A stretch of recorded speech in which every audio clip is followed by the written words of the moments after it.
and the hidden complexities behind every great idea.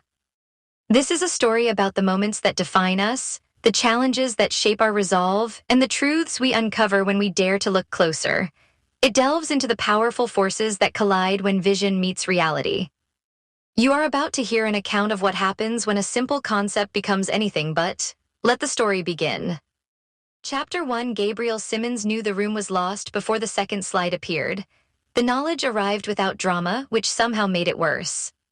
It came in the faint shift of posture around the polished walnut table, in the way an associate near the window lowered his pen before he had written anything down, in the measured stillness of people who had already decided to remain courteous while withholding belief.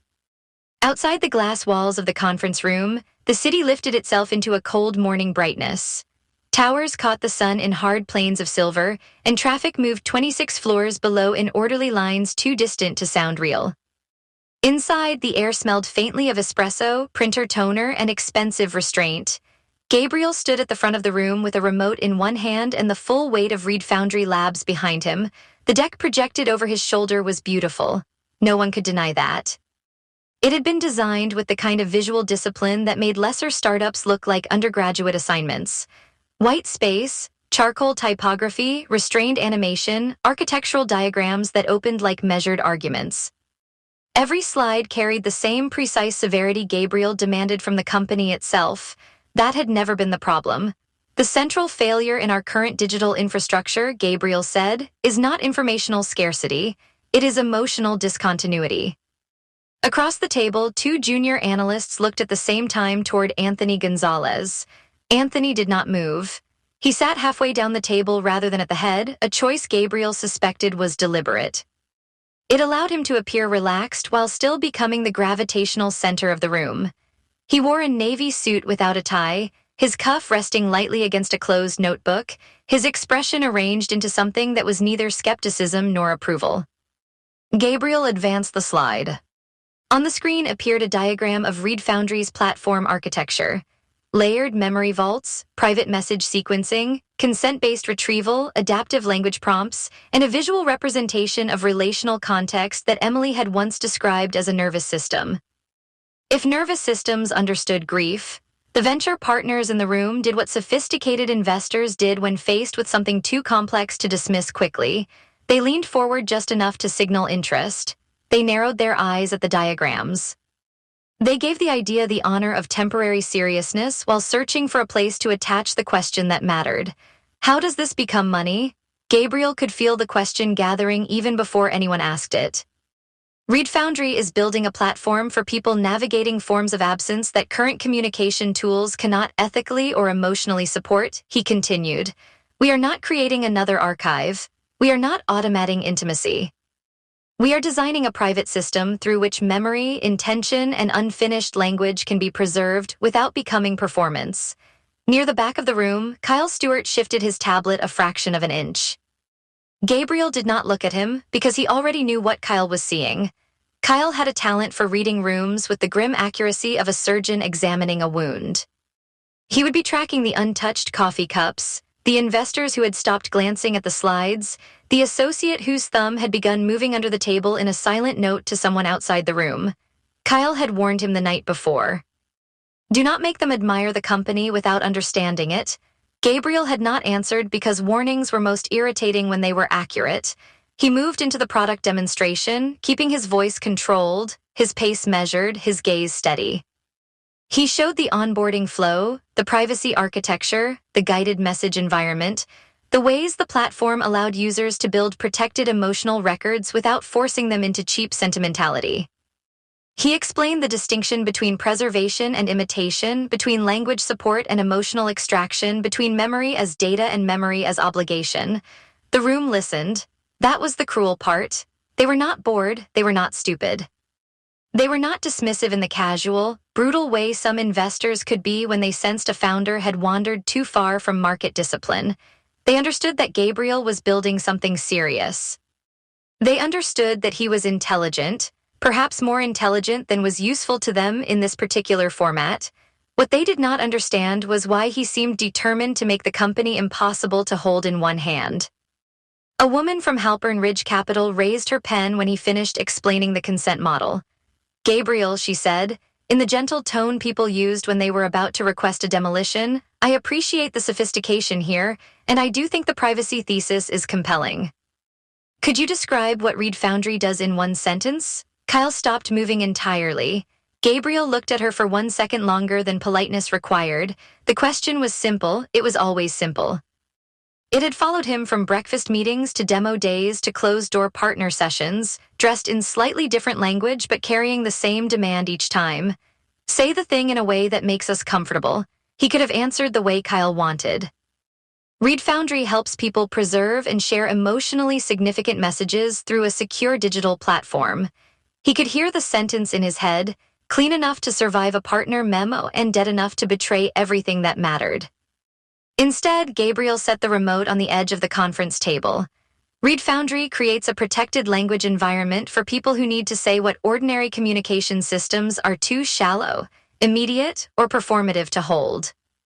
The woman's pen hovered, waiting for the sentence to become useful. Gabriel let the silence remain. Anthony's mouth curved faintly, not into a smile but into recognition. He had seen something then, not the product perhaps, but the fault line running beneath the founder. That is an elegant answer, Anthony said. Gabriel inclined his head, thank you. Anthony opened his notebook for the first time. It is also not a one-sentence description of the business. A thin current moved through the room, not embarrassment exactly, relief. Someone important had named the problem, which meant everyone else could stop pretending it had not been sitting between them for 20 minutes. Gabriel retrieved the remote and moved to the market slide. The numbers were strong. The addressable market was not imaginary. The research was careful, the user interviews unusually deep, the retention projections defensible. Kyle had made certain every assumption could withstand pressure. Gabriel could explain the business. He simply refused to let the business become the only explanation. He walked them through the market expansion, the initial target segments, the enterprise possibilities, the consumer subscription path, and the long-term licensing opportunities. His voice remained even. His hands remained still. No one who did not know him would have noticed the nearly invisible change in him, the way his thumb had begun pressing against the remote hard enough to blanch the skin. Kyle noticed. Anthony noticed too, Gabriel realized. That irritated him more. When Gabriel reached the slide titled Emotional Continuity at Scale, Anthony leaned back. There it is, Anthony said. Gabriel paused. There what is? The phrase that makes this both fascinating and difficult. Several people in the room looked toward Anthony with quiet gratitude. Anthony had that talent as well, the ability to speak as though he were rescuing everyone from their own uncertainty. Gabriel gave him the professional patience he reserved for men who were accustomed to being agreed with. Which part concerns you? Scale, Anthony said. Not because it is wrong, because you keep making it sound morally dangerous. Gabriel's fingers relaxed around the remote, then tightened again. Anthony continued, his tone conversational enough to pass for generous. You have a technically sophisticated platform. You have a privacy position that could be very persuasive. You have a market that is both emotionally urgent and underdeveloped. Yet every time the company approaches a commercial frame, you pull it back into abstraction, almost as though clarity would contaminate it. Gabriel heard Kyle inhale softly behind him. He did not look back. What you're calling abstraction, Gabriel said, is precision. Anthony nodded as though he liked the answer. Sometimes precision is the founder's word for fear. The room went still in a different way. Gabriel felt something old and unwelcome move beneath his ribs. He contained it before it reached his face. He had built a career on containment. Investors admired restraint until they discovered it had edges. You believe I am afraid of explaining the company, Gabriel said. I believe you are afraid of simplifying it, Anthony replied. Those are related but not identical. One of Anthony's associates wrote that down. Gabriel turned toward the screen again because it was safer than looking at the people around the table.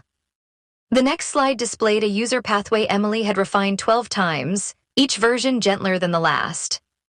Gabriel remembered her standing beside his desk at midnight, explaining why a prompt could not say closure because the platform should never instruct a person how to finish loving someone. He remembered another voice too, one not in the room. He advanced past the slide before anyone could ask about it. Kyle's head came up. Gabriel knew he had noticed that as well. Let us be clear, Anthony said, not unkindly. I am not questioning the sincerity of the mission. I am questioning whether the mission, as currently articulated, can carry venture-scale conviction.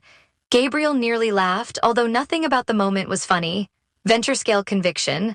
The language was polished enough to disguise the exchange being proposed. Show us the wound, but make it efficient.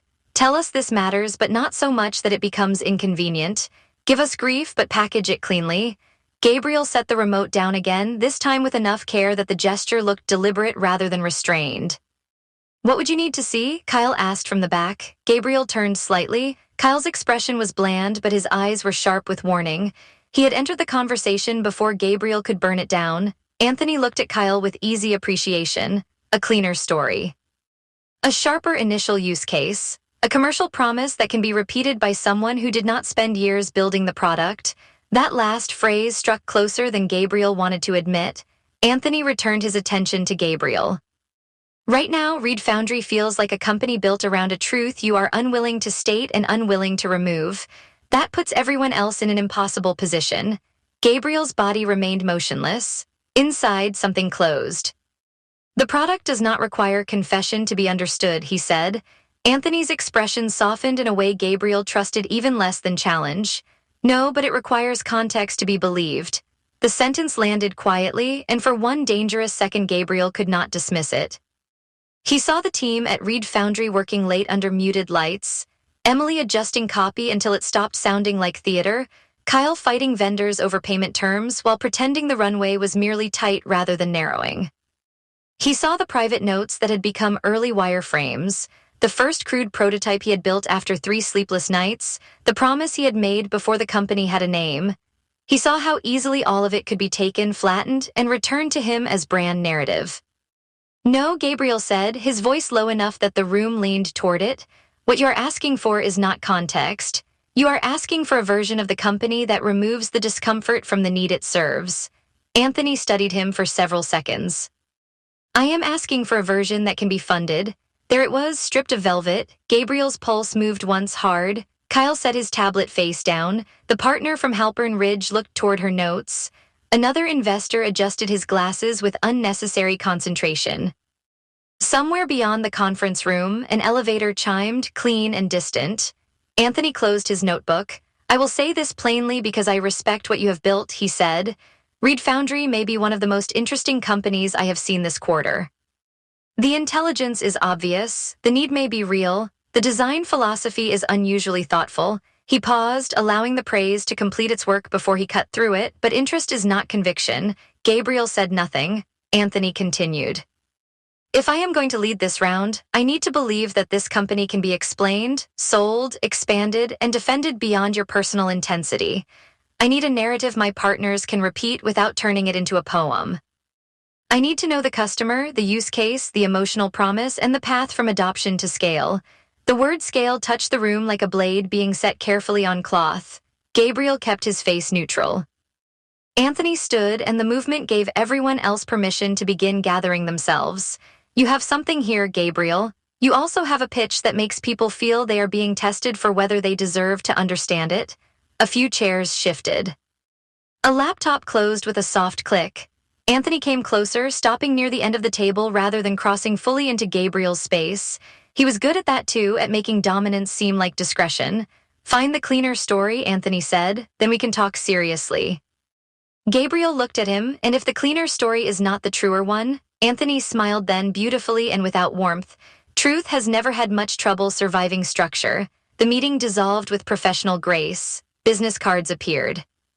Assistants collected coffee cups. Someone said the product was impressive, which meant nothing. Someone else said the team should be proud, which meant less. Anthony shook Kyle's hand first, then Gabriel's, holding his gaze with a pressure that appeared friendly from across the room. I meant what I said, Anthony told him. There is a company in there. Gabriel did not pull his hand away too quickly. There is already a company here. Anthony released him, then make sure other people can see it. When the investors left, the conference room seemed larger and more accusatory. The city remained bright beyond the glass, indifferent to valuation, grief, payroll, and every fragile thing people built in order to survive what they could not repair. Kyle waited until the last analyst disappeared into the elevator lobby before he spoke. That was painful in several distinct categories. Gabriel picked up the remote from the table. I assume you cataloged them in order of severity. I did, but only because screaming would have been unprofessional. Gabriel walked to his laptop and disconnected the presentation cable.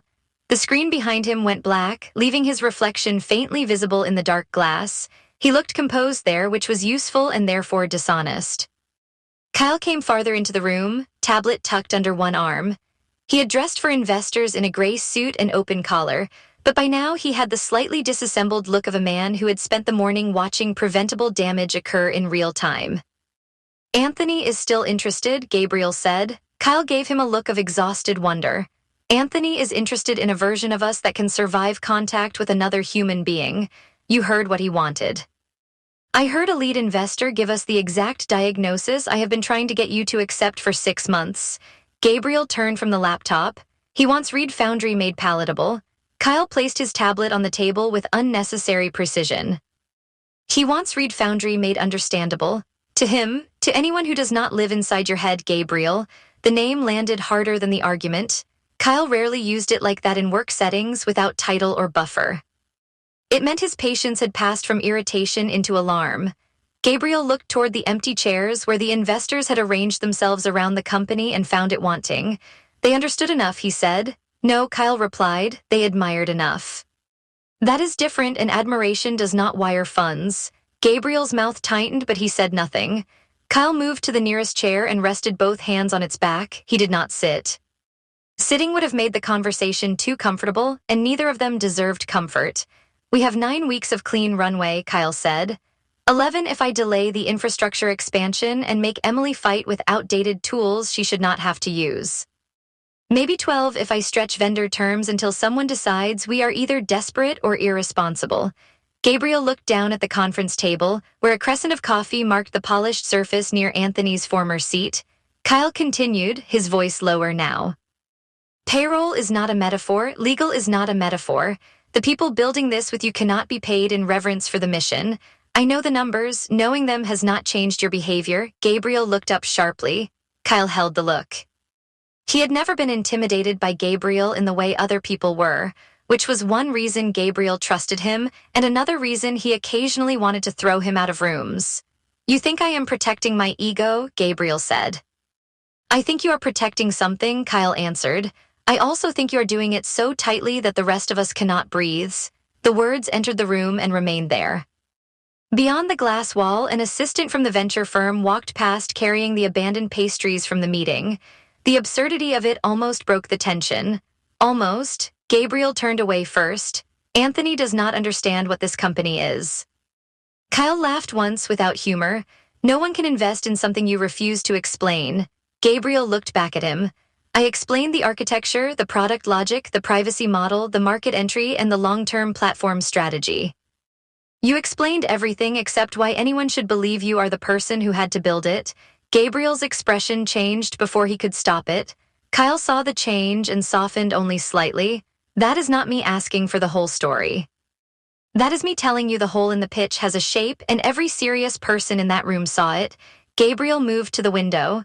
The city below had begun its late morning acceleration. Couriers moved between lobbies. Cars slid around construction barriers.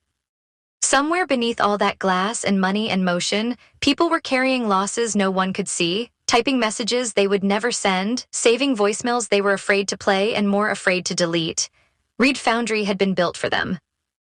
It had also been built for one person before anyone else. That was the part investors wanted without understanding the cost of taking it. I will not turn her into a market wedge, Gabriel said. Kyle did not answer immediately. The silence that followed was not empty. It was crowded with all the conversations they had not had, all the times Kyle had stopped at the edge of asking and Gabriel had made the edge impossible to cross. When Kyle spoke again, his tone had lost its dry armor. No one who matters is asking you to do that. Gabriel kept his gaze on the city. Anthony is asking for a pitch that can be repeated. You are hearing a demand for desecration because you hear that demand in every request for clarity. Gabriel turned around slowly. That is an elegant sentence for someone who claims to hate abstraction. I contain multitudes when terrified about payroll. Despite himself, Gabriel almost smiled. It did not last long enough to count. Kyle picked up his tablet and tapped the screen awake. There is another meeting window in 3 weeks. Anthony's office will hold it if we send revised materials within 10 days. 10 days? Yes, because apparently investors dislike funding companies that communicate only through haunted architecture. Gabriel crossed his arms. Your encouragement remains invaluable. My encouragement is currently being expressed through not strangling you with an HDMI cable. The familiar rhythm of their irritation might have been comforting under different circumstances. Today it only proved how many times they had stood in some version of this conversation and mistaken survival for progress. Kyle exhaled and looked toward the black screen where the deck had been. We need help. Gabriel's eyes moved to him. No, you did not ask what kind. Because every version ends with some consultant telling us to replace meaning with customer pain points and a blue gradient funnel graphic. This person is not that. Gabriel walked back to the table and closed his laptop. I have no interest in being translated. You have no choice if the current language is failing. The laptop clicked shut with more force than necessary. Kyle did not retreat. There is one person who might be able to fix this before Anthony's window closes. Gabriel gave him a look of immediate distrust. I assume this person has a website full of words like narrative architecture and founder clarity. She has a reputation full of funded companies. That is worse. She turns impossible founder stories into pitches investors can actually understand. Gabriel lifted the laptop from the table, then she will be delighted to work with someone less impossible. Kyle stepped into his path, not blocking him exactly, but refusing to make leaving effortless. Listen to me, Kyle said. You can hate this. You can hate her process. You can hate every note she writes in the margins. What you cannot do is pretend today was a philosophical misunderstanding instead of a failed funding meeting. Gabriel's hand tightened around the laptop edge. Kyle lowered his voice. Brilliance will not cover payroll. Loyalty will not cover payroll. The team believing in you will not cover payroll. If we lose Anthony without another serious lead in place, every protected thing you care about becomes a beautiful dead product no one gets to use. Gabriel looked past him toward the empty screen.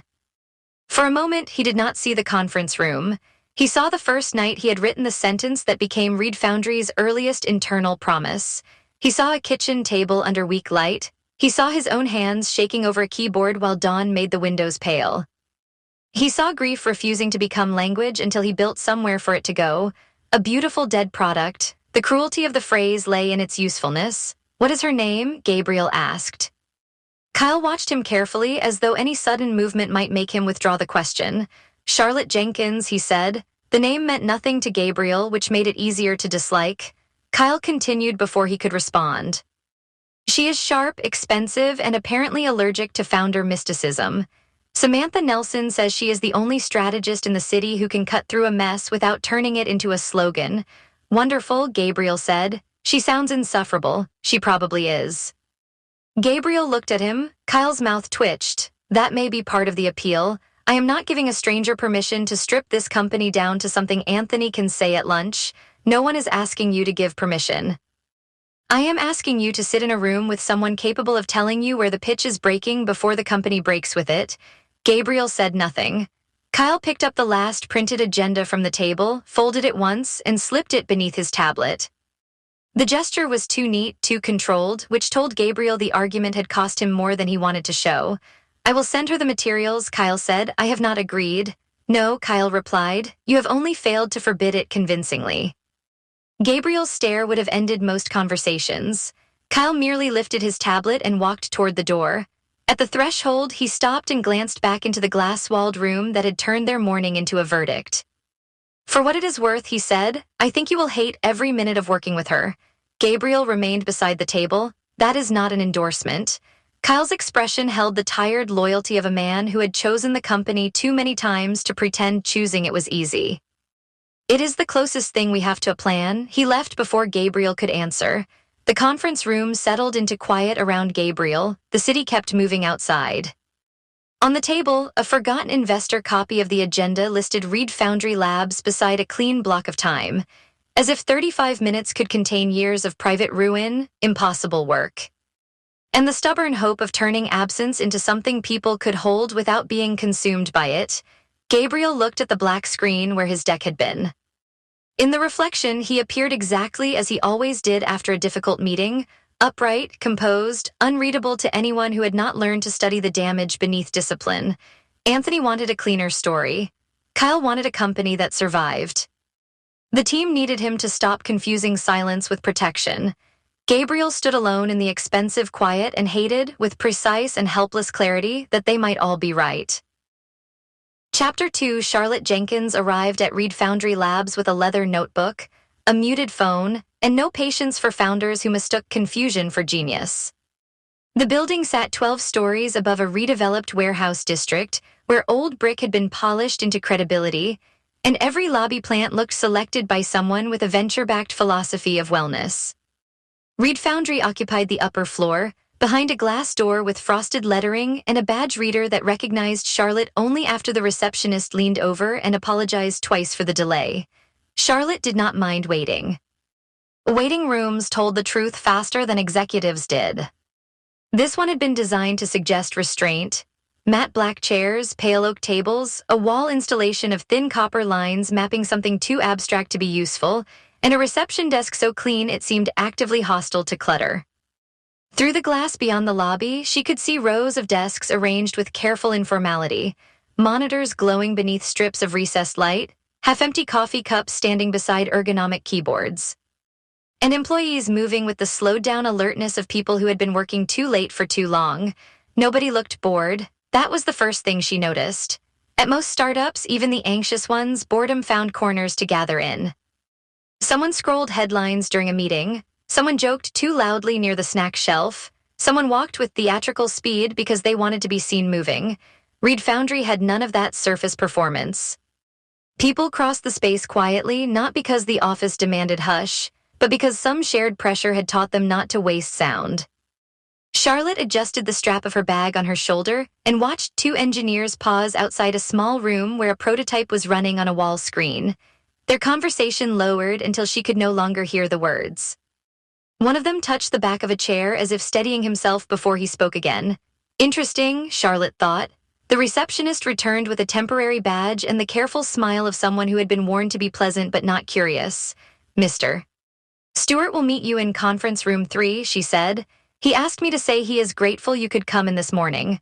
Grateful is usually what people say before they hand me a disaster, Charlotte replied. The receptionist's smile loosened before she caught it. Conference room 3 is down the hall, second left. Charlotte thanked her and stepped through the unlocked door. Reed Foundry's office had the expensive transparency of a company that expected investors to walk through it.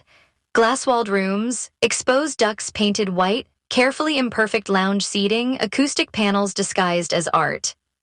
Yet beneath the design polish lived something less presentable. A cluster of product notes had been left pinned near a design station, and the phrases Charlotte caught as she passed did not sound like growth strategy. Do not simulate comfort. Consent before recall. A saved message is not a resurrection. She slowed for half a step, then continued walking because staring at internal walls before the first meeting was bad form, even when the walls were more revealing than the deck probably would be. Kyle Stewart emerged from a conference room before she reached it. He had the look of a man who trusted spreadsheets more than people, but had been forced by circumstance to negotiate with both. His shirt sleeves were rolled with practical irritation, not stylistic intent, and his tie had been abandoned somewhere between investor meeting and survival mode. Charlotte Jenkins, he said, extending a hand. Thank you for coming. His handshake was firm and brief, which she appreciated. Kyle Stewart, she said, you sound relieved. I am trying not to make that your problem too quickly. That depends on how quickly you need me to fix yours. A dry crease appeared near his mouth. Immediately, unfortunately. He stepped aside and let her enter conference room 3. This room was smaller than the investor-facing boardroom, but better used. Printed decks sat in uneven stacks on the table. A whiteboard displayed a timeline with dates boxed in red marker, several crossed out and rewritten with increasing aggression. A tray of untouched pastries sat near a carafe of coffee that had been made strong enough to qualify as infrastructure. Charlotte set her notebook on the table but did not sit yet. She looked at the whiteboard, then at the deck stacks, then through the glass wall at the product team beyond. You have another investor meeting scheduled, she said. Kyle followed her attention to the red boxes. Anthony Gonzalez agreed to a revised conversation in 9 days. That is generous after a failed pitch. It was not exactly failed. Charlotte turned back to him. If you called me, it failed in every way that matters. Kyle considered arguing, then apparently decided he liked accuracy more. Fair, she pulled out a chair. Tell me what happened without protecting anyone's feelings. That may be the first optimistic sentence I have heard all week. Kyle, I am billing by impact, not comfort. He sat across from her and dragged one of the printed decks closer, though he did not open it immediately.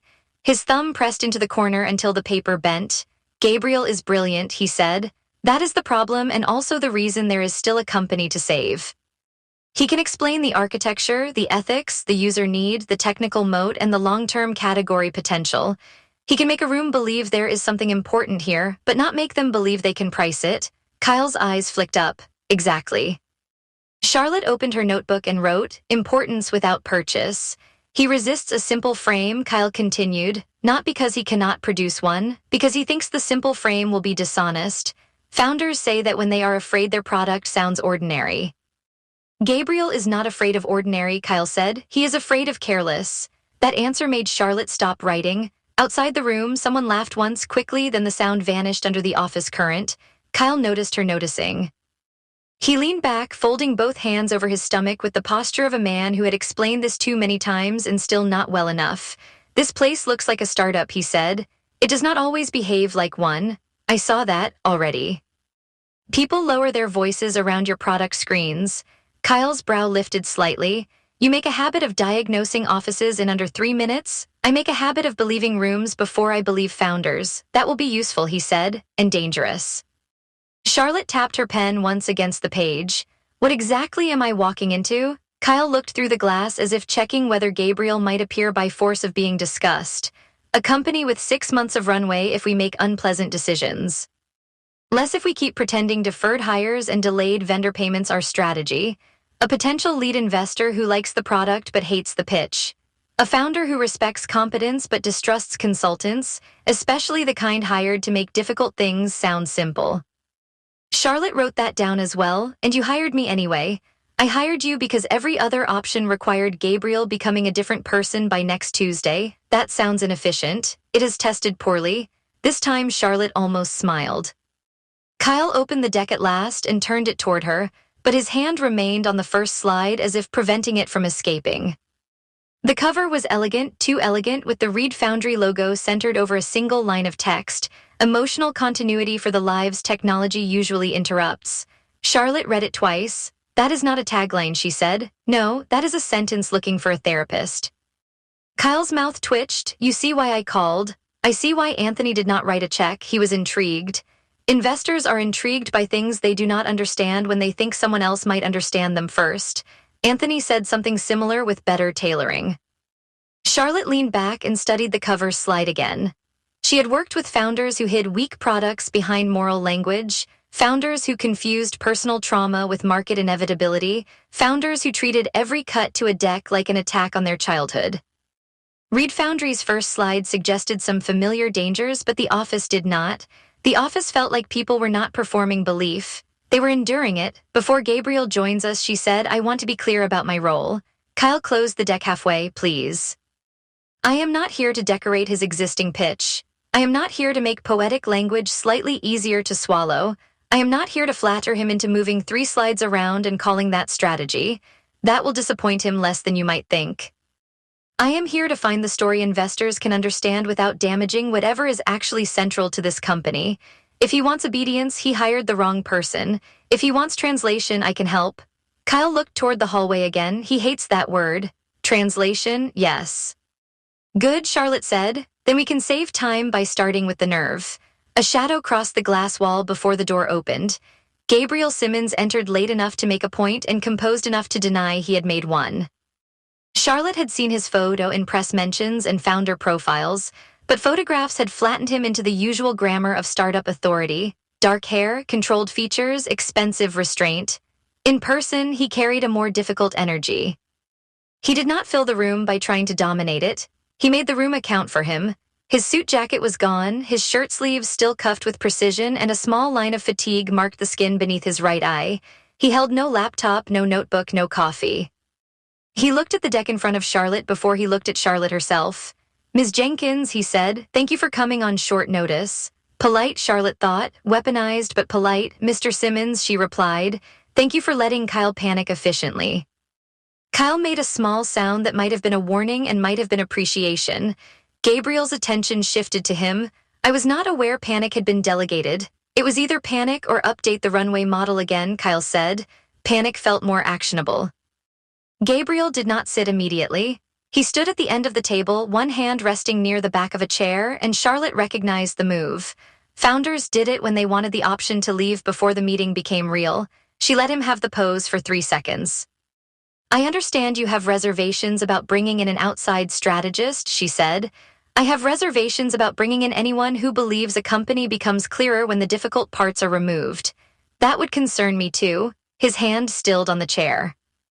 He had expected resistance, not agreement. Charlotte opened her notebook to a clean page. My process starts with an audit of your existing materials.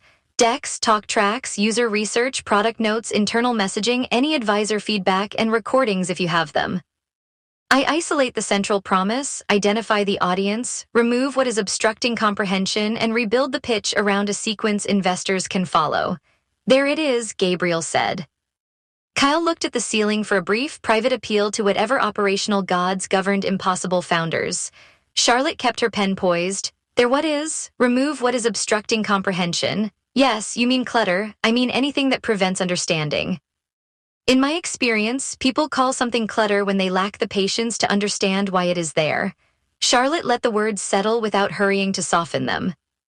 Gabriel's tone was even, but his fingers had tightened against the chair back just enough to whiten the knuckles. Not ordinary vanity, then. Something protected by discipline. That is possible, she said. It is also possible that your investors are not stupid and your pitch still failed to give them a usable door into the company. Gabriel finally pulled out the chair and sat. The movement changed the meeting. Kyle noticed it too, his shoulders lowered by a fraction.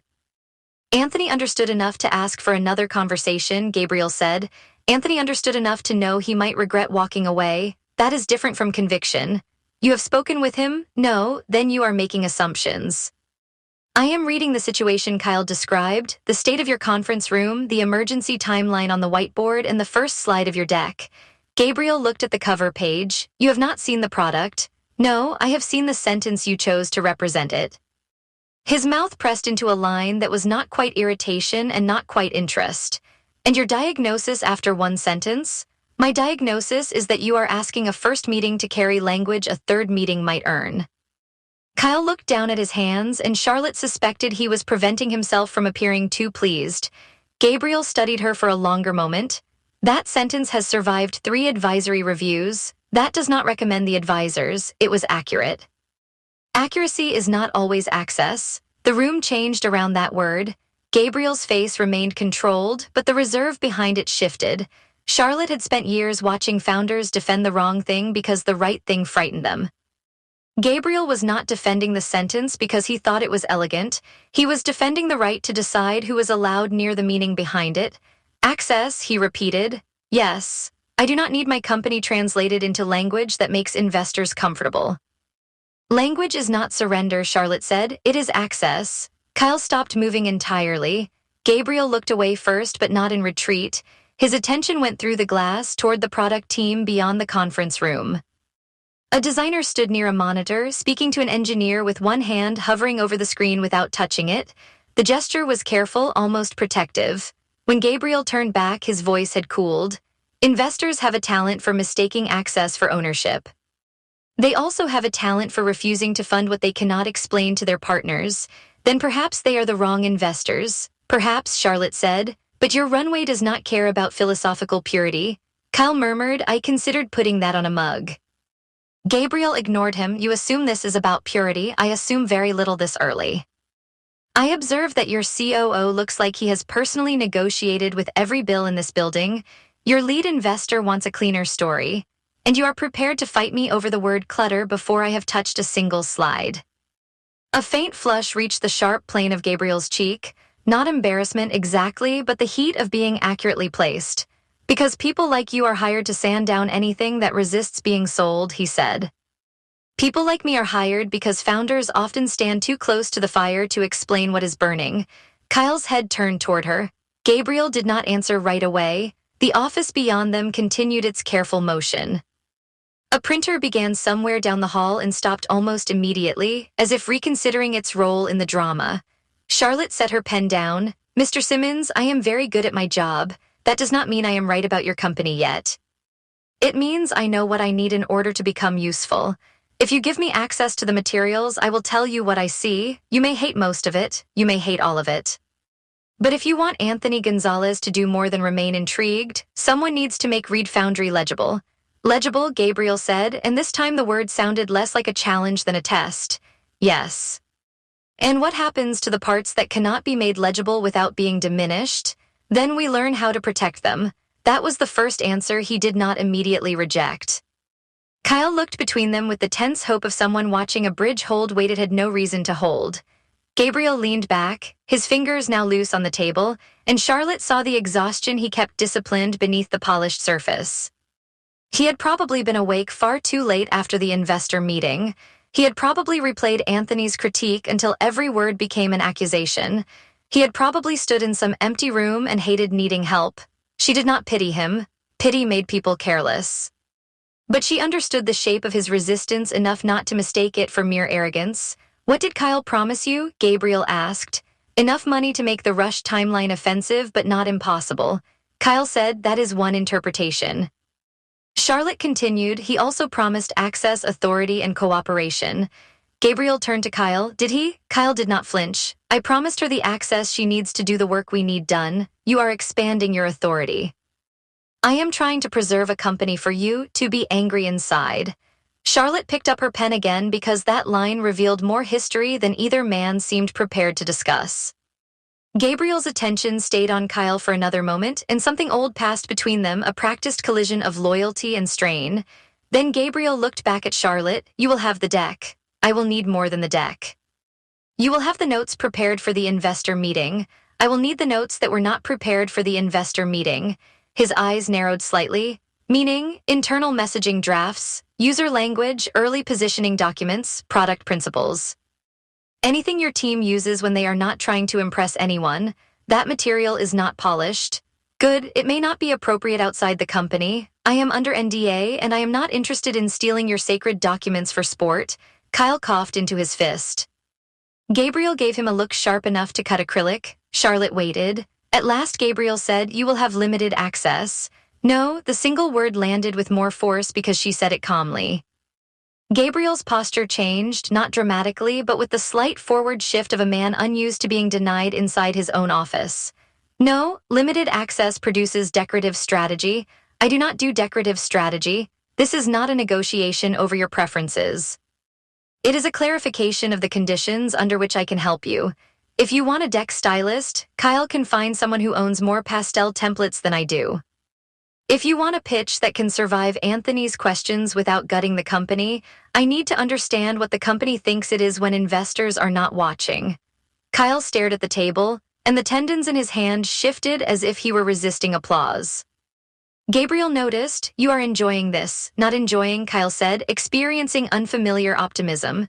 Gabriel pushed back from the table and stood. For a moment, Charlotte thought he was ending the meeting. Instead, he crossed to the glass wall and looked out over the office. Employees pretended not to notice, which meant every person in the nearest cluster noticed completely. The city beyond the windows had entered the hard brightness of late morning. Sun struck the glass surfaces and broke into thin bands across the floor. Gabriel stood in one of them, half-lit, one hand in his pocket, the other hanging at his side with an unnatural stillness. When he spoke, he did not turn around. There are phrases in our internal materials that will not survive being handled without context. Charlotte watched his reflection in the glass without letting her focus linger too obviously. "Then give me context." "No, there will be limits then, there will be boundaries. Boundaries are useful when they define the work. They are damaging when they hide the work." He turned then, and the room seemed to tighten around the precision of his attention. "You speak as if every private thing becomes healthier once named." "No," Charlotte said. "I speak as if a company cannot raise millions of dollars around a purpose its founder refuses to articulate." The words were sharper than she had intended, but she did not regret them. Gabriel absorbed them with a control so complete it became revealing. His left hand moved once, thumb pressing into the base of his ring finger, though he wore no ring there.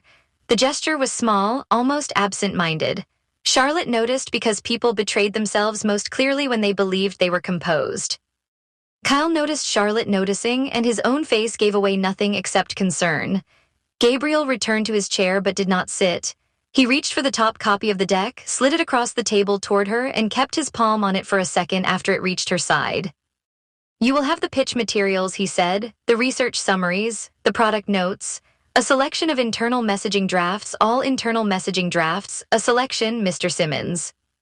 "Gabriel," he said, with the irritation of a man correcting distance rather than inviting intimacy.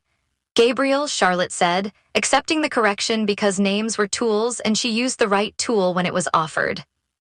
"If you decide what I am allowed to understand, I can only give you a cleaner version of what already failed." The warning held him there. Then Kyle added, quieter than before, "She is right." Gabriel's attention moved to him with immediate force. Kyle did not back away from it. "You said nobody can invest in something I refuse to explain," Gabriel said. "I said it because it is true. And now you want me to hand the company's unfinished thinking to a stranger. I want you to stop treating every person trying to help as a future vandal." The room did not break, but it came close. Charlotte kept still, aware that the meeting had reached a threshold that did not belong to her. Kyle and Gabriel had survived arguments before. She could hear the practice in the edges of their voices. This one was not about decks or consultants. It was about the cost of translating pain into operations, payroll, retention, investor updates, and all the other practical containers that made private conviction answerable to other people's lives. Gabriel looked down at the deck beneath his hand. When he spoke again, the anger had not left, but it had been folded into something colder. "You will receive the materials by this afternoon. Access expires when the engagement ends. Nothing leaves the secure folder. Nothing is shared without approval. Nothing is rewritten for investor comfort until I have seen the reasoning." Charlotte nodded. "That works. It works because you just got most of what you wanted." "No," she said, "it works because you just gave your company a chance."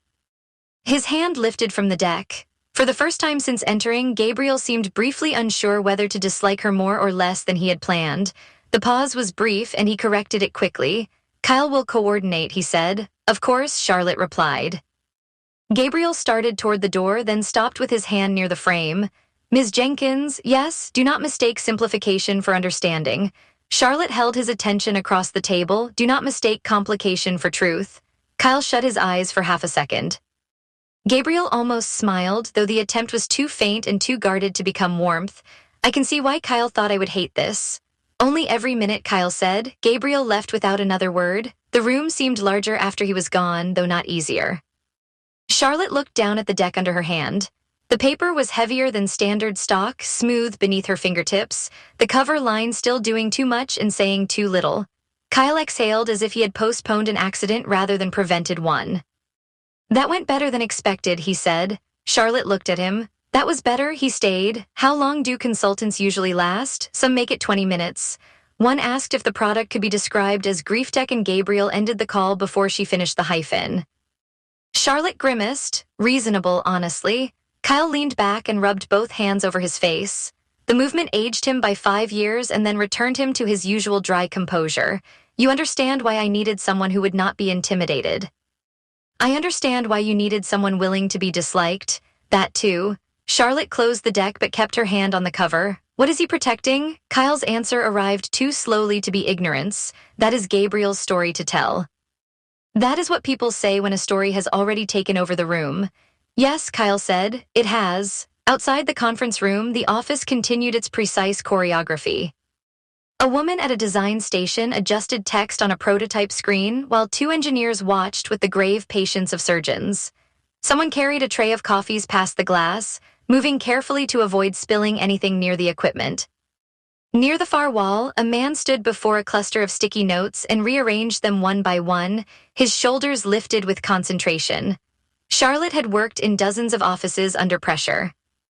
She knew the smell of desperation disguised as momentum, the forced cheer of companies that called layoffs a recalibration, the shine of founders who talked about mission because revenue had not arrived. Reed Foundry did not feel like those places. It felt like a group of people tending something they did not fully understand but had agreed was worth tending. That made the assignment harder. It also made it matter more than Charlotte wanted it to. Kyle stood and gathered 2 of the deck copies. I will get you a temporary workspace and the secure folder access. You will have a conference room for the day unless you prefer the bullpen. The conference room is fine. You may want coffee. I saw the carafe. That was made during the Anthony postmortem. It is less coffee than consequence, then I will risk it. Kyle reached the door then paused. One more thing, Charlotte waited. Gabriel respects competence, he distrusts ease. If your first revision looks too smooth, he will assume you did not understand the cost of what you changed. That is useful. He is not trying to be impossible. I rarely find impossible people are trying. Kyle's face softened in a way that suggested fatigue had slipped past professionalism. He built this place from something most people would have let destroy them. That does not make him easy. It does explain some of the damage. Charlotte heard the warning beneath the loyalty. Do not reduce him, do not indulge him, do not let him make the company impossible to save. I am not here to punish him for caring, she said. No, Kyle said, but you may have to punish him for hiding behind it. He left her with the deck, the cooling coffee, and the sense that her assignment had just become less clean than the contract promised. Charlotte remained seated for a while before opening the first page. The deck began with ambition and avoided specificity. It moved through market slides that gestured toward vast emotional need without naming a wedge sharp enough for investors to hold. It included technical diagrams that were beautiful in a way engineering diagrams should rarely attempt. It had product screenshots annotated with words like continuity, permission, witness, and aftermath. It spoke of communication without performance, memory without extraction, presence without imitation. Charlotte underlined the last phrase, presence without imitation. That was not investor language. That was not even founder language, not in the usual sense. It had the careful ache of a rule made after someone had already imagined the worst possible version of the product and sworn not to build it. She turned another page. The customer slide was weak, but not because Reed Foundry lacked users. There were quotes from interviews, carefully anonymized, each one pointing toward people struggling to say something after loss, estrangement, illness, distance, or the slow collapse of language inside families that loved each other badly. The quotes were powerful, but they had been placed as atmosphere rather than evidence. Gabriel had buried the proof because proof required ordering pain into categories. Charlotte wrote in the margin, he has evidence and treats it like betrayal. The business model slide was almost defiant. It was not incomplete, it was resentful of being necessary. Pricing appeared after an ethical framework, which would make half the investors in any room admire the seriousness and the other half wonder who had hidden the adult supervision. Kyle's fingerprints appeared in the financial appendix, where the numbers suddenly became cleaner, sharper, more fluent in the language of survival. She made a second note. Kyle built the bridge Gabriel resents needing.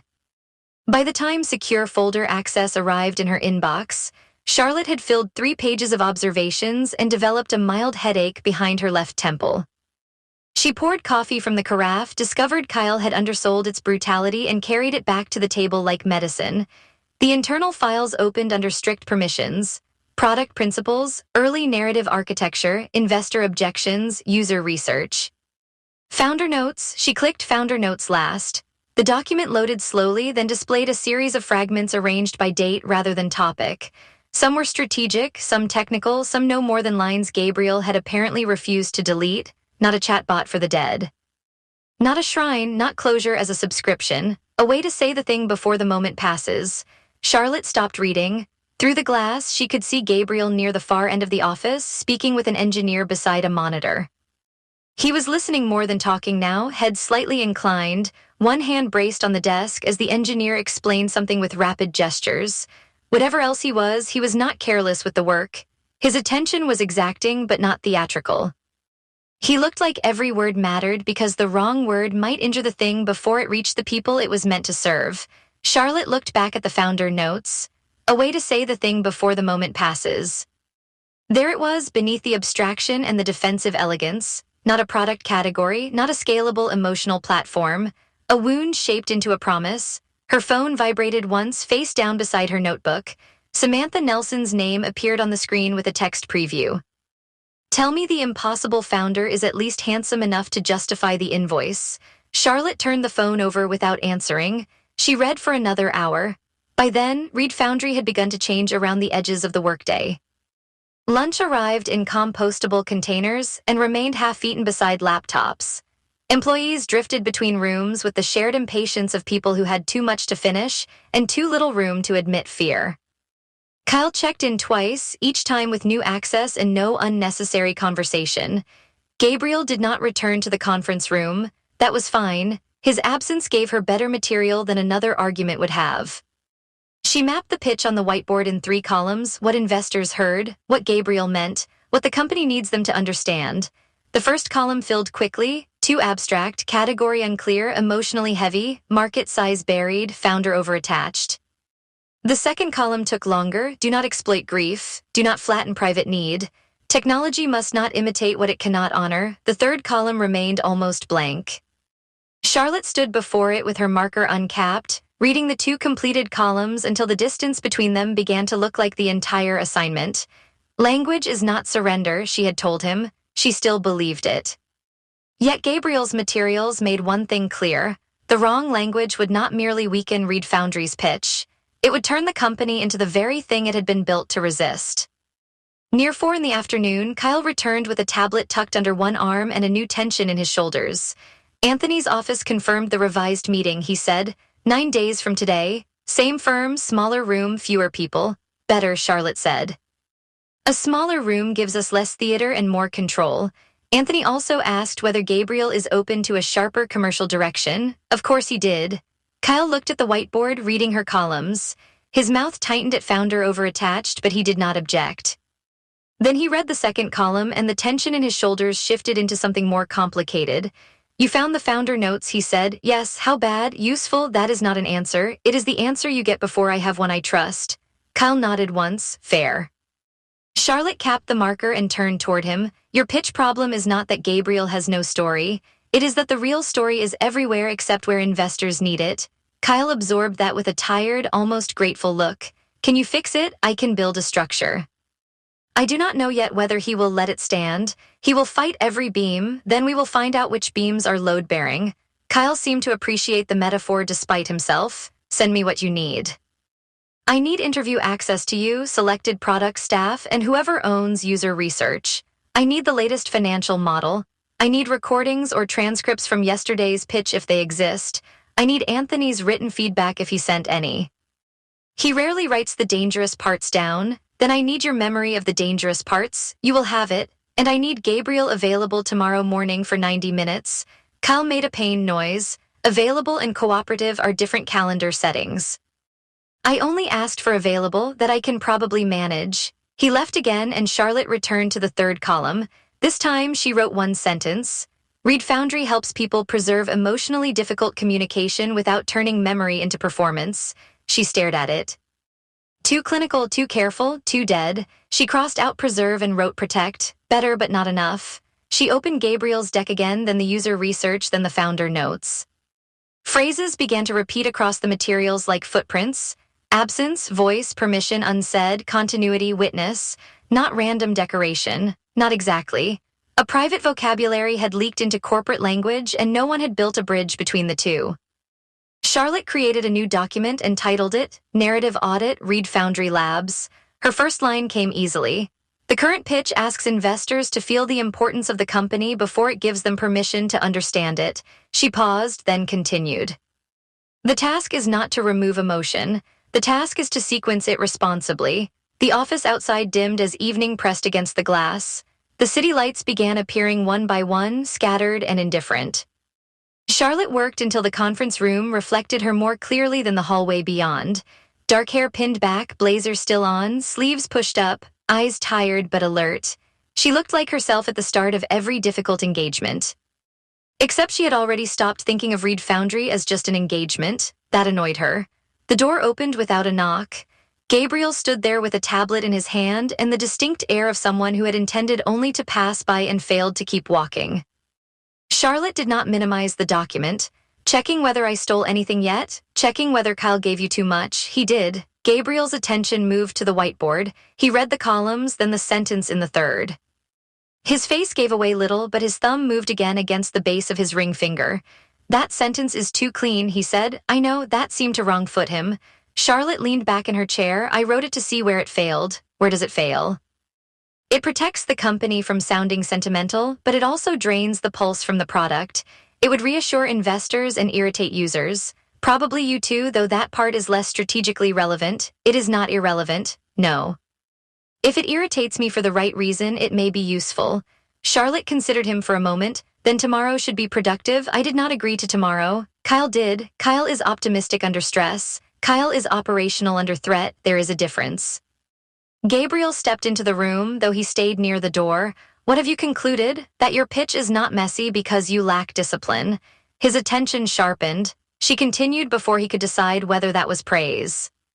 It is messy because you are trying to prevent the wrong people from touching the wrong parts of the truth, but you are using the pitch deck as the barrier. That means investors cannot get in, but neither can understanding. The tablet lowered slightly in his hand. And you found all that in one afternoon, he said. I found the beginning of it. What else? Charlotte glanced at the founder notes open on her screen, then back at him.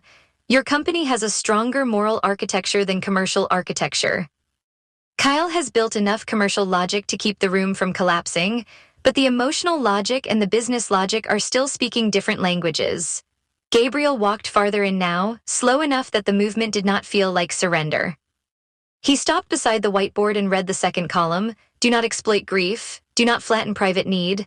Technology must not imitate what it cannot honor. His throat moved once. You should not have access to everything, he said. Probably not. His head turned toward her. That is a strange admission from someone who demanded it. It is an honest one. Access does not mean entitlement. It means I can identify what belongs in the pitch, what belongs behind it, and what should stay protected. He looked at her for a long moment, and Charlotte resisted the urge to fill it. Founders often trusted the person who spoke last. Gabriel seemed more likely to trust the person who could bear not speaking. At last he said, you think there is a version of this that does not betray it? I think there has to be. That is not the same thing. No, Charlotte said, it is not. For a second, neither of them moved. The hum of the office systems threaded through the room. Beyond the glass, Kyle stood near the far desks, pretending not to monitor them while absolutely monitoring them. Gabriel noticed too. Kyle has the subtlety of a weather event. He is worried about you. He is worried about payroll. Both can be true. Gabriel looked back at the board, and some of the hardness in his posture eased by a degree so small most people would have missed it. Charlotte did not miss it. She wished inconveniently that she had. Tomorrow morning, he said, 75 minutes, 90-80. 90, and I will pretend that was not theater. The almost smile returned, still guarded and unfinished. You negotiate like someone who has disappointed many founders. I prefer to think I have improved them. I am not looking to be improved. No, she said. You are looking to be understood without being handled. That reached him. It reached him so visibly that Charlotte regretted the precision of it before she could enjoy being right.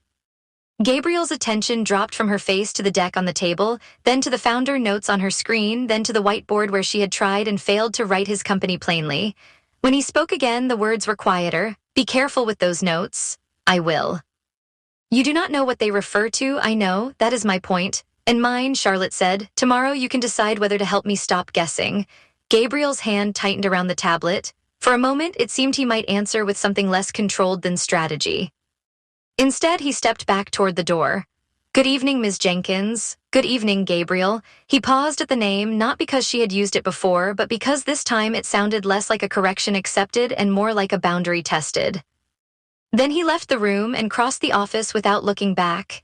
Charlotte remained still until he disappeared into the corridor near the executive offices. Only then did she release the breath she had been managing. Her phone vibrated again. Samantha, persistent as ever. Please tell me you are alive and not trapped under a pile of founder mythology. Charlotte picked up the phone, typed 3 words, deleted them, and set it aside unanswered. She looked at the deck, the notes, the whiteboard, and the secure folder filled with fragments that did not yet belong to her. Kyle had described a pitch problem. Gabriel had described a boundary problem. The materials described something deeper and more dangerous than both. A hidden origin story pressing against every sentence, distorting anything that tried to contain it. Charlotte opened a fresh page in her notebook. At the top, she wrote, "What is this really protecting?" Then she turned back to Gabriel's deck and began again. Chapter 3. By midnight, Charlotte had counted 17 metaphors for memory and not one usable sentence about the customer. She made the tally in the left margin of her notebook with the same neat restraint she used for investor objections, though by the 11th repetition her pen had begun pressing hard enough to bruise the paper. The conference room around her had settled into the private after-hours mood of expensive offices, all dimmed glass, muted ventilation, and the watery reflection of city lights sliding across the table. Beyond the transparent wall, Reed Foundry's open workspace had emptied into islands of glowing monitors and abandoned coffee cups, but the product room at the far end still carried a faint pulse of activity behind its frosted doors. Charlotte had worked through 3 versions of the investor deck, 2 internal narrative memos, a user research appendix, and a folder labeled with the unhelpful title Voice Ethics. The materials were not incompetent. In some ways, that made them worse. They were intelligent, obsessive, and frequently beautiful, which meant every bad strategic choice had been made by someone capable of defending it. She dragged one slide back onto the main screen and studied the central phrase again. Reed Foundry preserves the architecture of emotional continuity after absence. Charlotte leaned back and rubbed the bridge of her nose with the heel of her hand, careful not to smudge the ink she had accidentally brushed across one finger. The sentence had rhythm, elegance, and no investor in Anthony Gonzalez's circle would tolerate it after breakfast. She wrote beneath it, "Who pays? For what? Why now?" The deck never answered those questions in order. It circled them like a person approaching a locked room without admitting there was a door. The platform seemed to serve people navigating loss, distance, emotional rupture, or the impossible need to say something after the moment to say it had passed. The product diagrams suggested guided communication, preserved messages, ethically constrained voice modeling, memory prompts, and private archives designed for families, caregivers, and perhaps anyone carrying unfinished words. Yet whenever the materials came close to naming that use case plainly, the language dissolved into reverence. Charlotte clicked into an early product flow diagram and narrowed her eyes at the sequence.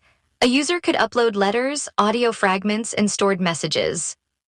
Another user, invited by permission rather than discovery, could receive structured prompts designed around moments of absence. There were consent locks, contextual warnings, and emotional pacing safeguards that no ordinary productivity founder would ever have bothered to build. This was not clutter, this was care with a technical architecture. The problem was that Gabriel had buried the care under language so private it functioned like encryption. A sound came from the hallway, soft enough that Charlotte looked up before she knew why. Emily Jackson stood just outside the room carrying a tablet against her chest, her cardigan sleeves pushed past her wrists and her hair loosely twisted as though she had forgotten it there hours earlier. She seemed startled to find Charlotte still in the conference room, though not displeased. "I thought everyone had left," Emily said. "Everyone reasonable probably has," Charlotte replied, lowering the brightness on the deck. "I am still deciding which category includes me." Emily's gaze moved to the screen, where Charlotte's annotations sat in red along the side of Gabriel's slide. She did not step inside immediately. Instead, she studied the projected sentence with the quiet concentration of someone reading a message addressed to another person. Charlotte noticed the pause. "I am not vandalizing it permanently." "I assumed there were backups," Emily said, and a small smile touched her mouth without fully arriving. Gabriel would have backups of his backups. "He has 6 deck versions, 4 naming conventions, and 1 recurring allergy to nouns," Charlotte said. "I have begun to respect the level of commitment." Emily stepped into the room then, moving toward the side console where a stack of design files had been left beside a charging cable. "He does not make it easy." "No," Charlotte said, watching Emily gather the files with careful fingers. "Does he make it clear?" Emily looked over her shoulder. The question seemed to land somewhere more complicated than professional loyalty. "Sometimes," she said, "usually not at first." Charlotte tapped her pen against the notebook once, then stopped herself. "I keep finding phrases that feel ornamental until I see how often they repeat. Memory architecture, emotional continuity, preserved voice, absence without imitation.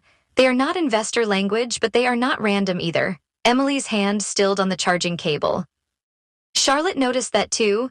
"I am not asking you to betray a confidence," Charlotte added, her voice softer. "I am asking whether I am about to cut through load-bearing beams because no one labeled the structure." Emily's expression changed with the barest movement around her eyes. She looked very young for a moment, not in competence but in protectiveness, as though she had been asked to name a fragile thing in a room full of hard surfaces. Some of those phrases matter more than they appear to, Emily said. That is my concern, I know. Charlotte waited because good silence often found information that pressure frightened away.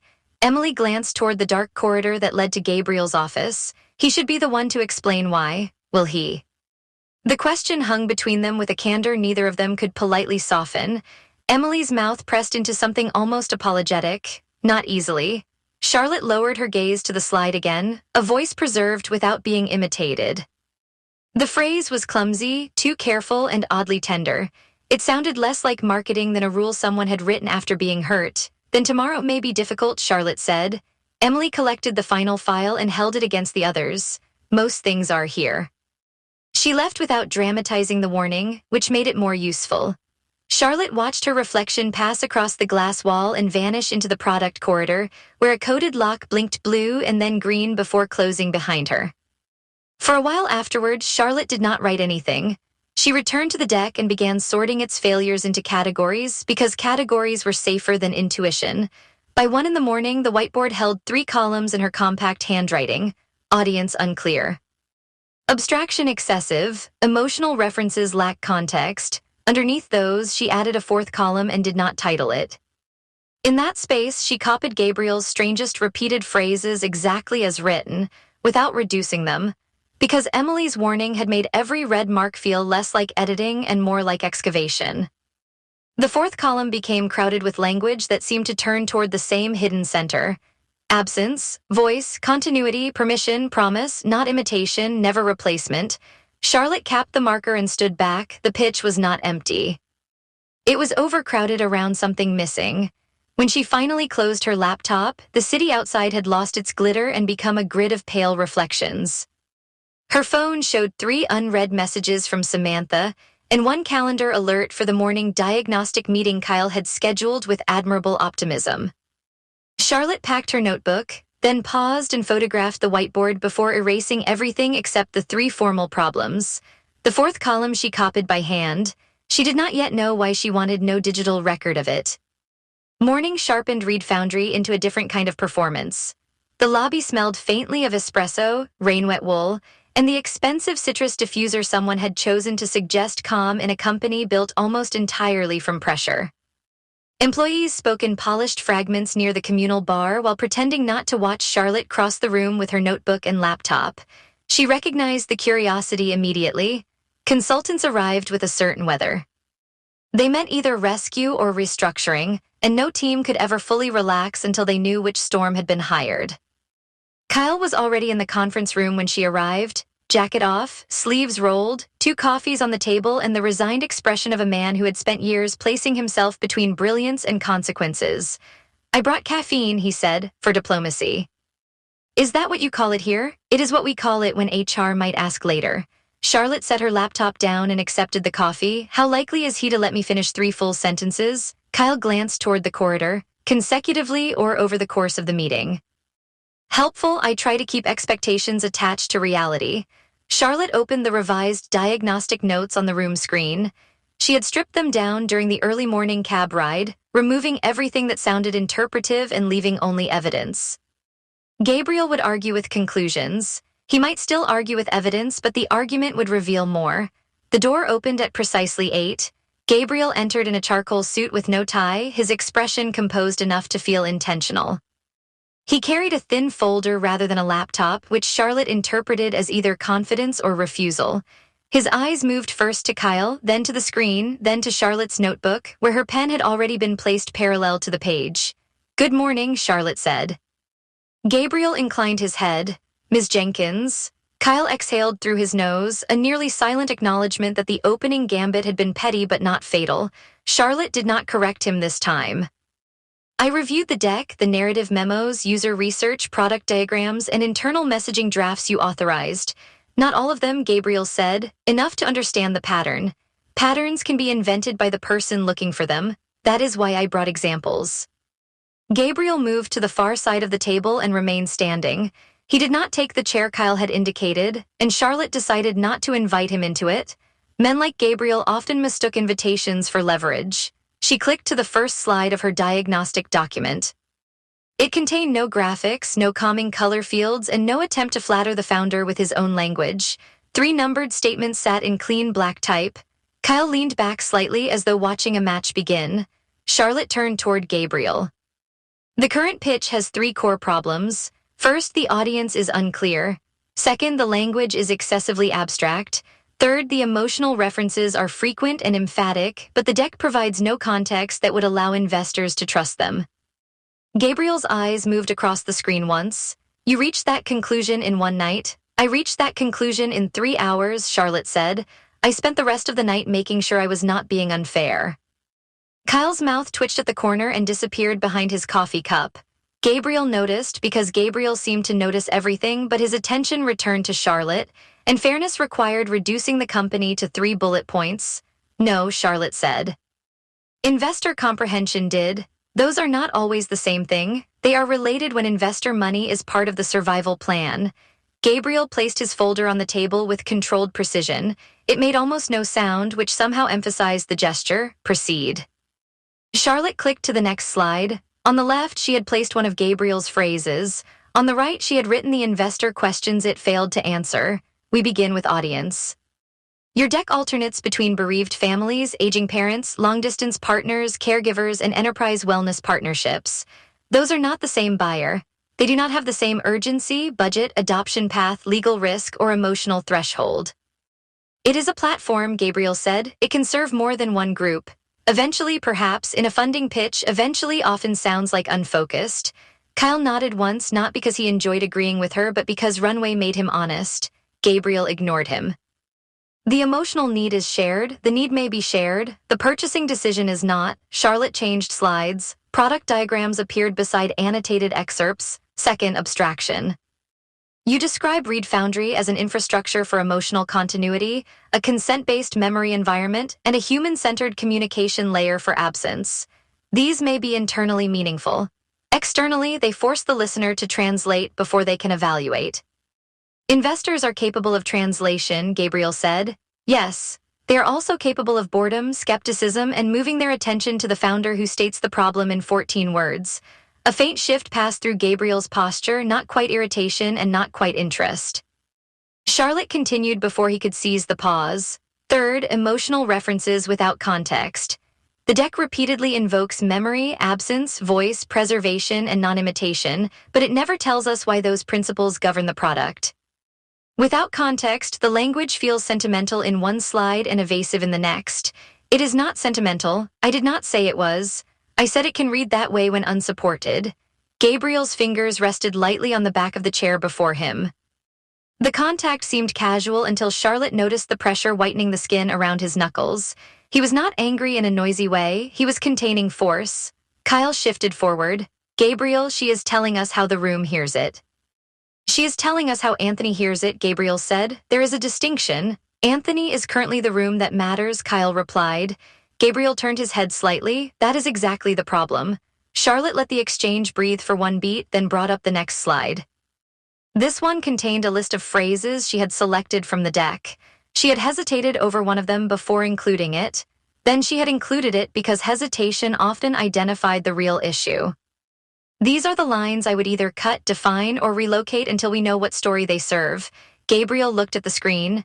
Charlotte watched him read the list in order. Memory does not end where presence does. Absence is not an empty space, it is an active relationship. A voice preserved without being imitated. The human right to remain emotionally specific. No replacement, no simulation, no theft. At the third line, Gabriel stopped. The change in him was small and complete. His breathing did not become dramatic, and his face did not collapse into visible pain, but the room altered because his attention withdrew from the meeting and fixed on something Charlotte could not see. His hand left the chair. The folder on the table slipped a fraction when his fingertips brushed its edge, and he corrected it too quickly. Kyle saw it as well. His posture lost its dry ease.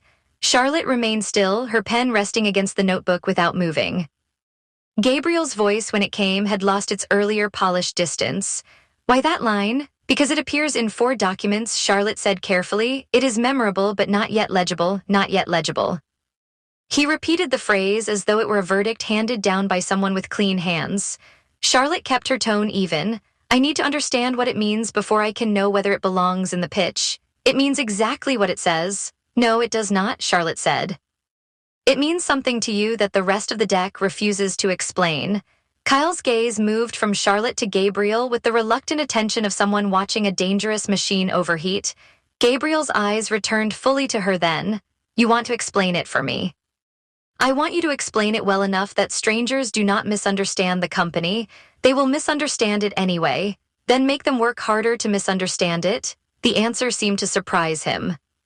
He did not speak for several seconds, and Charlotte used the silence to measure the room.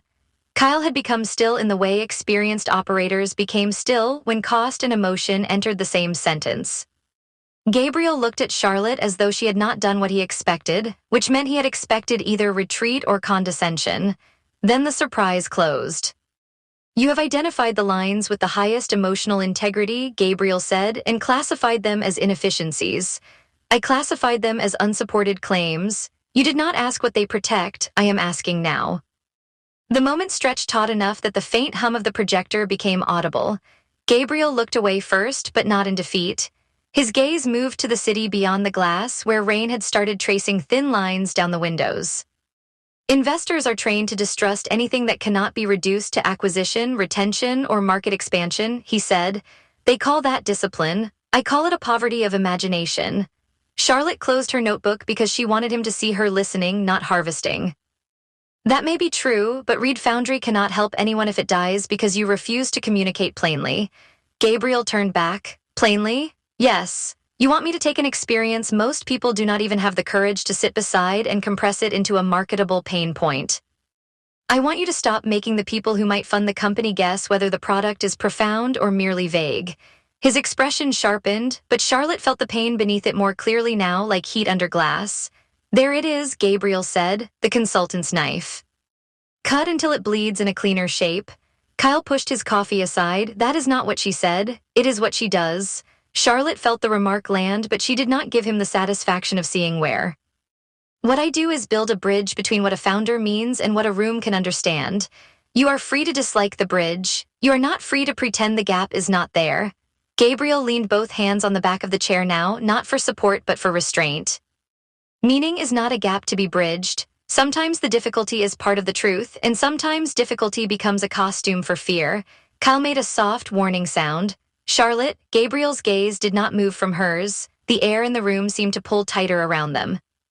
Charlotte knew she had crossed from strategy into exposure, but she also knew he had brought the meeting there the moment he made the pitch indistinguishable from the wound beneath it. She could apologize and preserve the client relationship, or she could tell the truth and risk being useful. She chose useful. You are asking strangers to fund a company while denying them the context required to believe in it, she said. That is not integrity. That is control presented as protection. Gabriel stepped around the chair. He did not raise his voice, which made every word more precise. And you are asking me to trust that context will not become packaging the moment it touches your deck. If the context is mishandled, then stop withholding it from the person hired to handle it. Kyle looked briefly toward the door, as though calculating whether closed glass could contain this much professional damage. Gabriel gave a short laugh with no amusement inside it.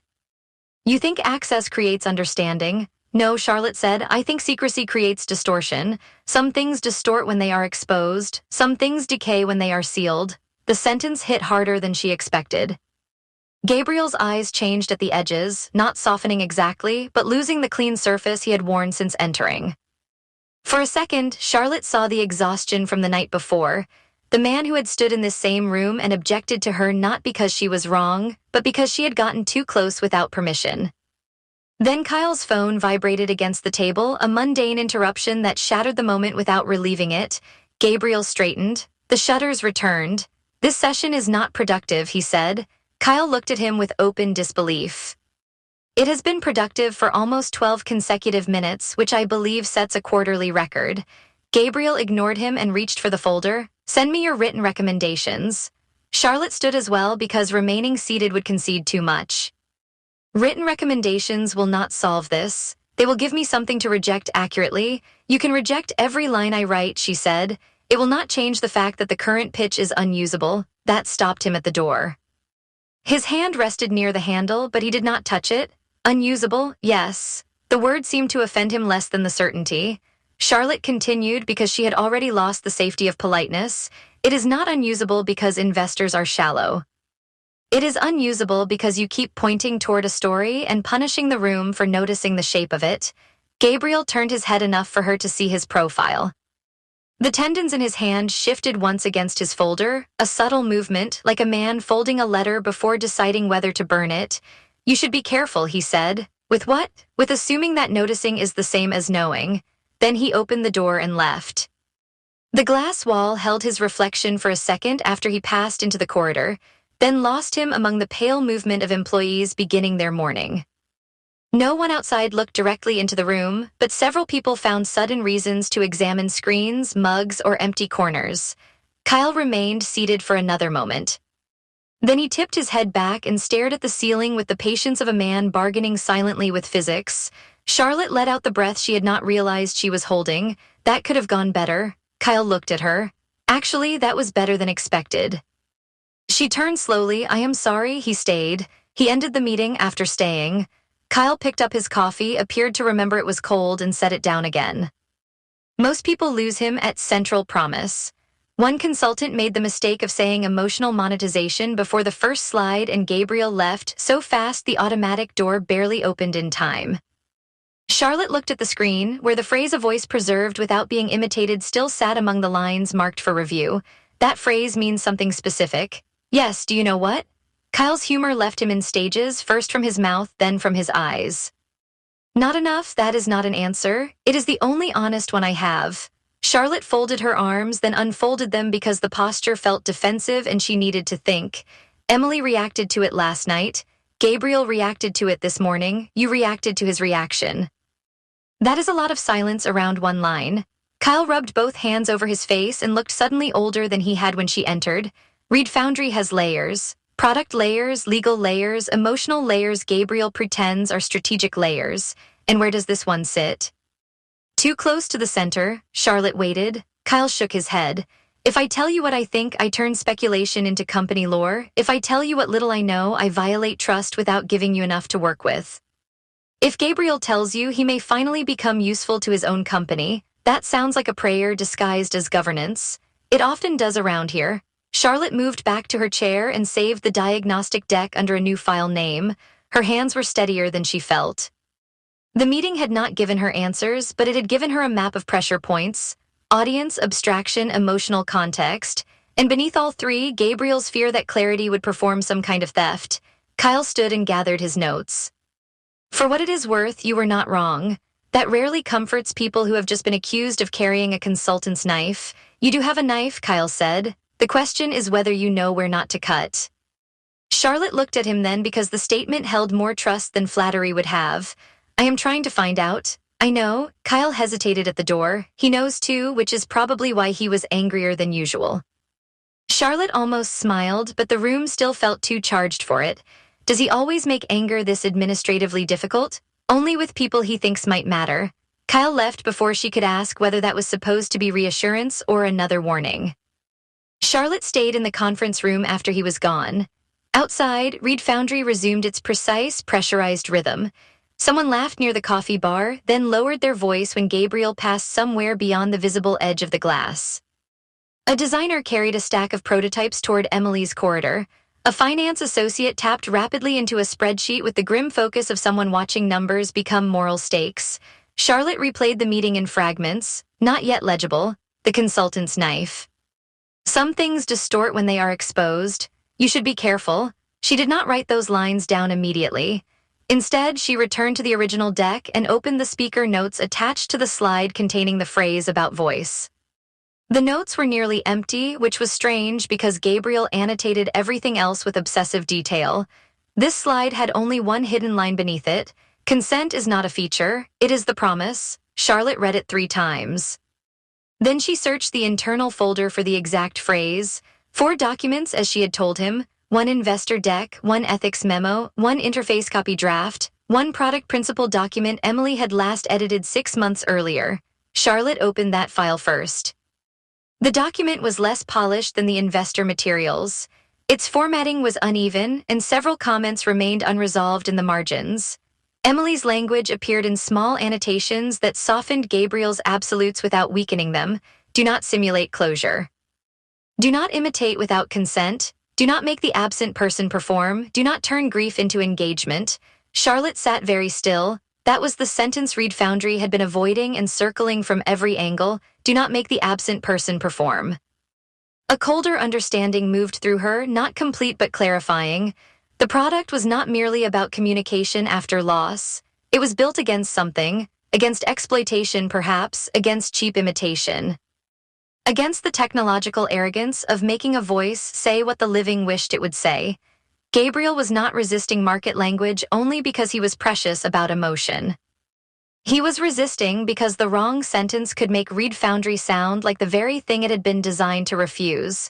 She opened her notebook to a fresh page.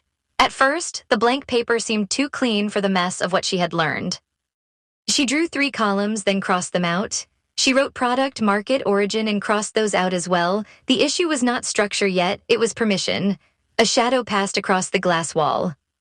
Charlotte looked up and saw Gabriel at the far end of the corridor speaking with Emily near the product room. His body was angled away from the conference room, but Emily's face was visible. She was not afraid of him, Charlotte noticed. Concerned, yes. Protective, absolutely. But not afraid. She said something that made Gabriel lower his eyes, and for a moment the office saw not the impossible founder but a man absorbing a truth from someone gentle enough not to weaponize it. Then he turned. Across the distance, his gaze found Charlotte through the glass. Neither of them moved. The office continued around them, bright, expensive, and ruthlessly alive, but the look between them belonged to the hidden part of the company, the part that had no clean slide title. Charlotte did not smile or look away. She let him see that she had gone back into the materials after he left, and she let him wonder what she had found. Gabriel broke eye contact first, not sharply, but with deliberation. He said something to Emily, then disappeared through the coded door. Charlotte looked down at her notebook. Her pen hovered over the page for a long time before she finally wrote the question that had been forming since midnight, since Emily's warning, since Gabriel's reaction, since the hidden line about consent and promise. Who was this really built for? She underlined the question once, not for emphasis but for restraint. Then she closed the notebook before she could turn the question into a strategy too soon. Chapter 4. By morning, Charlotte understood that Reed Foundry looked most like a startup from the lobby, and least like one from anywhere people actually worked. The lobby was all glass, brushed steel, curated plants, and the kind of expensive restraint meant to reassure investors that money had already recognized discipline here. A low sofa sat beneath an abstract painting no one seemed to notice. On the reception console, a shallow ceramic bowl held business cards embossed in charcoal and silver, beside a small sign that asked guests to check in through a tablet whose interface was smoother than most products Charlotte had been paid to make comprehensible. From there, Reed Foundry could have been any serious young company preparing to become inevitable. Beyond the coded door, the air changed. Charlotte noticed it first in volume. Conversations did not stop when she entered the product floor, but they narrowed, as though everyone instinctively understood that certain words should not travel too far. The offices were still beautiful, with polished concrete, suspended light panels, and conference rooms named after obsolete communication tools, but beauty no longer seemed like branding. It felt like insulation. The deeper Charlotte walked, the more the company shed its investor costume and became something quieter, stranger, and harder to categorize. She passed a row of engineers debating message permissions around a shared monitor. Their voices stayed low, and the argument had none of the careless aggression she had heard in other product rooms. No one was fighting about engagement loops, dopamine triggers, or clever friction. They were arguing over whether a saved recording should remain accessible after a user changed a consent setting. One engineer tapped the monitor with the back of a knuckle. If consent changes now, the saved message cannot behave like consent granted forever. Another replied, but removing access entirely could feel punitive to the person who received it. A third leaned forward, arms folded close to his body. Then the product needs to make the change legible without making either person feel punished. Charlotte slowed beside a pillar and pretended to check her phone. The language should have sounded like policy. Instead, it carried the care of people handling something fragile and living, something that could bruise if handled with the wrong assumption. In most startup offices, privacy conversations became compliance theater before lunch. Here, they sounded personal without becoming confessional. She moved on before anyone could catch her listening. At the far end of the floor, product design occupied a room with no door, only a wide opening softened by a hanging panel of translucent fabric. Inside, whiteboards were filled with interface sketches, user journey maps, and handwritten notes in several different hands. None of them carried the usual triumphant words Charlotte expected from companies courting capital. There was no activation, no stickiness, no viral loop, no own the category. Instead, the boards carried phrases that felt almost anti-commercial. Do not force catharsis. No false intimacy. The user chooses the weight of the moment. Memory is not content. Charlotte stopped in front of that last sentence, feeling the line settle somewhere uncomfortable. It was the kind of phrase Gabriel would defend until everyone else left the room, yet here it appeared in Emily Jackson's soft, slanted handwriting. Emily looked up from her tablet. She wore a gray sweater with sleeves pushed carefully above her wrists, and a pencil rested behind one ear despite the glowing screen in front of her. Her face brightened with recognition, not enthusiasm exactly, but welcome measured through caution. You found the part of the office where the plants stopped trying to impress people, Emily said. Charlotte tucked her phone into her blazer pocket. I was beginning to suspect the lobby was a decoy. It is more of a pressure valve, Emily said, saving something on the tablet before she stood. Investors like to know a company has learned how to look expensive without looking reckless. That is usually one of the first things they learn, Charlotte said. Sometimes before they learn what they make. Emily smiled faintly, then followed Charlotte's attention to the board. You are reading the walls. I read whatever a company accidentally tells me. That sounds dangerous. It usually is for the deck. Emily considered that without laughing. Her caution was not defensive in the way Gabriel's had been. It came from the opposite impulse, not to keep Charlotte out, but to make sure that if she entered, she knew where to step. We have a design review starting in 3 minutes, Emily said. You can sit in unless you are here to turn us all into bullet points. I promise not to bullet anyone without consent. This time Emily did laugh, softly enough that the nearest designer did not look up. Charlotte took the open chair beside her at a long table covered with laptops, printed screens, 3 mugs of cooling coffee, and a small bowl of wrapped mints nobody had opened. On the central display was a mock-up of the product's message archive. Charlotte had seen a version of it in Gabriel's pitch materials, though the deck had buried it beneath metaphors about continuity and presence. Here, stripped of theatrical language, the screen was almost austere. A user could create a message, attach permissions, define circumstances for delivery, and choose how it would appear later. The design avoided sentimental ornaments. No soft focus gradients, no animated hearts, no manipulative countdowns promising emotional revelation. The palette was restrained. The typography was almost severe. The only warmth came from microcopy placed with unusual care. Emily pointed to a small panel beside the message preview. We are working through the language that appears when someone records something intended for a future moment. A junior designer named Jason, according to the small name tag on his laptop, lined in. The current version says, leave something meaningful behind. It tested well for comprehension, but people reacted strongly to the word behind. Because behind implies abandonment, Emily said. Jason nodded. Some users liked the clarity, though. Clarity can still injure, Emily replied. Charlotte wrote that down before she could stop herself. Emily noticed but continued. The alternative is create a message for a moment you choose. It is cleaner, but it may be too neutral. It removes the emotional stakes so completely that the action starts to feel administrative. Almost like scheduling an email, another designer said. Exactly, Emily said, and this cannot feel like scheduling an email. Charlotte looked at the mock-up again, then at the notes around it. What about making the action less about leaving and more about entrusting? Emily turned toward her. Say more. Charlotte placed her pen against the edge of her notebook, refusing the instinct to perform expertise too quickly. Leaving something behind centers absence. Entrusting something centers the relationship between the person recording and the person who may receive it. It suggests care without forcing grief into the room before the user has invited it. Jason typed something quickly. Entrust a message for a moment you choose. Emily read it aloud once, testing it with her mouth. The room did what Charlotte had already learned Reed Foundry rooms did when a phrase mattered. Everyone became attentive without becoming theatrical. "It is closer," Emily said. "Maybe not final, but closer." One of the engineers from the permissions conversation appeared in the doorway, holding a mug with both hands. "If you use and trust, we need to make sure the permission model feels worthy of the word." Emily pointed at him with the pencil. "That is exactly why I like it." Charlotte felt the first true shift in her understanding of the company. Reed Foundry's pitch had made the product feel swollen with feeling, nearly drowning in its own insistence that everything mattered. The product itself was different. Here, the emotional force had been disciplined until it became design logic.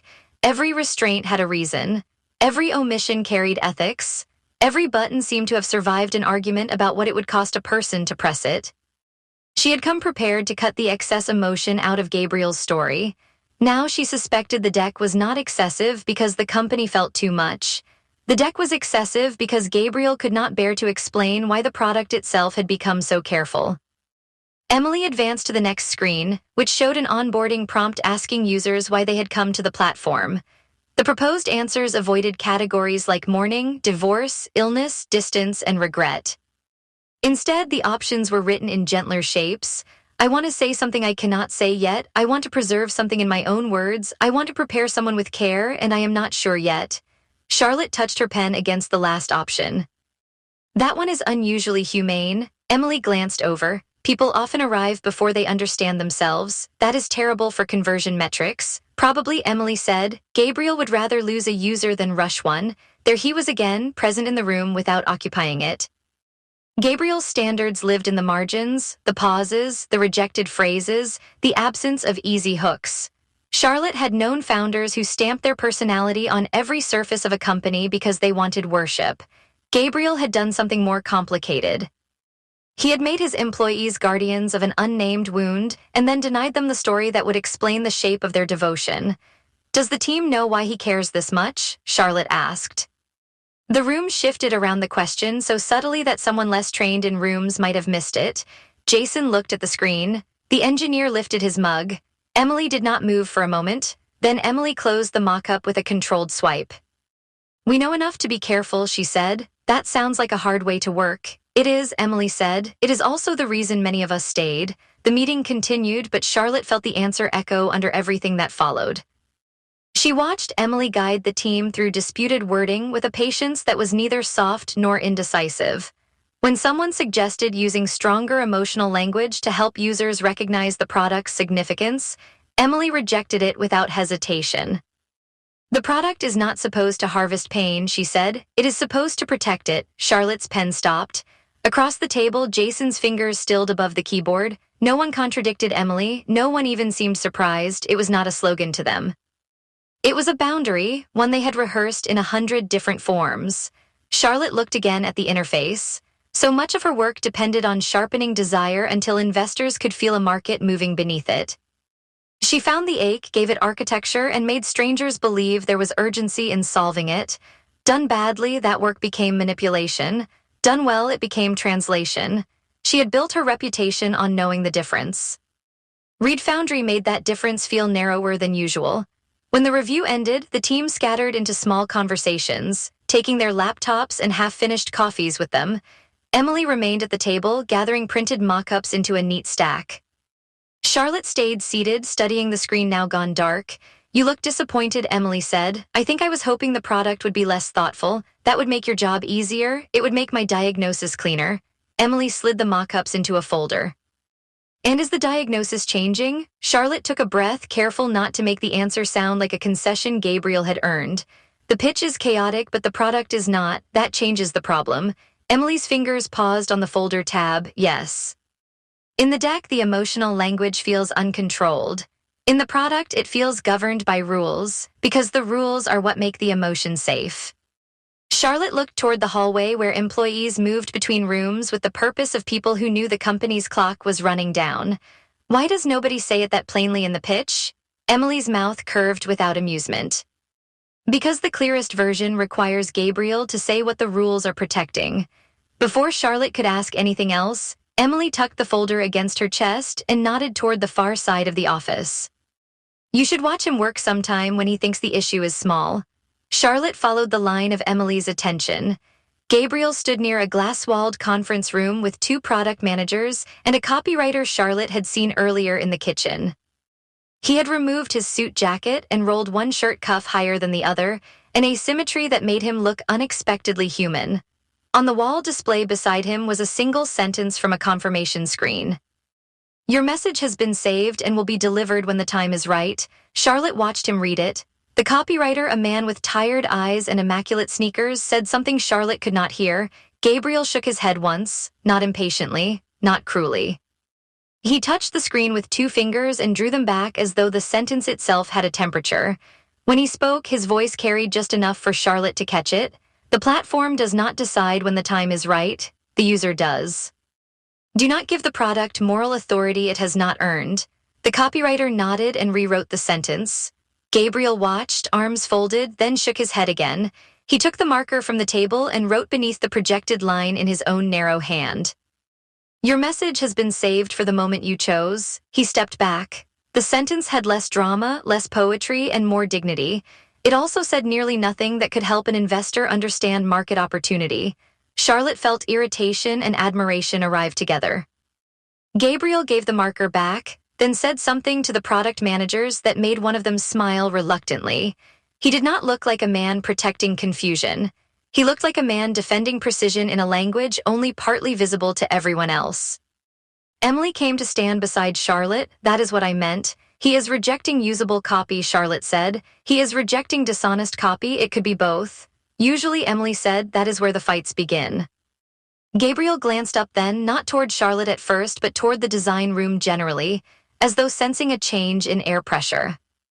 When he saw her beside Emily, his face did not harden, but it reorganized itself into the version he used when he remembered she was not yet trusted. He said something to the product managers, dismissed them with a nod, and crossed the floor. Emily did not retreat, which Charlotte appreciated. "Are we giving tour now?" Gabriel asked when he reached them. Charlotte closed her notebook over the line she had just written. "I was observing how the company speaks when investors are not listening." "That sounds uncomfortably close to diagnosing my company culture. It is part of the pitch whether you like it or not." Gabriel looked at Emily. "Did you invite her into a design review?" Emily met him with her usual calm. "Yes, was there a reason?" She asked better questions than most people who are paid to help us.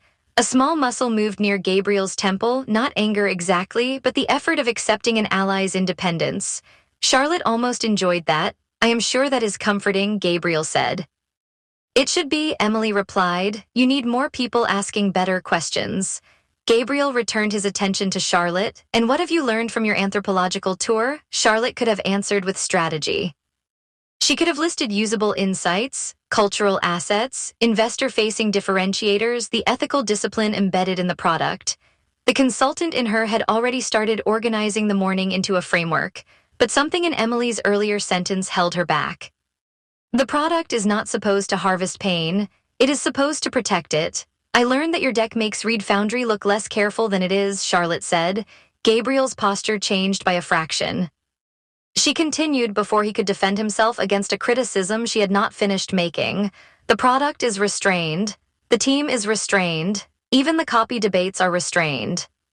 Then the pitch arrives, and suddenly every slide is trying to carry a private burden without naming it. That contrast is part of why investors cannot follow you. Gabriel's eyes remained on her face, and Charlotte was grateful she had avoided the forbidden words that would have turned the moment into another fight about simplification. Emily studied the folder in her arms, wisely making herself busy without leaving. "You think the deck is emotionally undisciplined," Gabriel said. "I think the deck is compensating for something the product has already learned how to hold." For several seconds, no one spoke in a way that mattered. Around them, Reed Foundry continued its work. A printer released pages near the kitchen. Someone laughed once quietly, then stopped as a call began. The city flashed on the other side of the windows, all in different sun and moving glass. Gabriel's fingers closed around the marker he still held, though there was nothing near him to write on. "That is a convenient theory," he said. "It is an inconvenient one," Charlotte replied. "A convenient theory would let me cut half the deck and call the problem solved. And this one suggests the pitch cannot be fixed by cutting alone." Emily gave Charlotte the smallest approving glance, then stepped away before Gabriel could turn the exchange into a three-person confrontation. Charlotte watched her go, understanding that Emily had given her exactly enough information to change the work and no more than Gabriel would forgive. Gabriel noticed the departure too. Emily is loyal to the product before she is loyal to anyone's comfort, I noticed. Do not mistake that for permission to dig wherever you like. Charlotte held her notebook against her hip. I do not need permission to understand the company I was hired to explain. You were hired to build a pitch. A pitch is an argument about the company's meaning. Investors do not deserve everything. No, Charlotte said, lowering her voice because the floor did not need this version of him, but your team may deserve more than working around a locked room. The words landed differently than her criticisms in the conference room had. Gabriel did not snap back. His hand loosened around the marker and the cap clicked softly beneath his thumb. You have been here for 2 days, he said. I know. You are very comfortable making moral assessments from a short visit. I am making practical assessments, Charlotte said. The moral ones keep showing up without an invitation. He studied her, and she could see the calculation he used on investors, advisors, anyone who threatened to turn his life's work into a manageable asset. With her, the calculation seemed to keep failing by small degrees. She did not know whether that made him more likely to trust her or dismiss her. Kyle saved them from finding out. Charlotte, he called from the hall beside the finance room. When you're finished provoking the chief executive officer, I have something ugly to show you. Gabriel did not look away from her. He means numbers. I assumed he was not offering me art. Kyle lifted a folder. Numbers are art when they are terrible enough. Charlotte turned to Gabriel. We will continue this later. That sounds like a threat dressed as scheduling. It is both, but efficiently worded.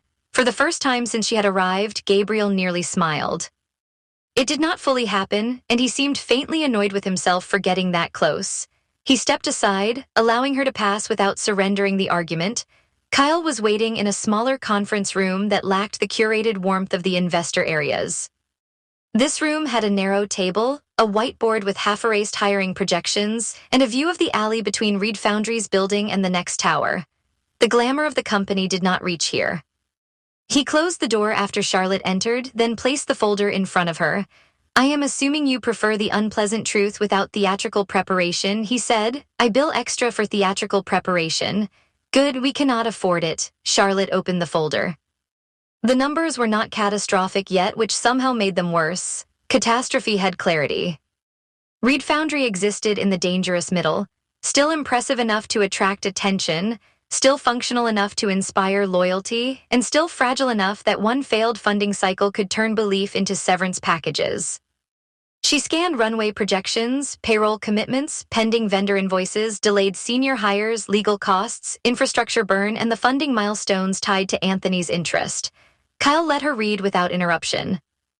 He had the rare operational discipline not to narrate a spreadsheet while someone competent was already understanding it. How long? Charlotte asked. Depends which version of Gabriel you are asking about. The version that continues to reject investor-friendly language. Kyle leaned back, rubbing both hands over his face before dropping them onto the table. 4 months before decisions get brutal. 6 if we delay hires, stretch vendor terms, and pretend morale does not have a cost. Less if Anthony walks and the rest of the room decides his hesitation is the market's opinion. Charlotte flipped to the next page, and if Anthony leads. Then we live long enough to become a real company, assuming Gabriel does not make the term sheet burst into flames through sheer force of principle. That seems possible. It is one of our more reliable competencies. Charlotte almost laughed, but the figures on the page kept the sound from becoming easy. Why Anthony specifically? Because he can set the room. If he says Reed Foundry is fundable, everyone who did not understand it yesterday will suddenly remember they were visionary all along. And if he says it is too emotionally muddy, Kyle pointed at the projections, then this becomes a very elegant cautionary tale. Charlotte closed the folder halfway, then opened it again because the physical action felt too final. Does Gabriel know exactly how tight this is?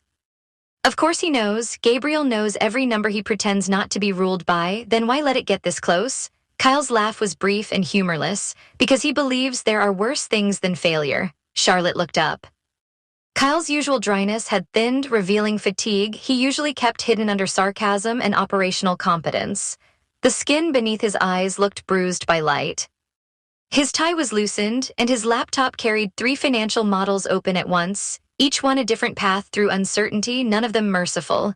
He is not wrong, by the way, Kyle said. There are worse things than failure.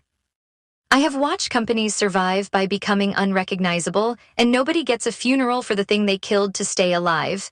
Gabriel is not inventing that risk, but he has started treating every compromise like the first shovel of a grave.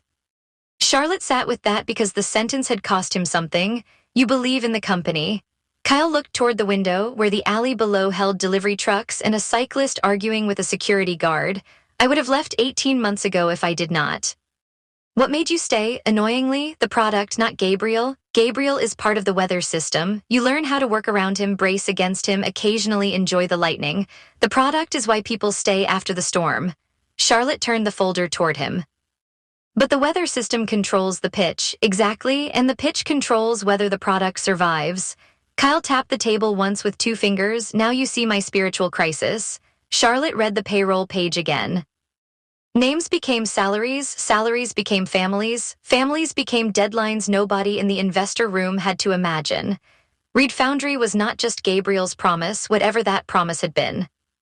It was Emily's careful interface, Jason's unsettled copy line, engineers arguing over consent, people making rent in a city that punished devotion with invoices. How much does the team know? Charlotte asked. About the origin. Kyle's attention sharpened. That depends on what you think the origin is. I think there is a person at the center of it. He did not confirm it, which confirmed enough. Charlotte kept her tone even. Emily said the team knows enough to be careful. That sounds like Emily. And you? I know more than most. But not everything. Kyle folded his arms, enough to be loyal, not enough to be free of it. The same structure Emily had given her, now in Kyle's blunter key. Charlotte felt the company's shape becoming visible through repetition. Everyone orbited the private truth without touching it. They had built processes, language, design principles, and financial urgency around something Gabriel refused to name. Loyalty had become both fuel and burden. That is an expensive arrangement, Charlotte said.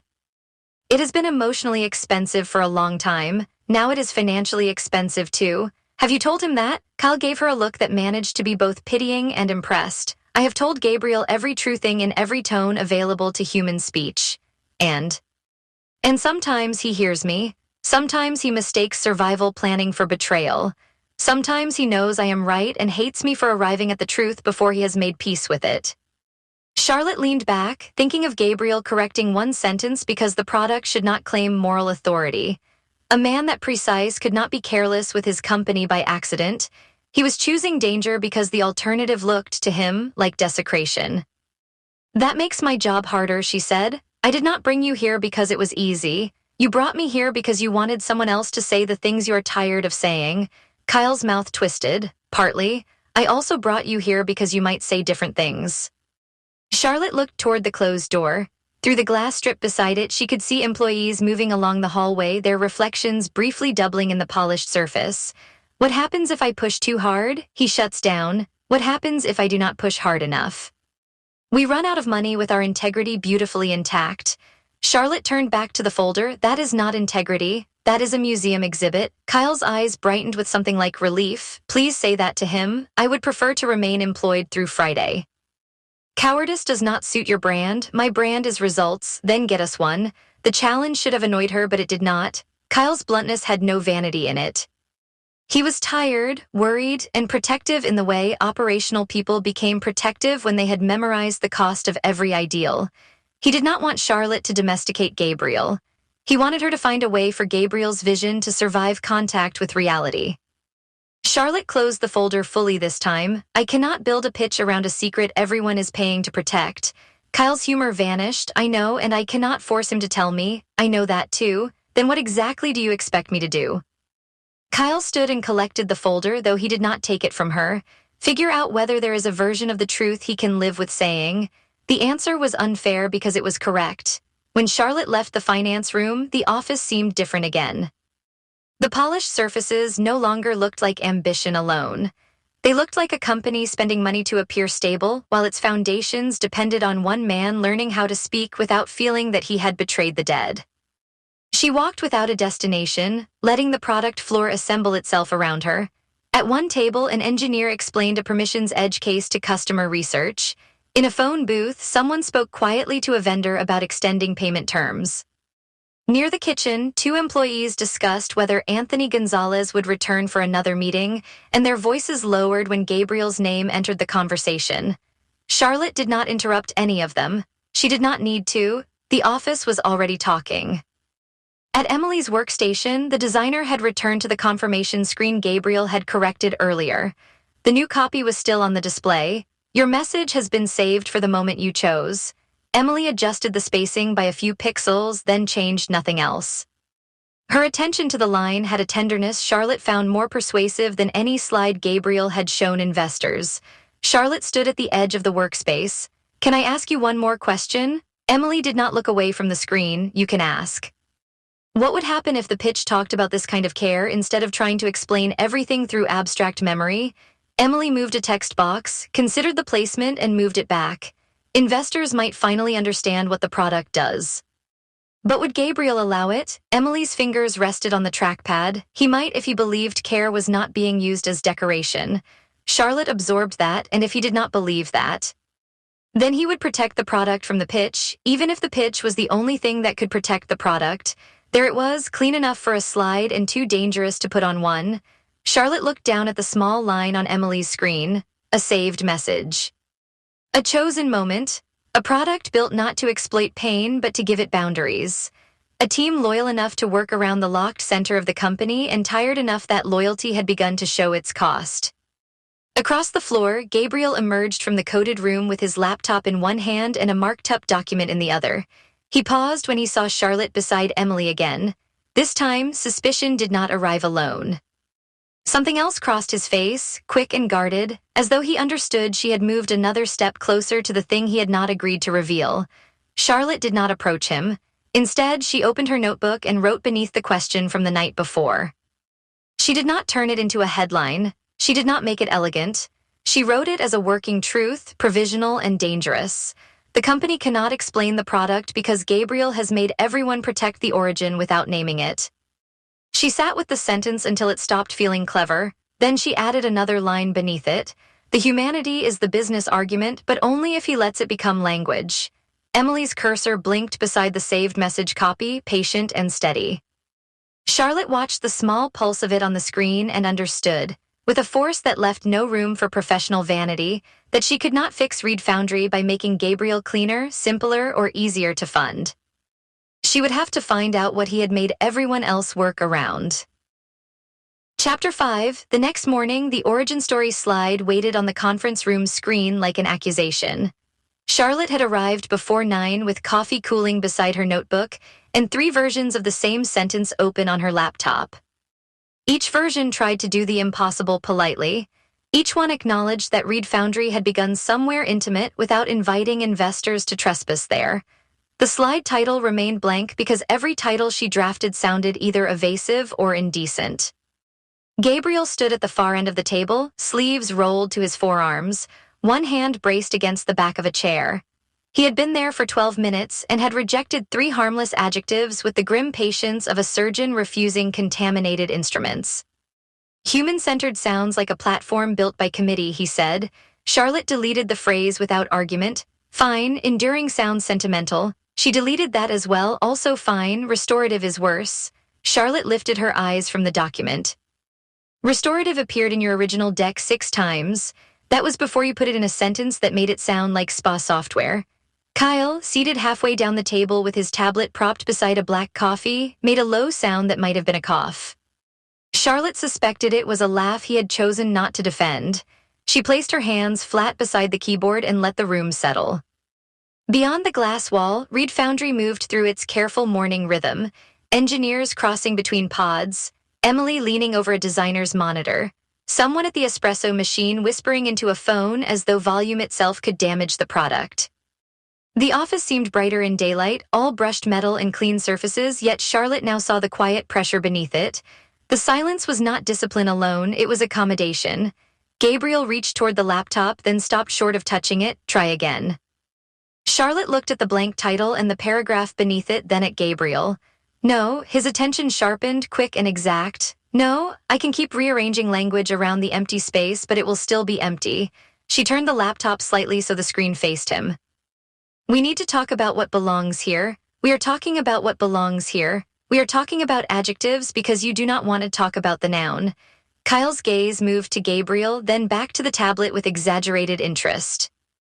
Gabriel's fingers closed around the chair back, not hard enough to look dramatic, but with a precision that made his knuckles seem deliberate. Charlotte kept her voice even. Who was this product originally built for? The office noise beyond the glass continued, but inside the room the question seemed to remove all usable air. Gabriel's posture did not change in any obvious way. He did not flinch and he did not look away. Instead, something in him became less available, as though a door had shut behind his eyes without making a sound. That is not the question investors need answered, he said. It is the question your pitch keeps answering badly. Kyle's tablet screen went dark. He left it that way. Gabriel moved around the chair and sat across from Charlotte rather than beside her. The choice arranged the table into a negotiation, and she hated that she noticed. The better question, Gabriel said, is who the product can help now. Charlotte nodded once. I agree. His expression shifted, wary of the agreement. That is exactly where I am trying to take us, she continued. I want the pitch to move away from private history and toward user impact. I want investors to understand the people this platform serves. People struggling with absence, memory, unresolved communication, emotional language after loss.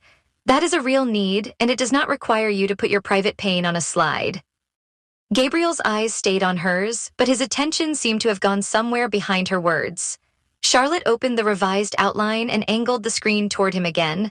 We build the origin section around inevitability, not confession.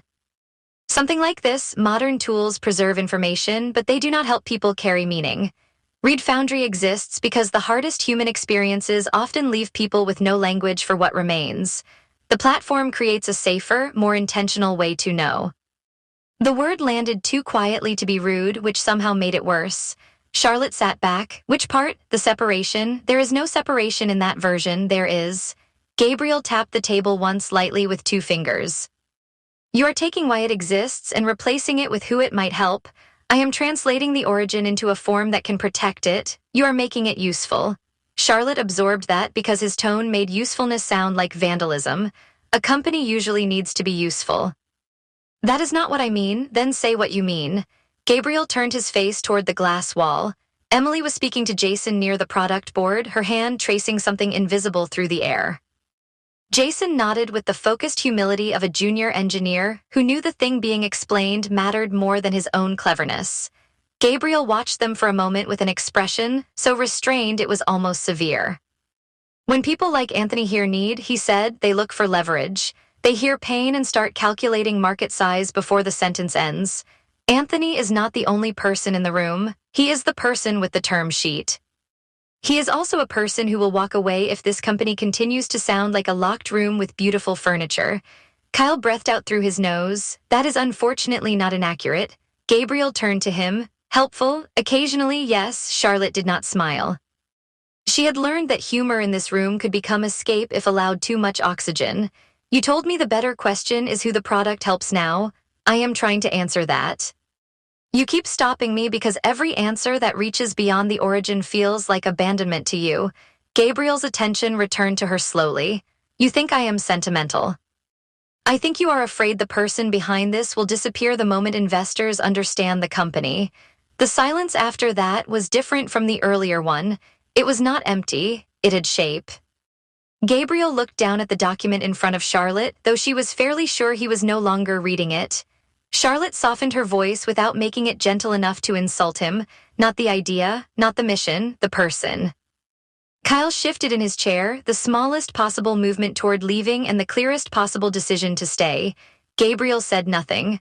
Charlotte let the quiet hold for one breath, then another. She wanted to ask directly, to place a name where Reed Foundry had built a shrine out of interface copy and carefully managed silence. She could feel the consultant in her reaching for the missing variable, impatient and professionally hungry. Another part of her, the part that had watched Emily protect a single sentence from becoming manipulative, stopped her hand before it closed around the wrong tool. Was Reed Foundry a promise? She asked. Gabriel's face did not break. Nothing so obvious happened. Yet his hand, resting beside a printed copy of the deck, moved half an inch as if he had meant to reach for something that was no longer there. The motion was small enough for plausible denial and large enough to answer her. Kyle looked at the table. Gabriel gathered the printed pages into alignment. There are things I will not put in a pitch deck. I am not asking you to. You are asking for the architecture beneath it, which is a cleaner way of asking for the same thing. No, Charlotte said. I am asking you to stop making everyone else protect a truth they do not fully know. His eyes lifted sharply. She continued before he could turn anger into a wall. Your team speaks around this. Kyle budgets around it. Emily designs around it. I am being asked to build investor language around it. You are not the only person carrying the cost of your silence. Gabriel pushed back from the table and stood. The movement was controlled, but the chair's wheels gave a soft, undignified roll against the polished floor. For a moment, that ordinary sound seemed to irritate him more than anything Charlotte had said. You believe every story exists to be used, he said. The accusation struck more cleanly than she expected. Charlotte felt it enter and find the bruise beneath her professional composure, the one Samantha had pressed on weeks before in other language. She had built a career turning chaos into sentences people trusted. She had been rewarded for making grief legible, ambition palatable, terror investable. She knew how often language became packaging. She also knew he was using the worst version of her work to avoid the necessary version. She closed the laptop partway, not enough to end the session, but enough to remove the screen between them. Some stories need structure because they matter. Gabriel's mouth moved slightly, but no answer came. Structure is not exploitation, she said. Context is not betrayal. I am not asking you to hand Anthony something sacred so he can turn it into a growth thesis. I am asking you to give me enough truth that I can keep him from doing exactly that. Kyle rubbed one thumb along the rim of his coffee cup. That is the part I have been trying to say less elegantly for 6 months. Gabriel looked at him. You have never struggled to be inelegant. Fair. The dry exchange might have loosened the room on another morning. Today it only proved that Kyle knew where the edge was and had chosen to stand near it anyway. Charlotte opened her notebook to the page she had written after watching Emily work. The sentence waited there, plain and dangerous. The company cannot explain the product because Gabriel has made everyone protect the origin without naming it. She did not show him that line, not yet. Instead, she turned to a fresh page and wrote user impact at the top. Beneath it, she added 3 columns: need, product response, protected truth. Gabriel remained standing. What is that? A way to stop fighting over whether the origin belongs in the pitch. It does not. It does, but not as confession. Charlotte drew a line beneath the column headings. The pitch can acknowledge that Reed Foundry was born from a human need without naming every private detail that created it. We can show that the product understands absence because it was built by someone who refused to treat absence as a UX problem. Kyle leaned forward, interested despite himself. Gabriel studied the page as if it might be a trap that had learned to write neatly. Charlotte filled the first row. Under need, she wrote, people lose the chance to say what matters clearly. Under product response, she wrote, guided language, saved messages, intentional emotional continuity. Under protected truth, she hesitated, then wrote, the platform began with one person Gabriel refuses to reduce. Gabriel read the line. His reaction was not immediate. His gaze stayed on the words, and something passed over his face that Charlotte could not name because naming it would have made it too available. Grief was there, but grief alone was not precise enough. There was devotion in it, and guilt, and a kind of helpless loyalty that had nowhere professional to go. Do not write about me in the third person, he said. Charlotte crossed out Gabriel and replaced it with the company. The new line read, the platform began with one person the company refuses to reduce. Kyle's shoulders lowered by a fraction. Gabriel looked away first, which felt less like defeat than exhaustion. Charlotte continued, we can make the investor narrative about the broader problem. We can make the product narrative about what Reed Foundry uniquely understands. We do not have to turn the origin into a story beat. We use it as a standard. A standard, Gabriel repeated, for what language is allowed, for what the product will not do. For why the design refuses manipulation. For why your team cares about copy most companies would A/B test into oblivion. Kyle glanced toward the product floor. That would also explain some of our slower decisions without making us look chaotic. You are chaotic, Gabriel said. We are emotionally principled with poor calendar hygiene. Charlotte almost smiled despite herself, then contained it because Gabriel was still staring at the notebook. His attention had fixed on the phrase refuses to reduce, and she realized he was not rejecting it. That unsettled her more than his anger had. After a long moment, he placed both hands on the back of the chair again. You still want an origin story? I want an origin principle. That sounds like consultant language. It is consultant language. I am a consultant. You say that as if it absolves you. It does not absolve me from anything. Charlotte tapped the notebook with the pen. It gives me a job. Right now, my job is to keep this company alive without making it false. Gabriel's eyes found hers again, and if those requirements conflict, then I tell you before I choose. The answer changed the room more than she intended. Kyle looked between them, suddenly too aware of the current moving beneath the professional words. Gabriel's face remained controlled, but his attention sharpened in a way that made Charlotte remember the late hours reflected in glass, his voice lowering when a phrase mattered. The dangerous intimacy of being understood in a language neither of them had agreed to speak outside work. She looked down first, not because she was embarrassed, but because the pitch outline needed saving from what had just passed between them. Let us try a paragraph, she said. Gabriel remained still for another second, then sat. One paragraph, Kyle muttered historic progress. No cheering from operations, Gabriel said, I am spiritually clapping. Charlotte reopened the laptop and placed the cursor beneath the empty slide title. This time she did not search for an adjective that would survive Gabriel's scrutiny. She built the sentence around the constraint itself. Read Foundry began with a private failure of language. She typed, speaking as she worked, and became a platform for people facing moments when ordinary communication is too late, too thin, or too unsafe to carry what remains. Gabriel's eyes moved across the words. Kyle leaned in. That is clear, Gabriel said, too dramatic. Charlotte highlighted private failure of language. What bothers you there? It implies incompetence. It implies pain. It implies someone failed, didn't someone? The question slipped out more softly than she intended, and Gabriel's face closed around the answer. Kyle's phone buzzed on the table. He glanced at it, frowned, then stood with visible reluctance. Legal, I need to take this. Gabriel did not look away from Charlotte, convenient. Kyle picked up the phone. Yes, I scheduled a fake legal call in anticipation of this exact emotional ambush. Charlotte gave him a look. He paused at the door and lowered his voice. For what it is worth, this is the first paragraph that has sounded like the company without sounding like a eulogy. Then he left, and the conference room became too large for two people. Gabriel walked to the glass wall and stood with his back partly turned. Outside, Kyle moved toward a quieter corner, phone pressed to his ear. Emily glanced toward the conference room, read enough in Gabriel's posture to look away and return to her screen. Charlotte noticed that kindness.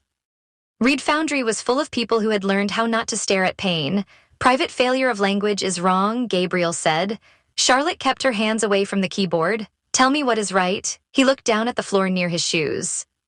Sunlight from the windows cut pale rectangles across the polished concrete, and his shadow crossed one of them cleanly. Language was not the failure. She waited. Timing was. The words were quiet enough that the ventilation nearly took them.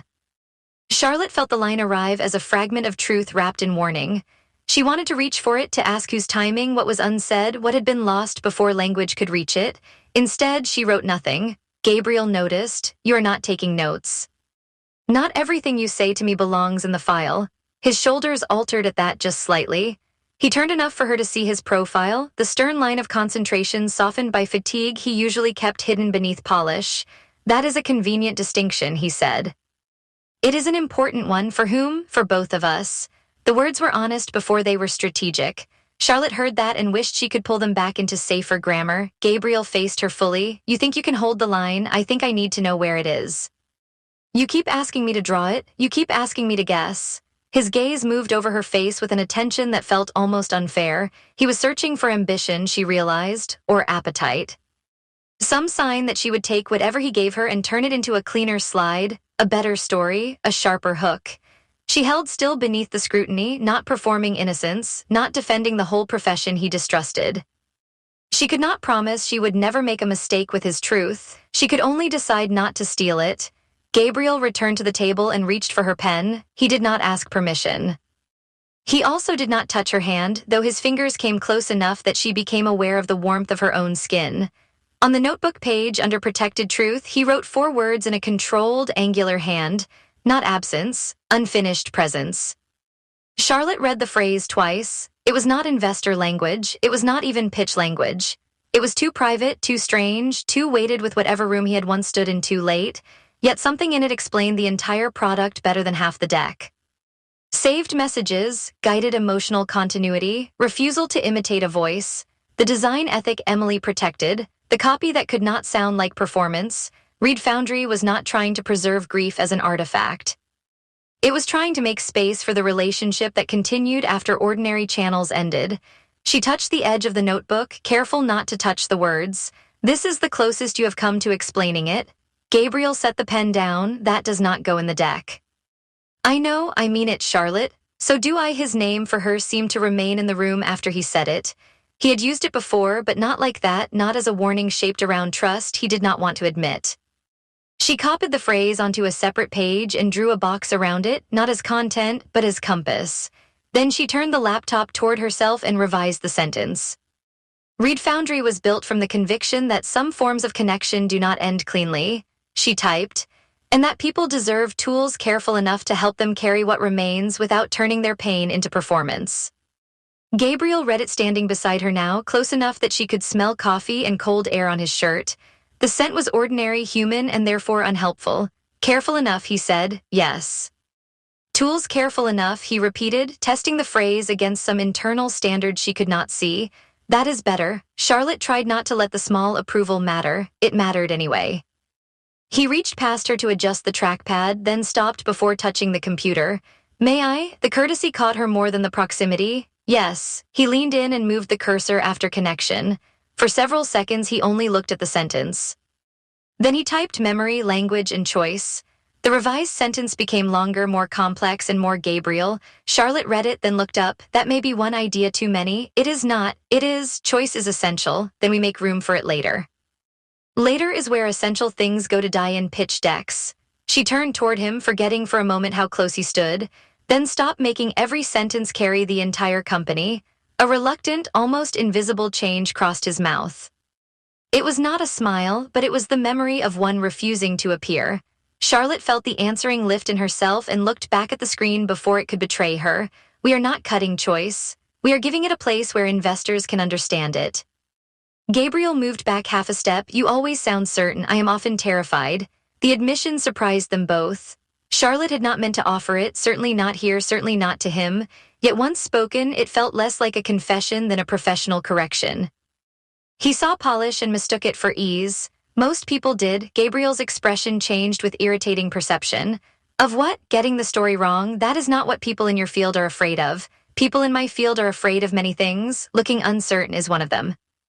And you? Charlotte looked at the slide because it was safer than looking at him.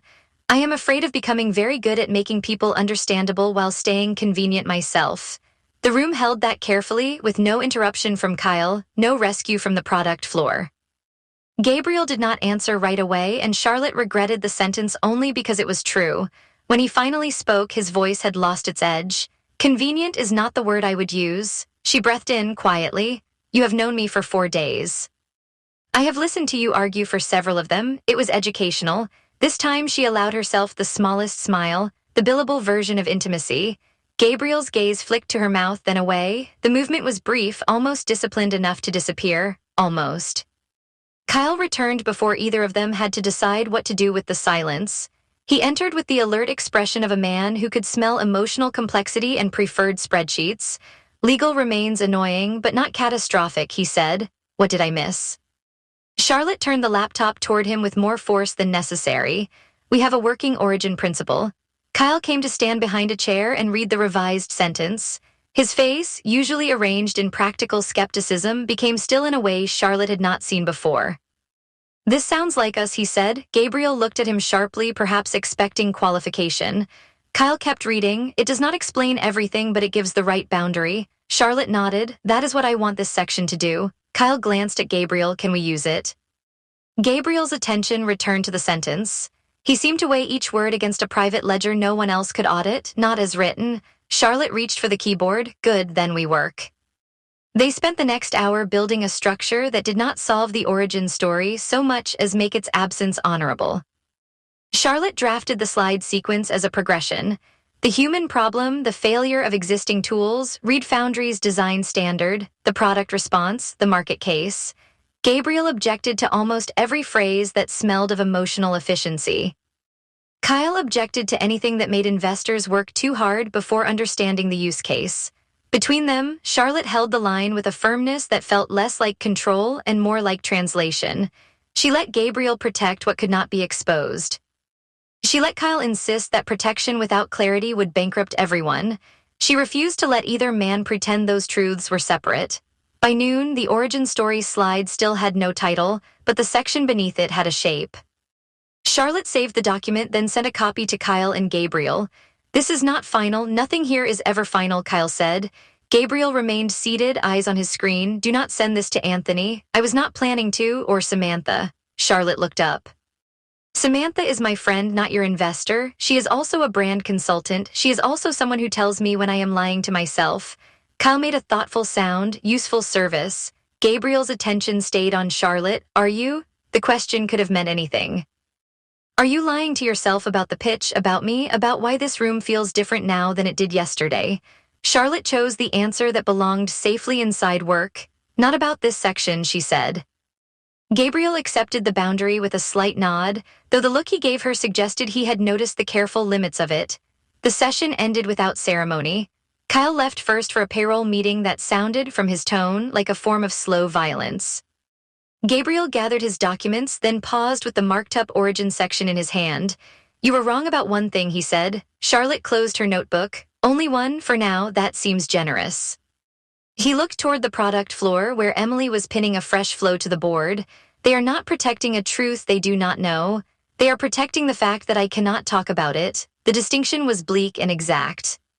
Charlotte stood, tucking her laptop beneath one arm. "That may be worse, I know." The admission came without defense, and because of that she had no immediate answer. Gabriel left before she found one. Charlotte remained in the conference room until the glass walls began reflecting more of her than the office. On the table, her notebook lay open to the 3 columns, the ink still dark where Gabriel had written his impossible phrase. She could have copied it into the working document. She could have transformed it into something elegant, investor-safe, and devastatingly useful. A month ago, she might have believed that was the highest form of respect she could offer a client's truth. Now she understood that restraint could be a kind of authorship too. Kyle appeared in the doorway 20 minutes later with 2 protein bars and the expression of a man negotiating with mortality. "Have you eaten anything today?" Charlotte accepted one. "Does coffee count?" "At Reed Foundry, legally, yes. Nutritionally, no." He entered and sat across from her without asking whether she wanted company. She appreciated the lack of ceremony. "He will not give me the full story," she said. Kyle unwrapped his protein bar with unnecessary violence. "He may not know how. That is what you said before. I repeat myself when people ignore correct information." Charlotte turned Gabriel's phrase over in her mind. "Unfinished presence." Was there ever a version where he told everyone? Kyle looked toward the glass, following the path Gabriel had taken. In the early days, maybe, before employees, before investors, before every sentence had consequences. Language always had consequences here. Yes, but at first the consequences were mostly his. Charlotte understood that more than she wanted to. Now they belong to everyone. Kyle nodded. "That is the part he hates." She looked at the slide again. "He thinks disclosure equals betrayal. He thinks surviving something requires keeping faith with the exact shape of what was lost." Kyle's usual dryness faded around the edges. "It is admirable until it becomes management strategy." Charlotte leaned back, the chair shifting beneath her. "And you still stay. Someone has to make sure devotion gets translated into payroll." The line was funny until it was not. Kyle stood and tossed his empty wrapper into the trash. "For what it is worth, you got closer today than anyone else has without getting fired, frozen out, or assigned to vendor procurement as punishment. That happens only spiritually." At the doorway he paused. "Do not take it personally when he retreats after this." Charlotte looked up. "You think he will?" "I think he already has." After Kyle left, Charlotte returned to the document and opened a fresh page beneath the revised structure. She did not title it Origin Story. She did not title it Gabriel. Instead, she wrote Protected Emotional Truth, then began outlining the pitch section in plain language. They would not sell grief. They would not stage pain as proof of market insight. They would not allow Anthony to mistake restraint for lack of ambition, or ambition for permission to make the product colder. Reed Foundry would be framed as a company built around a humane standard. That technology entering vulnerable emotional spaces had to be careful, consent-driven, and honest about what it could not repair. She wrote until the paragraph stopped sounding like strategy and started sounding like a promise she had not been authorized to make. At the far side of the office, Gabriel emerged from the corridor and slowed outside the conference room. Charlotte saw his reflection in the glass before she saw him directly.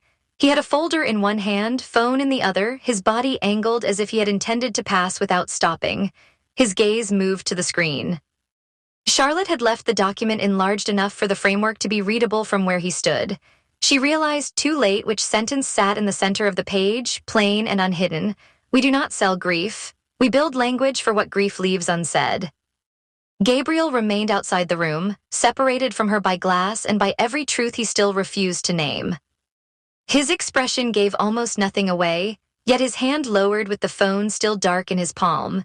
And for the first time since Charlotte had entered Reed Foundry, he looked less like a man guarding a locked door than one who had heard someone knock in the right language. He moved on without entering. Charlotte watched his reflection disappear, then saved the document under a new file name, Origin Principle Working Draft. Chapter 6. By the time Charlotte stepped out of Reed Foundry, the city had already polished itself into evening performance.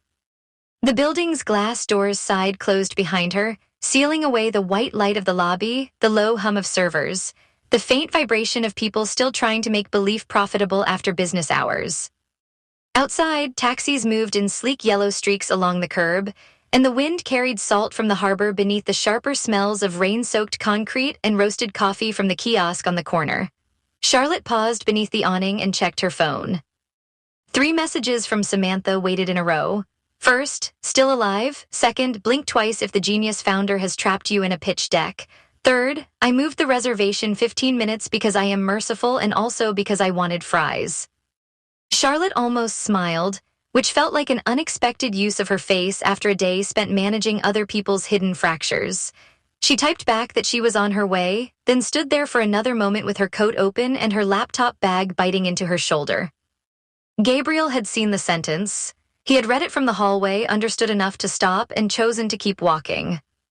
Charlotte had worked with founders who exploded, founders who flattered, founders who mistook every useful phrase for divine intervention, and founders who treated consultants as hired mirrors. Gabriel's restraint unsettled her more than any reaction would have. She told herself it meant nothing beyond professional resistance. He had probably seen an imprecise line and decided to reject it later. He had probably gone back to his office to find 6 reasons the sentence was sentimental, commercially dangerous, ethically vulgar, or all 3 at once. Yet the image stayed with her through the ride downtown. Gabriel behind glass, phone dark in his hand, his face altered by something too quick to name. Samantha had chosen a restaurant 3 blocks from a boutique venture firm and half a block, from the kind of members-only workspace that advertised community while charging enough to discourage actual community from entering. The front windows glowed amber against the dark street, and inside the room throbbed with money rehearsing in formality. Founders in expensive sneakers leaned over small plates. Brand consultants laughed with careful volume. 2 men at the bar debated defensible moats as though discussing weather patterns. Someone near the coat check said the word authenticity with the dead seriousness of a person billing by the hour. Charlotte gave her name to the host, then spotted Samantha in a curved booth beneath a wall of framed black and white photographs that made everyone seated below them look more interesting by association. Samantha Nelson lifted one hand without rising. She wore a deep green blazer, gold hoops, and the kind of lipstick that made apology unnecessary. You look like someone tried to turn a funeral into a revenue model, Samantha said, sliding the cocktail menu aside as Charlotte reached the booth. Charlotte stopped with one hand on the back of the seat. That is oddly specific. You work in startups, Samantha said. Specific tragedies repeat themselves. Charlotte slid into the booth across from her and placed her laptop bag carefully beside her leg, as though the framework inside it might overhear the conversation and rearrange itself out of guilt. Samantha studied her for a beat that lasted longer than casual concern. Her attention was one of the reasons Charlotte trusted her, and one of the reasons she sometimes avoided seeing her after difficult workdays. Samantha could let a person lie politely for approximately 12 seconds before beginning the excavation. So Samantha said, leaning back as a server set down a glass of water near Charlotte's elbow. Has the impossible founder already made you regret accepting the assignment? Charlotte reached for the water and drank before answering. Number regret would imply surprise, that bad.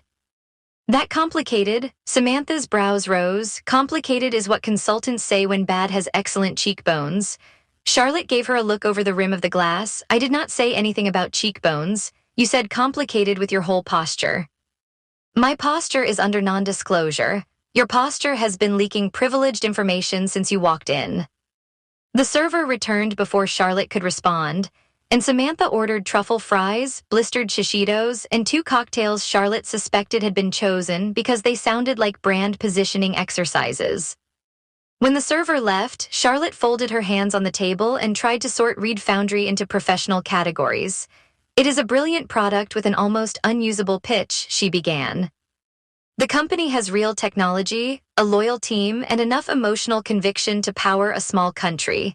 Unfortunately, none of that currently translates into an investor story anyone can act on. Samantha's amusement sharpened. That sounds like half the companies in this neighborhood.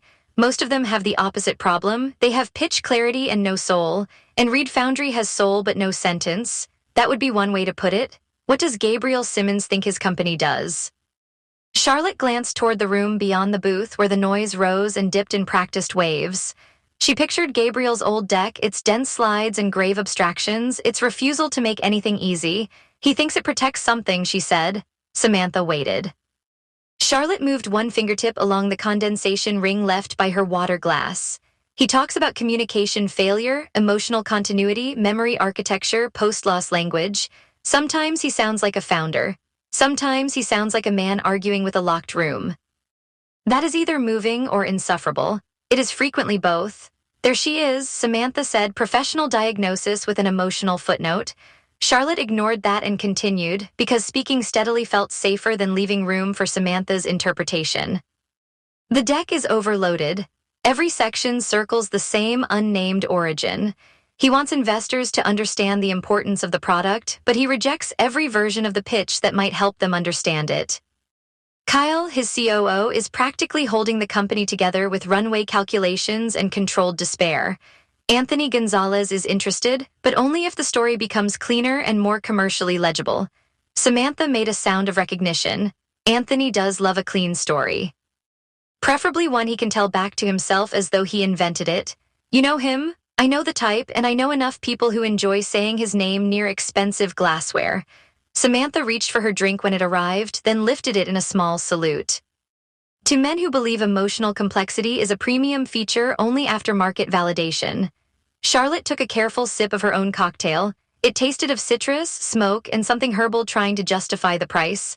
That is not unfair, she said. It rarely is.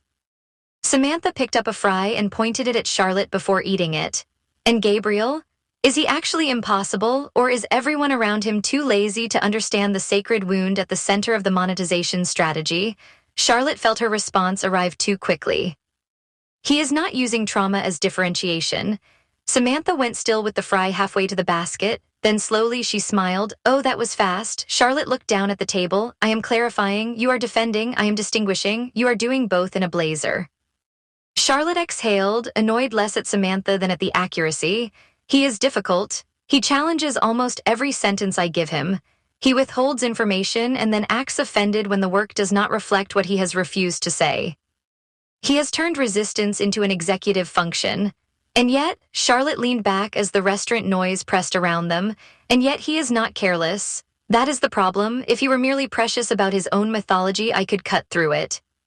But there is something under the resistance that feels earned. Samantha's teasing faded by degrees. She placed the fry down and folded her arms loosely on the edge of the table. Charlotte, that tone is unnecessary. That tone is extremely necessary. Are you trying to fix the company, or are you trying to protect the founder from being misunderstood? Charlotte looked at her directly. My job is to make Reed Foundry investable. That was not my question. It is the answer that matters. To whom? Charlotte reached for a shishito, discovered it was hotter than expected, and set it down with as much dignity as the situation allowed. Samantha's mouth twitched, but she did not rescue the conversation with humor. Charlotte wiped her fingers on the linen napkin and forced herself back into professional terrain. Every proposed simplification feels to him like erasure, she said. I have worked with emotional founders before, but this is different. He reacts as if clarity itself might betray the person behind the company. Samantha's attention shifted. The person behind the company, he has not told me, but you think there is one. I think the product began with someone specific, yes, and he has made you curious. He has made the pitch structurally impossible without the missing premise. That is consultant for curious. Charlotte gave her a flat look. You used to be better at pretending to respect terminology. I left agency life so I could speak plainly and invoice independently. The laughter that escaped Charlotte was brief but real, and Samantha softened when she heard it. The room around them kept moving, forks against plates, low music, bright voices, a cork pulled from a bottle somewhere behind Charlotte's shoulder. For a moment, the ordinary texture of the evening made Reed Foundry seem distant, almost manageable. Then Samantha said, founders like Gabriel can be dangerous for people like you. Charlotte set her glass down. People like me? Women who are very good at becoming necessary. That is a dramatic way to describe competence. It is a precise way to describe a pattern. Samantha rested her elbow on the back of the booth. I have seen consultants get pulled into the orbit of men with unresolved pain and exquisite standards. At first, it looks like access. Then it looks like trust. Then one day she realizes she is the only person who can translate him, soothe him, challenge him, and keep the work alive. He calls it partnership because it sounds better than dependency. Charlotte's fingers curled lightly around her napkin. Gabriel has not let me in, hasn't he? He argues. He refuses. He corrects language that no investor will ever read because he cannot tolerate a phrase being even slightly wrong. He walked past a conference room tonight instead of confronting me about a line he clearly hated. Samantha tilted her head, or clearly recognized. Charlotte looked away toward the bar, where a founder she vaguely knew from a climate software launch was explaining something to a woman who had the patient stillness of a person calculating her exit. You are projecting intrigue onto a hallway incident. I am listening to how carefully you are minimizing it. There is nothing to maximize. Being fought by someone intense can feel almost as personal as being chosen by them, Samantha said. Especially when the work requires translating pain. The sentence landed with enough force that Charlotte had to busy herself with the water glass again. She thought of Gabriel across the conference table, rejecting a phrase not because it failed to sell, but because it failed to honor. She thought of the old deck's strange devotion to absence. She thought of the line on her screen, the one she had saved instead of deleting. We are talking about a client, Charlotte said. We are talking about a client whose grief you are trying to make legible without making it useful in the wrong way. Charlotte said nothing for several seconds because every answer available sounded either defensive or too honest. Samantha's tone gentled. What did you write? Charlotte looked back at her. What? You said he saw a line. What was it? Charlotte pressed her thumb against the base of her glass, feeling the chill of it. She had repeated investor theses, positioning statements, founder narratives, category definitions, and crisis language in rooms much less friendly than this one. One sentence should not have felt intimate. Still, her voice changed when she said it. We do not sell grief. We build language for what grief leaves unsaid. The restaurant seemed to fold its noise around the words and then release it again. Samantha's face lost its quickness. For once, she did not reach immediately for wit. Well, she said quietly. Charlotte swallowed. It is only a working principle. It is more than that. It may not survive. That is not what I meant. Samantha leaned forward, her bracelets shifting softly against one another. The danger is not that the line is wrong. The danger is that it may be too right. Charlotte's throat tightened in irritation because irritation was easier than acknowledging the small tremor of recognition beneath her ribs. It is language, Sam. No, it is a key. You may not know which door yet, but you know when one turns. Charlotte looked down at the table where the candle between them flickered in the draft from passing servers. I can keep boundaries. I know you can keep calendar boundaries, invoice boundaries, scope boundaries, and the kind of emotional boundaries that look excellent in a post-project debrief. That is not what concerns me. I have handled volatile founders before. Yes. I have rescued pitches under worse pressure. Absolutely. I have built narratives around sensitive subjects without losing perspective. Samantha's mouth curved, though her eyes remained serious. You have also built a career by making other people understandable while revealing almost nothing about what you want. Charlotte sat back. That is a very elegant ambush for someone eating fries. It is only an ambush if you intended to walk into it blindfolded. I reveal plenty. To clients, you reveal competence. To rooms, you reveal control. To friends on rare and holy occasions, you reveal that you are tired. That seems sufficient. It is efficient, Samantha said, not sufficient. Charlotte's laugh arrived too late to be convincing. She took another sip of her drink and let the citrus burn her tongue. I thought we were discussing Gabriel's origin story. We are discussing why his refusal to expose it might feel familiar. Charlotte's fingers stilled against the stem of the glass. Samantha, mercifully or cruelly, continued with care. You simplify because it works. You find the cleanest line through the mess, and founders pay you obscene amounts of money because you can make chaos sound inevitable. But sometimes I wonder whether you admire clarity or hide inside it. Charlotte looked toward the window. Outside, people moved past beneath umbrellas, their figures blurred by the thin rain beginning to stripe the glass. Inside, the restaurant kept selling warmth to people who could afford to call it atmosphere. I do not hide, she said. Samantha gave her a look filled with affection and disbelief. You edit. Charlotte opened her mouth, then closed it because the distinction was too close to be comfortable. At Reed Foundry, Gabriel edited by omission. He removed the person, the promise, the wound, and then demanded that everyone understand the shape left behind. Charlotte edited differently. She trimmed need into ambition, uncertainty into discipline, loneliness into availability. She had made herself useful in every room where wanting too much might cost her leverage. The parallel irritated her because it was not wrong enough. Gabriel and I are not the same, she said. I did not say you were. You are implying that my professional habits are emotionally revealing. I would never imply when I can state clearly. Charlotte gave her a reluctant smile, then rubbed the bridge of her nose. You are insufferable when you are right adjacent. Right adjacent is where all billable truth lives. The humor helped, but it did not dissolve the unease. Charlotte watched Samantha break another fry in half, then abandon it uneaten. Samantha said, do the job, truly. Make the pitch better, help the company survive if it deserves to survive, but do not confuse being needed with being known. Charlotte looked at her across the table. The words had been said gently. That made them worse. You think I am that susceptible? I think you are human, which I realize is an inconvenient brand deviation. Samantha, I think you are walking into a company built around a grief no one will name, and the founder has already learned that you can hear what other people miss. That combination would challenge anyone. Charlotte stared at the candle until the flame doubled and blurred for a moment. He has not asked me for anything personal. Hasn't he asked you to protect the most personal thing about the company without telling you what it is? The answer pressed against Charlotte's ribs. That is not intimacy, she said. No, Samantha replied, but under enough pressure it can imitate it. Their food cooled between them while the conversation settled into a quieter register.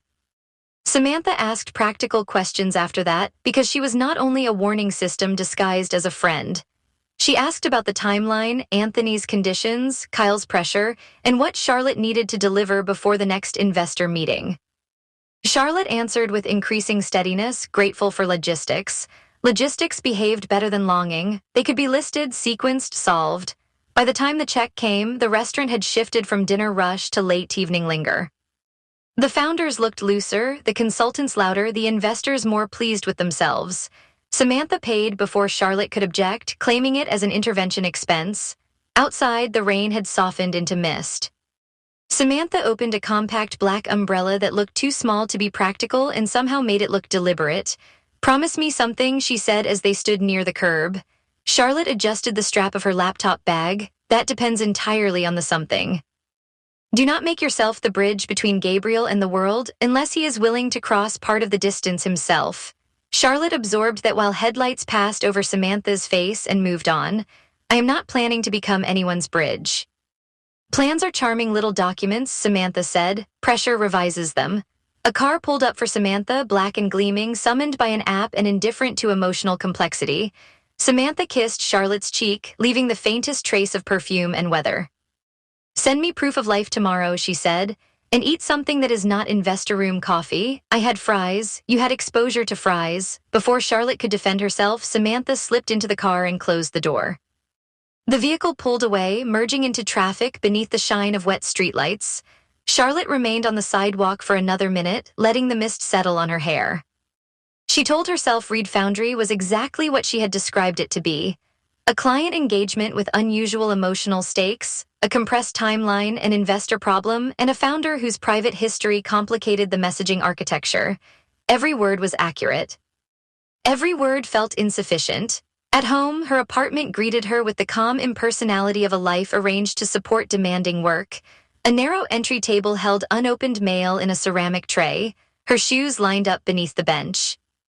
The living room looked out over a slice of the city, all lit windows and dark water beyond, beautiful in the way distance often made things beautiful. Charlotte hung her coat, washed her hands, and changed into a soft sweater before making tea she forgot to drink. She placed her laptop on the small dining table rather than the desk because the desk felt too official and the sofa felt too honest. The file opened to the framework exactly where she had left it. Origin Principle, Working Draft. The cursor blinked beneath the sentence Gabriel had seen. We do not sell grief, we build language for what grief leaves unsaid. Charlotte read it once as a strategist, testing rhythm, defensibility, investor risk. Grief was dangerous language, sell was more dangerous. Build language was abstract and less attached to product behavior. What grief leaves unsaid was evocative, perhaps too evocative, and Anthony would either dislike it or try to own it.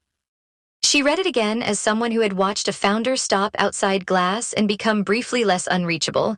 Her fingers hovered over the trackpad. Deleting the line would be defensible. She could replace it with something cleaner by morning. Read Foundry creates trusted communication tools for emotionally complex moments. The sentence was safe, it was accurate, it would survive a partner meeting and offend no one. Charlotte typed it beneath the original line and stared at both. The new sentence sat there like a well-dressed stranger at a memorial. She leaned back in the chair and listened to the faint traffic below, the muted rush of tires over wet pavement. Samantha's warning returned in pieces. Do not confuse being needed with being known. Do not make yourself the bridge. Pressure revises plans. Charlotte clicked once, highlighted the safe sentence, and deleted it. The original line remained. She did not yet know whether it belonged in the pitch, the strategy, or only in the private map she was building of Read Foundry's locked rooms. She knew only that cutting it felt less like discipline than fear. At the bottom of the page, she added a note for herself. Protect the truth without requiring the confession. Then she saved the file, closed the laptop, and sat in the dim apartment with her cooling tea beside her, aware that she had kept the one sentence most likely to move her closer to the story Gabriel refused to tell. Chapter 7 at 11:43 p.m., the only light left inside Read Foundry came from Charlotte's laptop and the blue glow of a product prototype she was not supposed to understand yet. The office had changed after hours in a way that made its daytime polish seem almost dishonest. Without the circulation of employees, the glass walls stopped announcing transparency and began reflecting back every private thing. Conference rooms became dark aquariums. Whiteboards glimmered faintly with abandoned diagrams. A half-erased funnel model near the kitchen still promised conversion, retention, and expansion. But under the emergency lights, it looked less like a growth plan than a set of instructions no one had the heart to follow. Charlotte had let herself in with the temporary access card Kyle had given her that afternoon, though she had not told him she planned to use it at this hour. She had told herself she was returning for notes, then for context, then for the peculiar concentration that only came from standing close to the problem. By the time she reached the central conference room and turned on a single lamp, the lie had thinned into something more useful. She had come back because the pitch would not speak properly anywhere else. She set Gabriel's original deck across the table in one long, accusatory row. Beside it went Kyle's financial notes, their margins crowded with payroll dates and investor timing risks. Emily's design comments formed a quieter stack, each page precise and almost tender in its attention to user hesitation. Charlotte placed her own framework nearest to the laptop, not because she trusted it most, but because it was the only document in the room that had not yet failed Read Foundry in public. She opened a blank page and wrote 5 questions at the top. Who suffers? What do they receive? Why does this need to exist now? Why this team? Why must it be built with restraint? For several minutes, the questions looked almost embarrassingly simple. They were the bones beneath every persuasive company story, the kind of structure Charlotte could usually assemble while half listening to a founder describe a market he had not yet earned. The difficulty was not that Read Foundry lacked answers. The difficulty was that every answer seemed to stand near a locked door. She began with the safest one. People struggle to communicate during emotionally complex moments. She looked at the sentence until it went dull in front of her. It was true, but it had the moral weight of a survey result. She moved down a line. Read Foundry helps users find language when ordinary communication fails. Better, but still evasive. The word users bothered her tonight. It was clean, fundable, defensible, and entirely too bloodless for a company that made people lower their voices when they described the interface. Charlotte pulled Gabriel's old opening slide from the deck and held it beside her screen. His version sprawled across 3 paragraphs, dense with technical architecture, behavioral theory, and a sentence about the fragility of meaning that no investor could possibly survive before breakfast. It was undisciplined and nearly unusable. It was also not random. She had spent enough years cutting language to recognize when excess was hiding fear and when excess was circling pain. Gabriel's deck did not wander because he had nothing to say. It wandered because every direct route seemed to pass through something he refused to name. The prototype monitor across the room brightened as the system refreshed. Charlotte looked up and watched a pale interface settle into place, spare and gentle against the dark.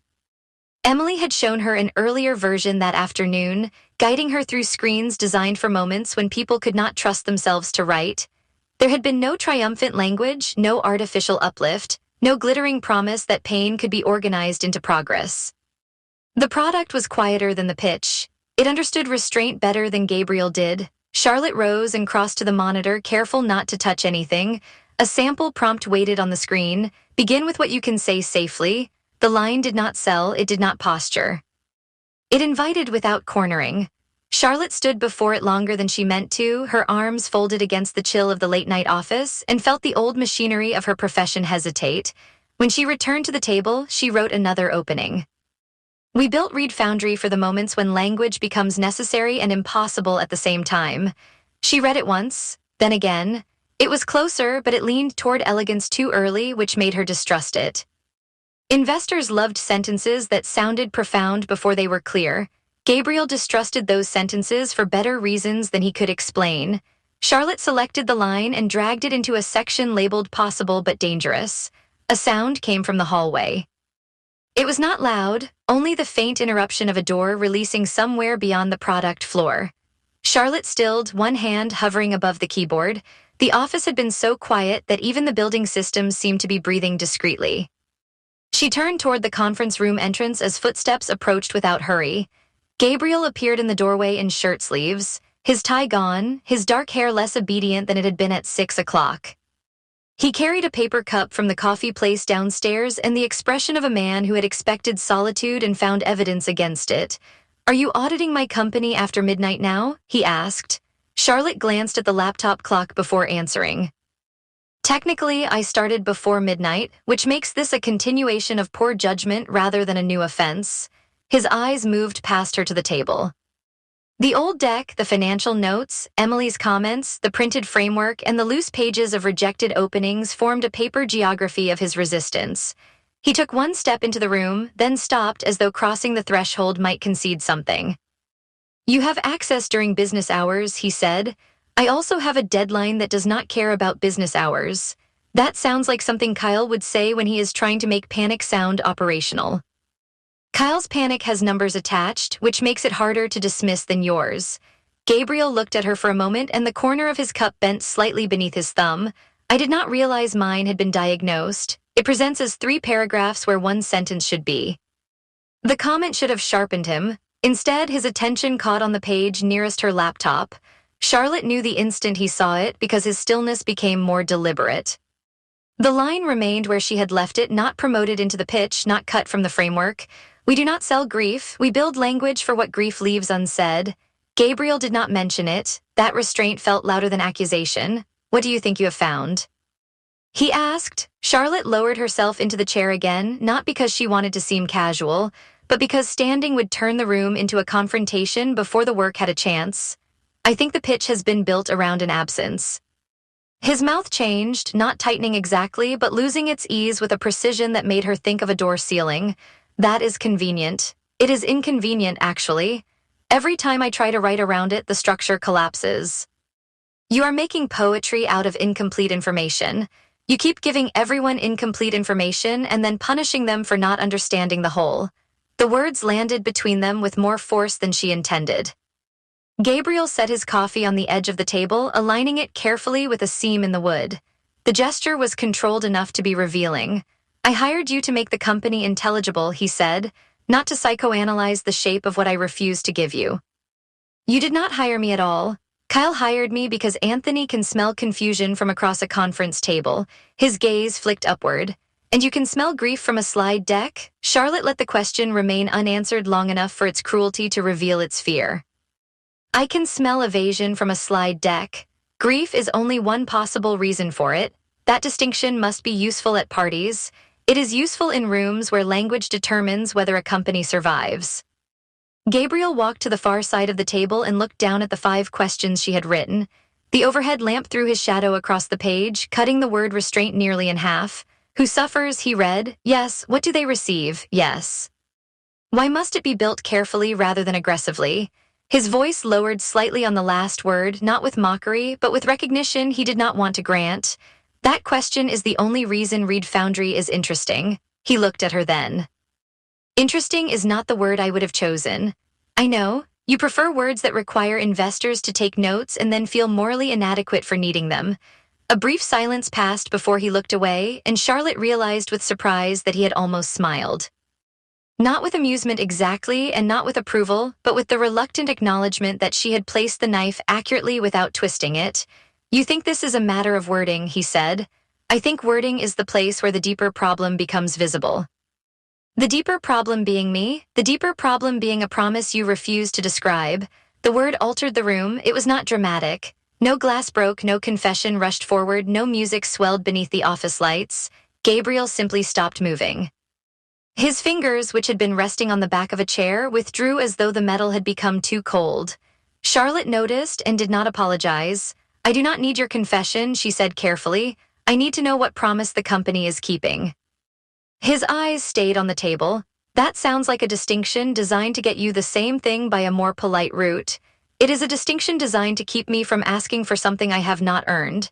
He absorbed that in silence. Outside the glass, the prototype monitor shifted again, washing the hallway in blue.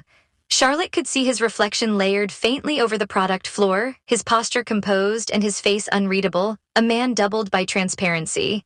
You want an origin story, he said. I want a pitch that does not fracture every time it approaches the reason the product exists. Investors like origin stories because they make risk feel personal. Investors like origin stories because categories do not bleed. That is exactly why they are dangerous.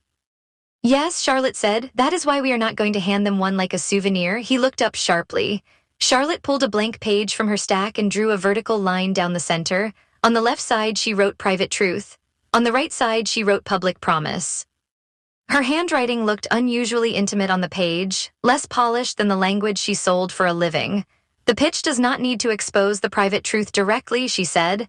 It needs to let the public promise inherit its weight. Gabriel stared at the page. That is either useful or manipulative. Most pitch strategy is both until someone with ethics makes a decision. You are very confident about your ethics for someone who rearranges other people's pain into investor language. Charlotte felt the remark touch something real, and for a second Samantha's voice returned with uncomfortable clarity. Do not make yourself the bridge. Do not confuse being needed with being known. I am confident enough to know when not to use what I can see, she said. That is why I am asking a smaller question. There is nothing small about this. Then answer it as simply as you can. Gabriel's hand returned to the chair, but he did not sit. Charlotte kept her own hands visible on the table, away from the keyboard, away from the framework, away from the sentence he had not acknowledged. Who is this built for? She asked. His face gave almost nothing away, but his breathing changed. It became shallower, then steadier by force.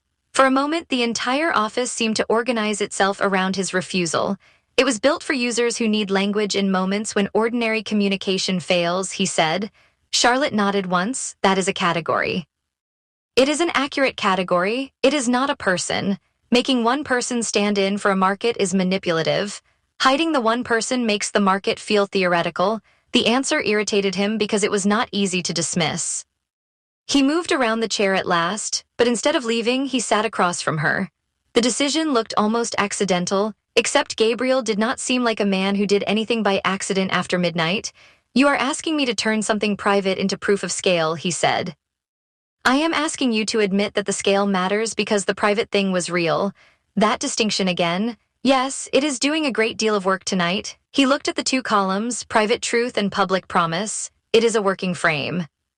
It sounds like something you would put in a consultant deck. It is currently written on printer paper with a pen I stole from your kitchen, so let us not insult it prematurely. This time, his almost smile lasted long enough for her to see it. The expression changed his face in a way that unsettled her more than his anger had. It made him look briefly less like a founder defending a fortress, and more like a man who had forgotten the fortress required defending. Charlotte turned the paper toward him. Your current deck keeps dragging private truth onto the stage, then burying it under abstraction before anyone can recognize it.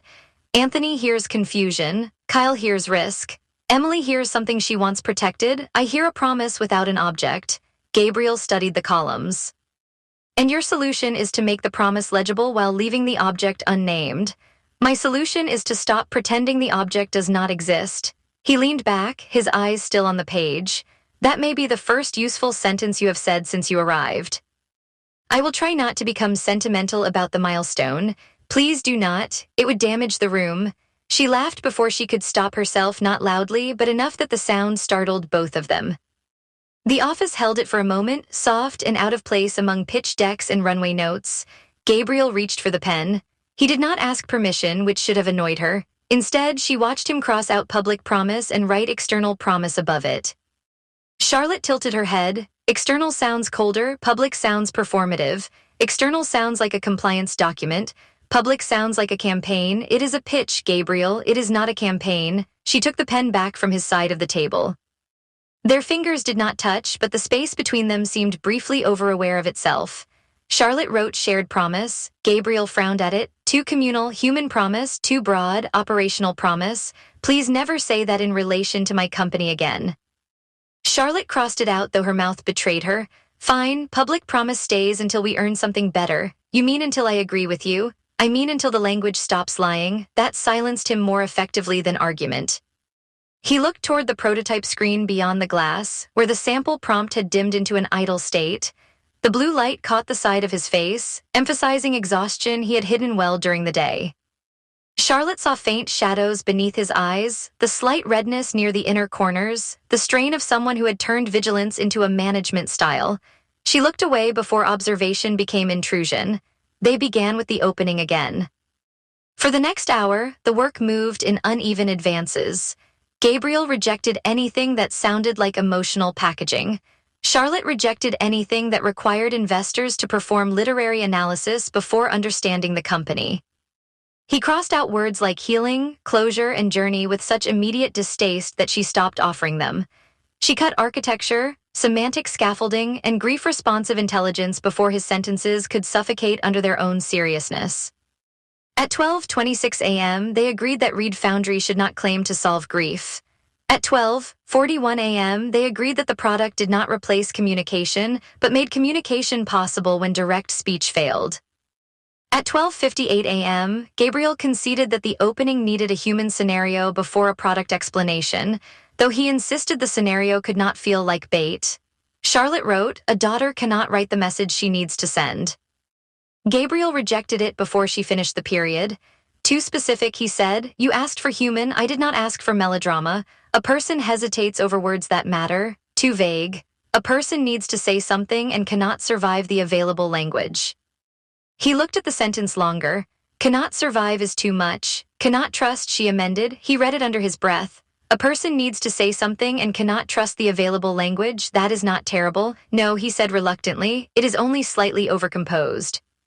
From you, I will accept that as applause. You should raise your standards. You are currently the reason my standards are sleep-deprived. The coffee went cold beside them.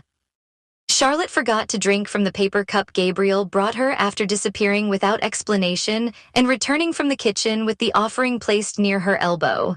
He had not asked whether she wanted it. He had simply set it down and said, "It is not good, but it is present," which struck her as the most Reed Foundry review of coffee imaginable. They worked through the first slide, then the second, the room filled with discarded phrases and the scratch of ink. The earlier tension did not vanish, but it changed occupation. It became concentration. It became craft.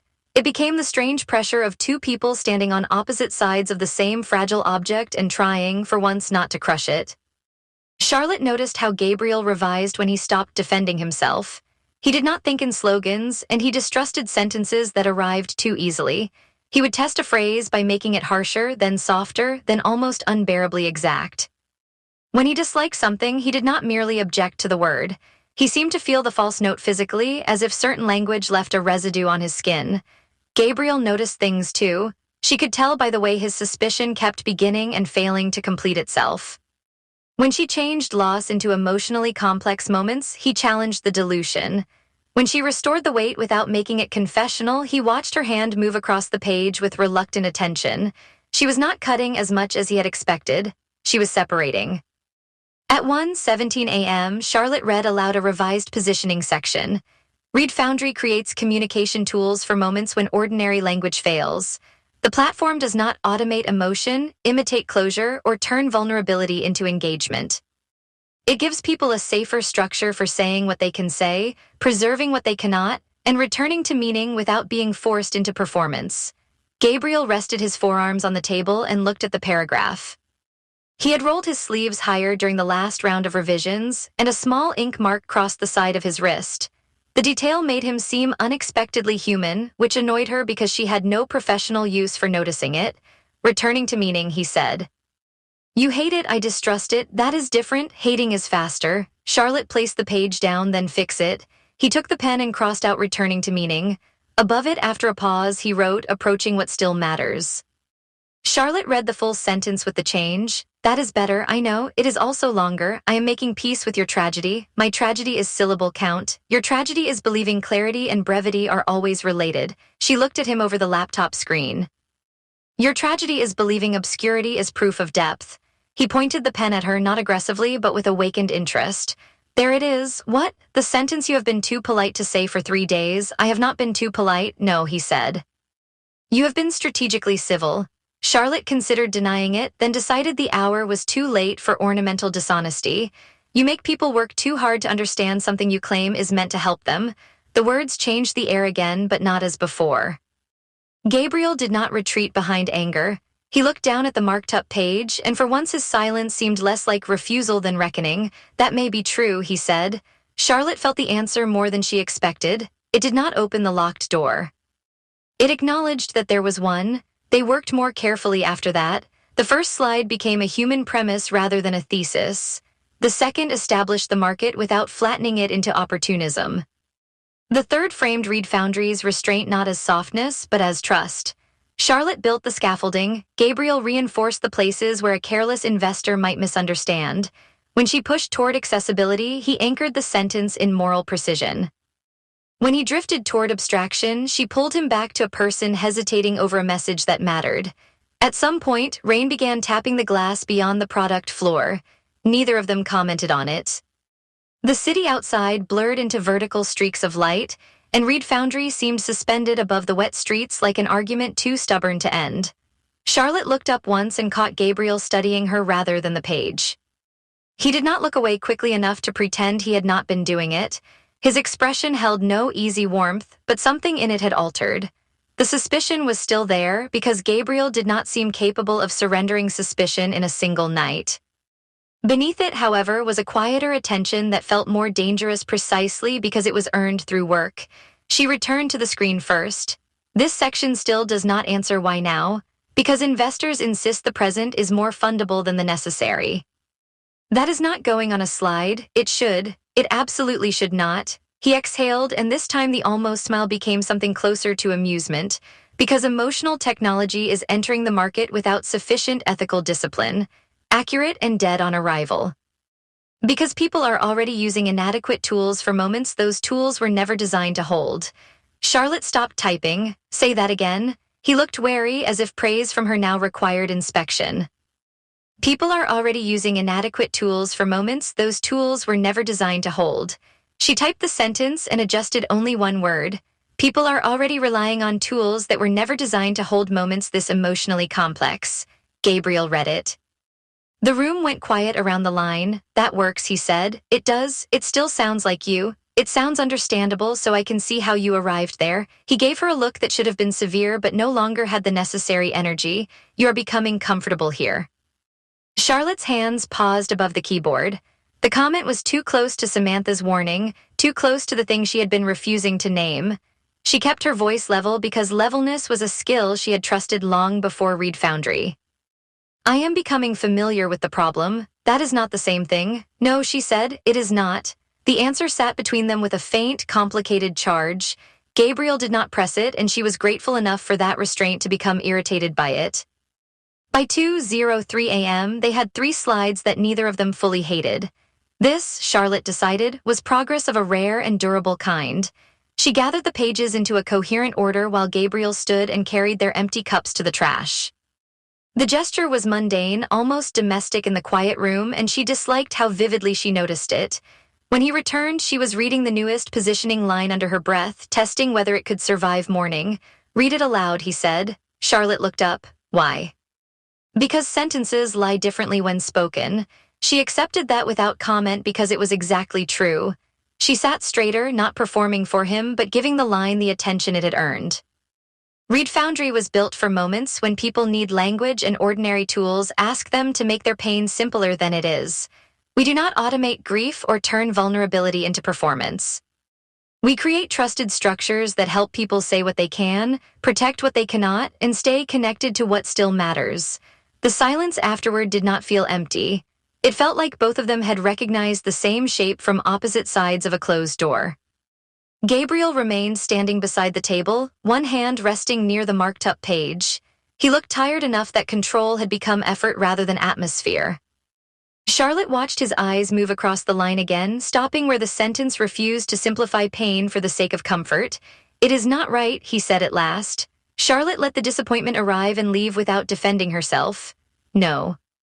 It is too clean in one place and too careful in another. I know, it will make Anthony ask questions. Anything worth keeping will make Anthony ask questions." Gabriel looked at her then, and the blue light from the prototype caught briefly in his eyes. "You are learning." "I am adapting under hostile conditions." That is one description. He picked up his coffee cup, remembered it was empty, and set it back down with a faintly irritated precision. Then he gathered Gabriel Simmons around himself again, layer by layer, until the exhausted man at the table became the founder who could walk through glass corridors without appearing touched by anything inside them. At the doorway, he paused. Charlotte did not ask him who the product had been built for. She did not ask what promise had put that expression on his face when she named it. She understood, with a strategist's discipline and something less professional beneath it, that the night had gone as far as it could without breaking. Gabriel glanced once toward the page between them. "It is not wrong," he said quietly. Then he left her in the blue-lit room with the unfinished pitch, the rain against the windows, and the unsettling knowledge that collaboration had brought her closer to the truth than confrontation ever had.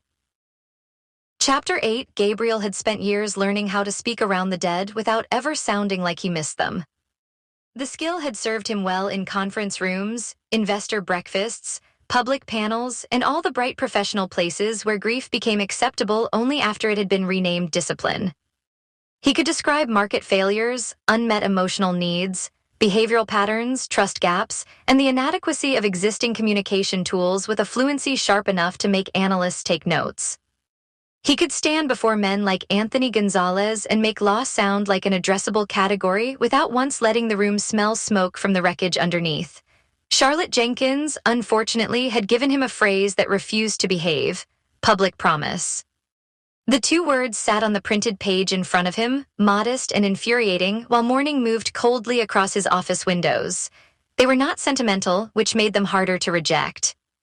They were not decorative, which denied him the satisfaction of cutting them for taste.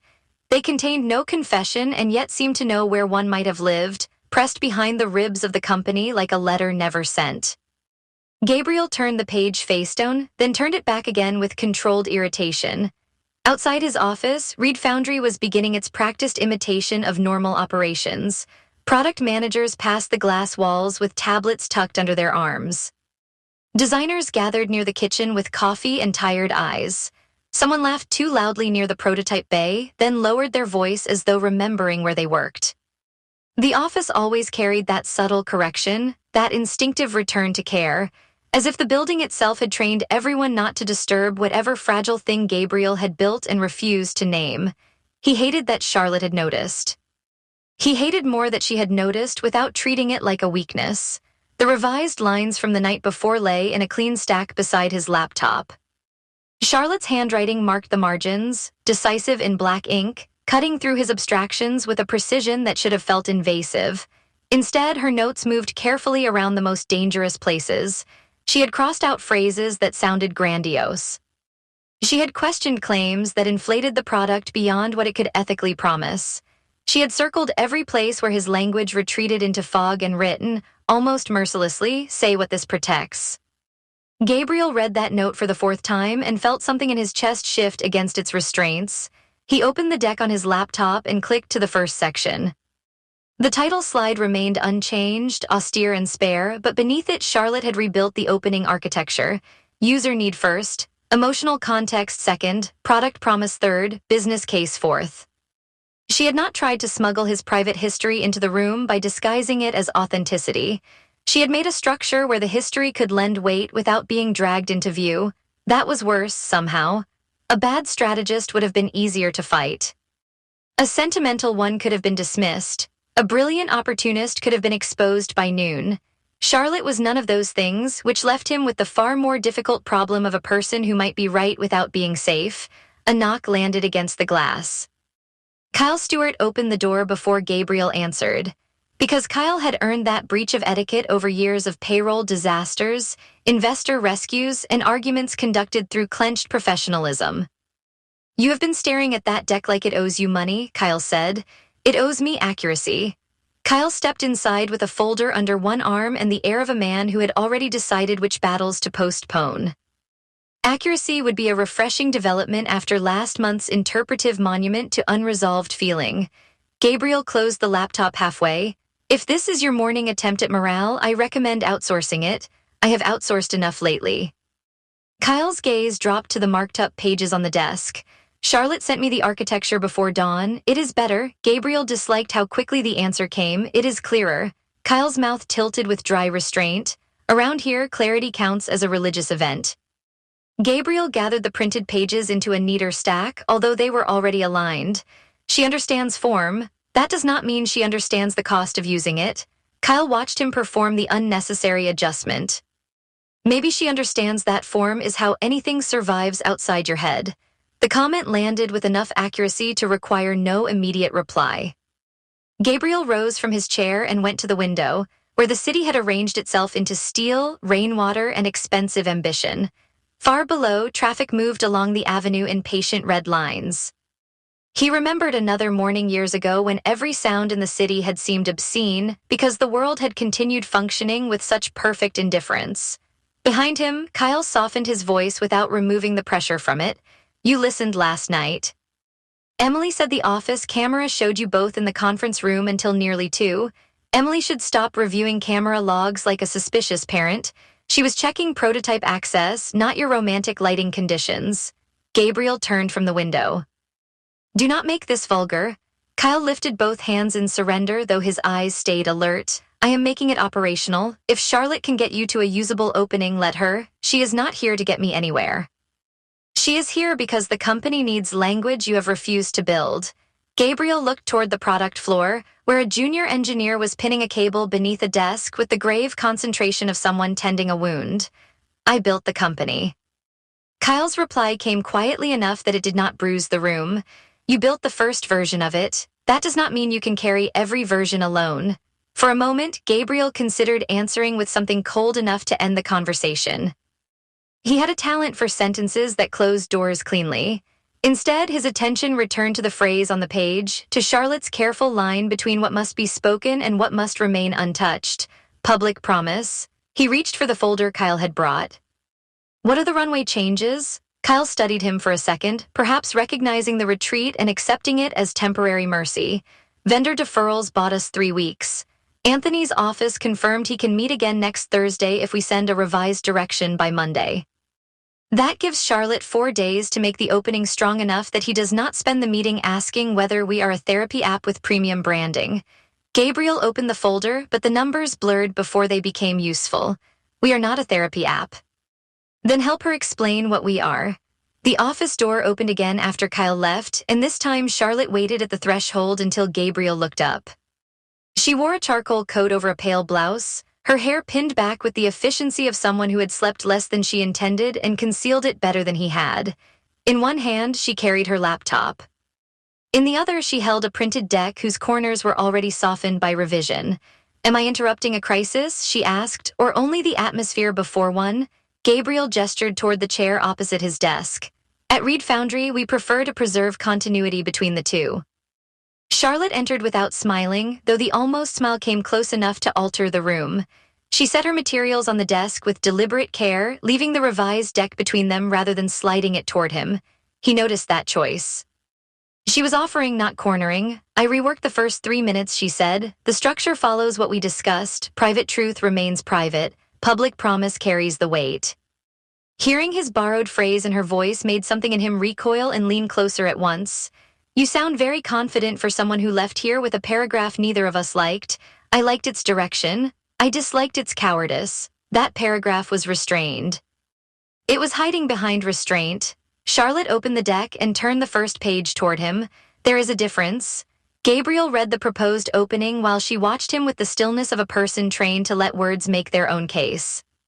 Reed Foundry was positioned not as a cure for grief, not as a replacement for human support, not as a platform for emotional performance, but as a trust-based communication system for moments when ordinary language failed. The phrasing was cleaner than his version, more disciplined than anything Anthony's consultants would have produced, and almost unbearable in its refusal to flatter the market. He stopped at the third paragraph. Charlotte noticed immediately, that is where you object.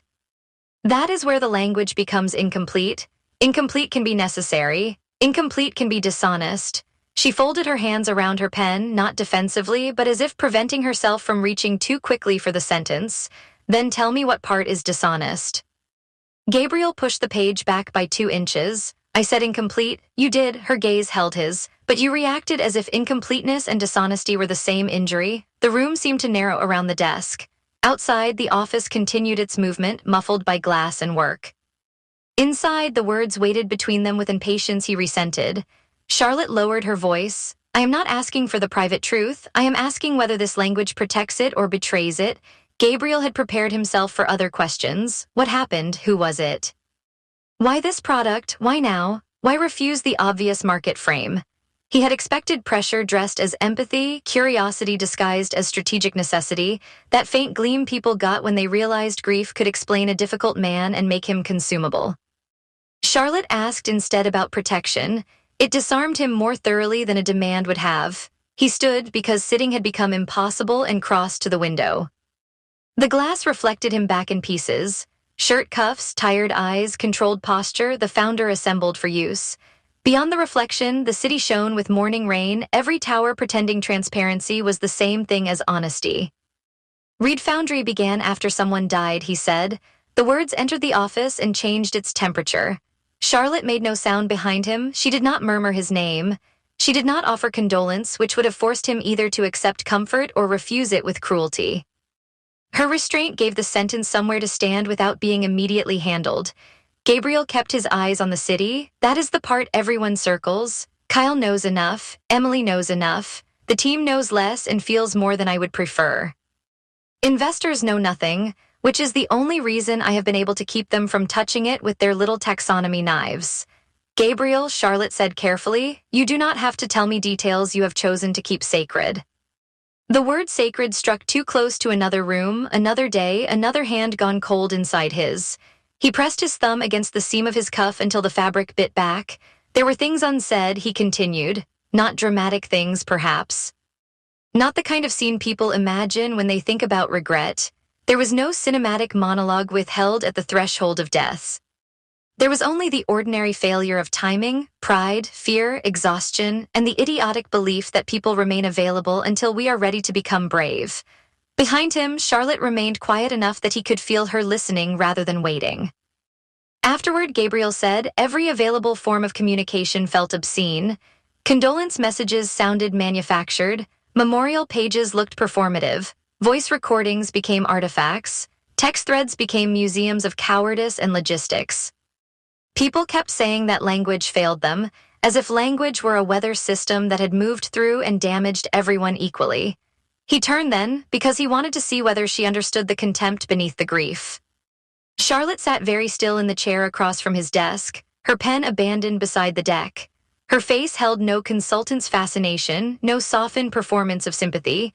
She looked at him as though the thing he had given her was breakable and still alive. He regretted speaking and could not stop. The earliest version of the product was not a company. It was not a platform, and it certainly was not a venture-backed solution in a market that Anthony can explain over salmon at a breakfast meeting. It was a private attempt to build a place where memory could be approached without turning it into spectacle. Charlotte absorbed that with the faintest intake of breath. A place where people could remain honest without being forced to perform their pain. The sentence was too accurate, and Gabriel almost hated her for it. Yes, he said, although I would have used less elegant wording so no one could put it on a slide. I can keep it off a slide. That is not the same as keeping it safe. No, she said, it is not. Her agreement unsettled him more than argument would have. She reached for the printed deck but did not look down at it. This explains why certain investor language feels violent to you. Gabriel returned to the desk but did not sit. Engagement, retention, activation. Re-engagement journeys. All the tidy mechanics of making someone return to a product when the reason they might return is that they still love someone they cannot reach. Charlotte looked toward the prototype bay beyond the glass, where Emily was leaning over a screen with Jason Clark and tracing something with one finger. The product floor carried on, unaware that its origin had become, briefly, audible. Reed Foundry was never meant to solve loss, Gabriel said. That premise disgusts me. Loss is not a bug in human experience. It is not friction. It is not a workflow defect waiting for some clever founder to remove it. The point was to give people a way to remain honest inside it, especially when ordinary speech became either too much or not enough. Charlotte's eyes returned to him. That is the clearest thing you have ever said about the company. The compliment closed too quickly around his throat. He reached for professionalism as though it were a railing. It is also the kind of sentence Anthony would turn into a category by lunch. He can only misuse what you refuse to define. Gabriel laughed once without humor. That sounds like something a strategist says before persuading someone to make a private wound commercially legible. It is something a strategist says when the language vacuum has already become dangerous. Charlotte leaned forward, the movement controlled but urgent. If you do not shape the meaning, Anthony will. If you do not explain why restraint matters, he will interpret it as lack of ambition. If you do not tell investors what they are being asked to protect, they will assume everything is negotiable. Perhaps everything becomes negotiable once money enters the room, then decide what does not. The challenge came without heat, which made it harder to dismiss. Gabriel studied her hands, the way her fingers rested beside the pen rather than gripping it. He wondered how many founders had mistaken that composure for neutrality before discovering, too late, that Charlotte Jenkins could cut through a room without raising her voice. Do you believe investors can be trusted with any of this? He asked. Not entirely. At least you are honest. I am trying to be useful. She glanced at the deck, then back at him. The pitch is not about trusting them with everything. It is about giving them enough truth to understand what they are being asked to fund and enough structure to prevent them from turning the company into something else. Gabriel remained standing, but the fight had moved from his body into thought. You make containment sound noble. Sometimes containment is mercy. The phrase moved through him with unwanted force. He saw, without permission, a hospital chair, a paper cup of coffee gone untouched, a message thread full of drafts he had never sent because every version had sounded either too small or too late. He had built Reed Foundry because he could not bear the arrogance of tools that asked people to be articulate at the point of rupture. He had built Reed Foundry because nobody had built him a room where unfinished love could exist without becoming content. Charlotte seemed to know she had brushed something raw because she looked down at the deck for the first time. The current opening says, Reed Foundry helps users navigate emotionally complex communication when traditional tools fail. That is accurate, but it is bloodless. That is usually your preference. My preference is language that can survive contact with a hostile room. She drew the top page closer and crossed out the sentence. This room will be hostile in a very polished way. Anthony smiles before he extracts organs, I noticed. She wrote in the margin, then paused. What about this? Reed Foundry was born from the recognition that the hardest human moments do not need louder technology. They need safer language. Gabriel looked at the words before looking at her. The sentence had a dangerous simplicity. It did not name the death, it did not decorate the wound. It gave the company an origin without exposing the body beneath it. It is close, he said. Charlotte nodded as though closeness mattered more than approval. What fails, born from the recognition, sounds too clean. Recognition suggests insight. It was uglier than insight. She crossed out 2 words. Born from the need to face the fact that the hardest human moments do not need louder technology. Too self-important, born from a failure. His attention sharpened.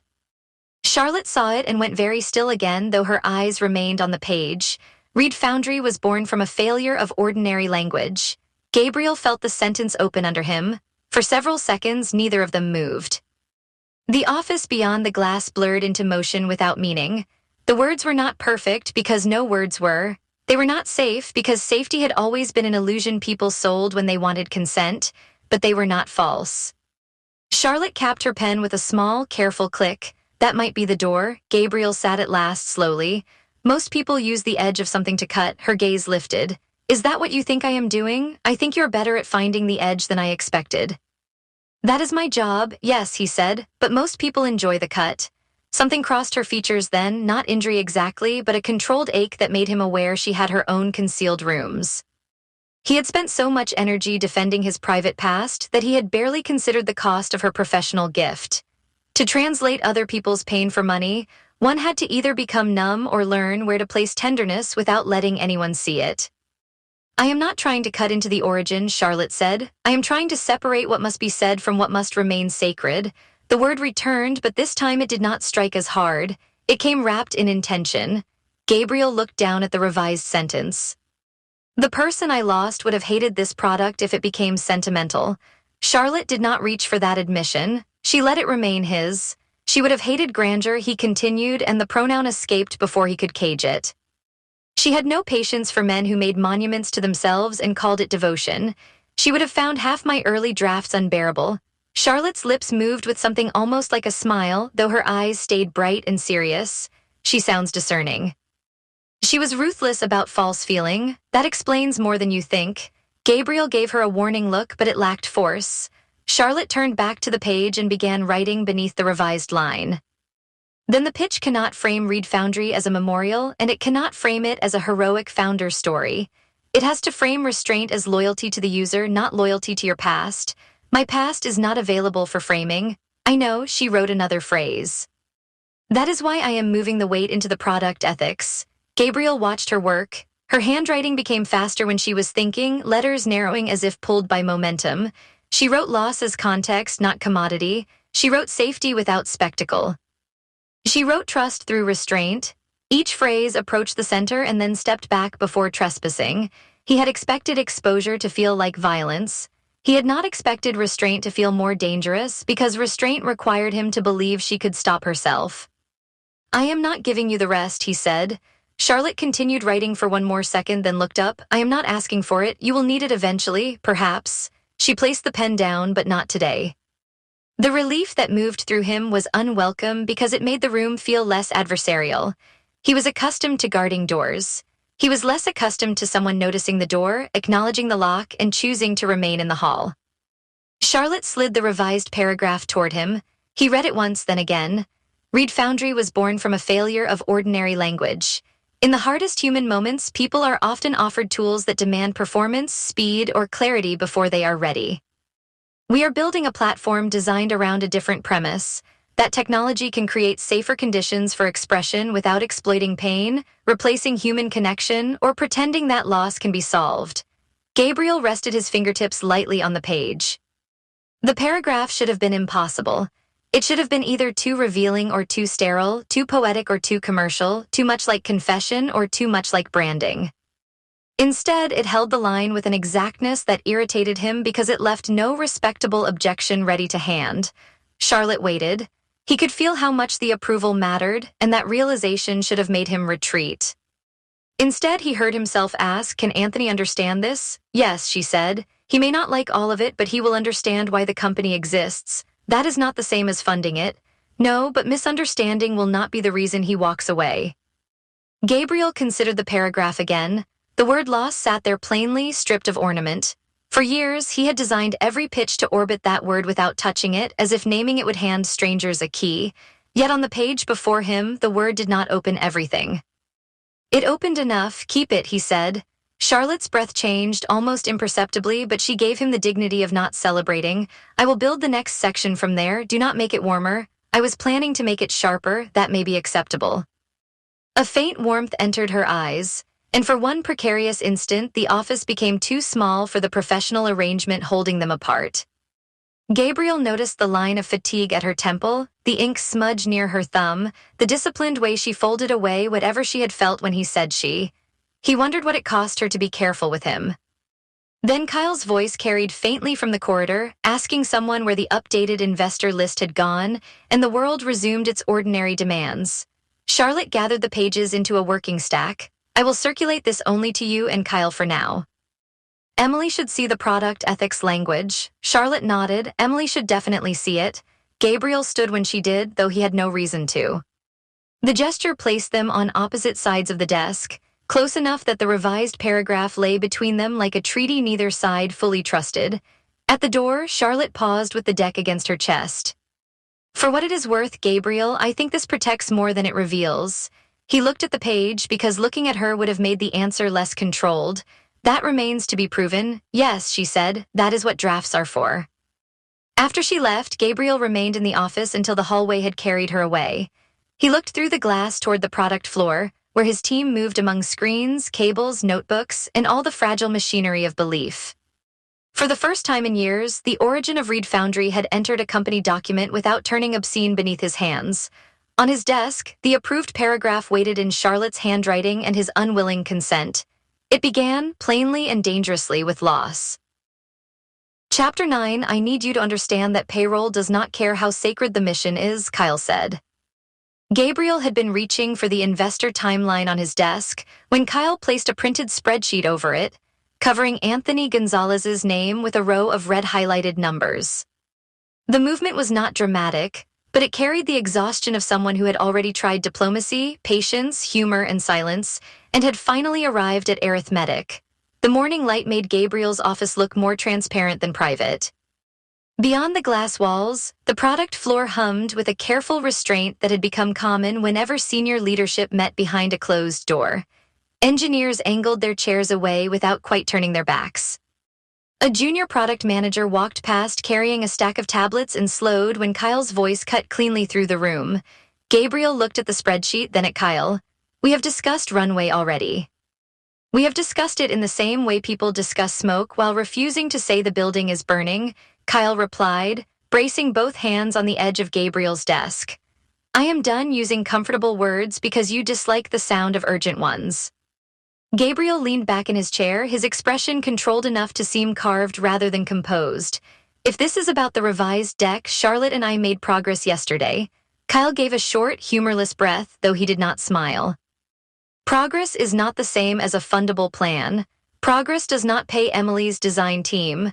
Progress does not keep Jason from taking the offer he has been pretending not to consider. Progress does not convince vendors to accept intention instead of payment." Gabriel's fingers rested beside the spreadsheet without touching it. "You are being theatrical. I am being precise, which I realize is usually your favorite thing until precision becomes inconvenient." Kyle tapped the first column. "Current runway, assuming no hiring, no accelerated product testing, no legal escalation, and no delay in receivables. The optimistic scenario gives us 12 weeks. The realistic scenario gives us 9. The scenario where Anthony decides we are too difficult and tells half the market we cannot articulate ourselves gives us considerably less than that." The mention of Anthony shifted something in the office, although Gabriel's posture barely changed. His eyes moved toward the door, toward the glass, toward the people pretending not to listen. "Anthony's interest is not the company," Gabriel said. "No, but Anthony's interest is leverage," Kyle answered. "Leverage becomes terms. Terms become survival, and survival becomes the difference between this product reaching people or remaining a private act of devotion in a very expensive office. The words struck too close to something Gabriel had not made public enough for anyone to name. His hand moved from the desk to the arm of his chair, and his thumb pressed once into the leather seam. "You have been waiting to say that," Gabriel said. "I have been waiting for you to hear it." Kyle straightened, took the spreadsheet back, and set down a second page beneath it. "These are the decisions you have postponed: pricing framework, enterprise pilot language, investor data room narrative, product roadmap prioritization. Whether the origin story appears in the deck as human context or remains a ghost hovering over every slide. You keep acting as though delay is preservation, but delay has started making decisions without you." Gabriel stood, not quickly, but with enough force that the chair rolled back several inches and bumped the credenza behind him. "You are reducing the company to a list of risks. I am identifying the risks because nobody else in this room gets to survive on atmosphere," Kyle said. "Your employees have deferred safer offers. They have worked through weekends. They have accepted uncertainty because they believe the thing you built matters. They have trusted you with their futures while you refuse to trust them with enough clarity to understand what they are carrying. They are not owed my private history," Gabriel said. Kyle's shoulders lowered, and for the first time his anger looked older than the morning. "They are owed leadership. They are owed decisions. They are owed a founder who can tell the difference between protecting a promise and hiding behind it." Gabriel's face lost its last trace of professional neutrality. "You think I am hiding? I think I have spent years translating your silences into operational plans," Kyle said, his voice dropping just enough to sharpen the words. "I think I have reassured employees with half answers because full answers were treated like trespass. I think I have stood beside you in investor rooms while you made extraordinary people feel foolish for asking ordinary questions. I think loyalty has started to mean never asking you to move, and I am telling you that definition no longer works." Charlotte reached the hallway outside Gabriel's office with her laptop tucked beneath her arm and the revised deck printed in a slim black folder. Her session with Gabriel had been scheduled for 9, a continuation of the fragile paragraph they had approved the previous evening. She heard Kyle before she saw him, and the tone stopped her several paces from the door. She should have turned away. She should have gone to the kitchen, poured coffee she did not want, and waited for someone to tell her the meeting had run long. Instead, she remained beside a structural column, half concealed by a hanging fern and a wall-mounted product diagram that mapped user states in soft gray arcs. Kyle's next words reached her clearly through the glass. "And before you decide this is Charlotte's fault, it is not," he said. "She has gotten more honesty from you in 1 week than most of us have gotten in years." Gabriel turned toward the door so abruptly that Charlotte stepped back, the heel of her shoe catching lightly against the baseboard. His attention found her through the glass as though the building itself had betrayed him. Kyle followed his line of sight, and the argument broke open into something more public than either man intended. Gabriel crossed the office and opened the door. "How much did you hear?" Charlotte's grip tightened around the folder, not enough to crease it, but enough for the corner to press into her palm. Several employees in the nearby work area found sudden interest in their screens. Emily Jackson stood near the materials shelf with a roll of design proofs tucked under one arm, her brows drawn with quiet concern. "I heard enough to know Kyle is afraid," Charlotte said. "I did not hear disloyalty." Gabriel's embarrassment burned through restraint so quickly that Charlotte saw the anger before he found words for it. He stepped back into the office, leaving the door open, which somehow made the confrontation feel even more exposed. "Apparently everyone has become eager to tell me what my company needs from me," Gabriel said. Kyle turned from Charlotte to Gabriel, his voice steadier now that there was no retreat available. "Your company needs you to stop confusing control with protection." The line landed with an almost physical stillness. On the product floor, someone's keyboard stopped mid-pattern. Emily's hand shifted around the design proofs, and one sheet slid slightly from the roll before she caught it against her hip.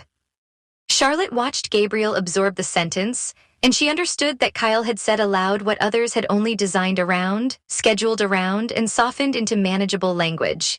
Gabriel looked at Kyle for a long moment. The city beyond the windows reflected pale across the glass, doubling his figure until he seemed surrounded by versions of himself, each one refusing to move first. "We will revisit the numbers later," Gabriel said. Kyle shook his head once. "Later is exactly what we no longer have." Gabriel collected the investor timeline from beneath Kyle's spreadsheet, folded it in half without looking at the crease, and walked out of the office. He did not slam the door because Gabriel Simmons did not waste motion that way. The silence he left behind carried more force than impact would have. Charlotte remained where she stood as Gabriel moved past her into the corridor. His shoulder came within inches of hers, and for one charged moment she thought he might stop, accuse her of trespass, or ask whether she now understood what happened when people mistook proximity for permission. He continued without speaking, and the hallway swallowed him toward the smaller conference rooms near the east windows. Kyle exhaled and looked toward the product floor. Everyone can go back to pretending this office has acoustics. A faint ripple of uncomfortable movement passed through the room. Chairs turned, monitors reclaimed attention. Someone gave a strained cough that tried to become a laugh and failed. Emily did not move immediately. Her attention rested on Kyle, then Charlotte, then the hallway where Gabriel had disappeared, and the worry in her face was not surprise. That troubled Charlotte most of all. Kyle gathered the pages from Gabriel's desk with efficient, almost violent neatness. "I apologize for the scene." Charlotte stepped into the office, lowering her folder onto the corner of the desk. Scenes usually require performance. That sounded more like accumulated damage.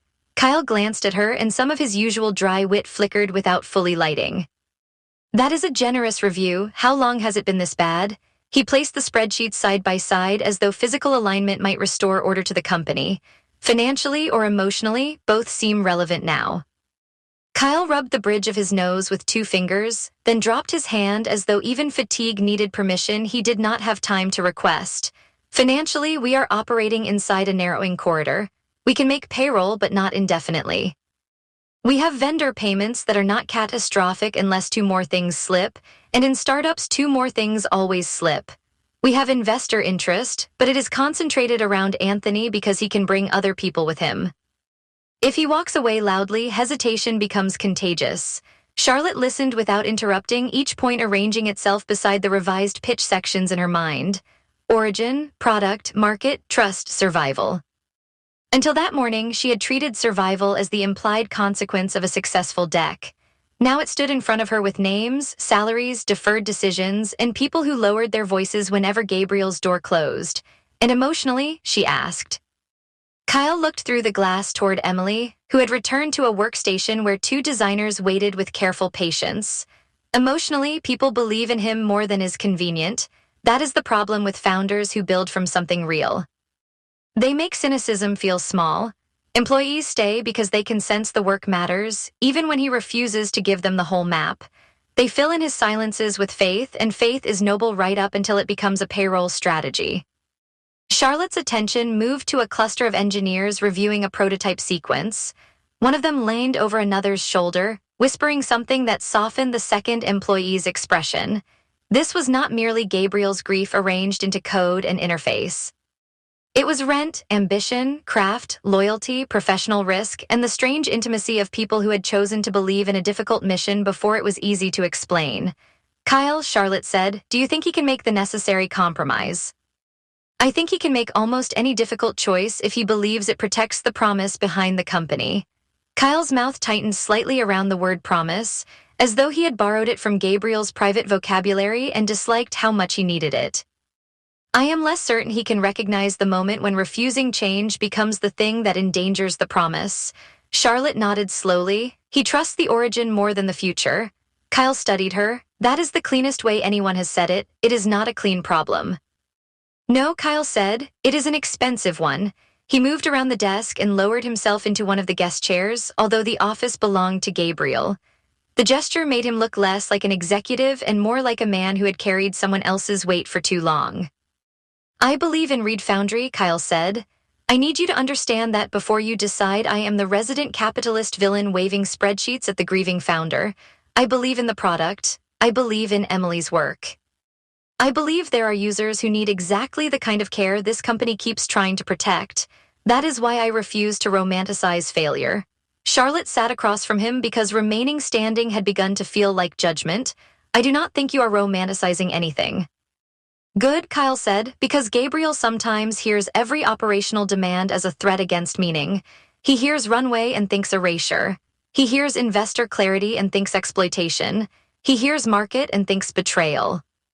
Some of that is earned by the world we operate in because the world is frequently awful. Some of it is fear wearing principles like armor. The description struck Charlotte with uncomfortable accuracy. She thought of Gabriel at the window, speaking about someone dead without naming them. She thought of his voice when he said most people use the edge to cut. She thought of the approved paragraph on loss, and how much courage it had required from him, and how little courage could matter if the company collapsed before anyone heard it. "What do you need from the pitch that it is not yet giving you?" she asked.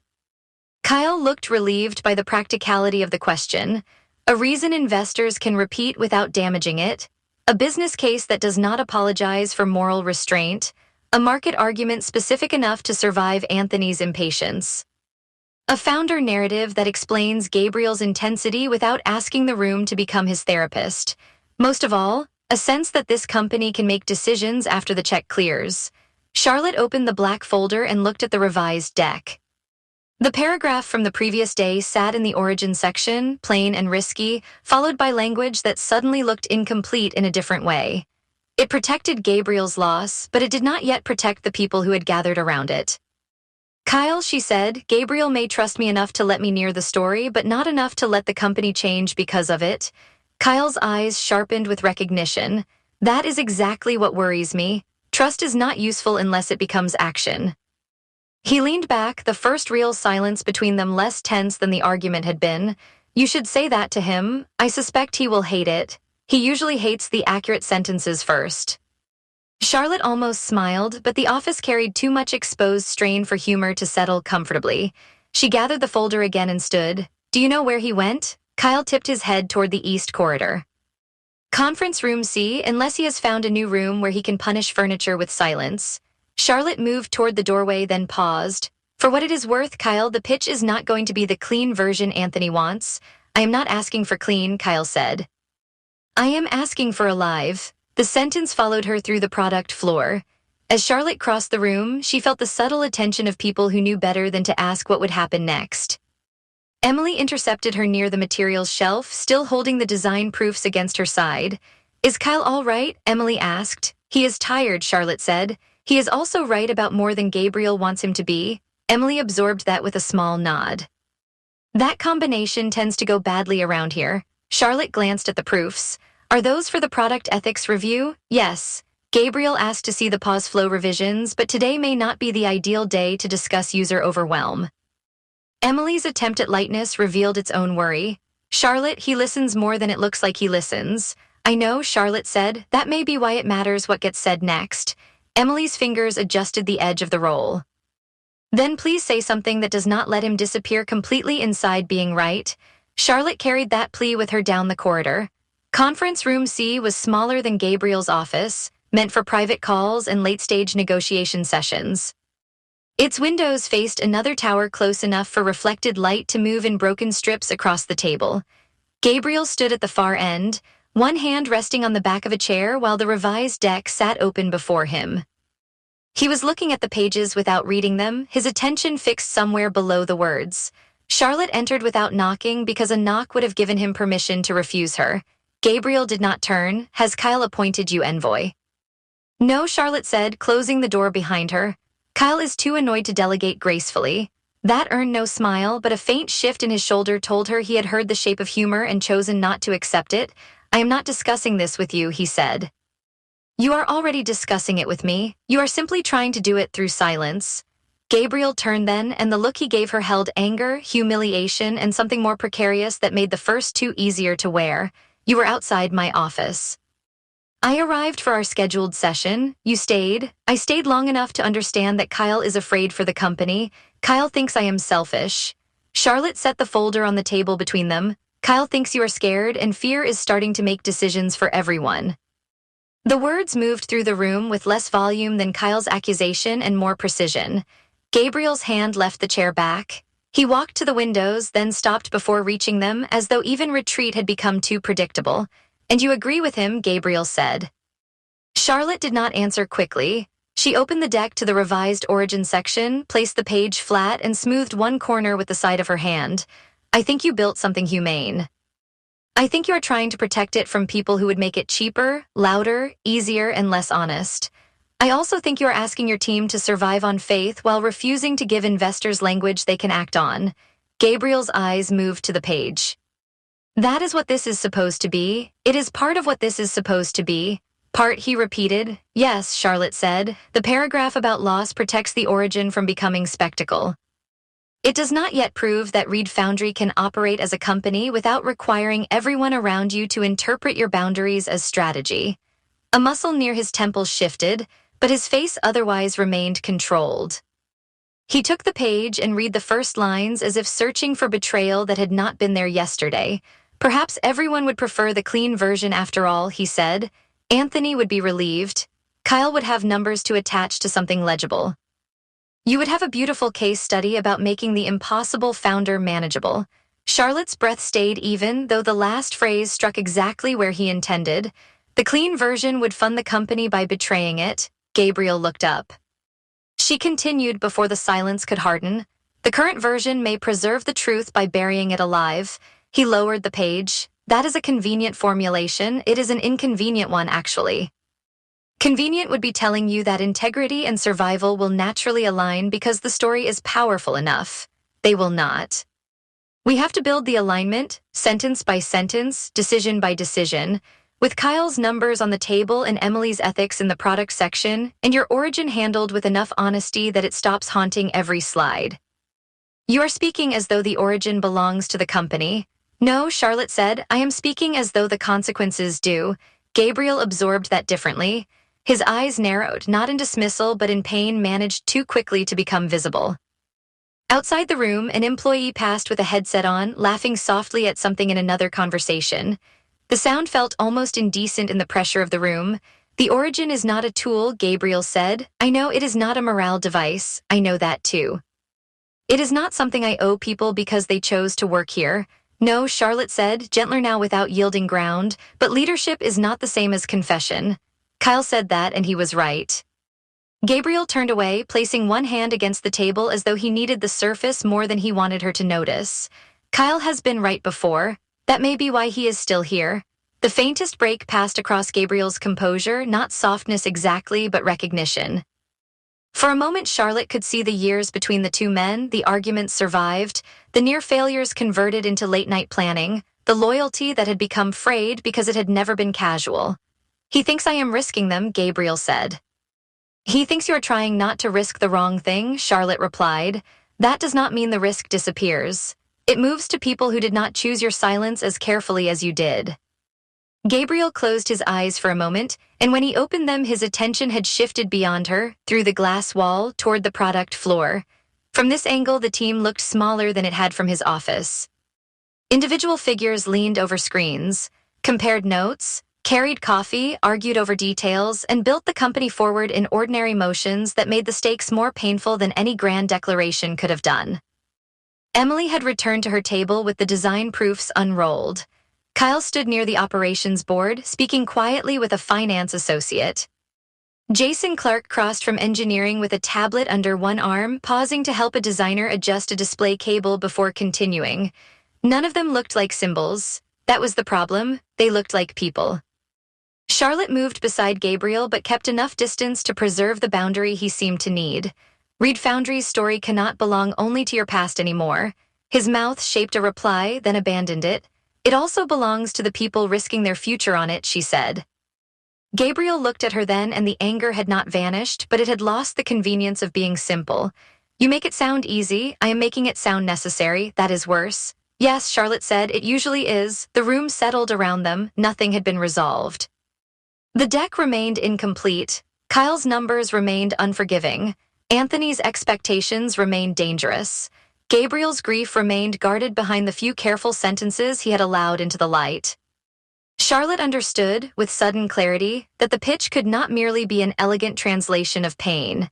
It had to become a structure strong enough to hold three vulnerable things without allowing any one of them to consume the others. It had to protect Gabriel's promise without making the company a shrine. It had to preserve the product's humanity without making restraint sound like hesitation. It had to give Reed Foundry a viable future without letting survival become the language of surrender. Gabriel stood beside her, silent and unreachable in all the familiar ways, yet not entirely withdrawn. His attention stayed on the team beyond the glass. Charlotte lowered her eyes to the open deck and began, for the first time that morning, to make notes beside the paragraph on loss.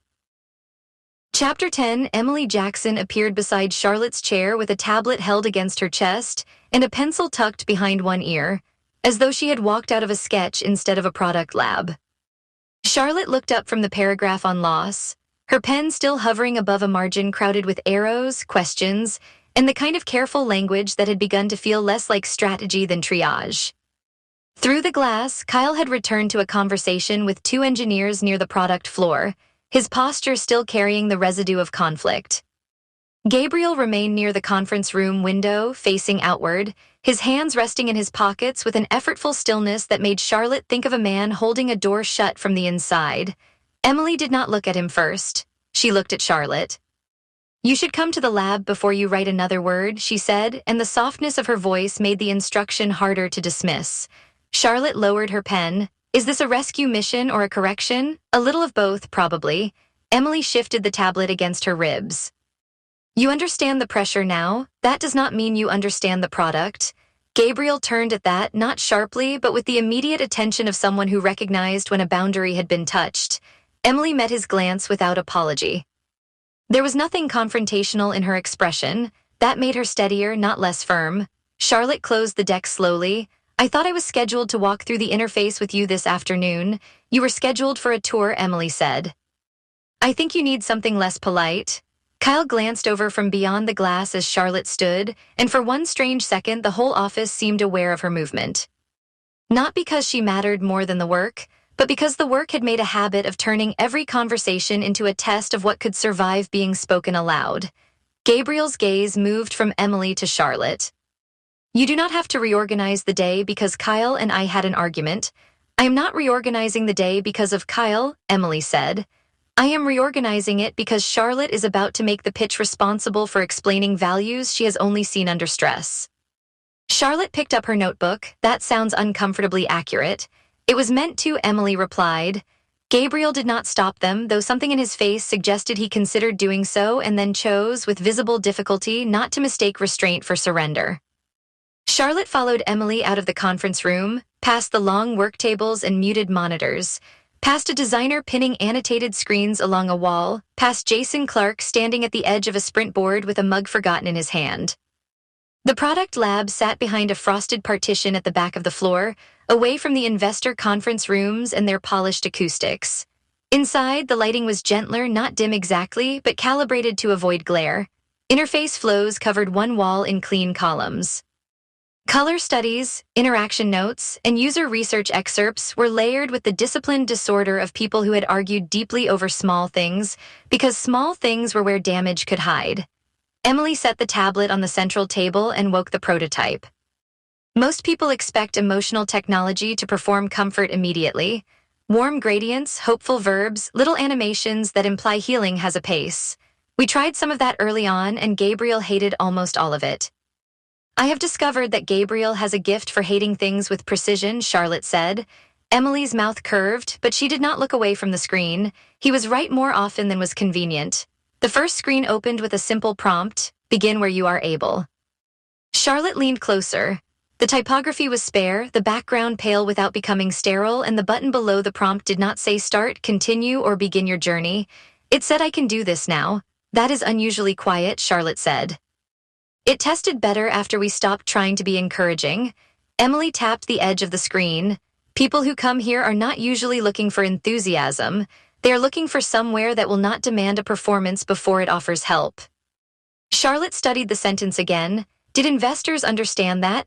"Anthony called it underenergized," Emily said with no visible bitterness. "Someone from another firm called it emotionally passive." A consultant suggested we introduce a stronger sense of progress within the first 30 seconds, and Gabriel said absolutely not. Gabriel said something less suitable for a meeting transcript. Charlotte allowed herself a small breath of amusement, but the screen held her attention. She had seen hundreds of onboarding flows. Most behaved as though the user's hesitancy were an obstacle to overcome. Reed Foundry's first interaction treated hesitation as information worthy of respect. Emily opened the next screen. The product asks what kind of moment brought the user here, but it never asks them to categorize their grief too early. We learned that labels can feel useful to observers and violent to the person being observed. Options appeared not as bright tiles, but as plain statements with space around them. I need words for something recent. I need to revisit something unfinished. I need to sit near a memory without explaining it. I am not sure why I opened this. Charlotte felt her professional instincts rearranging themselves, not dramatically, but with the unsettling shift of furniture in a room she had thought she knew well. The last one matters, Emily said. A lot of people choose it.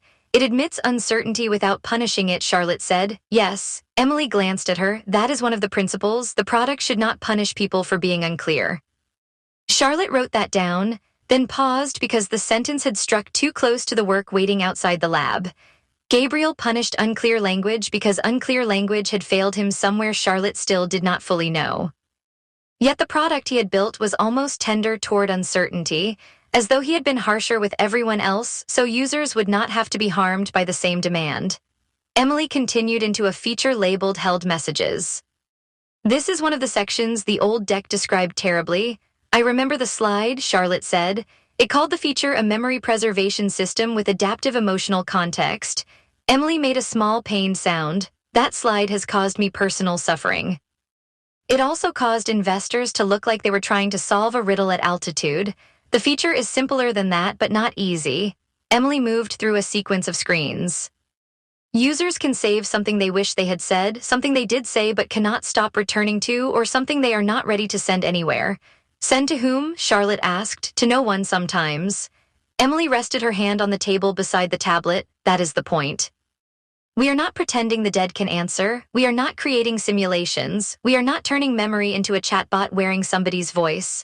Charlotte looked up sharply. Was that ever proposed? By advisors more than once, not always crudely. Some framed it as continuity.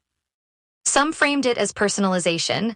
Some framed it as a defensible market edge, and Gabriel rejected it. Immediately, Emily's fingers tightened around the pencil she had removed from behind her ear. So did I. The prototype showed a composition field with a prompt above it. Write what can be written and leave the rest untouched. Below the field was not a countdown, not a completion meter, not a cheerful indicator of emotional progress. There was a small line of text. You may stop before this becomes too much. Charlotte read it twice. No completion pressure. None, Emily said. There are saved drafts that remain incomplete forever. The system does not chase the user. It does not send reminders saying they are almost done processing an experience. It does not turn absence into a productivity task. Charlotte's pen moved again. She wrote no forced completion, then crossed it out and wrote ethical incompletion. Emily saw the revision and nodded faintly. That is closer. Does that create retention problems? Charlotte asked, because part of her still had to ask, because Anthony would ask and Kyle would need an answer that did not sound like a poem. Emily did not flinch. It creates a different kind of retention. People return because the product does not make them regret trusting it. Charlotte sat with that. Outside the lab, a printer started and stopped.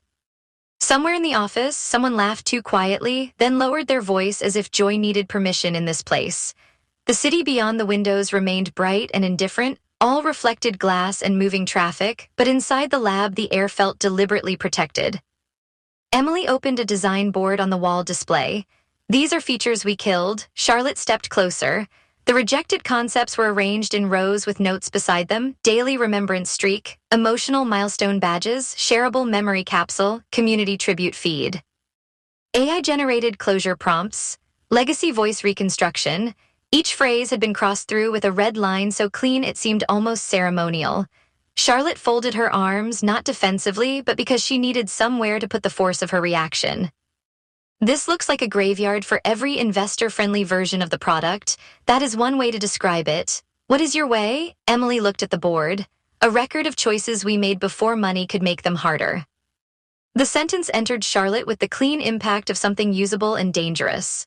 She could already hear Anthony resisting it, smiling in that controlled way of his, calling it admirable before asking how Reed Foundry intended to convert trust into growth. She could also hear Gabriel rejecting anything that turned the phrase into a weapon against the product's dignity. You know that line belongs in the pitch, Charlotte said. Emily exhaled. I know it belongs somewhere. I am less sure investors deserve it. That may be the central problem of this company. Only one of them, Emily said. Charlotte smiled despite herself, but Emily had already moved to another sequence. This is the pause screen, Anthony questioned. The screen displayed a half-written message, blurred gently behind a centered box that read, "You can leave this here. Nothing will be lost because you stop now." Below were two options, save this privately and step away for now. Charlotte studied the layout, no continue button. It appears lower on the page if the user scrolls, but we do not center it when distress markers appear. Distress markers, long inactivity, repeated deletion, certain language patterns, abrupt typing speed changes, and user-controlled signals.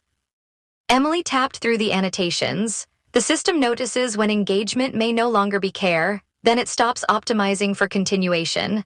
Charlotte's skin prickled under the sleeves of her blouse. She thought of all the decks she had shaped around friction reduction, all the clean little diagrams turning human reluctance into leakage, all the founders who had paid her well to make abandonment sound like an enemy. Here, the product had been designed to let someone leave without calling it failure. Charlotte looked toward the glass partition where the rest of Reed Foundry moved in fragments beyond the blur. This is not softness. No, Emily said, it is structure. It is trust architecture, Charlotte said, the phrase arriving before she had fully tested it. Emily's eyes warmed. You are starting to sound like someone who understands us. The word us stayed between them with more generosity than Charlotte expected. It did not include her entirely, but it did not exclude her either. It left a door open without asking her to walk through it too quickly.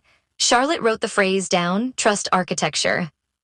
Then she underlined it once, resisting the urge to polish it until it lost the texture of discovery. Emily turned the tablet toward her again. Gabriel thinks in obligations. That can make him impossible, but it has also kept this place from making the easiest bad decisions. Charlotte watched a set of guided prompts unfold on screen. They offered beginnings without insisting on endings. They gave users a way to approach a memory, name an unfinished sentence, mark a date, or create a private ritual around something unresolved. Every prompt left room to decline, soften, defer, or simply remain near the feeling without converting it into content. How much do you know? Charlotte asked carefully. Emily did not pretend to misunderstand, not everything. Charlotte waited, and Emily considered the prototype as if the answer were hidden somewhere inside the spacing between lines. Enough to know the product began as a promise, Emily said. Enough to know that he is not protecting a brand myth. Enough to know that when he rejects something, it is sometimes because he is afraid, and sometimes because he recognizes a violation before the rest of us have language for it. Charlotte absorbed that distinction. How do you tell the difference? Sometimes I cannot. Emily gave a small, rueful shrug. Sometimes Kyle has to drag the company back toward oxygen. Sometimes Gabriel mistakes exhaustion for principle. Sometimes all of us do. That sounds difficult to build around. It is, Emily said, but difficulty is not automatically dysfunction. Some of it is conscience with terrible office manners. Charlotte almost laughed, but the humor folded into something more thoughtful before it could leave her. She looked back at the rejected features board, shareable memory capsule, legacy voice reconstruction. AI-generated closure prompts. Every killed idea offered scale, clarity, virality, and a sentence investors would understand before the coffee cooled. Her own industry had trained her to admire that kind of sentence. It rewarded compression. It loved a proposition that could be repeated in an elevator, a headline, a partner meeting, a memo forwarded by someone too busy to care deeply. Charlotte had built a career finding the cleanest version of complicated human need, and for the first time in longer than she wanted to admit, she wondered how often cleanliness had served the listener more than the truth. Emily seemed to follow part of her expression. You are thinking about the pitch. I am thinking about how many things I have called unclear because they refuse to become convenient. That is not the worst thing to realize in this building. Charlotte looked at her. Does everyone here speak in lines that ruin my day professionally? No, Emily said. Kyle mostly uses spreadsheets. Charlotte let the laugh come that time, and Emily smiled fully for the first time since they had entered the lab. It changed her face without making her less serious. If Gabriel carried grief like a locked room and Kyle carried pressure like an alarm he refused to mute, Emily carried the product's conscience like a bowl of water she would not allow anyone to spill. A movement beyond the frosted partition drew Charlotte's attention. Gabriel stood just outside the lab, one shoulder near the doorframe, not entering and not quite leaving. He was close enough to hear if they raised their voices, but neither woman had. His attention rested on Emily first, then on the prototype, then on Charlotte's notebook open beneath her hand. Charlotte could not read his expression completely. That was no longer new. What surprised her was that he did not look alarmed to find Emily explaining the product's moral center without him. He looked affected by it, as though watching someone else defend the thing he loved made his own vigilance briefly unnecessary and therefore almost unbearable. Emily noticed him and did not turn the moment into an invitation. She simply continued, "This section is about shared spaces." Gabriel remained where he was. Charlotte returned her attention to the screen. The shared space feature allowed selected people to contribute messages, dates, memories, or responses around an absence, but the permissions were unusually careful. There were no public tribute walls, no automatic prompts to invite more people, no visual ranking of contributions, no algorithmic elevation of the most emotionally intense entry. We had a version that looked more communal, Emily said. It was beautiful in a demo and wrong in practice. Why wrong? Because the loudest grief started to dominate the room. People performed sincerity without meaning to. Some users felt they were failing because they grieved more privately. Charlotte wrote private grief is not failed grief, then stopped because she knew the line belonged to the product section, but it also belonged somewhere closer to Gabriel than she could safely go. Emily pointed to the permission settings. This version lets one person create a small space and decide whether it stays private, becomes shared with one person, or opens to a defined circle. The product never suggests expansion as improvement. That will sound counterintuitive to investors, Charlotte said. Yes, Emily replied, that does not make it wrong. No, it means I need better language. Gabriel's reflection shifted faintly in the glass, but he still did not interrupt. Emily moved through user research excerpts, each one anonymized and presented without theatrical framing. A woman who liked that the product did not ask her to post. A son who returned every few weeks to revise one paragraph about his father and never finished it. A widower who used the pause screen more than the writing prompts. A sibling group that created a shared space and then left it untouched for months because knowing it existed was enough. Charlotte felt the pitch changing shape inside her mind, not softer, stronger. Not the clean version Anthony wanted, with grief converted into market inevitability and user pain shaped into acquisition logic. Not Gabriel's old version either, with its dense abstractions and defensive beauty. Something else. A product argument built around the commercial consequence of care. Investors keep asking why Reed Foundry is not more aggressive, Charlotte said, thinking aloud. They are looking for missing ambition. They are seeing restraint and naming it weakness, Emily said. Charlotte turned the sentence over once, then once more. No, they are mistaking care for lack of ambition. Emily looked satisfied in a quiet way. That is the line I hoped you would find. Charlotte wrote it down almost exactly, then added beneath it, restraint is not the absence of scale. Restraint is the condition of trust. The lab door opened behind them. Gabriel stepped inside, finally accepting the room's terms instead of watching from the threshold. That second sentence is better, he said. Charlotte looked over her shoulder. You have been standing outside long enough to have an opinion. I usually need less time than that. Emily lifted one brow. No one here has ever suffered from your shortage of opinions. A faint crease appeared near Gabriel's mouth, brief enough that someone less attentive might have missed it. Charlotte did not miss it. Neither did Emily, though she returned to the tablet as if granting him privacy around the smallest evidence of being human. Gabriel approached the table but did not take control of the prototype. That restraint mattered. Charlotte saw Emily notice it too. What did you show her? Gabriel asked. The onboarding held messages, killed concepts, paused states, shared spaces, and enough research to make her question her entire profession. That seems efficient, Gabriel said. Charlotte closed her notebook halfway. She made a strong case for your product being clearer than your pitch. Gabriel's gaze found hers. That would not be difficult. It is also not the compliment you think you are avoiding. Charlotte turned the notebook toward him. The product knows exactly what it refuses to become. The pitch needs to say that without sounding defensive. Gabriel read the notes without touching the page. His eyes paused at trust architecture, then at care mistaken for lack of ambition, then at the line about restraint as the condition of trust. This came from the walkthrough, he said. It came from the product, Charlotte replied. Emily translated the design decisions. I only recognized the argument. Emily leaned against the table's edge. You should let her build the product section around that. Gabriel looked at Emily and something unspoken passed between them, not permission exactly and not gratitude in any simple form. It was the recognition of a person who had guarded the same fragile thing from another side. "I am not opposed," he said. "That is your most romantic form of enthusiasm," Emily said. Charlotte lowered her eyes before her reaction could give anyone too much satisfaction. Gabriel did not respond immediately, but when he did, his voice had returned to its controlled register.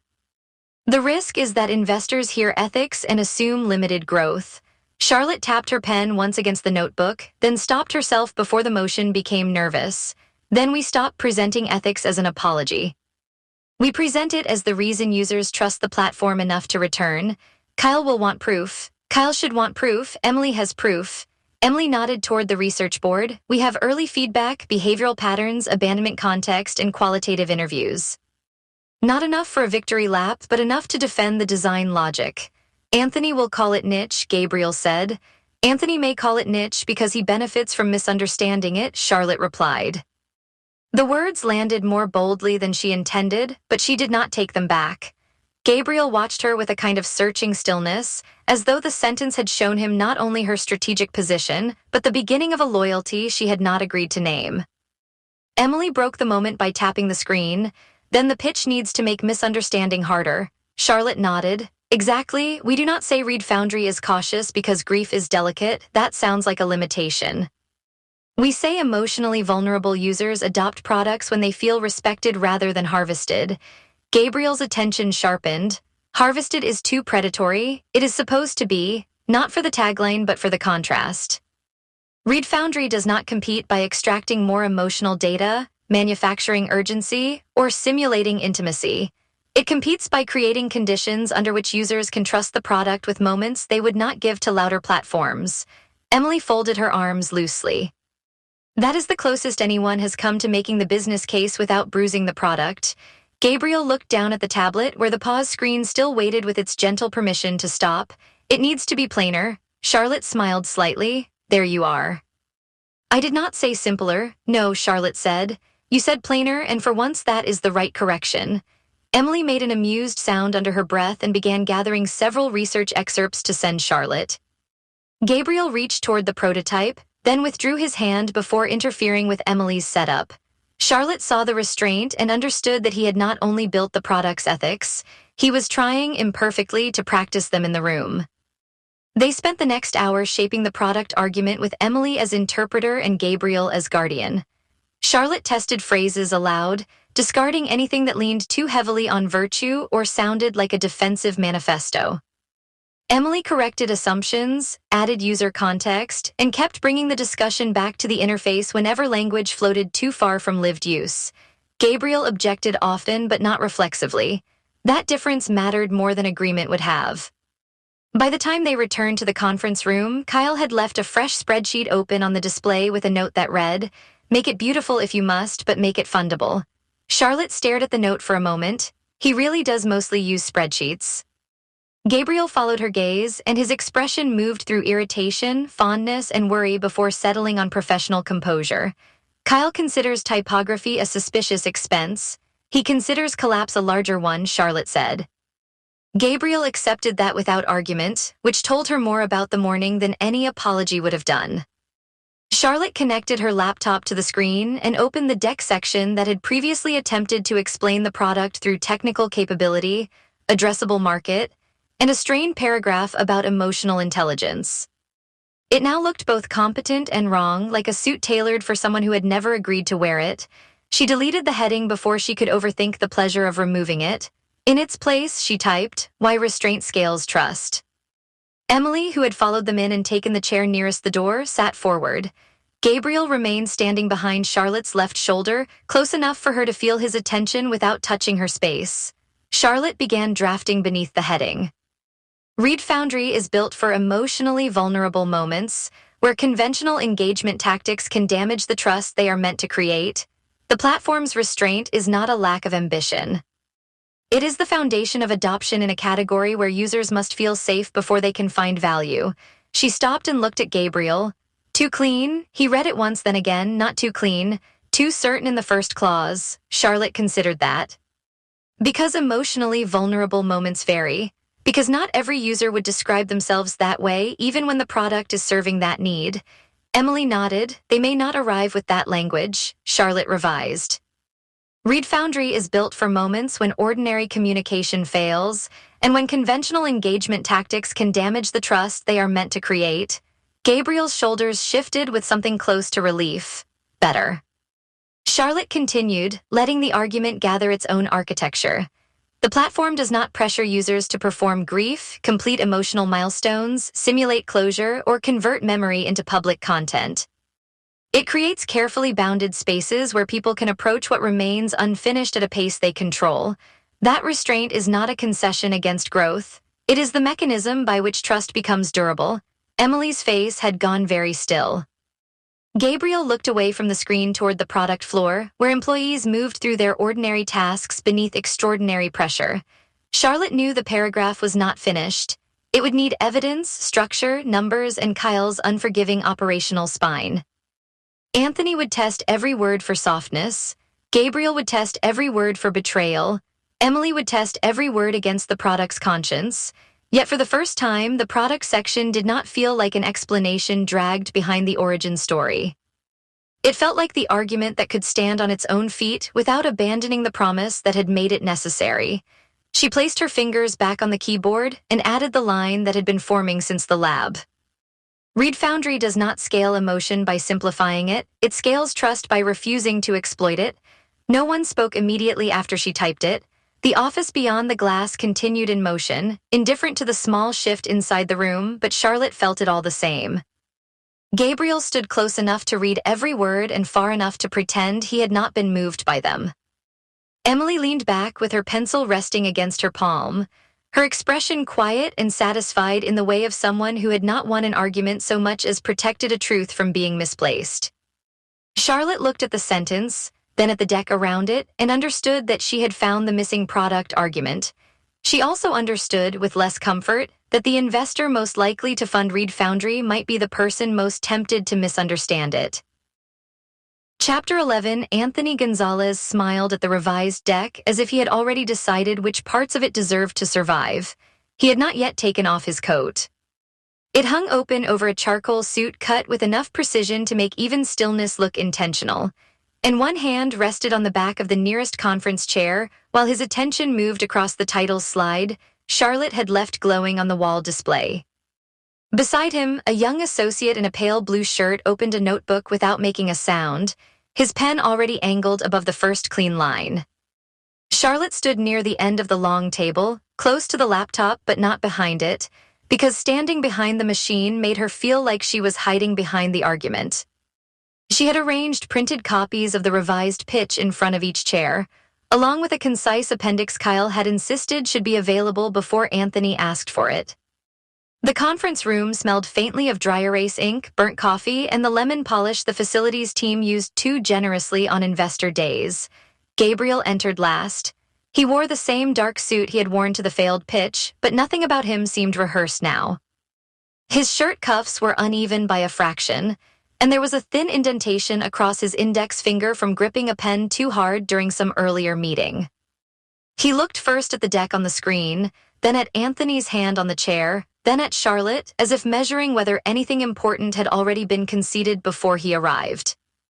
Kyle came in behind him with a tablet tucked under one arm and the drained alertness of a man who had spent the morning translating anxiety into runway projections.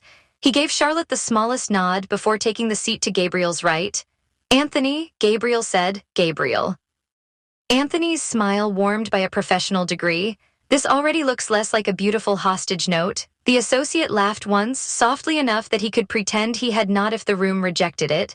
Gabriel did not sit immediately. That was not the brief. "No," Anthony agreed, lowering himself into the chair opposite him. "The brief was to make the company intelligible without killing whatever makes you all so protective of it." Charlotte felt the word protective land in the room with more force than Anthony likely intended. It made Read Foundry sound precious, defensive, slightly irrational. It also was not entirely wrong. She clicked to the first framing slide before Gabriel could answer. "What we have changed is not the emotional foundation of the company. What we have changed is the order in which the room receives it." Anthony leaned back, folding one ankle over the opposite knee. That is already more promising. Charlotte kept her hand near the laptop trackpad. The earlier deck asked investors to accept the origin before they understood the product logic. This version begins with the behavior we are seeing from users, then moves into why Reed Foundry's design choices create retention that more aggressive emotional platforms do not. Kyle tapped his tablet once. The numbers support that order. They support parts of it, Anthony said, still pleasant. I am here because I want to know whether the story can support the rest. Charlotte moved to the next slide. On the wall, the revised product argument appeared in discipline sections. Trust architecture, consent-based memory pathways, non-extractive engagement, long-term user return. Beneath those headers, she had placed the sentence she had written after Emily's walkthrough. Reed Foundry does not scale emotion by simplifying it, it scales trust by refusing to exploit it. Anthony read it once, then again. His associate wrote something down. That is strong, Anthony said. Gabriel's fingers settled against the edge of the table, but he did not speak. Anthony turned slightly toward Charlotte. That is the first sentence I have seen from this company that feels like it can be repeated outside this room without requiring a priest, a therapist, and an engineer to interpret it. Charlotte accepted the compliment without smiling too much. It works because it names restraint as a business principle, not a lack of ambition. Restraint, Anthony repeated, tasting the word as though deciding whether it belonged in a term sheet. That is where I become interested and nervous at the same time. Kyle leaned forward. Nervous how? Anthony glanced at the slide again. Markets reward products that create habits. They reward urgency, frequency, expansion, dependency, and sometimes obsession, though no one likes using that word in polite boardrooms. You are telling me Reed Foundry's advantage is that it refuses to push users when they are most emotionally available. That is one way to phrase it, Gabriel said. It is the investor way to phrase it, Anthony answered. Which matters, unfortunately, because investors are the people you are currently asking to finance the principal. Charlotte moved to the next slide before the edge in Gabriel's voice could sharpen. The principle is precisely what creates differentiated behavior. Early testers do not return because the platform keeps them stimulated. They return because it does not punish them for needing distance. Kyle clicked open the appendix on his tablet and sent the corresponding data to the display beside the deck. We saw stronger 30-day return among users who engaged with the pause options than among users who moved straight through the guided memory sequence. The completion rate is lower in the short term, but voluntary return is higher. Anthony's associate looked up for the first time. Kyle continued, encouraged by the attention even if he showed none of it. Users who paused were also more likely to invite a second trusted contact into the experience later. They did not churn because we gave them space. They came back because the space made the product feel safer. Anthony studied the numbers. That is useful. It is more than useful, Gabriel said. It is the point. Anthony lifted one hand, palm angled down, asking for patience without having to request it. I understand that you believe it is the point. I am asking whether the point can become a category. Charlotte watched Gabriel absorb the phrase. Category was one of those venture words that made the future sound clean enough to acquire. It implied scale, dominance, a story analysts could repeat, a market with edges sharp enough to draw. The category exists because people have emotional continuity needs that existing products mishandle, Charlotte said. Reed Foundry is not competing by making grief more efficient. It is competing by making emotionally significant communication feel trustworthy. Anthony's eyes brightened at the phrase, emotional continuity, that is much better. Gabriel turned his head slowly toward him. Better than what? Better than grief, Anthony said, with the calm of someone naming a weather condition. Grief is heavy, it narrows the room. Emotional continuity has room for grief, distance, family history, transitions, aging parents, divorce, legacy, reconciliation, and other markets you have not fully priced yet. Charlotte saw Kyle's attention flicker because Anthony had just done what investors did best. He had taken a wound and unfolded it into a spreadsheet. Gabriel's thumb moved once along the table edge. Those are not markets to the people living them. No, Anthony said. They become markets when a company builds something people will pay to use. Charlotte changed slides again, letting the product interface screenshots appear before the conversation could harden completely. Emily's design work filled the room with quiet precision. The pause screen, the memory invitation flow, the language that gave users permission to stop without failure. It looked almost too gentle against the severe conference table and Anthony's immaculate restraint. This section is shaped by the product team's design rationale, Charlotte said. The platform avoids urgency loops in emotionally sensitive moments. It gives users room to approach memory safely, and it makes that restraint visible rather than burying it in settings. Anthony looked at the pause screen for a long moment. This is the moment where the product lets them leave. It lets them pause, Gabriel said. From a user standpoint, that distinction may matter, Anthony replied. From a conversion standpoint, it is a leak. Charlotte felt Emily's absent presence in the room so strongly that she nearly turned toward the door, half expecting the designer to appear with a pencil tucked behind one ear and a quiet correction ready. Instead, the glass wall reflected the conference table, Anthony's associate taking notes, and Gabriel standing too still beside his chair. Kyle cleared his throat. The pause option improves trust metrics. I am not dismissing that, Anthony said. I am asking whether trust metrics are strong enough to justify building friction into the emotional peak of the experience. Gabriel finally sat, but the movement did not soften him. We do not identify emotional vulnerability as a peak to be harvested. Anthony smiled, though his patience had thinned underneath it. You see, that sentence is exactly why you need Charlotte. The room changed at once. Charlotte did not look at Gabriel immediately because she already knew what Anthony's compliment would sound like to him. It would sound as if she had been brought in to rescue Reed Foundry from its founder, as if her job was not translation but correction. Anthony continued, apparently comfortable with the pressure he had created. The underlying instinct may be admirable, but you cannot say that in a partner meeting. You cannot make investors feel accused for wanting a product to grow. Perhaps they should feel examined, Gabriel said. Examined founders rarely get funded, Anthony answered. Kyle shifted in his chair. Let us keep this concrete. What would you need to see changed? Anthony tapped the printed deck with 2 fingers. The bones are better, truly. The structure is cleaner, the business logic arrives earlier, and the product now sounds like something more than a private moral exercise. Charlotte has done impressive work. Charlotte felt the compliment tighten around her rather than lift her. The work has been collaborative. Of course, Anthony said, in a tone that made the words sound generous instead of accurate, but collaboration still benefits from discipline. Gabriel looked at the deck in front of him as though it had betrayed him by becoming legible. Anthony turned a page. Here is where I would push. The language around loss needs to become less heavy. Keep the emotional inspiration, but do not lead investors into a room they cannot comfortably exit. You want them moved, not burdened. Charlotte kept her voice even. The revised structure does not lead with loss. No, and that is an improvement. But it still treats grief as sacred territory, which may be meaningful and may even be ethical, but it complicates the commercial promise. The commercial promise depends on the ethical one, Charlotte said. Anthony gave her another polished smile. That is a beautiful founder room answer. It is also a product answer. Sometimes those are the same, Anthony said. Often they are not. Gabriel opened his copy of the deck. Say what you want removed. Charlotte heard the danger in the request because Gabriel was not asking for feedback. He was inviting Anthony to expose the exact shape of his appetite. Anthony accepted the invitation without hesitation. I would soften the acknowledgement that the company was born from loss. I would remove the line about refusing to exploit grief, or at least make it less accusatory. I would shorten the design explanation around permission to stop. I would replace closure resistance with something more forward-moving. There is no closure resistance, Gabriel said. Anthony checked the page. You have a line here saying Reed Foundry does not promise closure, because it does not. It should promise something adjacent to closure.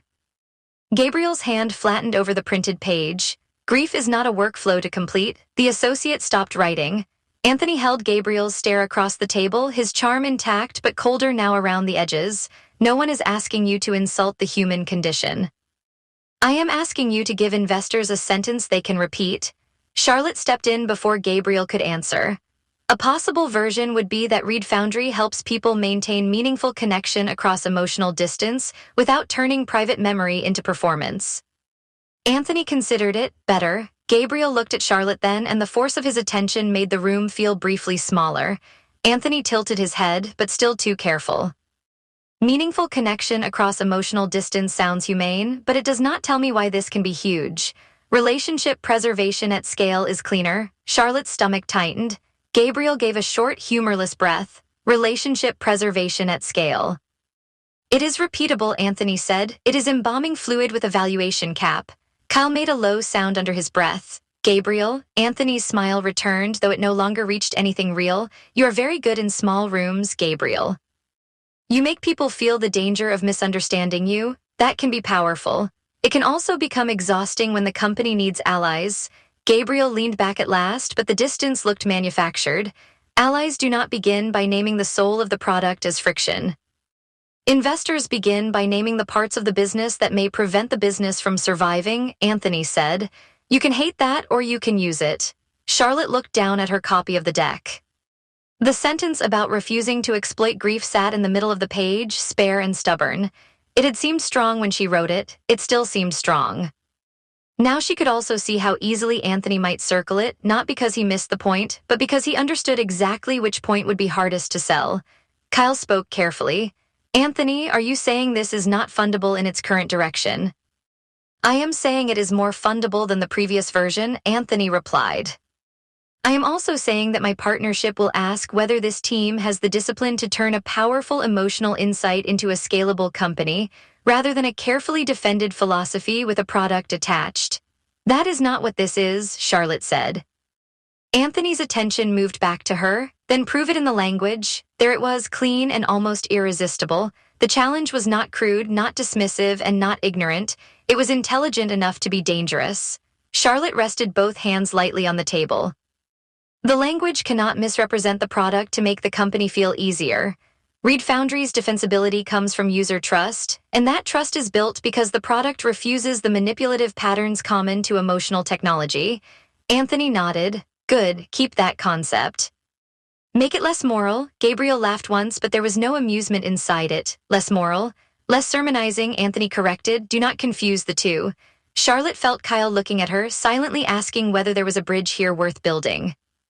She knew the answer had to be yes, because Reed Foundry needed money and Anthony had not walked away. But every bridge Anthony offered seemed to require them to leave something living on the near side. Kyle set his tablet down. Let us talk concrete conditions. Anthony seemed pleased by the return to business. Before the final meeting, I would want to see a more assertive positioning statement, a sharper commercial wedge, and less language that makes the company sound hesitant about growth. I am not asking you to become predatory. I am asking you to stop sounding apologetic for wanting scale. Gabriel said nothing. Anthony turned another page, then uncapped a red pen Charlotte had not noticed him holding, for example. He circled the sentence about refusing to exploit grief. Charlotte watched the red line close around the words. Then he circled the acknowledgement that Reed Foundry's earliest design principles came from loss.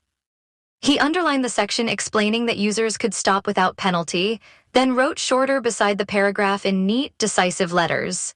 Gabriel's face did not change, but his left hand slipped beneath the table. Charlotte saw the fabric at his sleeve move once, as though he had folded his fingers into his palm where no one could watch.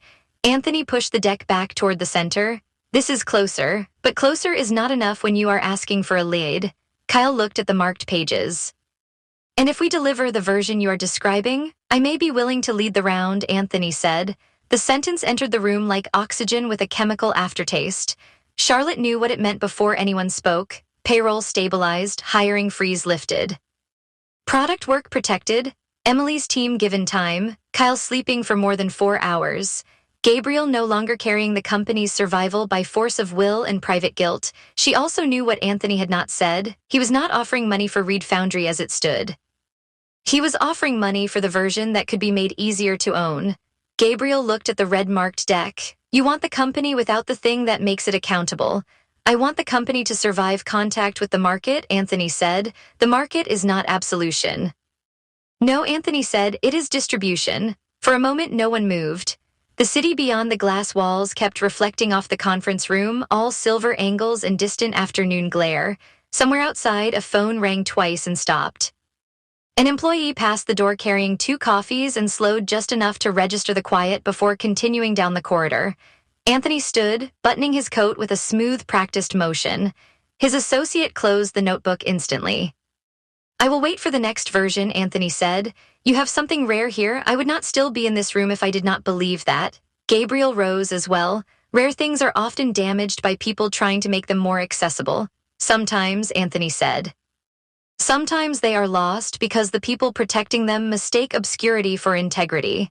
Charlotte felt the remark strike exactly where Anthony intended. He had a gift for pressure that sounded like wisdom until one noticed the hand closing around the throat of the thing being advised. Anthony extended his hand to Gabriel. After a brief pause, Gabriel took it. The handshake lasted less than 2 seconds.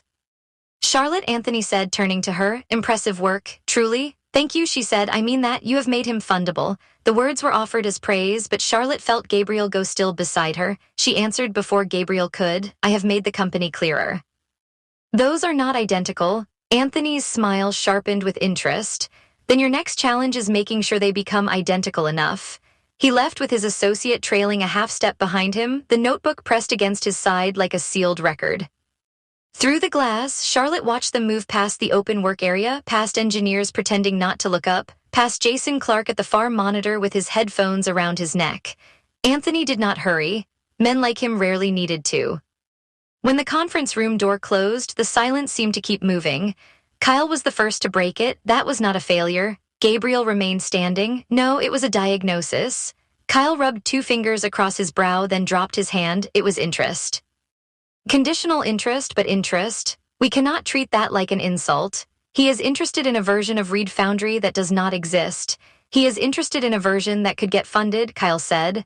Those 2 sentences are uncomfortably close right now. Charlotte closed the laptop halfway, leaving the screen dim but not dark. The meeting gave us useful information. Gabriel turned toward her. Did it? Yes, she said. Anthony will fund clarity. He will resist complexity unless we prove that complexity has business value. Gabriel's attention did not leave her. And do you think he is right? Kyle looked between them and wisely said nothing. Charlotte could have answered quickly if she wanted to comfort him, but a quick answer would have been too easy and therefore false.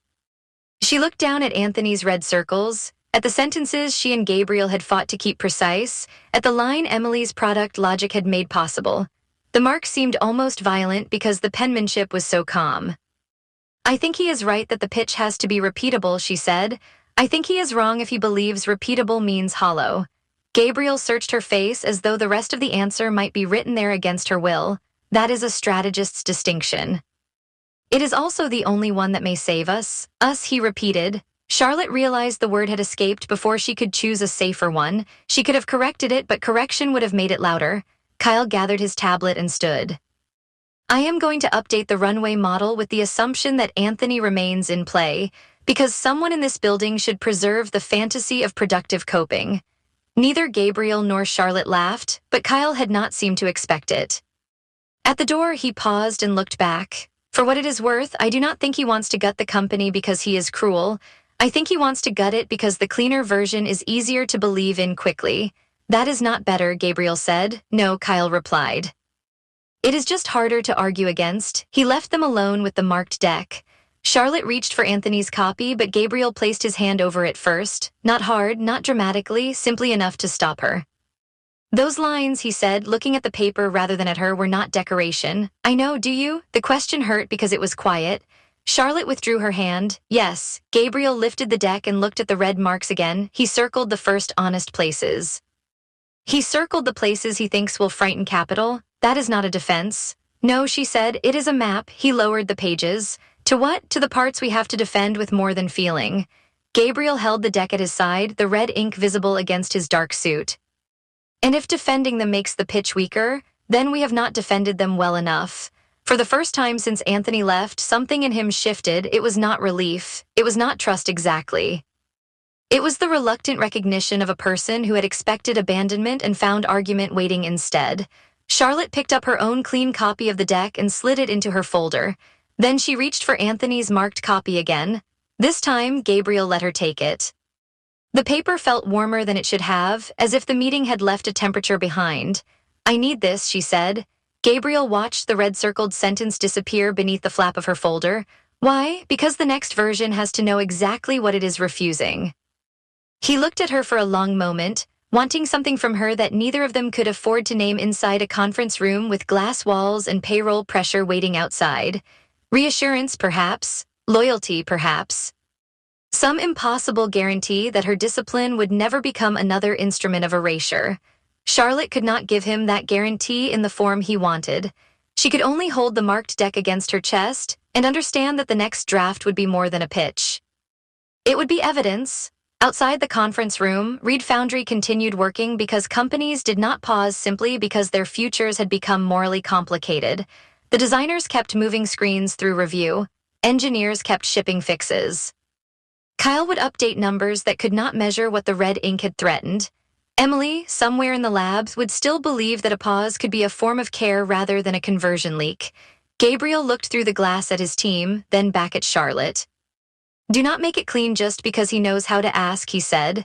Charlotte tightened her hold on the folder. "Do not make it impossible just because he knows where to cut."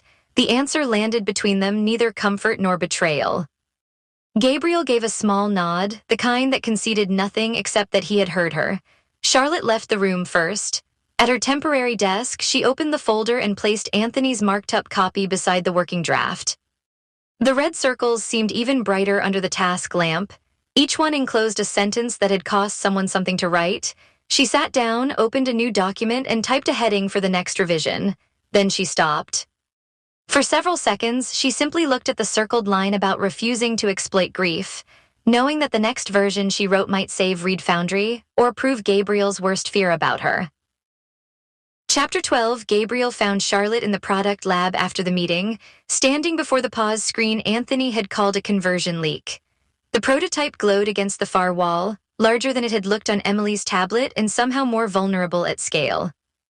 A soft gradient hovered behind a single question written in plain type, asking whether the user wanted to continue, save the moment, or leave it untouched for now. Nothing flashed, nothing pulsed for attention. No small engineered urgency pressed the hand toward one answer over another. Charlotte stood with Anthony's marked-up deck open against her forearm, one thumb resting on the page where he had circled the pause screen language twice. She had removed her blazer and folded it over the back of a nearby stool, but the gesture had not made her look less formal. If anything, the white blouse and the neat line of her shoulders made her seem more exposed beneath the lab's precise lighting.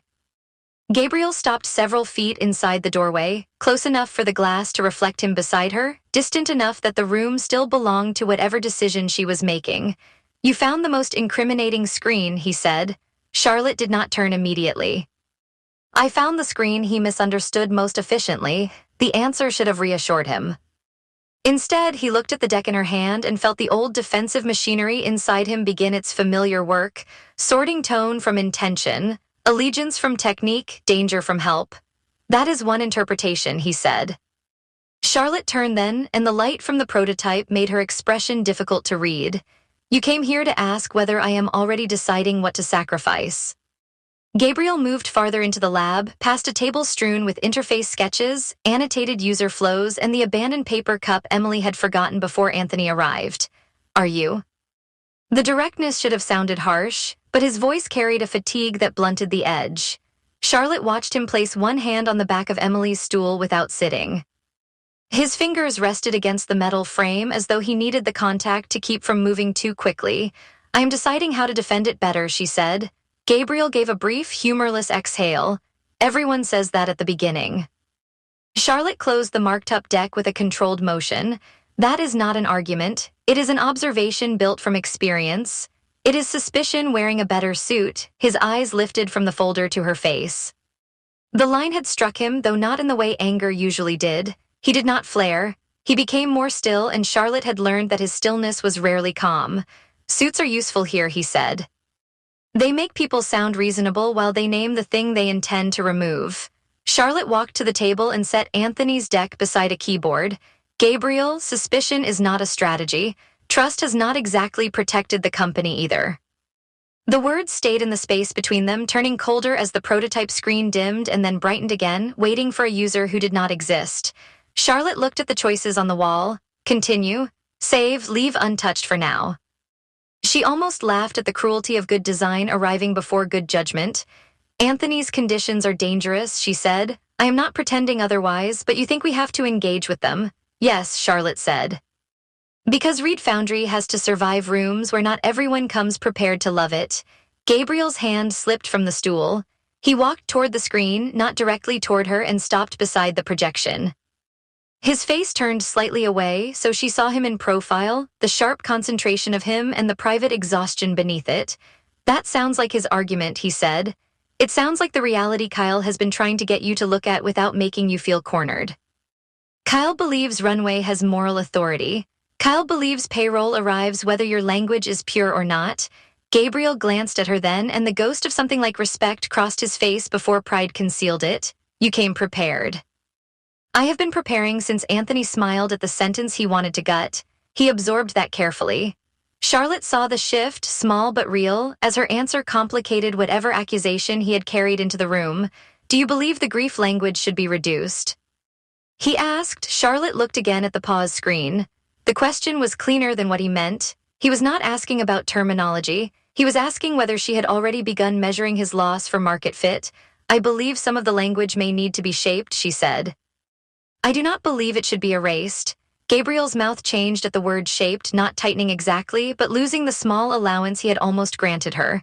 There it is. Do not do that. Do not hear what you said. Do not make every verb into evidence. When the verbs keep changing the same thing, they become evidence. Charlotte stepped away from the table, leaving the deck behind her as if distance from the paper might make him believe her. Shaping is not cutting, and clarity is not surrender. It can be? Yes, she said. It can be, which is why the work is hard. The answer disarmed him more effectively than denial would have. He turned fully toward her, and for a moment neither of them spoke. Beyond the glass wall, Reed Foundry had settled into its late evening rhythm. Someone laughed near the engineering pod, then lowered their voice as though laughter itself might disturb the funding calendar. A printer began working somewhere down the hall, producing pages that would be reviewed, revised, and probably distrusted by morning.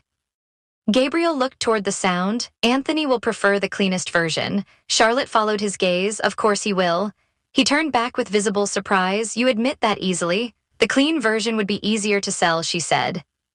It would be easier to repeat in a partner meeting. It would be easier to defend for people who do not want to pause long enough to understand why the pause matters. Gabriel studied her as if the sentence had turned in an unexpected direction. Charlotte held his gaze. That is exactly why it frightens me. The lab seemed to alter around them, not dramatically, but in the minute way a room changes when the conversation inside it stops obeying its assigned category. Gabriel had expected to fight her around Anthony's logic. He had not expected her to stand beside its appeal and name it dangerous. If it works, people will ask for it, he said. Yes. If investors ask for it, Kyle will want to consider it. Yes. And if Kyle wants to consider it, you will tell me he has a point. Charlotte lifted her chin slightly. He will have a point. Gabriel gave a short nod, more wounded than convinced. Then we are back where we started. No, Charlotte said, we are not. He looked at her sharply. The question is not whether we can make Reed Foundry more marketable, she continued. We can. The question is whether the version that results still deserves to be called Reed Foundry. Something in him faltered, and because he did not step back or speak over her, the faltering was visible. Charlotte saw it in the way his attention left her face and went to the screen, not away from her. Through her, perhaps, toward whatever promise he had built into pixels and refused to translate. I do not know how to compromise without feeling like I am letting the original promise decay, he said. The admission was quiet enough that the lab's low ventilation nearly covered it. Charlotte felt the sentence enter her carefully, not as information but as trust offered in a form he could still deny if necessary. She chose her next words with painful care. Was the promise to preserve pain exactly as it was? Gabriel did not answer. Or was it to build something that could help people live with it? His eyes closed briefly, not in weakness, but in the manner of someone receiving a truth too precise to reject quickly. When he opened them again, he looked older than he had in the conference room, where Anthony's pressure had sharpened him into something formidable and nearly unapproachable. Charlotte regretted the question as soon as she saw what it cost him. I pushed too far? No, he said. She waited. That is the problem, Gabriel said. The prototype shifted into a waiting state, its soft light draining to the edges of the screen. The room lost color with it. Gabriel turned from the wall and walked to the table where Anthony's deck lay closed, but he did not touch it. Most people admire the intensity until it inconveniences them, he said. Then they try to manage it. Charlotte remained still, afraid that movement might frighten the honesty back behind his professional face. They tell me the work is important, he continued. They tell me I am difficult because I care too much. They tell me the market needs what we are building, then explain exactly which parts of that care must be removed before the market can tolerate it. His hand hovered above the deck. He seemed to realize what he was doing and withdrew it. Charlotte's throat felt tight. I have challenged you, yes, he said, constantly. That was not meant as a confession, it felt like one from my side. The faintness of humor in the line made her ache more than anger would have. I have also pushed you to change things you did not want changed, you have. Then why does this feel different to you? Gabriel looked at her directly. Because you challenged me without making me feel like the thing I protected was foolish. The words changed the room with a force no raised voice could have managed. Charlotte lowered her eyes for a moment, not because she wanted to retreat, but because looking at him while he said it made professionalism feel suddenly inadequate. The lab, the deck, the investor timeline, the polished language of strategic engagement, all of it seemed to thin until only the two of them remained, standing beside a screen designed to give people permission not to continue too quickly. She reached for the safest object in the room and picked up the working draft from the table. Then we need to make that difference useful. Gabriel watched the paper enter her hands. You are retreating into the deck. I am returning us to the reason we are here. That is not the same thing. It is the same thing tonight. He moved closer, not enough to crowd her, but enough that the margins of the conversation narrowed. Charlotte could see the faint crease beside his mouth, the sleepless shadow under one eye, the place where his cuff had loosened from the button and revealed the vulnerable hinge of his wrist. You make language feel less like surrender than it used to, he said. Her fingers tightened around the draft, creasing the top page. That is because language can be a boundary. Gabriel's gaze dropped to the damaged page and returned to her face. A boundary? Yes, she said, not only a performance, not only a sale. Sometimes language tells people where they are allowed to enter and where they are not. He considered that, and the consideration itself felt intimate. Boundaries are not usually what people want from me. Charlotte heard the weariness beneath the statement, and it unsettled her more than his anger ever had. What do they usually want? Gabriel looked past her to the glass, where their reflection stood close enough to be mistaken for an easier story. Vision, he said, certainty. Something to believe in, eventually something they can use. Charlotte's breath moved carefully through her. She thought of Anthony's smile, Kyle's numbers, Emily's soft insistence that consent could be designed, and Samantha's warning that founders like Gabriel could make emotional intensity feel like intimacy. Samantha had been right, but not completely. Intimacy was not being produced by intensity alone. It was being produced by recognition, which was far more dangerous. I do not want to use you, Charlotte said. Gabriel looked back at her. I know, he said. The simplicity of the answer struck harder than doubt would have. She had prepared arguments for suspicion. She had prepared defenses against accusation. She had not prepared herself for being believed. The space between them changed again, this time becoming charged with the awareness of bodies rather than only meanings. Gabriel had not touched her, Charlotte had not stepped toward him. Yet the room seemed to register the possibility before either of them admitted it, collecting the small evidence of proximity in the hum of the equipment, the shared light, the shallow attention neither could disguise. Gabriel's hand lifted slightly, then stopped at his side. The restraint was so visible that Charlotte felt it almost physically. She imagined with terrifying clarity what would happen if he reached for the page in her hand and his fingers brushed hers. The image was not dramatic. That made it worse. It was ordinary enough to be possible. He looked at the pause screen again and something in his expression opened toward grief. She would have, he stopped. Charlotte did not move. The unfinished sentence hung there, delicate and enormous. It had arrived before he could police it, carrying a shape she did not yet know but already understood as central. She, not an abstraction, not a market insight, not user pain or unmet emotional need. A person. A vanished center of gravity around which Reed Foundry had been built with all its strange restraint and difficult ethics. Gabriel's face altered when he realized what he had almost said. Not panic, not quite shame. More like a door being caught by the wind and forced shut with both hands. Charlotte wanted to ask. The strategist in her wanted the origin because story required causality, because the pitch needed stakes, because every investor question sharpened around the absence Gabriel refused to name. The woman standing in front of him wanted it for a less defensible reason. She wanted to be trusted with the name, the scene, the wound, the memory behind the screen. That desire warned her more clearly than any rule could have done. She set the working draft down, freeing her hands because holding paper had begun to feel like a disguise. "We should not do this tonight." Gabriel remained very still. "Do what? Pretend this is only about the pitch." His eyes met hers, and the professional world outside the lab seemed to recede behind the glass. He did not deny it. That was the most dangerous thing he could have done. Charlotte stepped back once, enough to restore the shape of the room. "We cannot make the pitch harder by confusing what is happening between us with what Reed Foundry needs from us." Gabriel's expression closed partly, but not with anger. The closing was quieter than that, almost disciplined, as though he had accepted the boundary at the exact instant it wounded him. "You are right," he said. The words should have relieved her. Instead, they made the ache worse because his agreement held no dismissal. It held respect, it held restraint, it held the proof that both of them understood the line well enough to see how close they had come to it. Charlotte reached for her blazer from the stool. "I am still your strategist." Gabriel's eyes followed the movement.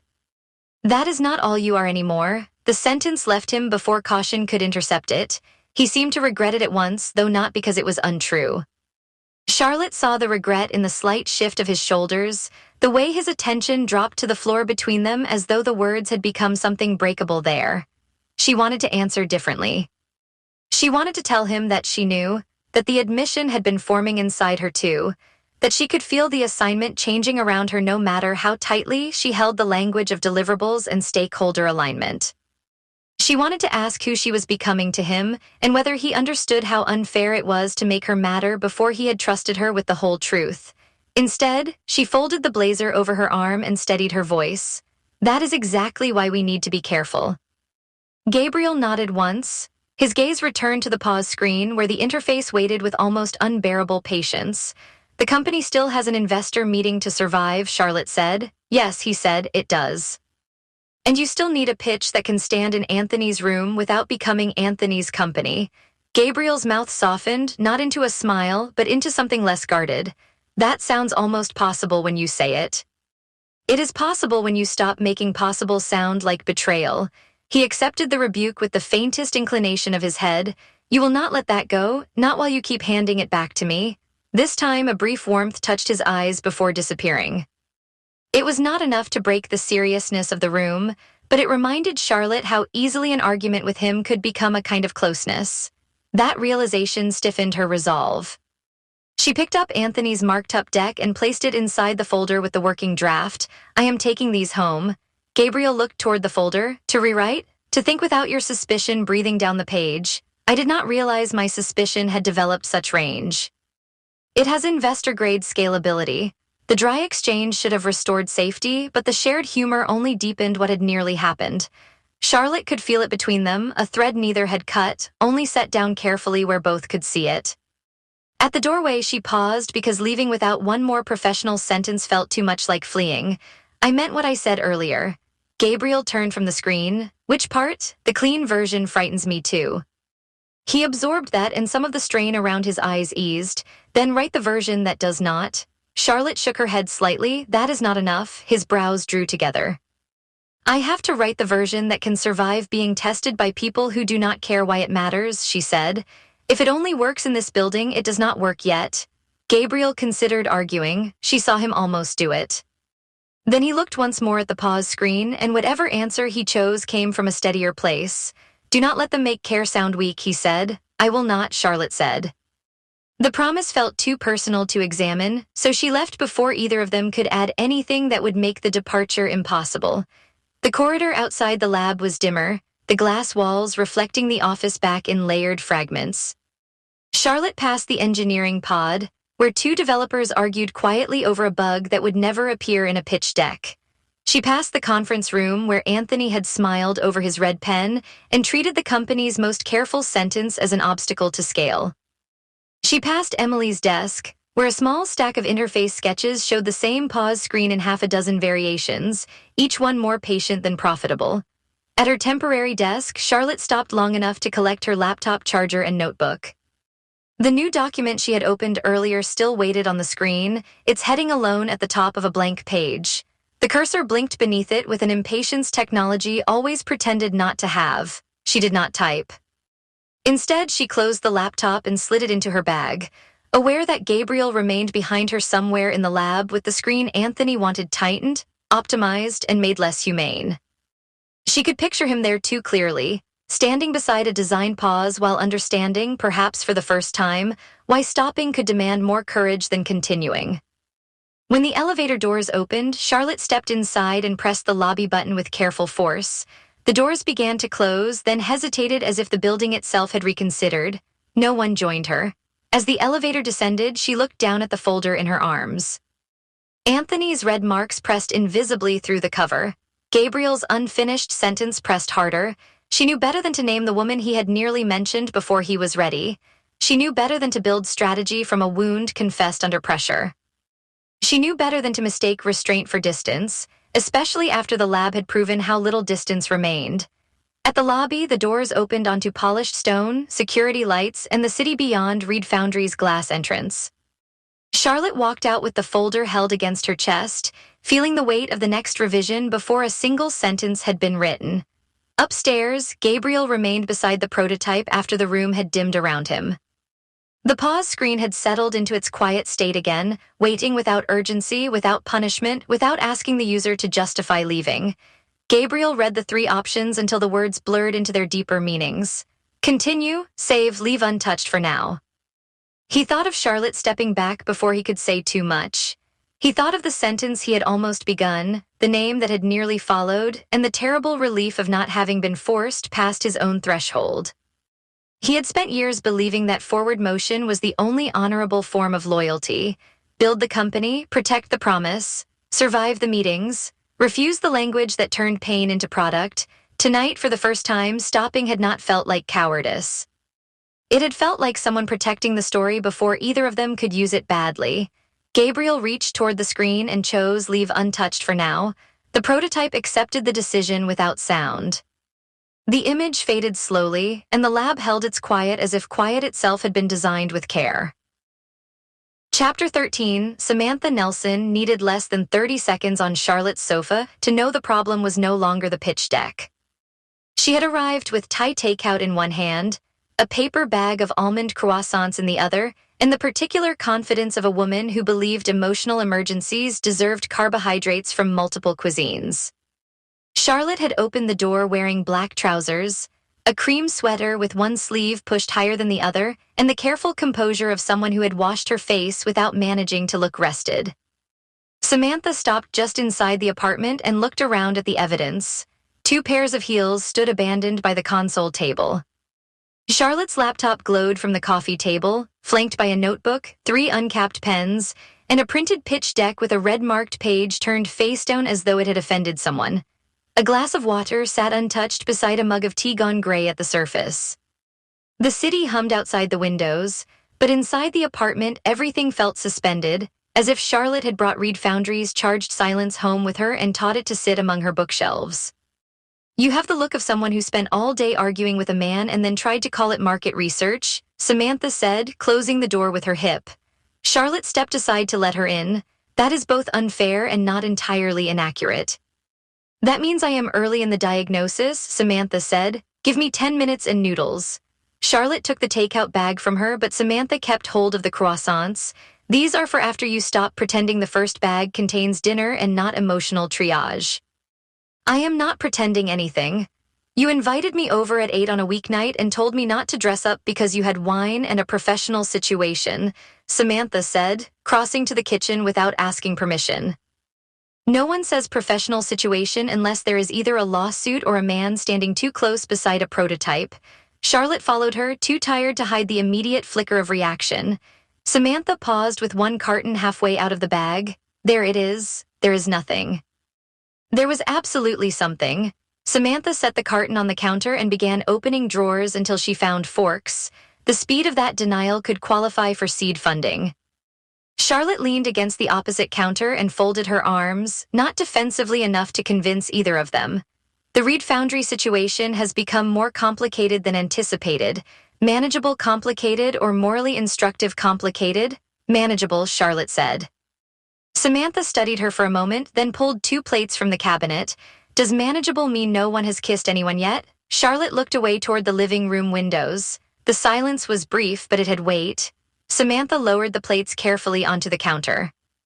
Charlotte, no one kissed anyone. That is not the same answer. It is the relevant answer.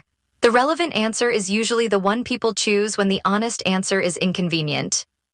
Charlotte pressed her thumb against the edge of the counter until the slight bite of stone steadied her. She had wanted Samantha there because Samantha was funny, loyal, and able to make even a crisis feel socially survivable. She had forgotten or pretended to forget that Samantha's affection had never made her less dangerous. Samantha softened first. She unpacked the food, set out the plates, and poured wine from the bottle Charlotte had opened but not touched. Tell me what happened. Charlotte moved to the living room instead of answering. She gathered the printed deck from the coffee table, then put it down again because holding Anthony's notes made her feel as though he had followed her home. Anthony previewed the revised direction yesterday. The charming predator with the investor smile. He was impressed, Charlotte said. That sounds promising in a way that has made you miserable. It was promising, that was the problem. Charlotte sat at the end of the sofa and tucked one foot beneath her, an old habit she only allowed when she trusted the room. He liked the clearer structure. He complimented the discipline. He said the company finally sounded fundable. Samantha carried the plates over and handed one to her. I assume he then asked you to remove everything that made it worth funding. Charlotte gave a tired laugh that barely reached the air between them. He asked for sharper positioning, a clearer commercial wedge, less grief language, and a version of restraint that sounds more like a growth advantage than an ethical boundary. So predictable investor behavior. Yes. Then why do you look personally wounded by predictable investor behavior? Charlotte stared down at the noodles on her plate. They smelled of basil, lime, and heat, but appetite seemed like something happening in another apartment. Because Gabriel heard it as erasure before Anthony finished the sentence. Gabriel being the founder who does not want his work translated, he is not wrong to be protective. I did not ask whether he was wrong. Samantha sat sideways in the armchair, one leg curled beneath her, wine balanced against her knee. I asked why his reaction is living on your face. Charlotte took a breath, then set the plate on the coffee table untouched. After the meeting, I stayed late at the lab. Anthony had criticized one of the product screens. This pause state Emily designed so users can stop without being penalized or shamed. To Anthony, it looked like a conversion leak. To Gabriel, it is almost sacred. Almost, Charlotte looked at her. Samantha nodded once. Continue. He found me there with the marked-up deck. We argued about compromise. He thought I was already deciding what to sacrifice. I told him I was trying to defend the things Anthony wanted to simplify. Charlotte rubbed her fingertips together, remembering the cool glass of the lab table beneath her hands, the quiet glow of the prototype, Gabriel's nearness like pressure before weather. It became less about the deck. With men like that, the deck is never only the deck. He said I was the first person who had challenged him without making him feel foolish for protecting it. Samantha's teasing vanished. That is a dangerous sentence. I know, did he mean it? Yes, Charlotte said, and the certainty made her more afraid than doubt would have. I think he did. Samantha drank a small sip of wine. What did you say? I tried to redirect us to the work, naturally. He stepped closer, also naturally. And for a moment, I thought he was going to tell me the rest of the origin story. Charlotte's voice lowered. He started to say she would have, and then he stopped. Samantha held very still. Charlotte continued because stopping now would make the room worse. He looked like he had reached the edge of something he had spent years not naming. I could have asked. A week ago, I would have asked because it would have been relevant. Last night, I knew asking would have changed the conversation into something neither of us could take back. So you protected him. I protected the work. Samantha's mouth tilted with sympathy sharp enough to hurt. Try again. Charlotte rose from the sofa and crossed to the window. Outside, headlights moved along the avenue in disciplined streams. Office towers held their lit squares like proof that somewhere, people were still making clean decisions under fluorescent light. She placed one hand against the window frame, not touching the glass, because she did not want the cold to make her feel melodramatic. I stepped back, Charlotte said. I told him we should not confuse what was happening between us with what Reed Foundry needed. Were you right? Yes. Did you want to be right? Charlotte closed her eyes briefly. Wanting is not the point. Samantha made a sound that was neither laugh nor sigh.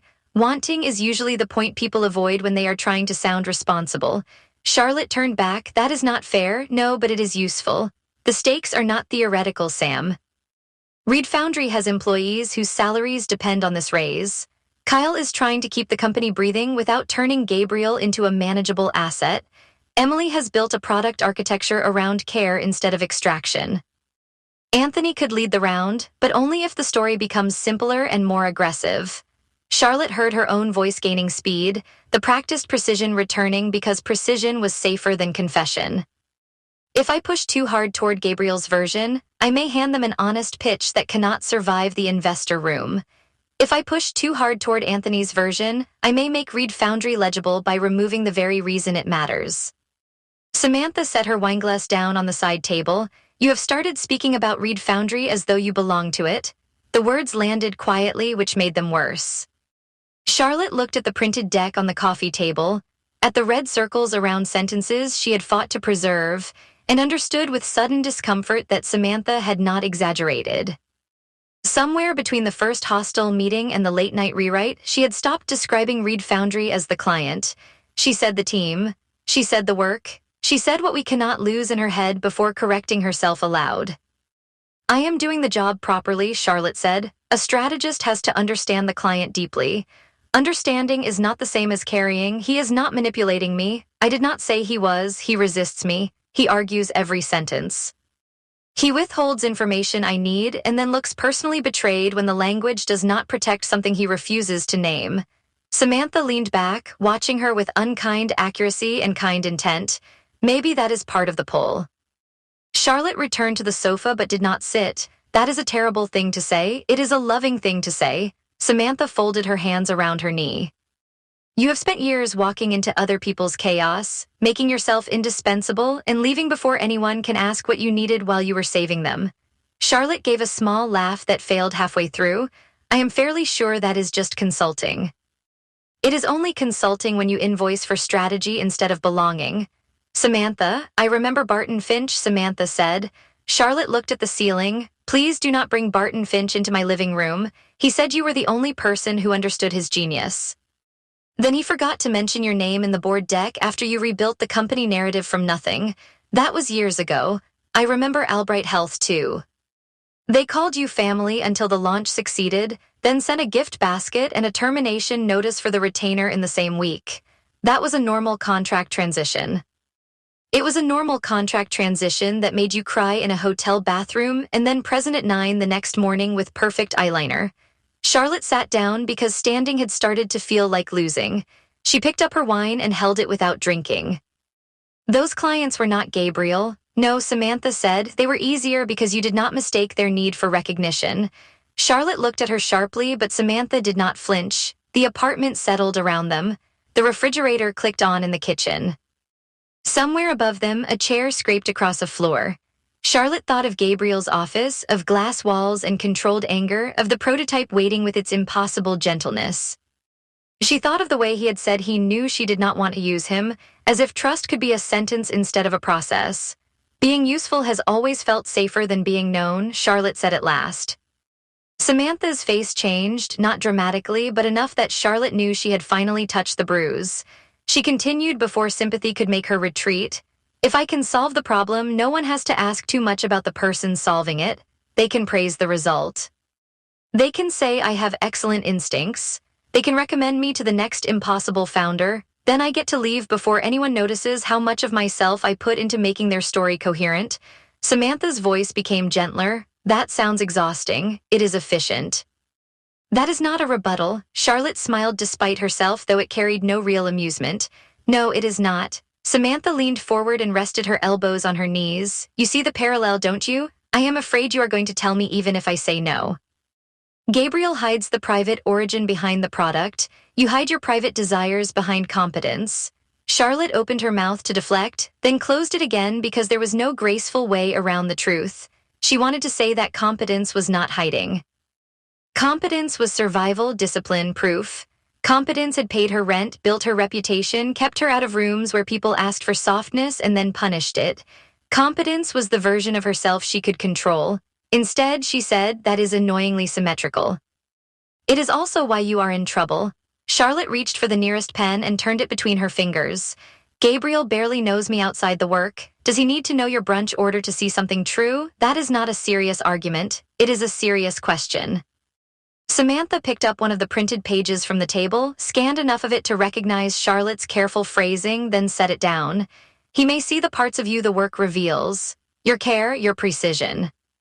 Your refusal to exploit pain even when exploitation would be faster and more impressive in a pitch room. Charlotte felt heat rise behind her eyes and hated the evidence of it. That does not make it real. It does not make it unreal either. It could be proximity under pressure. It probably is, Samantha said. It may also be real. That combination is why responsible people lose sleep. Charlotte laughed once, softly enough that it hurt. You're terrible at comfort tonight. I brought 3 sauces and a pastry bag. My comfort is diversified. This time Charlotte's smile lasted longer, and Samantha looked pleased without making the mistake of celebrating too visibly. Charlotte reached for the laptop and pulled it toward her. The screen woke to a split view she had left open before Samantha arrived. On the left was the emotionally honest structure she had been shaping with Gabriel, full of difficult verbs, careful boundaries, and a refusal to turn grief into a sales funnel. On the right was a blank document titled Alternate Market Forward Structure, a placeholder she had created after rereading Anthony's notes for the 4th time. I am afraid that if I write the pitch Gabriel wants, I will lose professional credibility with investors like Anthony, Charlotte said. They will think I got too close. They will think I let a founder's sentimentality compromise the story. Samantha did not interrupt. Charlotte looked at the right side of the screen, and if I write the pitch Anthony wants, I may win the room and lose respect for myself. Samantha let the question breathe before asking which loss would last longer. Charlotte looked back at her. The apartment seemed to narrow around that question. Charlotte had built a career by measuring consequences with ruthless clarity. Reputation mattered. Investor trust mattered, referrals mattered. The elegant ecosystem of founder introductions, venture partners, and quiet recommendations could elevate a strategist or freeze her out with no formal announcement. Anthony Gonzalez was not just one investor. He was a gate, a signal, a man whose approval moved through rooms before anyone admitted they had followed it. But self-respect had a different duration. It did not vanish loudly.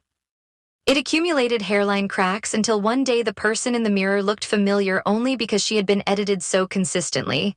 I hate that question, Charlotte said. I know, I hate that you are right to ask it. I also know that.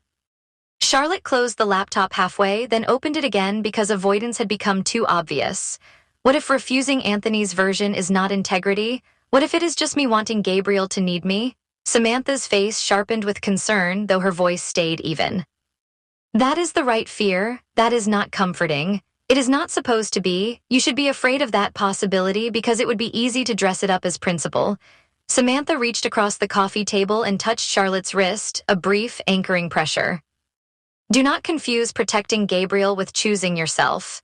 If you refuse Anthony's version, it has to be because you believe in the work, not because you want him to look at you as the only person who did not abandon him. Charlotte stared at Samantha's hand until Samantha withdrew it. I do believe in the work, Charlotte said. Then write the strongest version of the truth, not the version that wins approval from Anthony, not the version that keeps Gabriel depending on you. The truth with enough discipline to survive people who will try to buy it. Charlotte sat with that, hearing in Samantha's words the shape of a standard she could neither romanticize nor dismiss. The strongest version of the truth, not raw confession, not polished erasure. Not the pitch as absolution and not the pitch as surrender. She opened the laptop fully. The 2 documents waited side by side, one full of careful difficulty, the other empty and dangerously easy. I need to know what the clean version looks like, Charlotte said. Samantha watched her. Why? Because if I do not understand the most persuasive betrayal, I cannot defend against it. That sentence belongs in a courtroom. It belongs in venture capital. Samantha reached for her plate again, though her attention stayed on the screen. Write me the summary then. Charlotte placed her fingers on the keyboard and did not type immediately. The clean version already existed in pieces inside Anthony's notes, Kyle's worried practicality, and every investor room instinct she had refined over years of being paid to reduce complexity into appetite. She did not have to invent it. She only had to stop resisting the part of herself trained to make anything sound inevitable. When she began, the language came with cruel smoothness. Market pain, scalable solution, emotional continuity, trust as infrastructure, relationship preservation at scale. User-led engagement pacing, Category Leadership in Emotionally Significant Communication. Samantha read over her shoulder without speaking.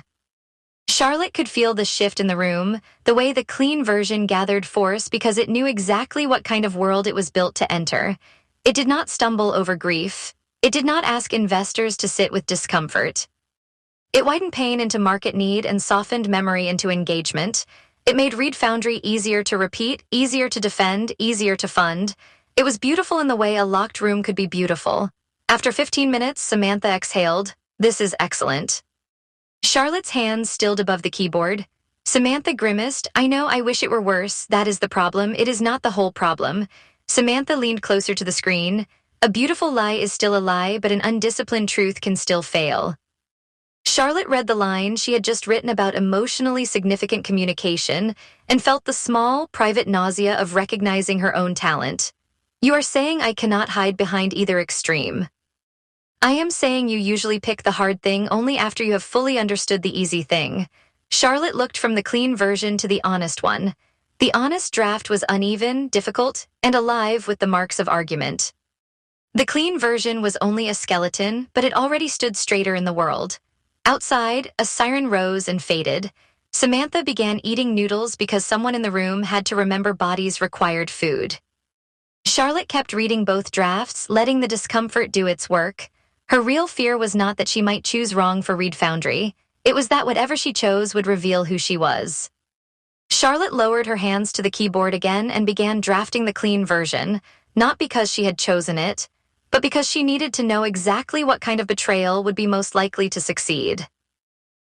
Chapter 14, the cursor waited after Charlotte's final line as if the machine itself understood the indecency of speed. She had expected resistance from the page. She had expected the clean version to demand compromise sentence by sentence, to require a series of small betrayals she could feel as they happened. Instead, the deck opened itself under her hands with a terrible obedience. One heading led neatly into the next. One investor concern resolved into one elegant promise. One moral hesitation became a feature description that sounded calm, expensive, and easy to repeat over breakfast. By the time Samantha left, carrying the empty takeout cartons and a look of careful worry, Charlotte had 7 slides drafted and a title that made her close the laptop twice before opening it again. Reed Foundry Labs, trusted infrastructure for emotionally significant communication. It was not false. That was what made it dangerous. Charlotte slept for 3 hours badly, then arrived at Reed Foundry before most of the team had taken off their coats. The borrowed strategy room sat near the east side of the office. A glass rectangle with a whiteboard wall, 2 wilting marker sets, and a view of the product floor where engineers moved with the subdued choreography of people trying not to make urgency look like panic. Someone had left a mug on the conference table. Someone else had taped a handwritten reminder near the door about the investor timeline, and the date at the top seemed to have grown teeth overnight. Charlotte set both versions of the pitch on the screen. The honest draft opened on the left, uneven and heavily annotated, full of bracketed questions, preserved language, and the bruised fingerprints of argument. The clean draft opened on the right with a polished title slide and an elegance that looked almost untouched by human difficulty. She stood in front of them for several minutes without sitting. Outside the room, Jason Clark passed with a laptop tucked under one arm and a pair of headphones hanging around his neck. He glanced through the glass, saw the 2 decks, and wisely kept walking. A designer from Emily's team paused near the coffee station, pretending to consider tea while watching Charlotte in the reflection of the microwave. Everyone at Reed Foundry had learned to recognize when a document could change payroll. Charlotte lowered herself into the chair and placed her hands on the keyboard. Exercise, she whispered, because no one else was in the room to accuse her of lying. This is only an exercise. The clean deck wanted a clean structure. Market pain came first. Not grief, not memory, not the private fracture that had built the company from Gabriel's refusal to let absence become silence. Market pain sounded better. It sounded broad, investable, urgent, unthreatening. Charlotte wrote about the growing need for emotionally aware communication tools in a world where families, patients, caregivers, and aging populations were navigating meaningful connection across distance, loss, transition, and time. Then came the solution. Read Foundry enables emotionally significant communication through a trust-centered platform designed for continuity, reflection, and user-led engagement. She stared at the line long enough for her eyes to blur. The sentence was graceful. The sentence was usable. The sentence wore gloves over everything Gabriel had ever refused to cheapen. Charlotte moved forward anyway. The next slide became why now. She wrote about demographic shifts, digital legacy expectations, loneliness data, the maturation of AI-mediated communication, and the market's fatigue with extractive engagement models. She framed Read Foundry not as a memorial disguised as a company, but as a category-defining platform positioned at the intersection of emotional technology, digital continuity, and private communication infrastructure. She could already hear Anthony Gonzalez liking it. That imagined approval turned her stomach, which did not stop her from improving the slide. She adjusted the hierarchy, sharpened the claim, trimmed a phrase that dragged too much sorrow into the second bullet, and changed users navigating grief to users in emotionally complex life moments. The revision looked better immediately. Charlotte leaned back, then pushed herself forward before disgust could become paralysis. Understanding the easy version required finishing it. Samantha had been right about that. Charlotte could not defend the difficult truth if she never allowed herself to see how beautifully the simpler lie could perform under pressure. She reached the origin slide near mid-morning. In the honest version, the slide was still unresolved. Gabriel had refused biography, but Charlotte had preserved a narrow doorway into the truth. Read Foundry was born from loss, it said, and designed around the conviction that technology must not rush people through what deserves reverence. In the clean version, she replaced the line with, Read Foundry emerged from a clear unmet need, emotionally significant communication tools that respect vulnerability while creating durable value across personal, clinical, and enterprise contexts. The room seemed colder after the sentence landed. Charlotte lifted both hands from the keyboard and pressed her fingers against the edge of the table. The laminate seemed dug into her skin. She welcomed the pressure because it gave her something honest to feel. Behind the glass, Kyle Stewart appeared at the end of the hallway with a folder in one hand and a phone at his ear. He was listening more than speaking, which meant the call was either legal, finance, or someone asking for reassurance he did not have in stock. His gaze caught the strategy room for half a second, then returned to the floor in front of him. Charlotte looked back at the screen before he could see her hesitate. The pause screen was worse. Emily had explained it with a designer's quiet reverence, calling it one of the few moments where the product asked nothing from the user. Gabriel had stood beside that prototype as if it were less a feature than a moral boundary. Anthony had called it friction. The clean deck had no space for reverence or friction. It needed language that sounded intentional, defensible, and scalable. User-led engagement pacing supports trust formation and long-term retention by allowing participants to control emotional intensity over time. Charlotte laughed once, not because anything was amusing, but because her body needed a sound to release the pressure. The line was excellent. It turned Emily's ethic of consent into a retention argument. It would pass through an investment committee without catching on anyone's conscience. She added a sub-bullet about reducing churn through non-coercive interaction design.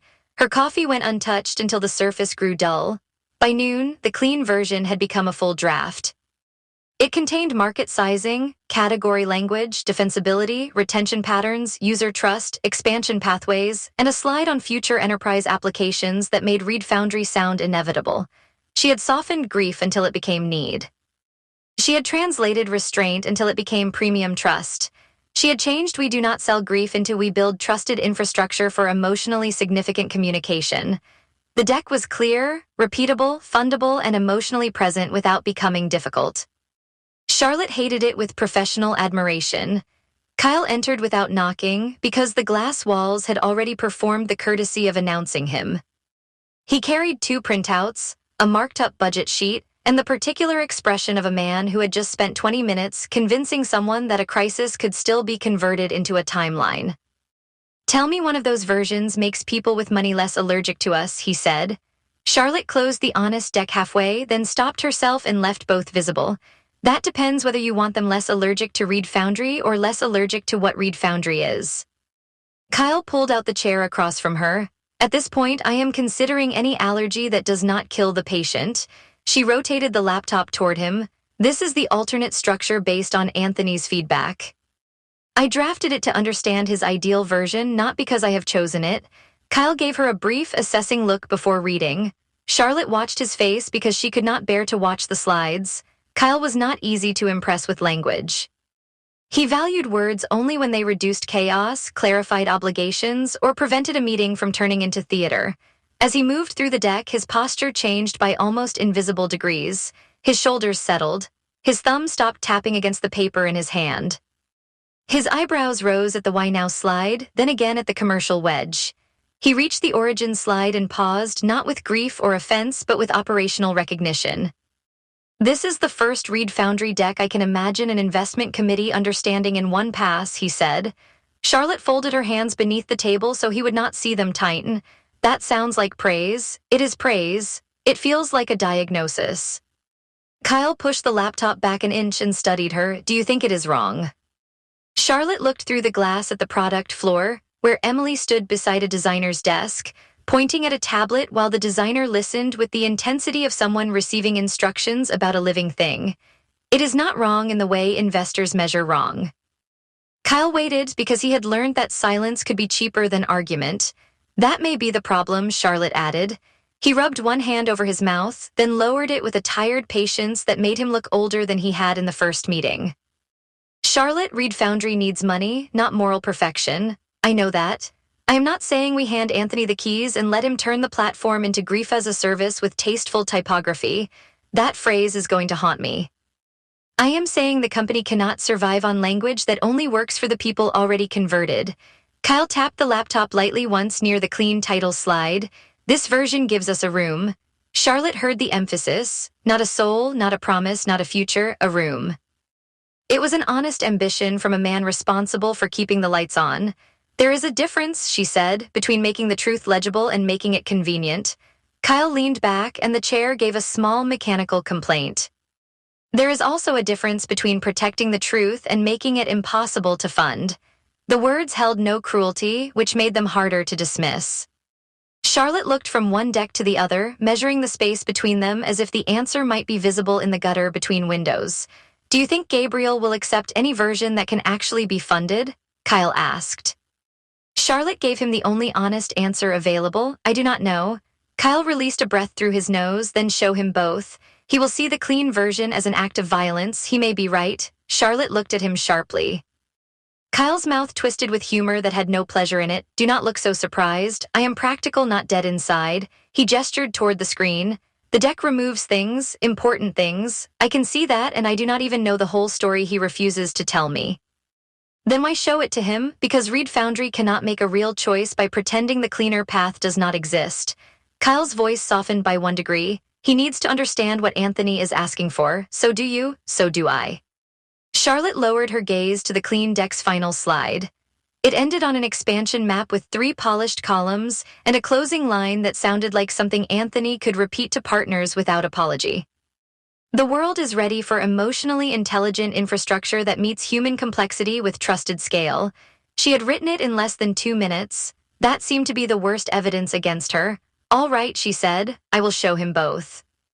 Kyle gathered his budget sheet, then hesitated with one hand on the back of the chair. "For what it is worth, I do not think writing the clean version means you believe in it." Charlotte gave him a tired smile. "That is generous. It is logistical. People test fire exits without wanting the building to burn." The comparison might have comforted her if the exit had not looked so much like a door Anthony would gladly lock behind them. Gabriel arrived later than scheduled. Charlotte knew he was in the building before she saw him. The product floor shifted around his presence with that peculiar startup awareness that was neither fear nor worship but something more complicated. A few conversations shortened. Someone closed a tab too quickly. Emily looked up from her workstation, then returned to her tablet with a small line between her brows. Kyle had not come back to the strategy room, but Charlotte saw him through the glass in his office, standing near his desk with his arms crossed. Gabriel entered with his jacket still on and a stack of operational notes in his hand. He looked composed in the way a sealed container looked composed. His hair was slightly disordered near the temple, as if he had run his hand through it in an elevator and then remembered too late that control was part of his uniform. "Sorry," he said. The integration timeline became a legal conversation. Those are rarely cheerful. This one was ambitious in its lack of cheer. His gaze moved to the two decks on the screen. You wanted to review structure. Charlotte stood because sitting felt too passive. I drafted an alternate version based on Anthony's feedback. Gabriel's attention sharpened so quickly that the air seemed to thin. She continued before he could speak. It is not necessarily my recommendation. I wanted to understand the boundary of what he is asking for and where the pressure would take the story if we followed it to its logical end. Gabriel set the operational notes on the table with careful alignment. Show me. Charlotte had prepared explanations, caveats, and a sequence that began with the honest version to anchor the conversation before exposing the clean draft. His tone made all of that feel like delay. She opened the clean deck and stepped aside. Gabriel remained standing for the first 4 slides. At first, nothing changed in his expression. He read with the stillness that made investors lean forward and employees reconsider their adjectives. His eyes moved from heading to bullet to graph, taking in every polished phrase and every omission with a precision that felt more intimate than touch. Charlotte watched him reach the "why now" slide. She saw the first sign there, not in his mouth or his eyes, but in the way his fingers curled once around the edge of the chair beside him and then released it. He sat after that, not because he relaxed, but because the deck had begun to cost him something. The room became painfully quiet. Gabriel scrolled to the origin slide. The cursor passed over the phrase "unmet emotional communication needs," and his face altered in a way Charlotte could not name without making it smaller than it was. Anger would have been easier to meet. Anger would have offered heat, direction, defense. This was hurt finding a professional posture and failing to fit inside it. He read the slide twice. Charlotte wanted to explain. She wanted to say exercise, boundary, warning, Anthony, committee, strategy, not recommendation. Every word seemed to arrange itself into a defense that would only prove his fear that language could make anything sound reasonable. Gabriel moved to the pause screen slide, user-led engagement pacing. The phrase sat between them like stolen jewelry cleaned for resale. He continued through the deck until the final expansion map filled the screen. He did not look at Charlotte immediately. He sat with one hand near the laptop and the other resting on the table, palm down, as if steadying the surface beneath him. "It is good," he said. Charlotte's throat tightened. "It is one possible version."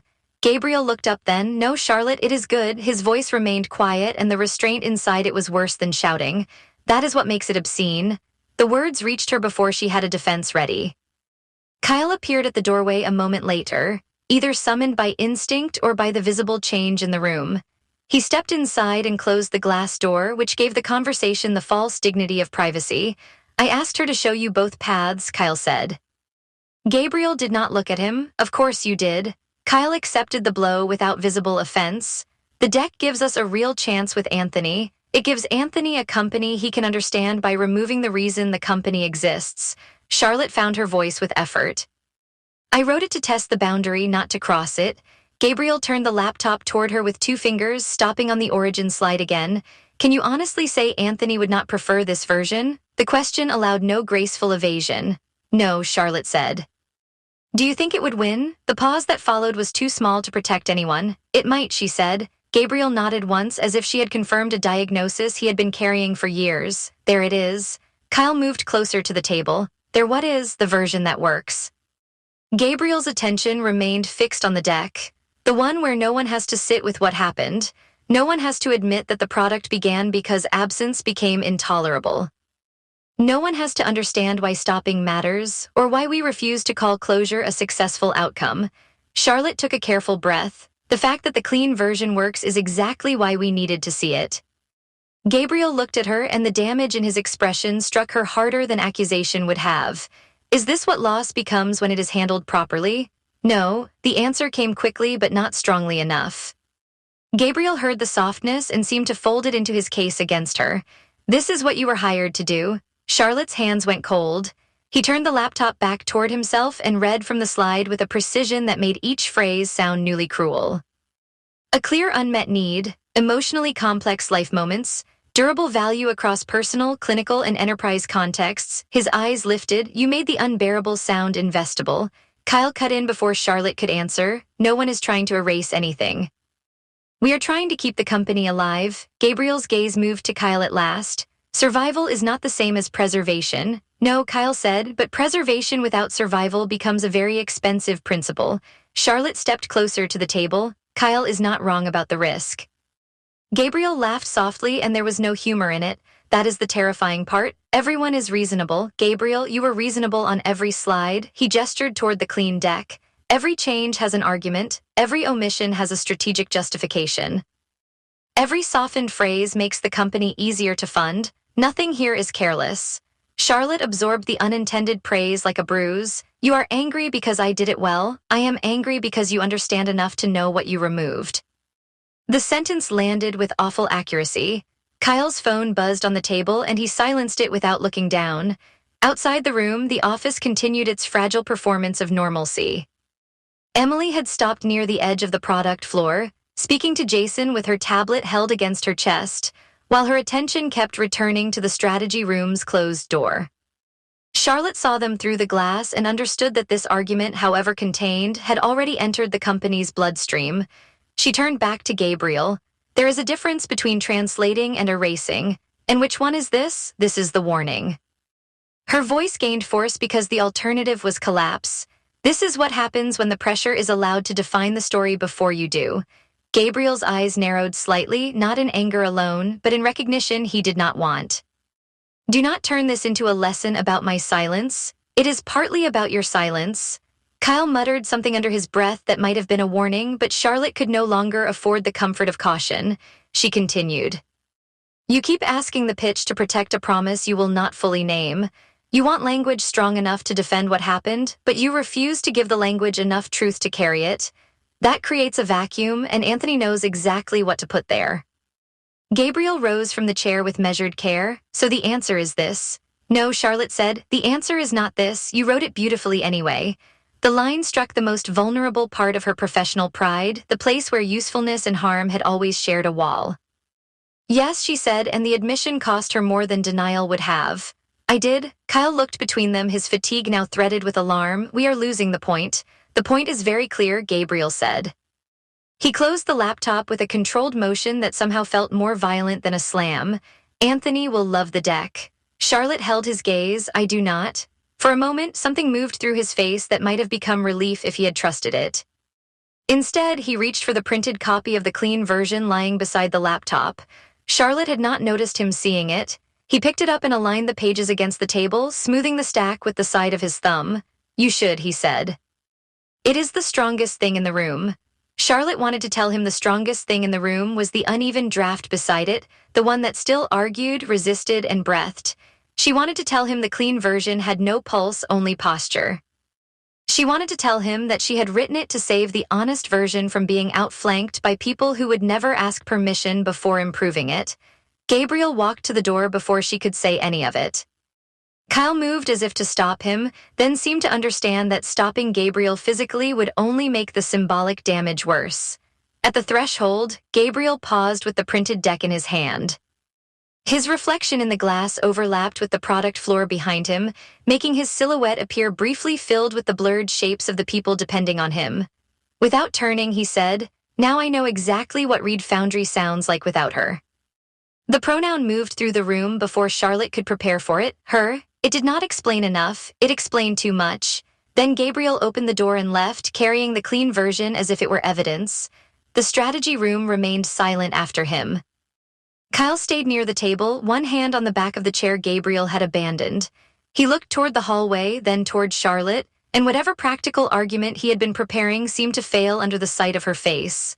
Charlotte did not sit. She was afraid that if she sat, she would become someone needing comfort in a room built for strategy.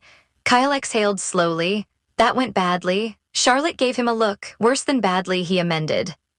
She turned back to the screen, where the closed laptop reflected a faint, distorted version of her face. The woman in the dark glass looked composed, which felt like another professional deception. I should not have said some of that, she said, maybe not. He needed to hear some of it, also maybe. Charlotte pressed her fingers to the table until the edge bit into her skin again. He thinks I betrayed him. Kyle's gaze lowered to the honest draft still open on the secondary monitor. He thinks you proved betrayal can be competent. The accuracy of that was unbearable. Across the office, Emily watched Gabriel disappear down the hallway with the printed deck in his hand. She did not follow him. Neither did anyone else. Reed Foundry had the collective discipline of people who knew better than to approach a founder while a private wound was wearing a business suit. Charlotte saved the clean deck under a file name that felt both sterile and damning. RF Alternate Anthony Structure V1. The file appeared in the folder beside the honest draft, two futures side by side arranged alphabetically by software that knew nothing about consequence. Kyle collected his papers with unusual slowness. For the record, I still think he needed to see it. Charlotte looked at the door Gabriel had walked through. Seeing it may have changed what he thinks of me. Kyle's expression softened with a reluctant sympathy he seemed almost embarrassed to possess. Maybe. But not showing it would have changed what the company understood about the choice. He left her with that, because Kyle Stewart believed in necessary damage and did not have the luxury of staying to admire the wreckage. Charlotte remained in the borrowed strategy room as Reed Foundry moved around her. Calendar reminders chimed from distant laptops. Someone laughed too loudly near the coffee station and then lowered their voice. Emily crossed the product floor toward Gabriel's office, stopped halfway, and turned back toward her team with the restraint of someone choosing not to intrude on pain she understood too well. The clean version stayed closed on Charlotte's laptop. The honest version remained open on the screen, still uneven, still difficult, still alive with questions she had not solved. She moved the cursor over one of Gabriel's preserved lines and read it silently. "We do not sell grief." Her own replacement appeared in her mind with hideous smoothness. Trusted infrastructure for emotionally significant communication. Both sentences pointed toward the same company. Only one seemed willing to kneel before the thing that had made it. Charlotte finally sat, not because she had recovered, but because her legs had begun to tremble with a delayed physical honesty her face refused to show. She opened a blank note beneath the two decks and typed one sentence before she could lose the courage to admit it. "My greatest professional skill can hurt the thing I am trying to protect." She stared at the line until the office lights shifted into afternoon brightness, and the glass wall returned her reflection with merciless clarity. Then she added a second line. "The clean version is not the recommendation." The words should have steadied her. Instead, they revealed the deeper problem. Recommendations did not matter if the room, the money, the runway, and the fear all learned to prefer the version that worked by removing the soul. Somewhere beyond the glass, Gabriel carried proof that she could make Reed Foundry fundable. Charlotte sat among the two decks and understood that proof had become its own kind of wound. Chapter 15, Gabriel did not raise his voice when he accused Charlotte of betrayal, which made the accusation harder to survive. He had asked her into his office without preamble, the invitation appearing on her calendar at 8:06 a.m. With no subject line and no context beyond the clean block of time he had carved out between operational review and legal prep. Charlotte arrived with both decks loaded on her tablet, her notebook pressed under one arm, and enough rehearsed composure to almost believe she could turn the meeting back toward the work. The printed clean version sat on Gabriel's desk before she reached the chair.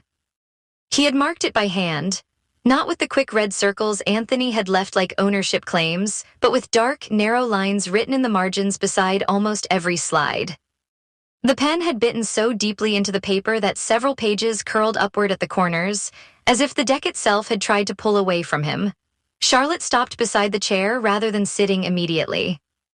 Gabriel stood behind the desk, jacket off, sleeves rolled with unnatural precision. His hair looked untouched, but the space around him carried the peculiar disorder of a man who had spent hours refusing sleep inside a room designed for control. Two coffee cups rested beside the monitor, both empty, neither placed on a coaster. The old prototype token Emily had once used in a product test lay near his keyboard, turned over and over until its matte surface had picked up a shine from his fingers. "You wanted to discuss the paths forward," Charlotte said. Gabriel looked at the clean deck instead of at her. "Did you show it to Anthony?" The question entered the room like a blade laid gently on fabric. Charlotte kept her notebook against her ribs. "No, did you want to?" "That question is unfair, is it?" He lifted the first page with two fingers and turned it toward her. The cover slide looked elegant even upside down. Reed Foundry appeared beneath a subtitle Charlotte had written at midnight and despised by morning. Emotionally intelligent infrastructure for human continuity. "The deck itself answers for you," Gabriel said. "It anticipates his appetite too perfectly to be accidental." Charlotte lowered herself into the chair because standing made the exchange feel like testimony. "I drafted it to understand the pressure we were facing." That is not the same thing as recommending it. Intention does not change what the language does. It changes why the language exists. No, Gabriel said, and the restraint in his voice gave the word weight rather than volume. It takes a promise and turns it into positioning. Charlotte's fingers found the edge of her notebook and held there. Language can be tested without being adopted. Some tests leave evidence of what someone is willing to destroy. The sentence moved through her slowly because she had expected anger, not that particular kind of precision. It found the place where her exhaustion had already made her thin and pressed there. I am not willing to destroy Reed Foundry, she said. Gabriel's hand rested on the printed deck. His thumb moved once across the corner of the page, then stopped. You made a version of it that can survive without the truth. I made a version that demonstrates what happens when the truth gets translated by the market instead of defended by us. You wrote it beautifully. That is not an accusation. It is when beauty makes the lie easier to accept. Charlotte drew in a measured breath, aware of the glass wall to her left and the moving shapes of employees beyond it. Reed Foundry's office had already begun its day around them. Someone passed carrying a laptop and a paper cup. Someone else paused near the product lab, saw Gabriel's closed posture through the wall, and continued walking more quickly than necessary. You are not angry because I betrayed you, she said. You are angry because I proved there is a version of Reed Foundry that investors will understand more easily. Gabriel looked at her then, and the look was worse than anger because it carried no heat at all. You proved grief can always be made more attractive once the inconvenient parts are removed. Charlotte felt the words hit and forced herself not to flinch. That is not what I believe. What do you believe, Charlotte? He came around the desk slowly, not toward her so much as toward the argument itself. He held several marked pages in one hand. Do you believe Reed Foundry can survive on the careful version, he asked. Do you believe Anthony will fund restraint? Do you believe investors will protect what they cannot simplify? Because if you do, you should have no need to build him a better weapon. I believe Reed Foundry needs a pitch strong enough to survive people like Anthony without becoming his version of the company. That sounds almost noble. It is also practical. Nothing in that deck is practical in defense of the promise. Charlotte stood then, not quickly, but because the chair had begun to feel like surrender. The promise cannot keep being something everyone is expected to protect while only you are allowed to understand it. His face changed by a fraction, not enough for anyone outside the room to notice, but enough for her to know she had stepped closer to the locked door inside him. You have no right to speak as if you understand that promise, Gabriel said. I have not told you all of it. No, Charlotte said, and her voice sharpened despite every professional instinct she owned. You have made everyone responsible for protecting it while refusing to trust them with enough truth to do it well. A muscle flickered near Gabriel's temple. His hand closed around the marked pages until the paper bowed between his fingers. Maybe I was right not to trust you. The office seemed to narrow around the words. Charlotte heard a muted burst of laughter from somewhere near the kitchen, the churn of the ventilation system above the glass, the soft knock of Gabriel's pen rolling off the desk and landing against the leg. Each ordinary sound became suddenly inappropriate, as though the building had failed to understand that something essential had just cracked. She looked down at the fallen pen because looking directly at him would require more mercy than she could offer. Gabriel realized it. She saw the realization pass through him not as regret exactly, but as a hand reaching too late for a glass already broken. He did not take the sentence back. Charlotte set her notebook on the edge of his desk with deliberate care. Then there is nothing useful I can do in this room. That is convenient. No, she said. Convenient would have been showing Anthony the version he wanted, accepting his praise, and calling the damage strategy. His mouth hardened, but the rest of him remained controlled, almost elegant in the way he chose injury over apology. You are very good at making surrender sound disciplined, and you are very good at making paralysis sound principled. The door opened before either of them could continue. Kyle stepped in without knocking properly, one hand still on the handle and the other holding a folder he no longer seemed to remember carrying. He took in the clean deck on the desk, Charlotte standing rigid beside it, Gabriel gripping the pages, and the atmosphere that required no explanation. I could hear enough from outside to know this meeting has left business strategy and entered mutually assured destruction, Kyle said. Gabriel did not look away from Charlotte. This is not your meeting. It became my meeting when the company's CEO and the person hired to save our investor story started dismantling each other within view of the engineering team. Charlotte closed her eyes for half a second, then opened them before the retreat became visible. Through the glass, two product managers had paused near Emily's station and were pretending to examine a monitor. Jason Clark walked past with a cable in his hand, slowed, and then very carefully did not slow again. The entire office had developed the exaggerated busyness of people trying not to witness the people responsible for their future making a ruin of it. Kyle shut the door. "We have less than 2 weeks before the final room," he said. "Anthony is still interested, payroll is still real, and nobody in this building has the luxury of turning a pitch conflict into a moral apocalypse before lunch." Gabriel finally turned toward him. "Perhaps the company needs a strategist less eager to make it palatable." Charlotte answered before Kyle could. "Perhaps the company needs a founder who understands that martyrdom is not a business model." Kyle put both hands on his hips and looked between them. "Both of you need to stop talking as if the sharpest sentence wins the company." The rebuke landed because Kyle almost never wasted words on dignity. Charlotte saw the fatigue beneath his bluntness, the strain that had carved itself into the corners of his eyes. He was not defending Anthony. He was defending runway, salaries, vendor contracts, employees who refreshed bank accounts and calendar invites and waited for leadership to become something sturdier than conviction. The office door opened again by a few inches. Emily stood there with a tablet clutched against her chest, her thumb hooked awkwardly beneath the case. She had not come in fully, as if uncertain whether her presence would help or expose more of the wound. Her attention moved from Gabriel to Charlotte, then to the marked deck on the desk. "Sorry," Emily said carefully. "I came to ask about the rehearsal file, but this seems like a bad time." "No," Charlotte said, surprising herself. "It is probably exactly the time." Emily remained near the threshold. Charlotte looked past her at Reed Foundry's open floor. The team kept moving, but the movement had changed.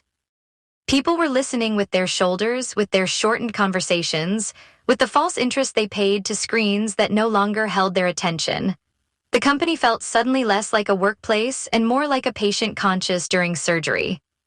The humiliation arrived then, not because she had argued with Gabriel, but because she had allowed the argument to become part of the office weather. Her private investment, his guarded grief, Anthony's money, Kyle's exhaustion, Emily's care.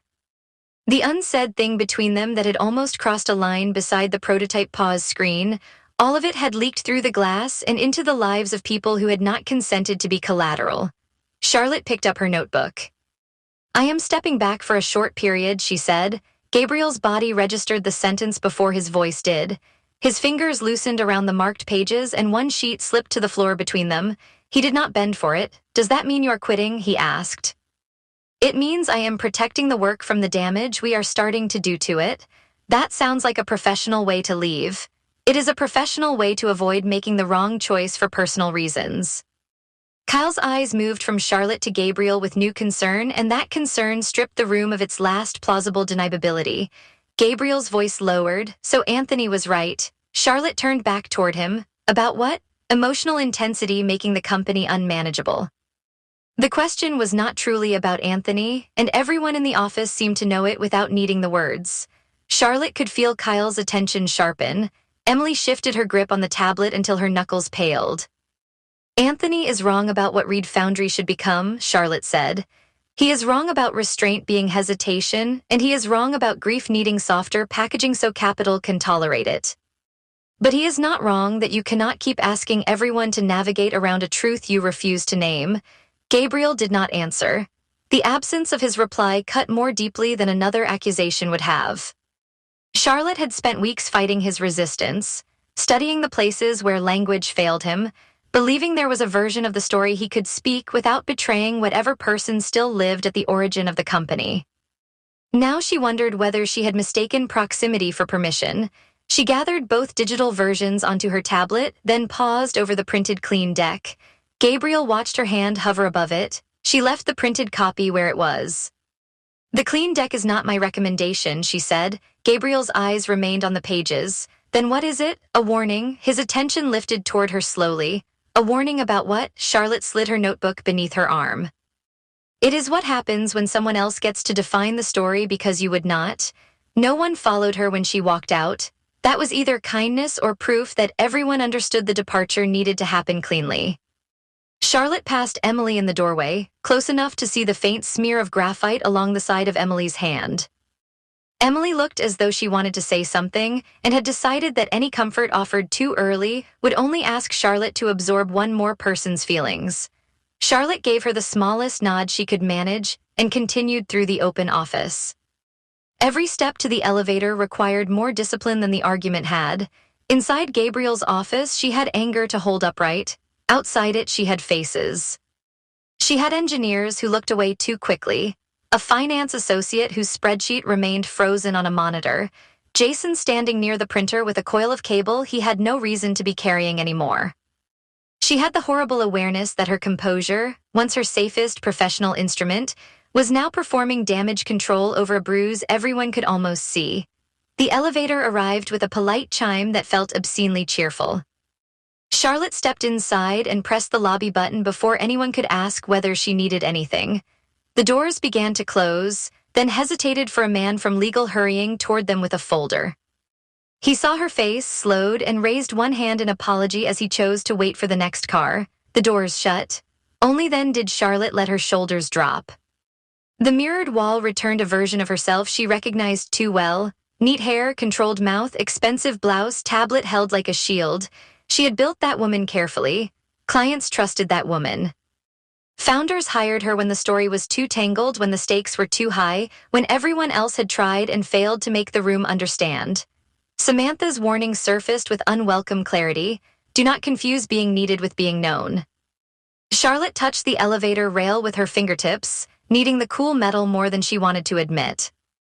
She had told herself Gabriel saw her because he saw the work beneath her work. The care, the restraint, the unwillingness to exploit pain even when exploitation would close the round faster. But perhaps he had only seen usefulness wearing empathy. Perhaps she had offered him the most dangerous form of competence, the kind that made betrayal possible precisely because it understood what it was betraying. The elevator descended past floors of other companies, other glass rooms, other founders teaching themselves to sound inevitable. By the time the doors opened to the lobby, Charlotte had rebuilt enough of herself to cross the marble floor without drawing attention. Outside, the coastal air carried salt, exhaust, and the warm metallic scent of the morning traffic beginning to overheat. The city had no interest in her private fracture. Cyclists moved through the intersection with devotional focus. A delivery truck blocked half a lane while two men argued beside it with theatrical commitment. Someone laughed loudly into a phone near the coffee kiosk, careless and alive. Charlotte walked 3 blocks before realizing she had no destination. She stopped beneath the awning of a closed boutique venture firm and opened her tablet. The pitch files were still there, arranged in a neat stack of revisions whose file names now looked like evidence in a case against her judgment. Honest version working. Anthony response model, third path notes, clean investor draft. Her thumb hovered over Kyle's contact. She did not call him. Instead, she opened a blank email and typed his name into the recipient field because an email allowed language to behave more safely than a voice. Subject line came next, and she wrote it with the same bleak efficiency she might have used for a client termination memo. Read Foundry transition plan. The words looked clinical enough to belong to someone else. She stood under the awning while pedestrians moved around her, and she wrote the first sentence before courage could curdle into reconsideration. I think Reed Foundry may need someone else to finish the pitch. Charlotte read it once, then again. The sentence was not resignation exactly, but it had the shape of a door opening away from a room that had become too charged to trust. She imagined Kyle receiving it, leaning back in his chair, rubbing one hand over his face in the way he did when arithmetic had become human. She imagined Gabriel hearing about it later from him, not from her, and hating the professionalism of the route as much as he hated the possibility that she might leave. Her thumb moved near send. She could not press it. Back at Reed Foundry, Kyle waited until the office door closed behind Charlotte before he spoke. He did not move toward the fallen page. He let it remain between them as if the paper deserved witness status. You know, that was not leadership, Kyle said. Gabriel returned the marked pages to the desk in a careful stack. I am aware you have thoughts. I have payroll, a board update, a nervous product team, and a founder who just managed to make the one person who understood both the story and the stakes consider leaving. Gabriel looked toward the glass wall where employees had resumed motion with the relief of people released from a weather event. She built the version Anthony wants. She did exactly what we hired her to do. We hired her to protect the story. No, Kyle said. We hired her to make the story survivable in rooms designed to misunderstand it. There is a difference, and you have made that difference impossible by refusing to tell her what she is actually protecting. Gabriel's hand moved toward the prototype token near his keyboard, then stopped before touching it. She had enough. She had fragments, Kyle said. Fragments, pressure, investor conditions, and your expectation that she would intuit the shape of a promise you keep treating like classified material. Gabriel turned from the glass. You think I should have handed her everything. I think you should stop making people fail tests they do not know they are taking. The sentence landed with the force Kyle rarely used unless a number had become fatal. Emily stepped fully into the office then, though no one had invited her. She crouched to pick up the page that had fallen between Gabriel and Charlotte. The paper came from the honest version, not the clean one. Charlotte's notes ran along the side in tidy blue ink, and one sentence from the draft remained untouched at the center. We refuse to exploit grief, even when exploitation would make growth easier. Emily read it once and held it with both hands. This line is why I stayed, she said. Gabriel looked at her. Emily's voice remained soft, but it did not retreat. Not the exact line, maybe, because it did not exist when I joined. But this idea, this is what made the product feel like it was allowed to be humane. Kyle said nothing, which gave her room. Emily placed the page on Gabriel's desk beside the clean deck. Charlotte did not invent the pressure that could erase this. She put it where you could see it. Gabriel's face offered very little, but his hand closed once against the edge of the desk. She called the company a shrine with payroll. She was angry, Emily said.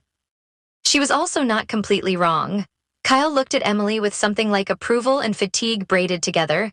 Emily continued before Gabriel could retreat into offense. Protecting something does not mean keeping everyone outside it. Sometimes that is just another way of making sure no one can help you carry it. Gabriel looked down at the two decks. One could win the room by becoming easier to repeat. One could matter and still fail if no one found the courage to make it legible. The choice should have been strategic, but Charlotte had taken the strategy with her when she walked out, leaving him with the older and more merciless problem beneath it. There was a story he had never trusted anyone to hold. By noon, Charlotte was back in her apartment, though she did not remember deciding to go there. The email draft remained open on her tablet, synced across devices with the efficient cruelty of modern tools. It waited on her kitchen counter while she stood beside the sink and drank water she could barely taste. Her apartment was too still after Reed Foundry. No office hum, no glass walls, no prototype screens asking users for consent before continuing. Only the faint sound of traffic far below and the refrigerator cycling on with domestic indifference. She opened the email again. I think Reed Foundry may need someone else to finish the pitch. The cursor waited after the period. Charlotte added nothing. She thought of Gabriel's office, the marked deck, the page left on the floor. She thought of Kyle trying to hold a company together with numbers and blunt warnings. She thought of Emily reading the line about refusing to exploit grief as if it were not a sentence but a reason for staying. Then she thought of Gabriel saying he had been right not to trust her. That was the sentence that returned with the most force because it had not only wounded her. It had reached backward through every late-night revision, every argument that had turned honest despite them, every moment beside the pause screen when she had believed restraint could be a form of care.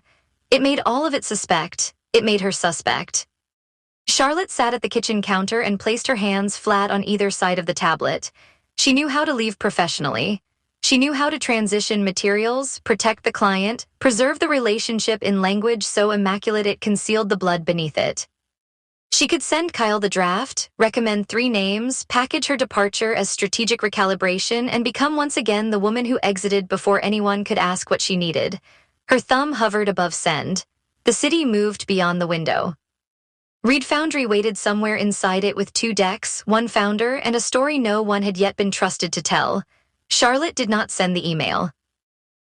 Chapter 16 morning arrived at Reed Foundry with the unnatural brightness of glass walls after rain, every surface reflecting a city that had already decided to continue without asking anyone's permission. Charlotte's chair remained pulled back from the strategy table. No one mentioned it during the first 10 minutes, which made the absence enlarge until it seemed to have mass. Her annotated pages still occupied the left side of the table. their colored tabs arranged with the quiet authority of someone who believed chaos could be negotiated into shape. A navy pen lay uncapped beside a marked transition slide, and one corner of her legal pad curled upward as if the paper itself had recoiled overnight. Gabriel stood at the screen with a remote in one hand and his other hand resting against the edge of the table. He had arrived before anyone else, judging by the coffee gone cold beside his laptop and the 3 versions of the deck already open across the display. His shirt sleeves were precisely folded, but the folds were uneven in a way Kyle noticed immediately and chose, for the moment, not to mention. Emily sat 2 chairs away from Charlotte's empty place, with her tablet balanced against her knee and a stylus held between fingers she kept still through obvious effort. Jason Clark passed the doorway twice without coming in, each time slowing just enough to see whether the room had changed into something less combustible. It had not. "We have enough to keep moving," Gabriel said, and his voice carried the clipped calm of someone enforcing order on a room that had stopped believing in it. "The strategic architecture is already there." Kyle leaned back in his chair and looked at the screen rather than at Charlotte's papers. "Which architecture are we pretending is usable this morning?" "The honest version," Gabriel said. Emily's stylus made a small sound against the tablet case. Gabriel heard it, but he did not look toward her. He opened the deck Charlotte had once called promising and incomplete, the version built from late nights, reluctant trust, and every sentence Gabriel had allowed until he reached the edge of what he would not say. The first slide appeared. "Read Foundry helps people find language when ordinary communication fails." For a moment, no one moved. The line looked different without Charlotte in the room. Yesterday it had felt spare and brave, a sentence balanced between truth and restraint. Now it seemed exposed, as if someone had left a private object under fluorescent light. Gabriel clicked into edit mode. "We need the origin section less dependent on personal framing," he said. "It can still acknowledge emotional urgency without implying a founder confession." Kyle's eyes moved toward him slowly. "You mean less personal than the version already designed not to tell the personal story?" "I mean cleaner," Gabriel said. Kyle gave a humorless breath that never quite became a laugh. "That word has had a busy week." Gabriel ignored him and highlighted a paragraph Charlotte had written beneath the origin slide. Her sentence described Read Foundry as a platform shaped by the places where conventional communication abandoned people to performance, silence, or cliché. Gabriel deleted abandoned first, then he paused over performance, replaced it with pressure, and replaced silence with uncertainty. Emily looked down at her tablet. Kyle did not. Gabriel continued with grim precision.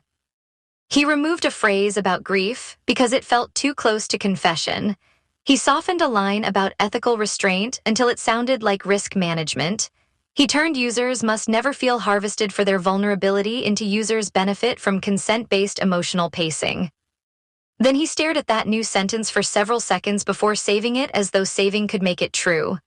"Kyle," Gabriel said without turning around, "we will need updated runway language in the business section."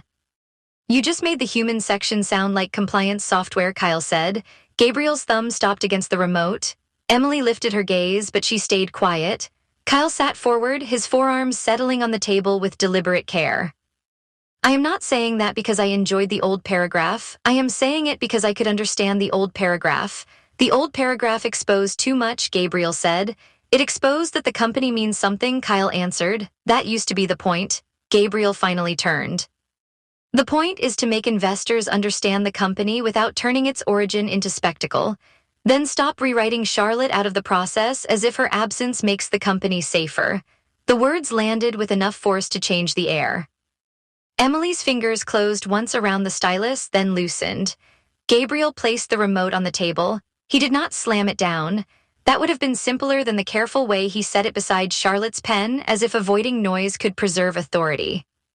"Charlotte stepped back by choice," he said. Kyle's expression shifted into something older than irritation. It was the look of a man who had spent years converting alarm into patience because panic was unaffordable. "She stepped back because you made the work impossible to do honestly," Kyle said. Gabriel looked at him as though Kyle had crossed a line that had never been publicly drawn. "You have no idea what happened between us." "I do not need her version," Kyle said. "I have watched yours for years." The strategy room became still around them. Outside the glass wall, 2 engineers moved past with coffees in hand and immediately lowered their voices when they saw Gabriel standing too straight beside the screen. Kyle continued because stopping would have been kinder and less useful. You hire people to help you carry what you refuse to explain, then you punish them when they guess wrong. Charlotte did what we hired her to do. She found the version investors would understand before they finished checking their watches. That version would have killed Reed Foundry's soul, Gabriel said, and this time the control in his voice did not fully survive the sentence. Kyle nodded once, not in agreement but in acknowledgement of the thing Gabriel had finally named. Maybe it would have, but she did not recommend it as the future. She showed you what happens when you leave the real story undefended. Gabriel looked back at the screen. The revised sentence about consent-based emotional pacing sat there with sterile confidence. Charlotte's deleted phrase hovered behind it in memory, less polished and more alive. Emily closed her tablet cover softly. I have prototype updates whenever you want them. Gabriel took the reprieve because he knew it was one. Bring them to my office in 30 minutes. Emily nodded, gathered her things, and left without looking at Charlotte's chair. Kyle remained seated after she was gone. He did not soften his voice, although he lowered it enough that the hallway would not inherit the conversation.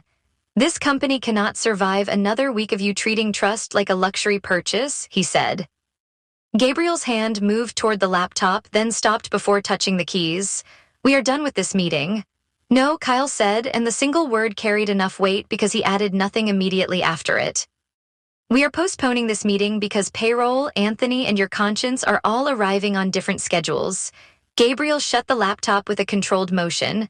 Then send me the runway language. Kyle stood. I will send you the numbers. You can decide whether numbers feel less intrusive than people.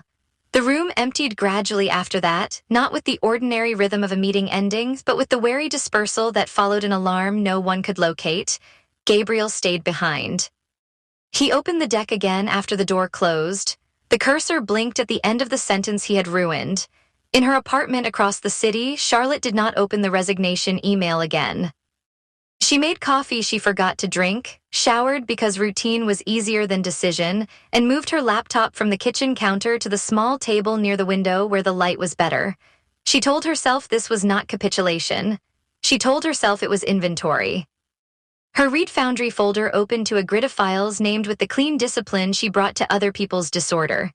Drafts, notes, interviews, investor profiles, product ethics, Anthony objections, Kyle runway, Emily interface principles.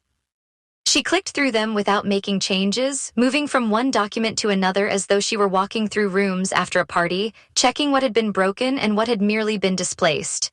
Kyle's message arrived at 9:37. Are you available for a call today? Charlotte read it once from the notification banner, then again inside the thread. There was no pressure in the phrasing, which somehow made it worse. Kyle had not asked whether she was all right. He had not asked whether she was quitting. He had left her the dignity of a practical question and the burden of deciding what answer would mean. She set the phone face down. Her tablet still showed the clean deck from the previous night. The deck was elegant in the way a knife could be elegant, all unnecessary weight removed, every edge made useful. Anthony would understand it immediately. Investors would repeat it cleanly. Analysts would find the category familiar enough to model and differentiated enough to discuss. It made Reed Foundry look scalable, defensible, and emotionally adjacent without being emotionally troublesome. It was excellent work. That was the indictment. Charlotte opened the honest version beside it. The slides were uneven, alive in places and evasive in others. They carried moments of startling clarity, then swerved whenever Gabriel's silence became too expensive. The deck knew what it wanted to protect, but not what it was allowed to reveal. It had the shape of a door built by someone who refused to admit there was a room behind it. Charlotte rested her elbows on the table and pressed her fingertips against the bridge of her nose. Her absence was not a tactic. It was not a performance designed to make Gabriel come after her with an apology she did not trust herself to want. It was a boundary, and the boundary had weight because she still cared whether Reed Foundry survived it. She looked again at Kyle's message, then she left it unanswered. At Reed Foundry, Emily came to Gabriel's office with updated screens and no visible appetite for diplomacy. She placed the tablet on his desk and stood beside it rather than across from him, a subtle refusal to turn the review into a confrontation. The new prototype sequence moved through a moment of user hesitation, a saved message, a pause option, a prompt that did not demand disclosure but invited return. The design was quiet, with white space used not as decoration but as permission. Gabriel watched the flow twice. The second prompt is too directive, he said. It implies the user should continue before they have decided whether continuing is safe. Emily nodded and made the note. That was my concern too. The language on the pause screen needs more clarity, he added. It should not sound like abandonment. Emily wrote another note. Would you change, come back when you are ready? Yes, Gabriel said. It assumes readiness is the goal. Emily looked at him then, not sharply, but with a steadiness that made avoidance difficult. Yesterday, Charlotte said something similar. Gabriel's fingers stilled near the tablet. Emily returned her attention to the screen. She said the pause needed to protect the user from feeling evaluated for stopping. She said stopping could be a boundary rather than a failure. Gabriel leaned back in his chair. Behind him, the city rose in layered glass and cloud, indifferent and exact. I remember what she said, he answered. I know, Emily replied. That is why the critique feels different this morning. Gabriel looked toward her fully, different how. Emily took a breath, and Gabriel saw the effort it cost her to keep the answer gentle. Your feedback is usually about the user. Today, some of it feels like it is about avoiding any sentence that reminds you of the argument. He did not raise his voice. That, too, was a kind of warning. You are reading too much into design notes.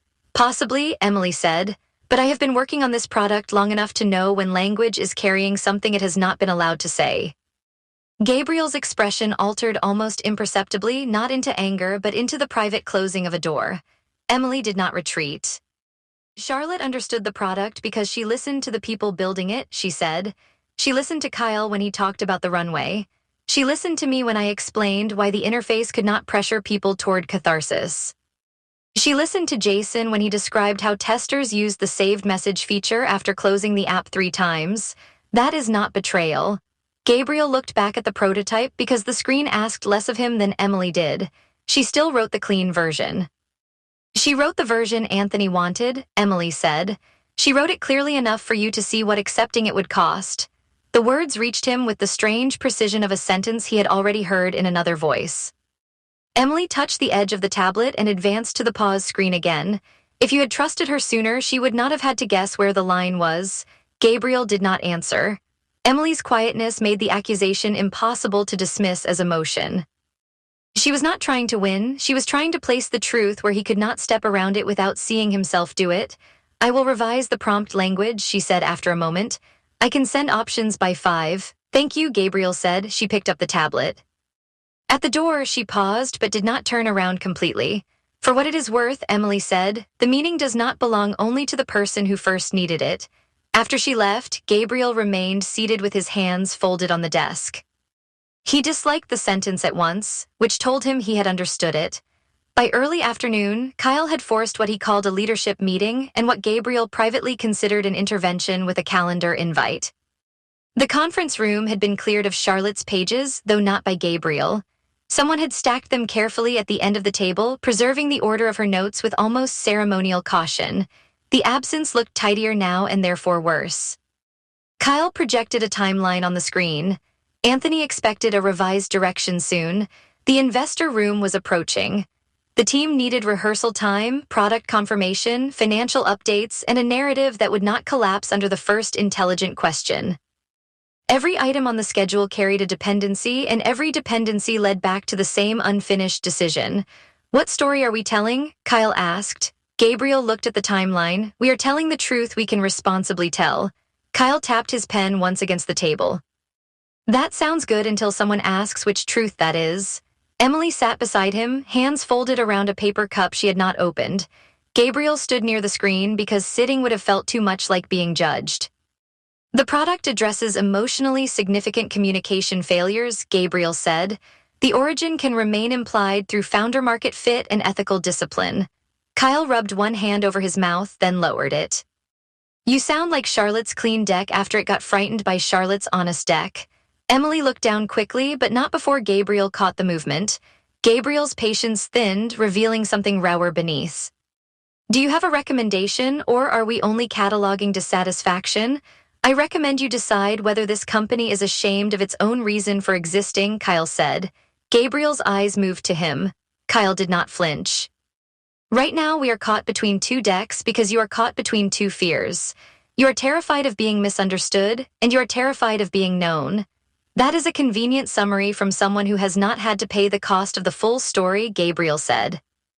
Kyle stood slowly, not for dominance, but because staying seated would have made his anger seem smaller than it was. That is exactly the problem, he said. You have made everyone pay for a cost we are not allowed to understand. The silence after that sentence was not empty. It filled with years of unsent explanations, missed warnings, payroll spreadsheets, late investor calls, Emily's careful interfaces, Charlotte's empty chair, and every employee who had learned to protect a promise by inference. Gabriel looked as though he might answer. Then he did not. Kyle ended the meeting without asking permission. He assigned updated numbers to himself, prototype language to Emily, and nothing to Gabriel except the task nobody else could complete for him. Afterward, Kyle returned to his office and closed the door halfway. He typed a message to Charlotte, deleted the first version because it sounded too much like pleading, and wrote instead with the plainness she had always respected. Take the time you need. For what it is worth, the work is stalled because the missing piece was never yours to invent. He sent it, then stared at the screen until her reply arrived 11 minutes later. I need one more day before I decide whether I can continue. Kyle exhaled through his nose and leaned back, his chair making a faint sound against the floor. He did not tell Gabriel, not yet. Gabriel could not ask Charlotte back because the company needed her. That would be another form of use, and Kyle had seen enough usefulness dressed as trust to last several funding cycles. If Gabriel reached for her now, it had to be because he finally understood that silence had stopped protecting the truth and started conscripting everyone around it.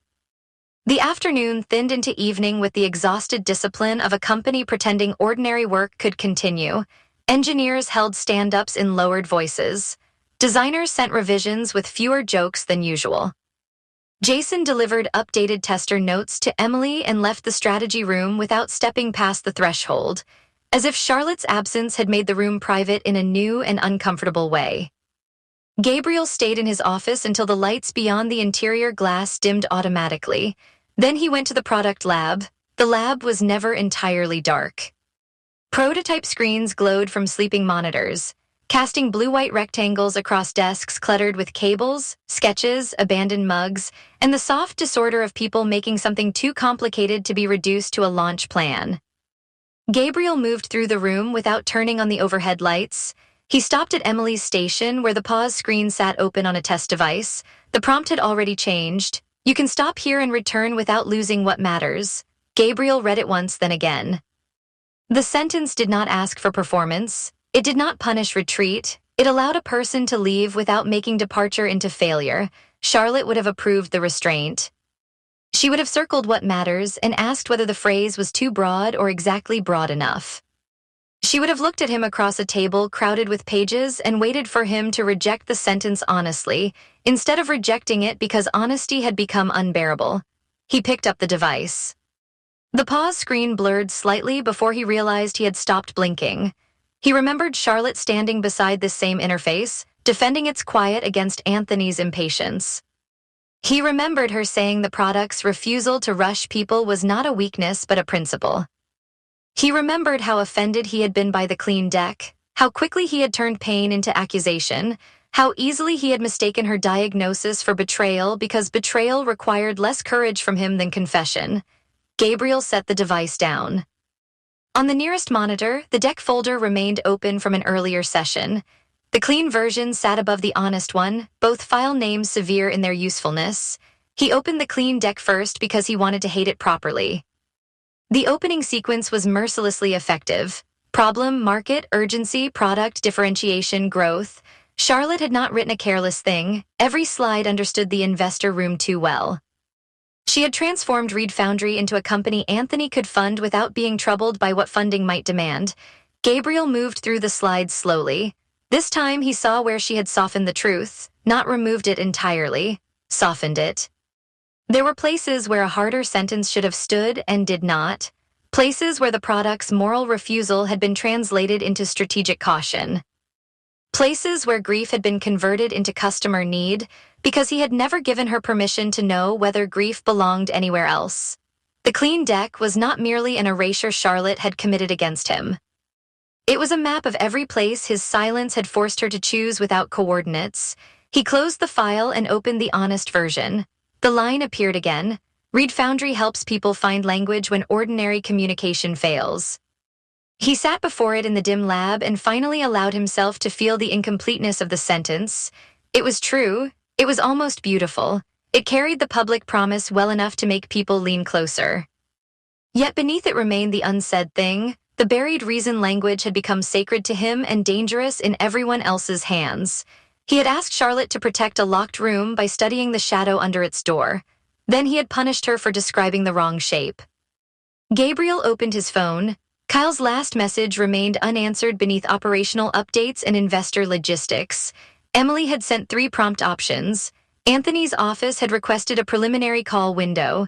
Charlotte's thread sat lower in the list, quiet and severe. He opened it. For several minutes he typed nothing. The lab hummed around him. Somewhere down the hall, the cleaning crew moved through the kitchen, and the ordinary sound of trash bags being replaced seemed almost obscene against the difficulty of writing a single honest sentence. Gabriel held the phone in both hands, thumbs suspended over the keyboard, and felt how easily he could still choose control. He could ask whether she was available. He could apologize in polished terms. He could say the team needed her, the deck needed her, the room would be stronger with her in it. All of that would be true. None of it would be enough. He typed, deleted, and began again. Charlotte deserved more than need disguised as trust. She deserved more than the position of being essential until her judgment made him feel exposed. She deserved to know that the break had not happened because she misunderstood Reed Foundry, but because she had understood the consequence of his silence before he did. Gabriel looked back at the pause screen. You can stop here and return without losing what matters. He finally wrote the message. You were right, not about the clean version, but about why it existed. His thumb hovered for one breath, then pressed send before his fear could edit the sentence into safety. Chapter 17, Charlotte's phone lit on the edge of her kitchen table, turning the untouched resignation email on her laptop into something suddenly theatrical. She had been staring at the subject line for 20 minutes, not because she intended to send it, and not because she had fully decided against it. The screen had become a place to rest her attention while her mind did the less orderly work of measuring grief against contract language, anger against care, professional judgment against the terrible softness of wanting a company to survive when survival was no longer her responsibility. Gabriel's name appeared above the message preview. You were right, not about the clean version, but about why it existed. Charlotte read it once while standing. Then she sat down without remembering the choice to sit, one hand settling over the closed notebook beside her laptop. The apartment around her was dim except for the under-cabinet light over the sink, and the rain moving against the window made the city look briefly unfinished, all those bright towers losing definition behind glass. She read the sentence again. It was not enough to fix what he had said in the strategy room. It was not enough to take back the look on his face when he accused her of turning his grief into investor language. It was certainly not enough to erase the feeling of standing in Reed Foundry with every professional instinct telling her to leave before care became complicity. But it was the first thing he had given her that did not ask for usefulness. Charlotte placed the phone face down and turned back to the laptop. The resignation email waited with its tidy opening paragraph, every sentence careful enough to pass for dignity. Gabriel, after careful consideration, I believe it is best for me to step back from the Reed Foundry engagement effective immediately. She had written 3 versions after leaving his office. The first had been cold because coldness was easier to defend. The second had been generous enough to be dishonest. The third was the one on the screen now, balanced, firm, impossible to accuse of emotional excess, and so far from the truth that she had not been able to send it. The phone vibrated again before she reached for it. Come back for one conversation, Gabriel had written, not a deck, not a repair, one conversation. Charlotte closed her eyes and the words she had refused to need moved through her with dangerous precision. Beneath the request was something he had spent weeks withholding. Beneath the restraint was fear, and beneath the fear was the possibility that he understood at last the difference between needing her work and trusting her with what the work had been circling. She picked up the phone and typed slowly, one conversation, after hours. I am not coming back to be punished for doing the job you hired me to do. His reply came after a pause long enough to be deliberate. I know, I will not do that again. Charlotte watched the message until the screen dimmed. There was no polished apology, no explanation dressed as contrition, no attempt to turn her boundary into an operational inconvenience. That should not have felt intimate, but somehow it did, because Gabriel Simmons agreeing without argument was a kind of confession all its own. She deleted the resignation email without saving a draft. The next evening, Reed Foundry looked less like a company and more like an argument after everyone had left the room. The reception lights were low, and the city beyond the glass had darkened into layered reflections. Towers doubled against the windows, red aircraft lights blinking above the harbor cranes. Charlotte paused near the entry, where she had first stood with her leather portfolio and a practiced sense of distance, confident that no founder's mythology could unsettle a strategy she knew how to build. The office had since become too familiar. The nick in the conference table where someone always set down a ring of coffee too hard. The whiteboard ghosted with erased phrases that never fully disappeared. The product lab at the far end of the corridor, glowing with soft prototype screens like a room that refused to sleep. Even the air felt known to her now, carrying the faint metallic hum of machines, dry erase cleaner, and the trace of roasted coffee left too long on a warming plate. Gabriel was not waiting in his office. That was the first thing she noticed, and because it was Gabriel, she understood that it had not happened by accident. His office would have put his desk between them, his view behind him, his authority arranged in glass and steel. Instead, he sat in the smaller conference room beside the product lab, the one with the scratch table, uneven blinds, and no view impressive enough to perform power. He rose when she entered. No laptop sat open before him. No deck waited on the wall screen. No marked pages covered the table with evidence of what still needed fixing. Only a small archival box rested near his hands, its cardboard softened at the corners, its lid printed with a brand of stationery Charlotte did not recognize. "Thank you for coming," Gabriel said. The formality was still there, because manners were one of the last structures he surrendered. His voice, however, had lost the polished edge she had grown used to hearing in boardrooms. It sounded lower, scraped by a kind of readiness that had cost him something before she arrived. Charlotte took the chair across from him, but she did not remove her coat. "I meant what I said," she told him. "I'm here for one conversation. I'm not here to defend the clean version for a second time." Gabriel looked at the box before meeting her eyes. "You should not have had to defend it the first time." The sentence entered the room without drama. Because of that, it carried more weight than anything louder could have managed. Charlotte folded her hands on the table. "Do you understand why it hurt?" "I think I understand part of it," he said. "The rest may be what I came here to learn." She studied him carefully. He looked exhausted, but not in the familiar way of a founder surviving on caffeine and control. There was no restless impatience in his posture, no quick glance toward a clock, no visible effort to steer the room toward productivity. He had placed both hands flat on the table as though he did not trust them with anything else. "Did you ask me here because you want to apologize?" Charlotte asked, "or because you want me to finish the pitch?" A faint, humorless breath moved through him. Both would be convenient. Charlotte did not smile. Gabriel accepted the lack of forgiveness without flinching. Neither is the real reason. The space between them changed. Charlotte felt it before she understood it, the way a room changes when music stops somewhere far away. "I asked you here," Gabriel said, "because you deserve to know what you were trying to protect." Charlotte's fingers pressed lightly against each other. The line should have sounded like a founder's delayed tactic, a controlled release of backstory at the moment of maximum strategic necessity.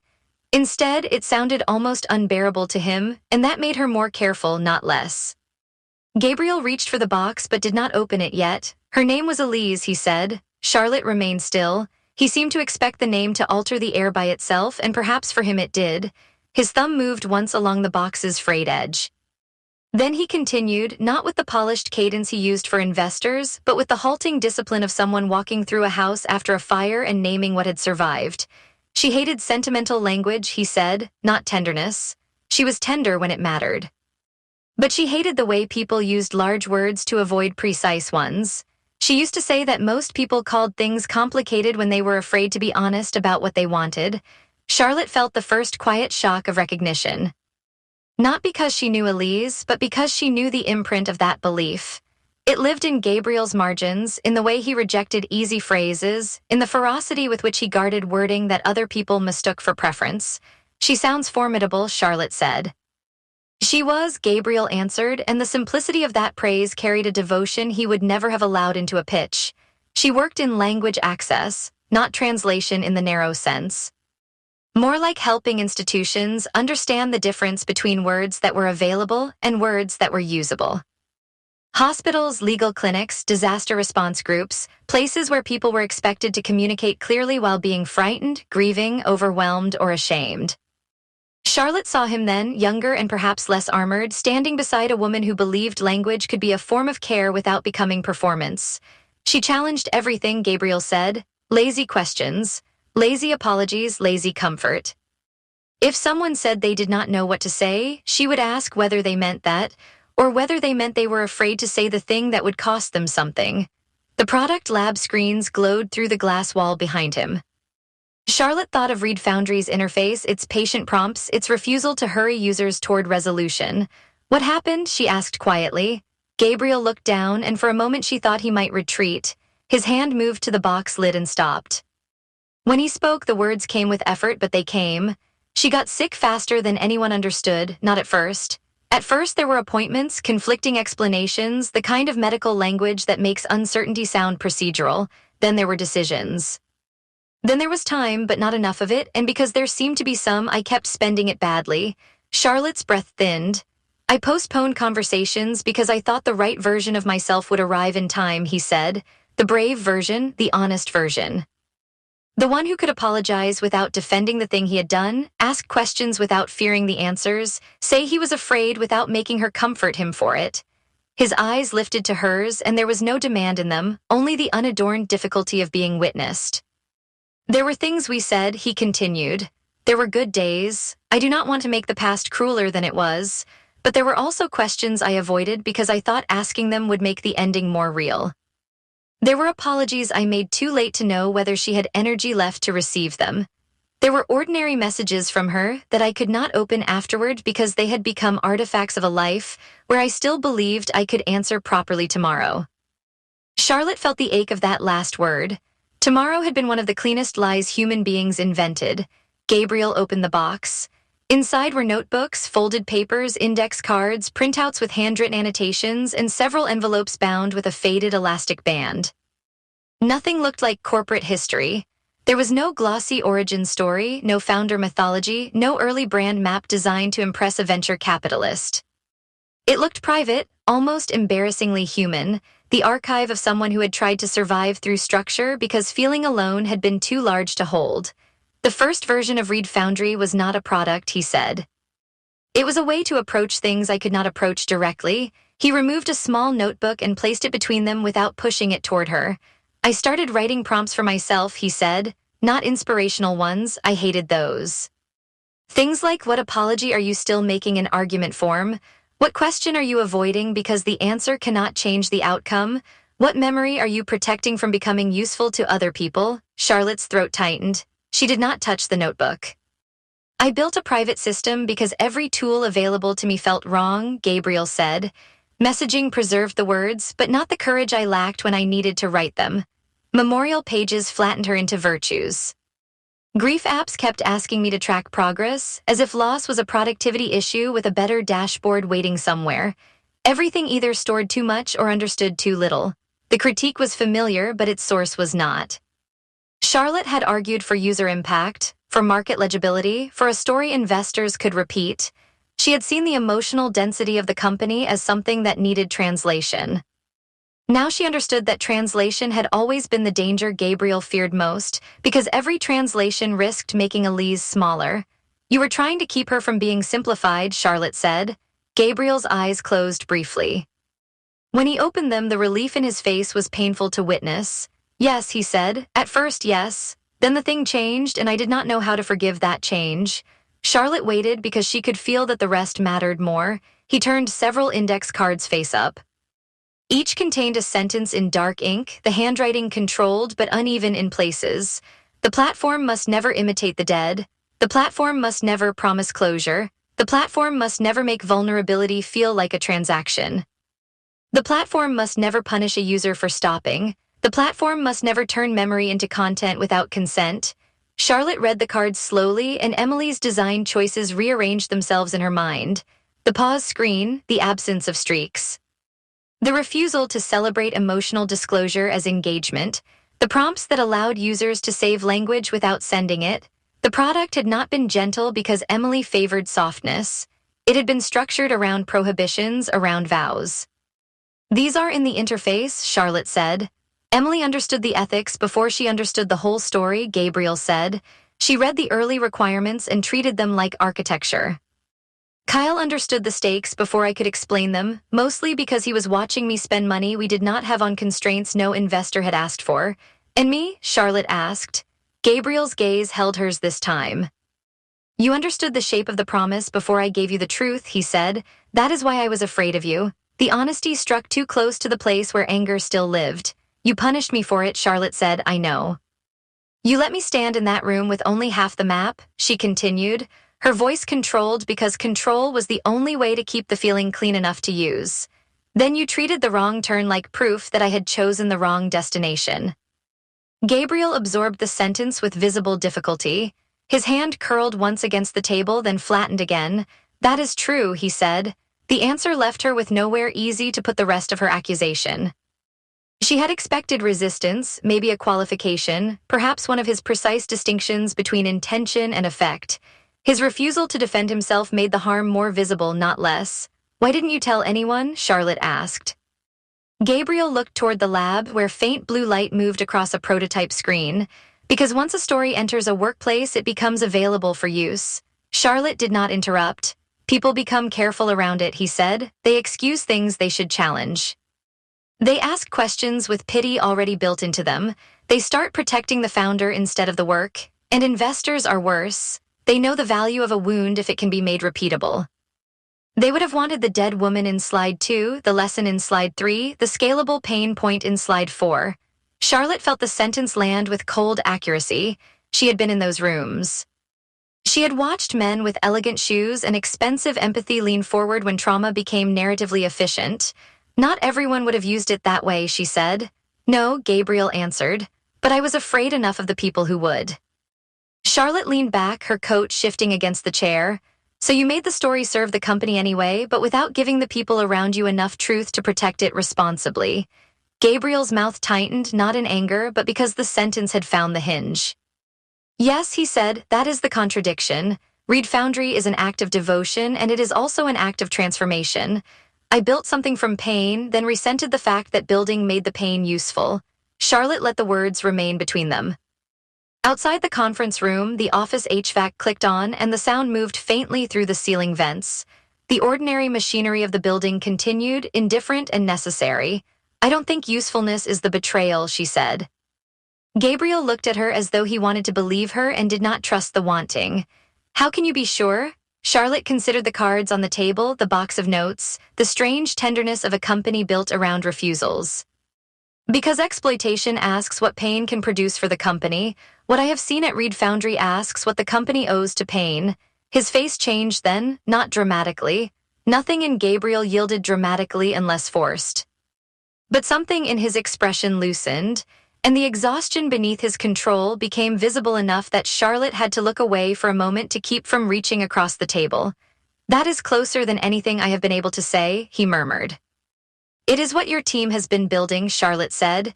You were not the only person carrying the promise, Gabriel. You were just the only one who knew its first name.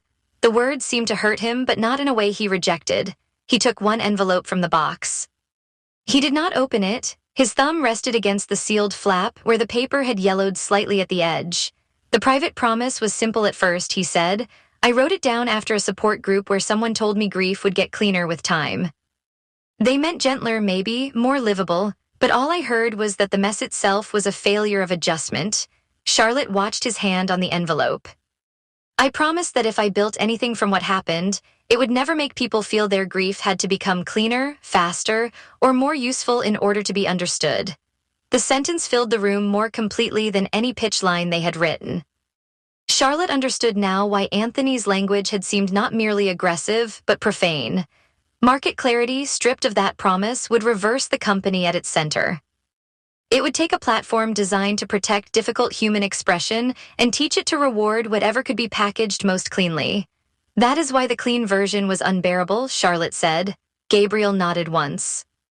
It made Reed Foundry comprehensible by removing the reason it should exist.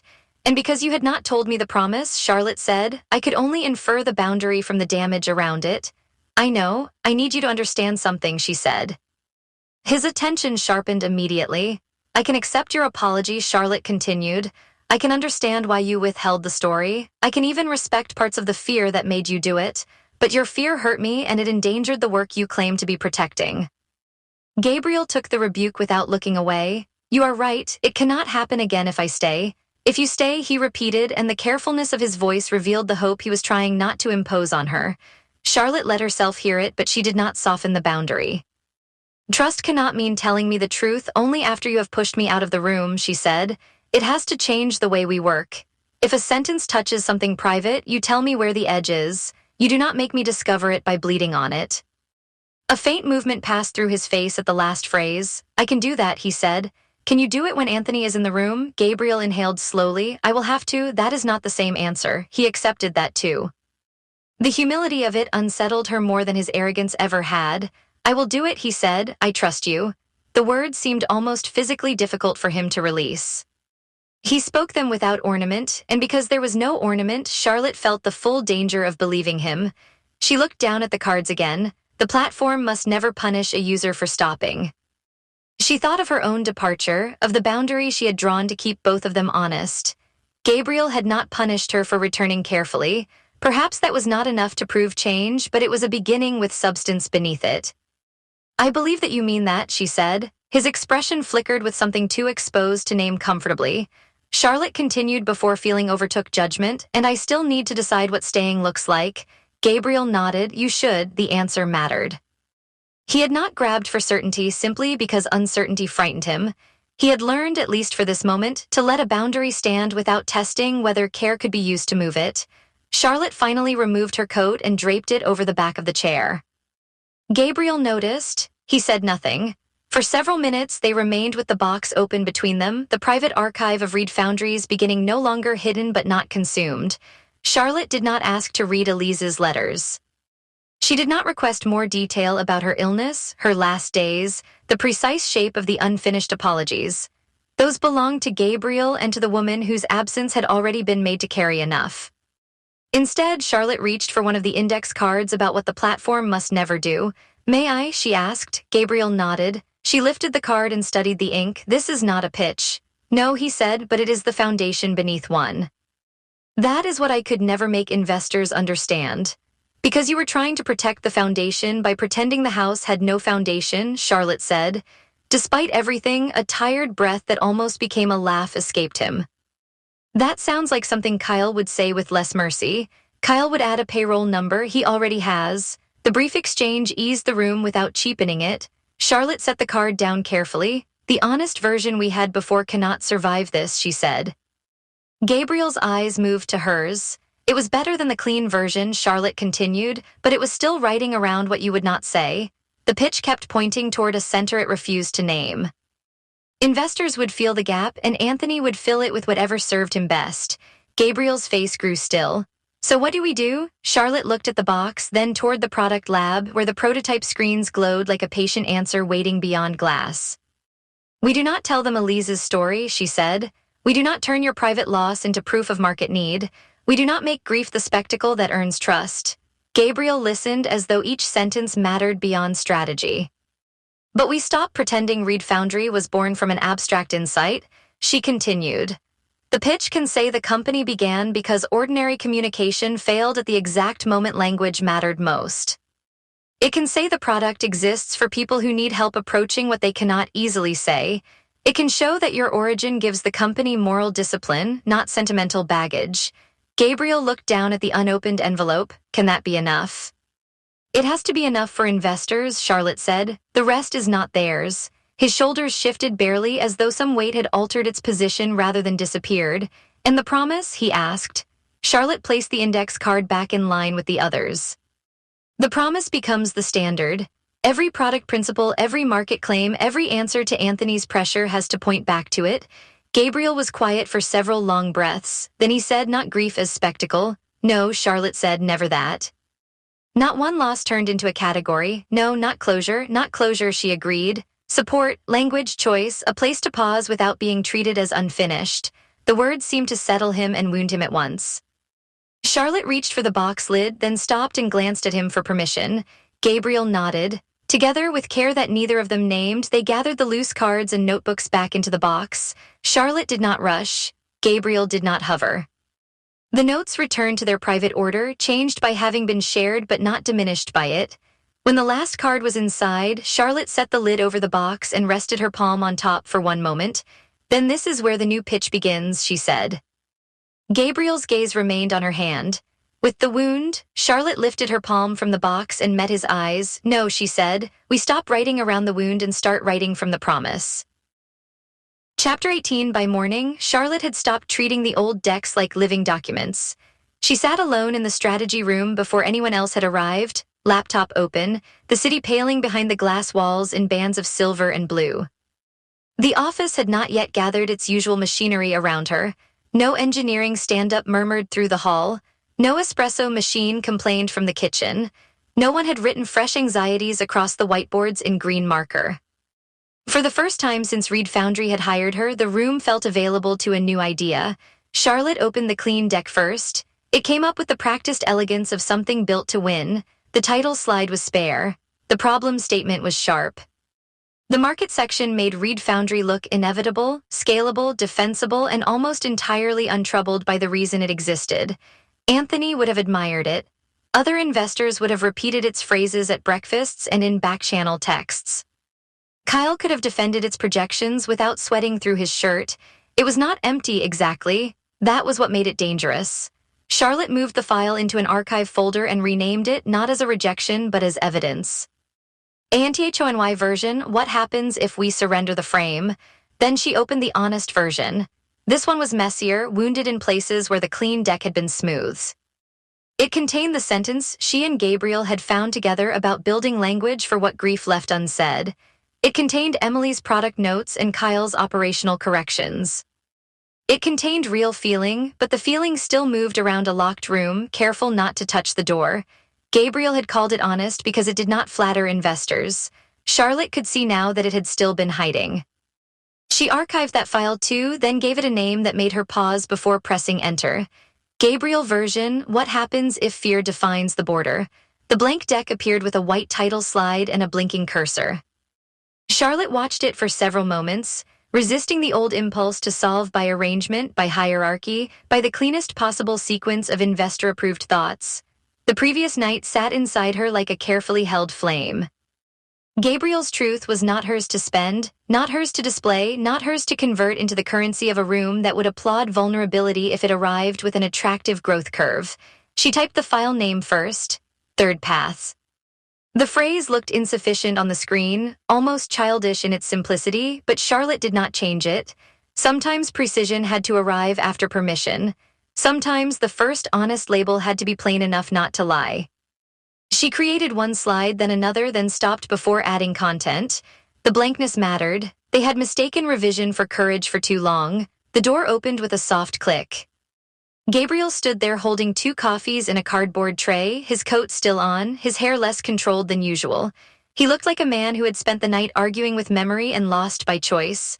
There was no laptop beneath his arm, no printed deck. No sharpened stack of objections. He paused when he saw the empty screen projected on the wall. For once, he did not ask what she had changed. Charlotte turned slightly in her chair. You brought coffee before criticism, which suggests either growth or sleep deprivation. Gabriel crossed the room and set 1 cup beside her keyboard. Those are not mutually exclusive possibilities. His voice carried the dry edge she recognized, but it no longer seemed designed to keep her away. He remained standing beside the table rather than taking the seat at the head. The difference was small enough that no one else might have noticed. Charlotte noticed because her work had trained her to measure power by where people placed their bodies before they spoke. She took the cup and wrapped both hands around it. I archived the old decks. Gabriel looked toward the projection, archived rather than deleted. They taught us something, Charlotte said. The clean version showed what Reed Foundry becomes if Anthony defines the story. The other version showed what happens when your fear defines it. A muscle moved near his cheekbone, not quite resistance and not quite pain. He lowered himself into the chair beside her instead of across from her. That is a generous way to describe my contribution. It is a useful way to describe it, Charlotte replied. Generosity would have involved softer adjectives. Gabriel glanced at her, and something like relief passed through his face because she had not become delicate with him. The truth from the night before had altered the room, but it had not turned him into glass. Charlotte understood that this, too, mattered. She stood and went to the whiteboard. On the left, she wrote private truth. In the center, she wrote public promise. On the right, she wrote investable proof. Gabriel leaned forward, elbows on the table, coffee untouched between his hands. Charlotte tapped the first phrase with the marker. The private truth is yours. It does not belong in Anthony's room. It does not belong in a deck, a press interview, a founder profile, or a market narrative with a tasteful photograph beside it. His gaze stayed on the words. She moved to the center. The public promise belongs to the users. That is what Reed Foundry owes them, and that is what investors need to understand. Then she touched the third phrase. The investable proof belongs to the business. Kyle needs it, the team needs it, the round needs it. We cannot pretend moral seriousness replaces operating discipline. Gabriel sat silently for long enough that Charlotte felt the old anticipation rise in her body, the familiar readiness to defend a point before he attacked it. Instead, he lifted his cup and took a careful drink. That sounds more like a manifesto than a pitch, he said. Charlotte capped the marker. The best pitches are disciplined manifestos with financial consequences. He almost smiled, and the almost was more effective than a full surrender would have been. You have used that line before. I have meant it before, she said. Today I actually believe it. That settled between them in a way neither of them tried to decorate. Charlotte returned to the table and opened the first slide. We stop asking what Anthony wants removed. We stop asking what you want hidden. We begin with what Reed Foundry is morally obligated to protect. Gabriel looked at the empty title field. And you believe investors will sit still for moral obligation. I believe they will sit still for it if we prove it creates trust, retention, differentiation, and category discipline. There she is, Gabriel said. Charlotte glanced at him. There who is? The strategist who can make virtue sound expensive. She laughed despite herself, softly enough that it did not break the concentration in the room. That is an ungenerous way to describe my contribution. It is a useful way to describe it, Gabriel answered. The echo was deliberate, and the ease of it unnerved her more than conflict would have done. They had found a working rhythm again, but now it had another current beneath it, quiet and undeniable. Charlotte looked back at the screen before that current could become the subject. She typed the first possible opening. REDFUNDRY was born from a failure of language in moments of loss. Gabriel read it twice. Failure sounds accusatory, he said. It is honest, Charlotte replied. It also sounds like blame. Then we test the alternatives. She pulled up a notes pane and began typing as they spoke. Absence, Gabriel said. Too passive, Charlotte answered. It makes the problem sound like weather, insufficiency, intellectual but cold, rupture, dramatic, and Anthony will circle it like a shark. Silence. Closer, but it risks making Reed Foundry sound as though it exists to force speech. Gabriel stared at the screen, unsaid things. Charlotte typed the phrase and let it sit beneath the others. That is emotionally accurate, but it may be too private for the opening. It is private, Gabriel said, and this time he did not make privacy sound like an accusation. Not unusable, but private. Charlotte turned in her chair. That distinction is the work now. He nodded once. They stayed there, moving word by word through the first sentence while the office slowly came awake around them. Footsteps passed beyond the glass. Someone laughed in the kitchen and stopped abruptly after seeing them through the wall. The city brightened. Reed Foundry gathered itself into another day of trying not to collapse under the weight of its own importance. Charlotte revised the opening again. REDFUNDRY helps people find language when ordinary communication fails. Gabriel's eyes remained fixed on the sentence. It cannot imply that we solve grief. It does not, Charlotte said. It says ordinary communication fails. Investors hear pain and want a product that fixes it. Then we say what it does and what it refuses to do. She created the next slide and titled it Product Principle. This company does not solve grief, she typed as she spoke. It supports communication inside it. Gabriel looked away toward the glass wall, his fingers moving over the sleeve of his coffee cup. He did not interrupt. The restraint appeared almost physical, as though he were asking himself to stay present while language approached something sacred. Charlotte watched him from the corner of her eye, then returned to the deck. They built the architecture slowly. The first section named the human problem. Emotionally significant communication often fails when people need language most. Not because people are careless, not because love is weak, not because grief needs optimization, but because ordinary tools were built for speed, performance, and response, while the hardest messages required consent, patience, and room to return. The second section named the product principle. Read Foundry offered structured, user-led tools that respected silence, memory, and emotional complexity.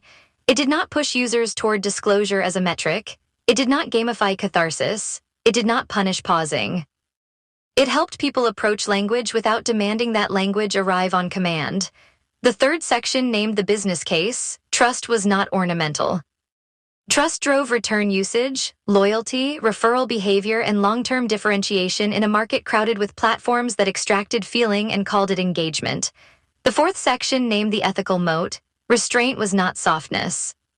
Restraint was the reason a user would believe Read Foundry would not harvest the most vulnerable moment of their life and sell it back as insight. The fifth section named Founder Market Fit. Gabriel stopped there. Charlotte felt it before he spoke, the subtle withdrawal that had once ended entire working sessions. He did not stand, he did not accuse, he only removed his hand from the table and folded it against his side. "I do not want to become the proof," he said. Charlotte moved the cursor away from the title so neither of them had to stare at it. "You do not have to tell them who you lost. That is not the only way a room takes something." "I know, do you?" The question was quiet, and because it was quiet, Charlotte answered without offense. "I know enough to be careful," she said. "I do not know enough to take that choice away from you." Gabriel looked back at her then. She continued, "Founder Market Fit does not mean you become a case study in your own pain. It means the company has standards competitors cannot fake because its origin gave those standards consequences." He absorbed that with visible effort. His thumb pressed once against the seam of the paper cup, leaving a crescent in the cardboard. "So the origin gives Read Foundry discipline," he said. "Yes," Charlotte said, "not sentimental baggage." He breathed out through his nose, not quite a laugh. "Anthony will hate that. Anthony will pretend not to hate it until he understands it threatens his preferred version of the company.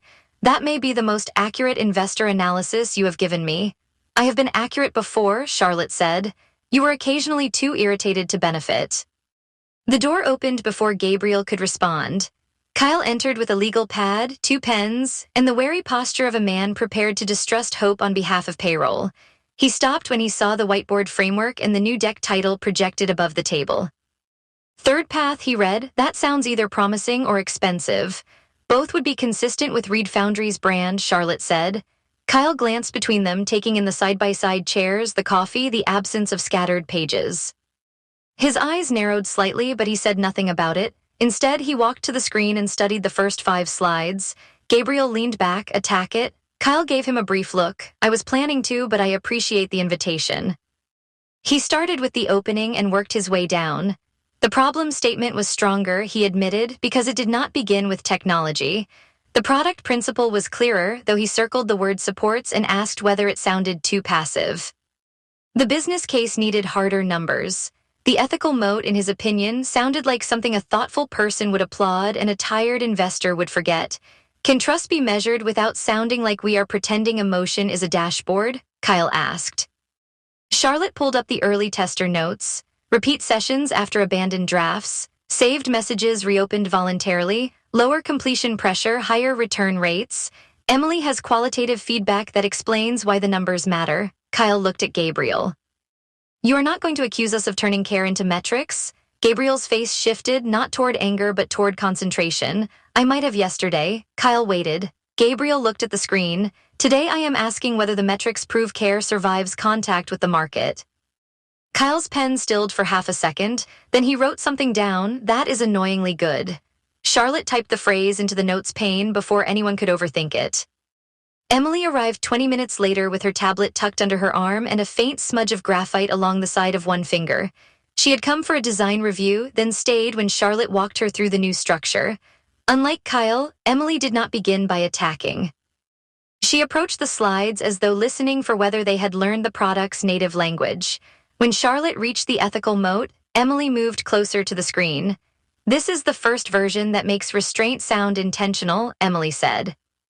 "Before, we kept explaining what the product would not do as though we were apologizing for it. Gabriel turned toward her. And now it sounds like the architecture, Emily said. Charlotte opened a blank slide beneath the product section. Say that again, but with examples. Emily tapped through prototype screens on her tablet, sending them to the display one by one. The pause screen appeared first, spare and quiet, offering the user a way to stop without discarding what had begun.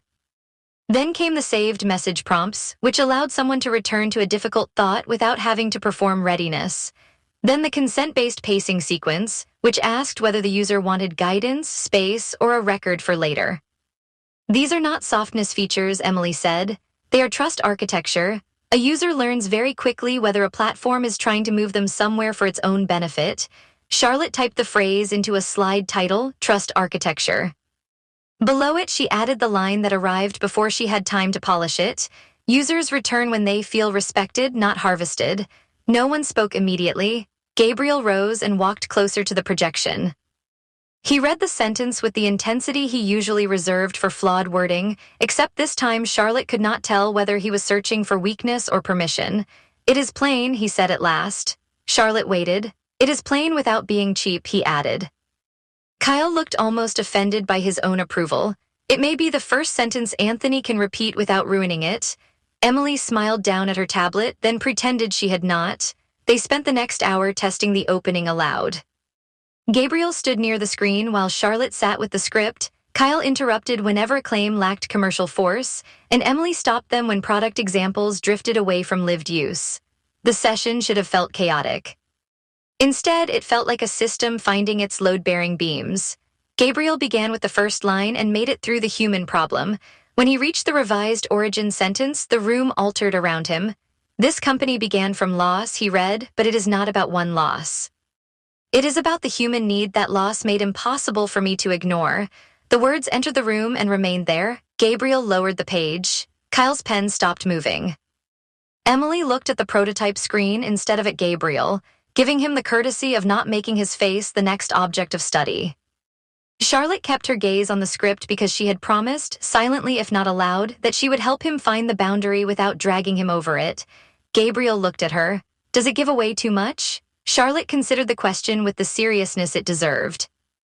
It gives investors enough truth to understand the company. It keeps the person behind the promise safe. He glanced toward the closed conference room door as though Anthony's future room already existed on the other side. They will want more. Of course they will, Charlotte said.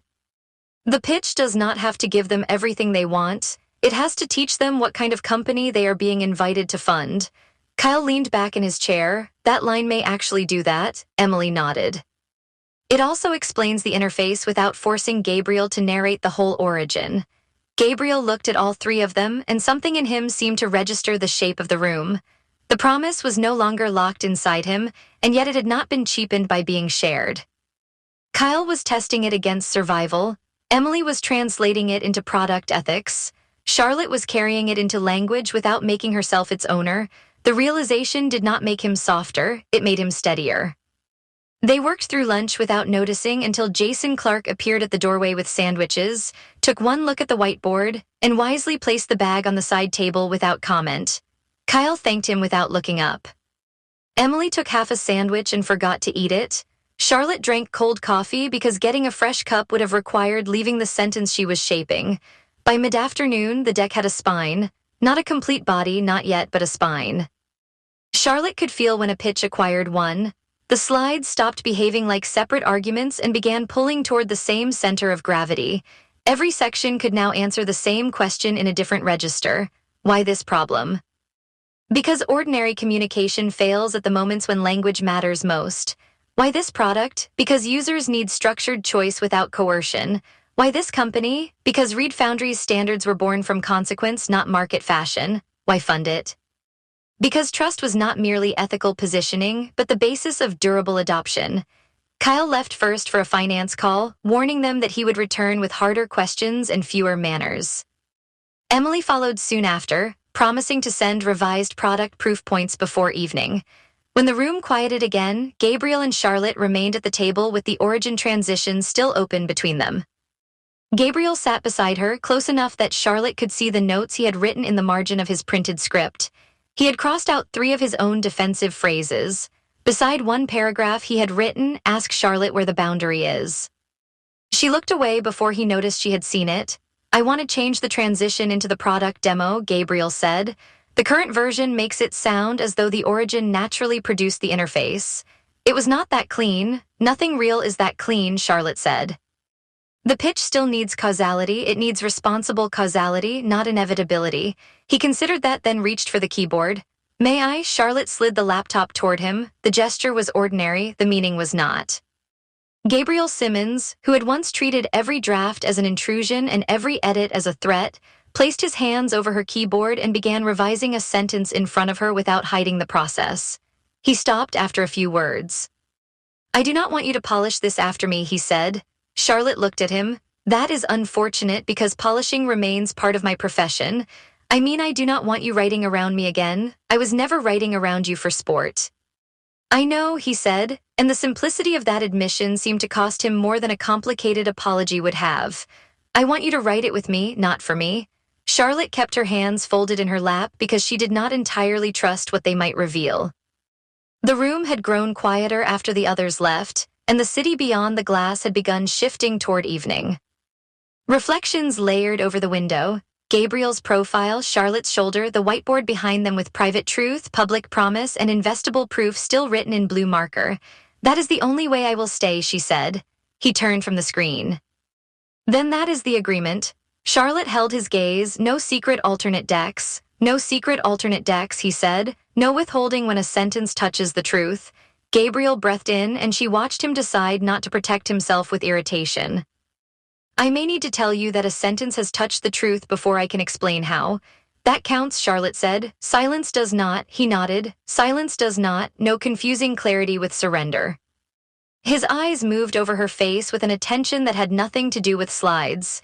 "That one may take practice. Most useful disciplines do." For a moment, neither of them returned to the deck. Charlotte could hear the muffled rhythm of the office beyond the conference room, keyboards and voices, and the muted chime of an elevator arriving somewhere down the hall. The world outside their shared concentration had not stopped.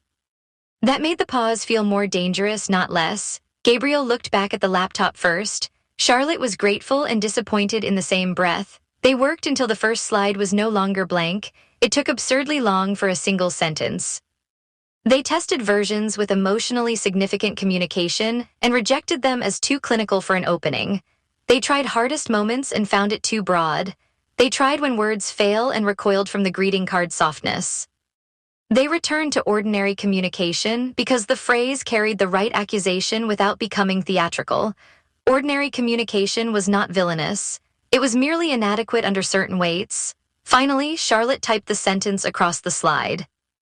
"REDFOUNDRY helps people find language when ordinary communication fails." She increased the font size, then removed everything else. No subtitle, no logo animation, no supporting image, no tasteful visual metaphor that would make the line easier to consume. Gabriel stood behind her, one hand resting on the back of his chair. "It looks exposed." "It is exposed," Charlotte said. "It may be too simple. It is simple because it knows what it is protecting." He looked at the whiteboard again, where the three-part framework had begun to fade slightly at the edges. "The private truth stays private," he said. "The public promise becomes clear," Charlotte answered. "The proof has to hold. It will hold if we build it honestly." Gabriel looked back at the slide. His face carried fear but not retreat. Charlotte had seen him hide inside abstraction, anger, precision, and control. This was different. This was the fear of a man standing beside the door he had chosen to open, knowing he could no longer pretend there was no room beyond it. Charlotte saved the deck. The file name appeared at the top of the window, quiet and irreversible. Third Path. Outside the conference room, Reed Foundry continued around them, unaware that the first honest slide had just made hiding harder for everyone. Chapter 19, they worked best after midnight, when the office stopped pretending their restraint was ordinary. By then, the glass walls reflected more of Reed Foundry than the city outside, turning the strategy room into a faint duplicate of itself. Whiteboards carried ghosted phrases from 3 days of revisions. Coffee cups gathered in careful clusters near laptops. Someone had left a plate of untouched almonds beside Kyle's financial model, and Emily's prototype sketches lay beneath a printed slide marked up in 4 different colors. Charlotte sat beside Gabriel now, close enough that their elbows sometimes entered the same narrow territory between their computers. The first week, they had worked across from each other like opposing counsel. The second, they had circled the table like people searching for the flaw in the other's argument. Now their materials overlapped without negotiation. Gabriel dragged one slide into the appendix and exhaled through his nose. That belongs after the retention data. It belongs before the retention data, Charlotte said, highlighting the transition line. The room has to understand why trust matters before Kyle tells them trust behaves like a metric. Kyle looked up from the far end of the table, where 3 screens surrounded him like a minor command center. Trust does behave like a metric when users come back voluntarily. Emily leaned against the wall near the display, pencil moving across her tablet. Only if we make clear that returning voluntarily means they were allowed to leave. Charlotte turned toward her, already reaching for the wording. That is the sentence. Gabriel read the slide, then looked at Emily. Say it again exactly like that. Emily's pencil paused above the screen. Users return because the product lets them stop. Kyle made a sound that was almost approval. That sounds like something Anthony will ask us to quantify, which means I can finally be useful. You have been useful for 3 days, Charlotte said. Kyle pointed at Gabriel without looking away from his spreadsheet. Please record that in the minutes.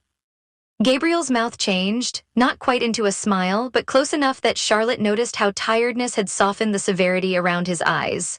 He reached across the table for a printed draft, then stopped when Charlotte's hand landed on the same page. Their fingers touched at the edge of the paper, brief and accidental, yet neither of them moved for the first second. The room continued around them. Kyle typed another formula. Emily reviewed her notes. The ventilation hummed above the glass. Charlotte withdrew first, smoothing the page as if that had been her intention all along. Gabriel released the paper a moment later and returned his attention to the display with a controlled care that made the restraint more obvious than any confession would have been. Responsible scale still bothers me, Kyle said, rescuing all of them without knowing whether he was being merciful or practical. It sounds beautiful, which means I distrust it immediately. Charlotte welcomed the objection because it gave her somewhere safe to put her pulse. It sounds beautiful because it is underdeveloped, not because it is wrong. Gabriel pushed back from the table and stood, pacing toward the whiteboard where the phrase had been written in Charlotte's hand. Scale is usually a promise to make something cheaper, faster, and harder to question. That is exactly why we define it first, Charlotte said. If Anthony gets to define scale for Reed Foundry, then growth becomes extraction with nicer language. Kyle turned one of his screens toward them. Early tester data gives us some support, but not enough for a grand philosophical declaration. Then we make it smaller, Charlotte said. Not grand, not philosophical, and definitely not decorative. Emily stepped closer to the board and wrote beneath the phrase in her careful, rounded script, depth of trust, return by choice, emotional safety over forced engagement. Gabriel watched the words appear. His fingers closed once against his palm, not in anger, but as though he were holding himself still while someone else handled a fragile object correctly. Charlotte saw it and lowered her voice. You are allowed to let the team protect the promise too. The comment settled across the table with more weight than its volume deserved. Gabriel looked at her, and for a moment the room narrowed to the charged space between what she had said and what he understood she meant.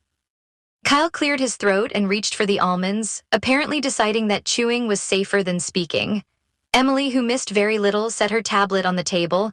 The product already makes this argument. We just have not let the pitch borrow enough from the interface. Charlotte turned toward her. Walk us through the pause sequence again. Emily tapped the display until the prototype replaced the deck. The screen showed the soft gray prompt Charlotte had defended against Anthony's impatience weeks before, though it had been refined since then.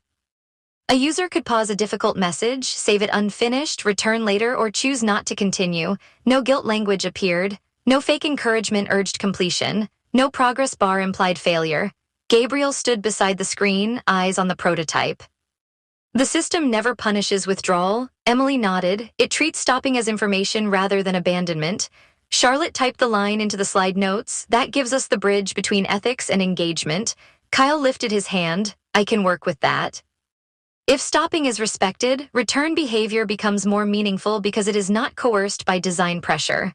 Gabriel looked from Kyle to Emily, then to Charlotte, with an expression that carried surprise and something more exposed beneath it. For years, he had guarded the project as if devotion could only remain intact if it stayed in his custody. Now the people around this table were defending it with language that did not cheapen it. Charlotte turned back to the screen before her face revealed too much. We should build the slide around a simple claim. Restraint is not a drag on engagement. Restraint is why the engagement matters. Kyle typed quickly, then frowned at whatever number appeared. I hate that I like this. You can dislike it emotionally and support it mathematically, Charlotte said. That is my preferred leadership style, Kyle replied. Gabriel returned to his chair, closer to Charlotte than before, and reviewed the newly revised slide. It makes restraint sound intentional. It is intentional, Emily said. I know that more clearly now, Gabriel answered. Charlotte heard the admission beneath the words. The earlier Gabriel would have corrected the sentence until nothing personal remained. This version let it stand where the team could hear it. They moved from responsible scale into market size just after 1 a.m, and the atmosphere changed as soon as Charlotte pulled up the segmentation slide. Gabriel's shoulders rose a fraction. His pen stopped moving. The words addressable market sat in the header with the bland authority of venture language, and Charlotte felt him resist before he spoke. We are describing vulnerable people like territory, Gabriel said. Kyle rubbed at the bridge of his nose. We are describing a market because investors put money into markets, not moral intuitions. Gabriel turned toward him. Markets reward whatever can be expanded. Companies also die when nobody can understand whom they serve, Kyle said. Charlotte leaned forward before the argument could harden into its old shape. Both points are true enough to be dangerous. Gabriel's attention shifted to her. That is not an answer. It is the reason this slide matters, she said. Investors need to understand scale, but we need them to understand that Reed Foundry cannot pursue scale by increasing emotional dependency. Kyle angled his head. That is an unusually expensive principle. It is also differentiation, Charlotte said. There are plenty of companies using emotional vulnerability as a retention strategy. Reed Foundry can argue that respect creates loyalty those products cannot counterfeit. Gabriel studied the screen for several seconds. Scale measured by trust rather than capture. Charlotte typed the phrase before anyone could improve it into lifelessness. That is the spine of the slide. Kyle stared at the header, then gave a reluctant nod. Fine, but I want 3 proof points underneath it before Anthony asks whether trust has a dashboard. Emily reopened tester feedback and pulled several anonymized comments into view. One user had written that the pause option made them willing to return the next day.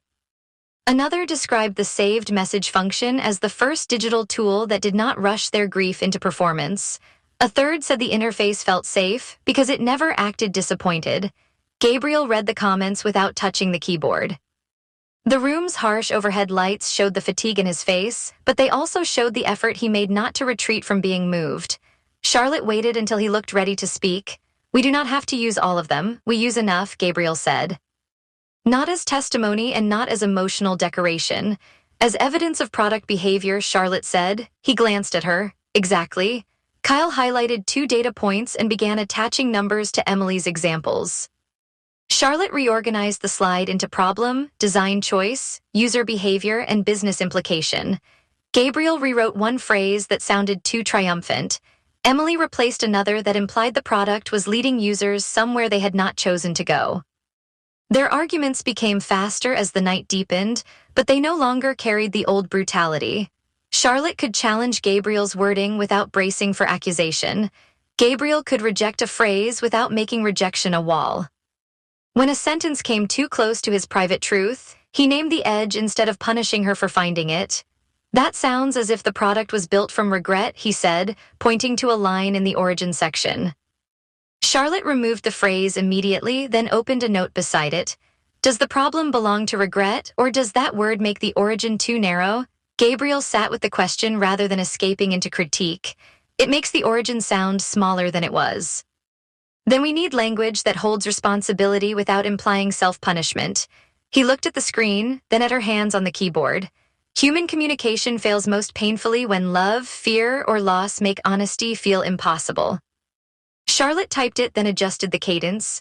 Human communication often fails when love, fear, or loss make honesty feel impossible. Gabriel read it aloud once. Often is better. Always would sound melodramatic, Charlotte said. And untrue, he added. She glanced at him. You would have argued for always 2 weeks ago. I would have argued against the entire slide 2 weeks ago. You would have called it reductive. I would have called it worse than that, Gabriel said. Kyle looked over his screen. For historical accuracy, he absolutely would have called it worse. Emily smiled into her tablet. Charlotte kept typing, but warmth moved through her chest in a way she had no efficient place to put. At 2 in the morning, Kyle left to confirm runway numbers with the finance associate who had foolishly answered a late message. Emily disappeared into the product lab to export a cleaner demo flow. The strategy room became smaller without them, though nothing physical had changed. Gabriel stood near the display and practiced the opening while Charlotte followed the script from her laptop. Read Foundry began from loss, he said, his voice low and controlled. But it does not belong to one loss. It belongs to the human need that loss made impossible for me to ignore. Charlotte heard the slight break on the second sentence, nearly invisible but real enough that she closed the laptop halfway. Gabriel noticed. Was the emphasis wrong? The emphasis was honest, she said. The problem is not technical. He lowered the printed script. Then what is it? Charlotte rose from her chair and approached the display, leaving enough distance that the boundary remained visible even to her. You do not have to perform pain to make the pitch honest. The line affected him before he found an answer. His hand shifted on the page, thumb pressing into the margin until the paper bent. I thought I was keeping it controlled, he said. You were, Charlotte answered. That is why I stopped you. Gabriel looked at the slide behind her where the first line weighted in black against white. Anthony will want to know whether the origin gives us conviction or liability. Then tell him conviction, Charlotte said. Do not make the room feel trusted with more than it has earned. His attention returned to her. You keep knowing where the edge is. You finally started telling me where it was. The words left her mouth before she could make them safer. Gabriel held her there with his stillness, and the air between them seemed to gather every late night, every unfinished argument, every page passed between their hands. Charlotte could see the effort restraint cost him because it cost her something too. He reached toward the table for the marked script at the same moment she turned to pick it up. Their hands met again, not at the edge of a page this time, but fully enough for his fingers to cover the back of hers. Neither of them moved quickly. That made it worse. Charlotte felt the heat of his hand, the slight roughness of ink against his thumb, the careful way he kept from closing his fingers around hers. Gabriel looked at their hands as if the smallest change in pressure would become a decision neither of them could responsibly make. The office outside remained awake in fragments. A printer started somewhere near the operations bay. A door clicked shut. The city beyond the glass held its lights like witnesses who did not care what became of them. Charlotte stepped back first because someone had to become sensible before wanting became indistinguishable from permission. The investor room is days away, she said. Gabriel's hand fell to his side. I know that it is. Her breath came in measured, even as her pulse refused discipline. We cannot create a second story the company has to manage. No, Gabriel said, and the word carried agreement rather than denial. We cannot do that to you. The addition reached her more deeply than she expected. Not to the company, not to the pitch. To you, Charlotte gathered the script and placed it on the table between them. Then we keep working. Gabriel nodded, though the pain of accepting the boundary remained visible in the care with which he picked up his pen. Then we keep working. By morning, the deck had become stronger than either earlier version. It had numbers without surrendering to them, origin without spectacle, product proof without moral self-congratulation. Charlotte left Reed Foundry just after sunrise, slept 3 restless hours, and returned to find Kyle waiting near Gabriel's office with 2 coffees and the expression of a man who had already decided bluntness was mercy. Walk with me, Kyle told Gabriel when he emerged. Gabriel glanced toward the strategy room, where Charlotte had just entered with her laptop bag and damp hair from a hurried shower. Now, before the day gives us excuses, they took the elevator down without speaking. Outside, the city smelled of wet pavement and delivery exhaust, and morning traffic dragged itself along the curb in fits. Kyle handed Gabriel 1 coffee but did not drink from his own. Charlotte is doing the best strategic work this company has ever had, Kyle said. Gabriel looked ahead. I know that clearly. Good, because this is the part where you remember she is not a resource you get to absorb because she understands you. Gabriel stopped near a planter where rainwater trembled in the leaves. Nothing has happened.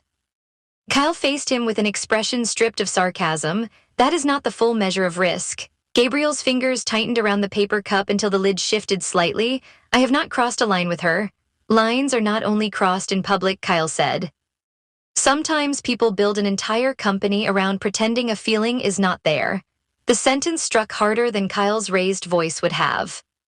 Gabriel looked away toward the glass front of Reed Foundry, where employees were beginning to arrive with badges, bags, and faces arranged for pressure.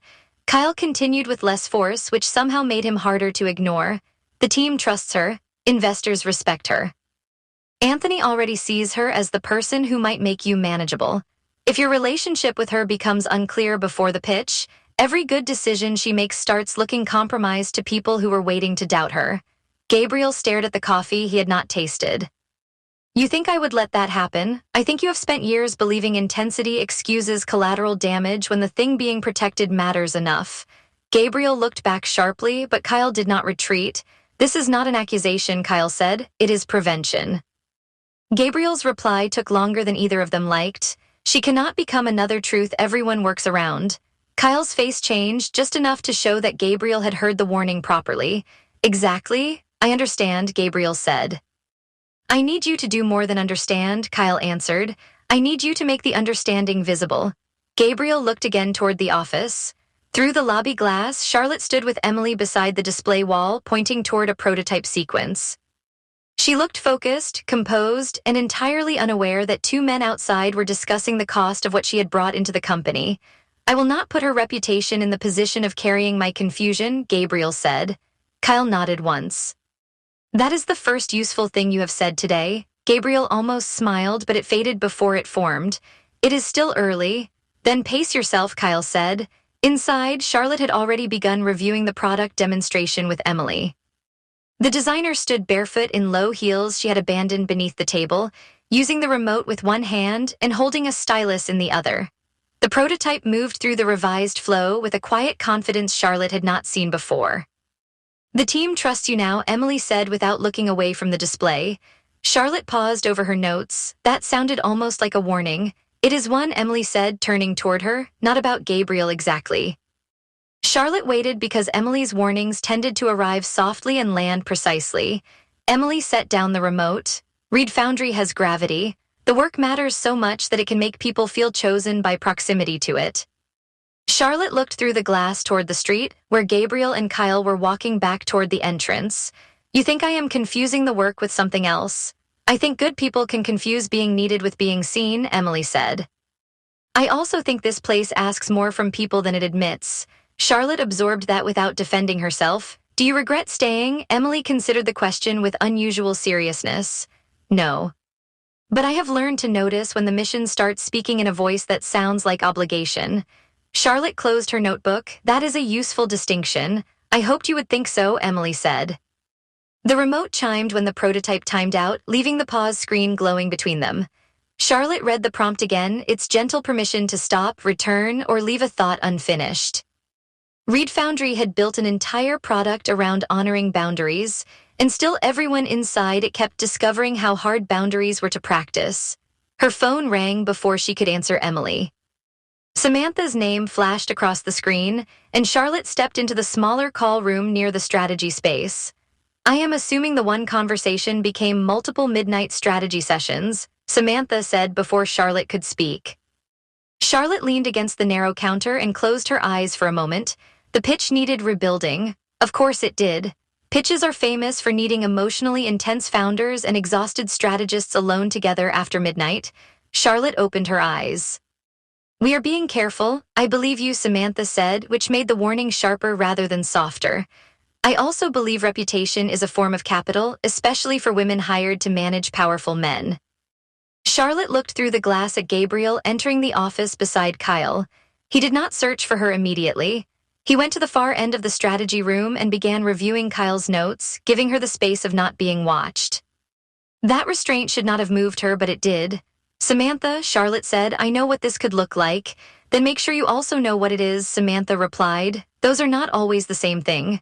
Charlotte pressed her fingertips against the edge of the counter. I cannot answer that before the investor room. You do not have to answer it before then, Samantha said. You only have to avoid letting urgency answer it for you. The call ended gently, but Charlotte remained in the small room another moment, breathing through the unwelcome accuracy of everyone's concern. Kyle's warning to Gabriel, Emily's warning to her, Samantha's warning from outside the building, all of them circled the same truth from different directions. The pitch might finally work, and success would not simplify anything. When Charlotte returned to the strategy room, Gabriel looked up from the marked opening. His expression asked a question his mouth did not. She appreciated the restraint more because she knew what it cost him. Ready for delivery work, she asked. Yes, Gabriel said. Kyle says I sound less defensive when I let the room breathe after the first line. Kyle lifted a finger from behind his laptop. That is not exactly how I phrased it. It was close enough to be useful, Gabriel said. Charlotte stood near the display and opened the speaker notes. After the line about loss, you need to pause, not because you are inviting sympathy. You pause because the idea matters and the room needs a second to understand that you are not rushing past it. Gabriel tried it once and moved too quickly into product proof. Charlotte stopped him, again with less escape velocity. Kyle muttered that phrasing I will be stealing. Gabriel tried again. This time, after the sentence, he let the room hold it. The pause did not feel theatrical. It felt earned, and because it was earned, it became bearable. Charlotte nodded. That is the version. Gabriel looked at her, then back to the slide.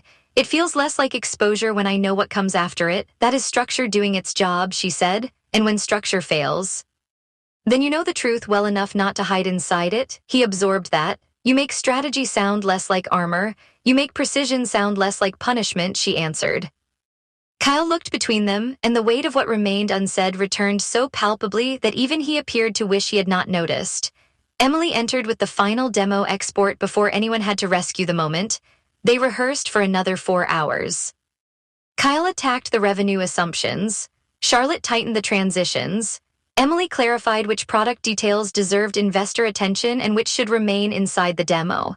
Gabriel improved with each run, not by becoming smoother, but by becoming less defensive. He let objections arrive without treating them as moral threats. He let Charlotte interrupt him without making the interruption a wound. He let the team refine the promise without acting as though refinement were theft. Near evening, after Kyle left to negotiate the order of financial appendix slides and Emily returned to the lab, Gabriel and Charlotte remained beside the display. The opening slide glowed softly in the dimmed room. What happens after the investor room? Gabriel asked. Charlotte looked down at the printed script, though she already knew every line on the page. Anthony gives us his answer. If there is an offer, we evaluate terms, stabilize the round, and decide what strategic support you need next. Gabriel waited until she looked at him. That was not the question I asked. The room seemed to understand the danger better than either of them. On the table, the deck rested beside 2 pens, Kyle's abandoned coffee, and Emily's demo notes. Every object looked ordinary, which made the conversation feel more precarious. Charlotte chose her words with the same care she had brought to the pitch. We should survive the room first. Gabriel's face changed with disappointment but not resentment. That mattered. That is a boundary. It is also the only honest answer I have right now. He nodded, and the movement was slow enough to show acceptance rather than dismissal. Then I will not ask you to give me a different one. Charlotte let herself feel the relief before turning back to the slide. Thank you. Gabriel picked up his script again, from the top. From the top, she said. Kyle returned near the end of the final run and stopped outside the strategy room instead of entering. Through the glass, he watched Gabriel deliver the opening with Charlotte seated nearby, one hand raised when he needed to slow, one note written when a transition could sharpen, one steady presence keeping the pitch from collapsing into either spectacle or evasion. The pitch was finally beginning to sound like Reed Foundry. It was honest enough to matter, disciplined enough to fund, and human enough that Anthony would either understand its value or reveal exactly why his money was dangerous. Kyle should have felt relieved.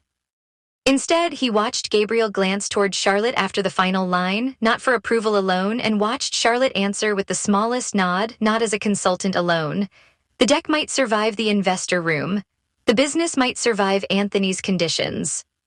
Reed Foundry might finally have language strong enough to carry the promise without exposing the wound beneath it. But the newest risk in the room had no slide number, no appendix, and no clean mitigation plan. Chapter 20. Samantha found Charlotte on the curb outside a founder-only breakfast, holding a coffee she had forgotten to drink. The cup had gone lukewarm in her hand, though the paper sleeve still carried the printed logo of the hotel ballroom behind her, a minimalist gold mark that suggested wealth had learned to whisper. Through the revolving doors, founders continued spilling into the morning with name tags clipped to lapels, phones already lifted, voices bright with valuation math and market timing. Every person leaving seemed to know exactly what they were selling, or at least had perfected the posture of certainty. Charlotte stood near the curb, where the rideshares kept arriving and leaving, watching doors open for people who were already turning themselves into anecdotes for later meetings. She had done that for years, helped people become clearer, sharper, more repeatable, and less likely to contradict themselves in rooms where contradiction lowered confidence. Usually the ritual steadied her.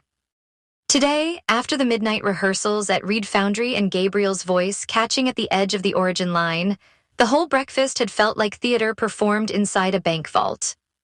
Anthony Gonzalez had spoken on the final panel with a smile precise enough to count as strategy. He had praised founders who understood the discipline of letting the market shape the story. He had called clarity a form of respect.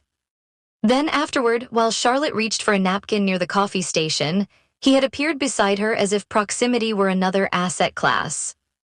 "You have done impressive work with Gabriel," he had said, keeping his voice low enough to feel confidential without becoming intimate. "I wondered whether anyone could make him legible." Charlotte had turned the napkin between her fingers, smoothing the edge with her thumb because it gave her hand somewhere to put the sudden heat moving through it. Reed Foundry was always legible once people stopped trying to make it convenient. Anthony had smiled as though she had said something charmingly idealistic. "That is one way to frame it. Another is that you understand what he needs before he does." The compliment had been delivered with perfect polish, but something in it had pressed against her ribs. It was praise, and it was also a suggestion about ownership. It positioned Gabriel as the difficult material and Charlotte as the person valuable enough to make him manageable.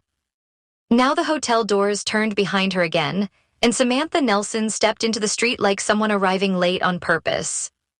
She wore sunglasses despite the gray morning and carried no badge, which made her look less like a consultant attending the breakfast and more like a verdict sent from a better party. "There you are," Samantha said, glancing at the full coffee in Charlotte's hand.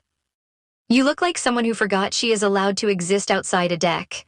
Charlotte looked down at the cup, mildly surprised to find it still there. The coffee was bad enough that forgetting it felt like self-preservation. Samantha stopped beside her and studied the traffic instead of staring directly at her. The gesture was merciful, which meant the next thing she said would not be. "I skipped the panels because I value my blood pressure, but I did come for the part where my friend pretends she is completely fine after letting a founder rewrite her circadian rhythm." Charlotte shifted the cup from one hand to the other. "The final investor meeting is close, and the pitch is finally becoming what it needs to be." "That was a beautiful answer to a question I did not ask," Samantha said. Charlotte released a breath that almost became a laugh, though there was not enough lightness behind it to finish the journey. "I thought you admired efficiency." "I admire honesty with good tailoring," Samantha said, then nodded down the block. "Walk with me before some founder named Brent asks you whether grief can be positioned as a defensible category." Charlotte should have resisted on principle, but the ballroom behind her still hummed through the glass with the clean hunger of people who believed every human problem became nobler once it acquired a market. She threw the untouched coffee into a sidewalk bin and followed Samantha away from the hotel. They walked past a boutique gym, a florist arranging white orchids in the window, and a row of black cars waiting for people who measured time in calendar blocks. Behind them, two founders argued about category ownership as if the phrase had any capacity to comfort anyone at 3 in the morning. Samantha waited until the hotel was half a block behind them before she spoke again. "What happens when Reed Foundry ends?" Charlotte kept her pace even. "It does not end. The assignment ends depending on Anthony's decision. There will be transition documents, final narrative assets, possibly a short advisory extension, and funding follow-up if the round moves forward." Samantha stopped walking so abruptly that Charlotte took 2 more steps before realizing she had been abandoned. When Charlotte turned back, Samantha had removed her sunglasses and was looking at her with open, polished impatience. "Try again without hiding behind scope of work." Charlotte felt annoyance rise, not because the question was unfair, but because it had slipped cleanly past every professional answer she had arranged in advance. "You asked what happens. I answered what happens." "You answered what happens to the client relationship," Samantha said. "I am asking what happens to you." Charlotte looked toward the end of the block, where the street opened into a small plaza with metal cafe tables chained together against theft. A delivery cyclist cut through the crosswalk with one hand raised in apology, and Charlotte envied him for having a direction no one could interpret as emotional avoidance. "I go back to my other clients," she said. "I rebuild the week I moved around Reed Foundry. I sleep for 6 hours in a row, which will be glamorous and medically advisable." Samantha's mouth softened, but her eyes stayed sharp. "That still sounds like logistics wearing perfume." Charlotte folded her arms, then unfolded them because the posture felt too defensive to pretend otherwise. Wanting something personal from Gabriel right now would be irresponsible.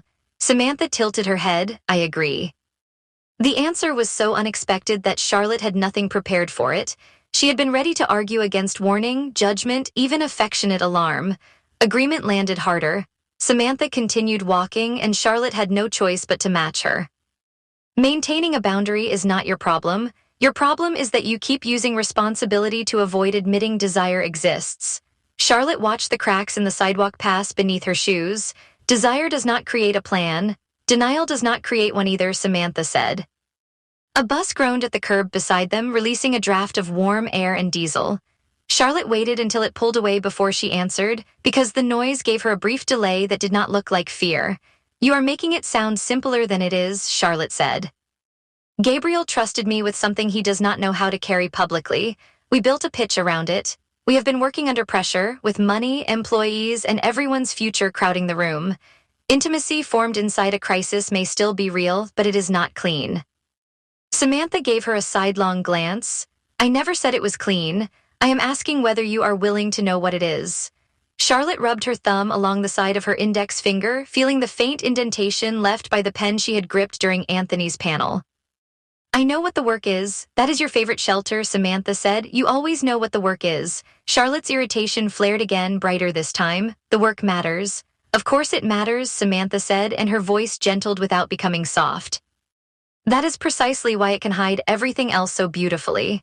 They reached the plaza and took one of the unchained tables near the edge, where the city's noise thinned into a steadier background. Samantha sat first, crossing one ankle over the other with the confidence of someone who could make judgment look like hospitality. Charlotte remained standing for another moment before taking the chair opposite her. "You have built a career by becoming necessary at the worst possible moment," Samantha said. A founder panics before a round, a board loses faith in a story, a product becomes too complicated for anyone to defend, and Charlotte Jenkins arrives with the sentence that saves the room. Charlotte looked past her toward a cafe window, where a barista wiped the counter in small, efficient circles. "That is a rather dramatic description of strategic communications. It is an accurate description of emotional labor dressed in an invoice," Samantha said. Charlotte gave her a look. "Please do not make my profession sound like an exploitative folk tale. I would never insult folk tales that way," Samantha said. "They usually know when a bargain has teeth." Despite herself, Charlotte smiled for half a second. Then the smile thinned because Samantha had found the door again. Samantha leaned forward, resting her forearms on the table. "Previous clients called you brilliant. They called you indispensable. They told everyone you transformed the company. Then the funding closed, the launch happened, the campaign went live, and they moved on with the story you made possible." Charlotte listened to the scrape of a chair from the cafe patio, letting the sound delay the answer. "That is how consulting works." "That is how usefulness works," Samantha said. "I am asking whether usefulness has become the only form of being valued that feels safe to you." Charlotte's hands stilled on the edge of the table. The city kept moving around them, indifferent and overfunded, while the question sat between them with humiliating patience. "Usefulness has terms," Charlotte said at last. "People can value the result without needing too much from the person behind it." Samantha's face changed, not with pity, which Charlotte could have rejected easily, but with recognition. "Does Gabriel see the person behind it?" Charlotte opened her mouth too quickly and closed it before the easy answer could escape. A clean answer would have protected everyone. A clean answer would have said that Gabriel respected her expertise, trusted her judgment, and had finally learned to collaborate without turning every revision into a test of loyalty. But that was not what Samantha had asked. "He sees parts," Charlotte said. "He sees the care beneath the precision, which is inconvenient because I prefer when people assume precision is the whole thing. He sees that I am afraid of getting the story wrong." He sees how angry I become when powerful people mistake simplification for truth. Samantha watched her without interrupting. Charlotte looked down at the table, where a ring of water from someone else's glass had dried into a pale circle. He sees that I am not detached, even when I am right. Do you want him to see more? Samantha asked. Charlotte pressed her fingers against the metal edge of the table until the ridges left marks in her skin. Yes, the word was not loud, but it altered the space around it. She had admitted larger things in investor rooms with more confidence and less consequence. She had told founders their business models were incoherent, their origin stories manipulative, and their launches doomed by vanity metrics. None of that had frightened her like one honest syllable spoken to a friend who knew where all her exits were. Samantha did not celebrate the admission. She only nodded, as though Charlotte had finally placed the right card on the table. Charlotte drew in a careful breath. I want that, and I am terrified that wanting it makes me less trustworthy. Samantha's brows drew together. To whom? To him, Charlotte said, to read Foundry, to myself. If the pitch succeeds, maybe Gabriel will not need me anymore, and everything that felt mutual will become gratitude wearing a better suit. If the pitch fails, staying close to him may look like emotional loyalty instead of professional judgment. Samantha let the silence sit long enough to be useful. Both of those fears are still built around being needed. Charlotte looked at her sharply, but Samantha did not retreat. You are asking whether Reed Foundry needs you, Samantha continued, whether Gabriel trusts you. Whether Anthony respects you, whether Kyle relies on you, you have built an entire courtroom and every witness is someone else. Charlotte looked away first. On the far side of the plaza, a man in a navy coat laughed into his phone, loud and careless, as if the day had not asked anything of him yet. Samantha's voice lowered. What do you want if no one is asking anything of you? Charlotte did not answer immediately because the question had no professional version. It did not fit on a calendar. It could not be revised into an action item or softened into a recommendation.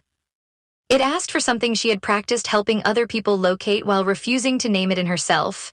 I do not know, Charlotte said. Samantha sat back, and this time her smile carried real warmth. That is the first answer today that sounds like you. Charlotte huffed a quiet laugh through her nose. You have an alarming definition of progress. I work with brand consultants, Samantha said. My standards for honesty are tragically grateful. Charlotte's smile faded, though less quickly than before. I know I do not want to go back to disappearing after making other people legible. Not exactly. I do not know whether that means a deeper role in work that matters, or building something of my own, or letting someone know me when there is no deliverable attached. Samantha nodded. Those are very different futures. They are, Charlotte said. That is the problem. No, Samantha said. The problem is that you have been treating them all as distractions from the urgent thing. The urgent thing is nearly over, and the question will still be waiting. Charlotte thought of Gabriel in the strategy room, his script held too tightly in one hand, his voice going rough around the line he had chosen to keep. She thought of the way he had asked what happened after the investor room and how she had answered with operational steps because the truth had arrived too soon. Anthony spoke to me today, she said. Samantha's attention sharpened. Of course he did. It was not overt, Charlotte said. He praised the work. He implied my career would benefit if I could make Gabriel more manageable. He made it sound like the clean version was evidence of my strongest instincts. Samantha's eyes moved toward the hotel several blocks behind them, though it was no longer visible. Anthony understands ambition well enough to weaponize it. Charlotte folded her hands together on the table. He did not have to threaten anything. That is what bothered me. He only had to make approval feel available. That is how men like Anthony keep their hands clean, Samantha said. He will flatter your usefulness and call it respect. Charlotte looked down at her fingers. Part of me still wants that respect. Of course you do, Samantha said. People like Anthony decide whose names circulate in powerful rooms. Charlotte glanced up, expecting judgment and finding none. The absence of it made honesty easier and more painful. I hate that it matters, Charlotte said. I would worry more if you pretended it did not, Samantha said. Ambition is not the enemy. The danger is letting someone else define what success requires you to cut away. The sentence moved through Charlotte slowly, touching one hidden place after another. Gabriel feared Reed Foundry might betray the woman behind it if the company became too easy to sell. Charlotte feared her career might betray the woman she could become if approval kept rewarding the edited version. Samantha seemed to see the realization arrive. There it is. Charlotte breathed out. I have spent weeks telling Gabriel that clarity does not have to mean erasure. And now you get to try believing it about yourself, Samantha said. Charlotte closed her eyes for a moment, not long enough to look fragile, but long enough to stop performing alertness. The line from the new pitch came back to her with an almost cruel precision. Ordinary communication failed when people needed language most. She had written it for users, defended it to Gabriel, prepared it for investors, and somehow failed to notice that it had been walking beside her the whole time. I have built my career giving language to other people, Charlotte said. I do not know why it feels so dangerous to use any for myself. Samantha reached across the table and tapped 2 fingers lightly against Charlotte's wrist. Because language makes wanting harder to deny, Charlotte opened her eyes. That sounds like something you would put on an overpriced notebook. I would charge founders extra, Samantha said, especially if the cover were linen. Charlotte laughed properly then, and the sound released something she had not known she was holding in her shoulders. The relief was temporary, but it was real enough to count. They sat together until the breakfast crowd had mostly dispersed and the city's workday had fully taken over. Samantha eventually ordered Charlotte a new coffee from the cafe, one she actually drank, and did not ask any more questions while Charlotte stared at the steam and let her thoughts arrange themselves without forcing them into sequence. When Charlotte returned to Reed Foundry later that afternoon, the office felt different, though nothing visible had changed. The glass walls still caught the city in angled reflections. The product lab still glowed with prototype screens. Someone had left a stack of marked-up financial slides near the printer, and Emily's handwriting curved across the top page in blue ink. Charlotte paused before entering the strategy room.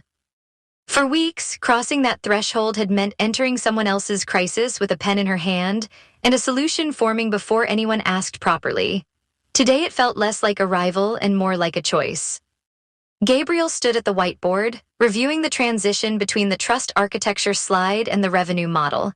He had removed his jacket and rolled one sleeve unevenly, which meant he had been working too long without noticing his own body.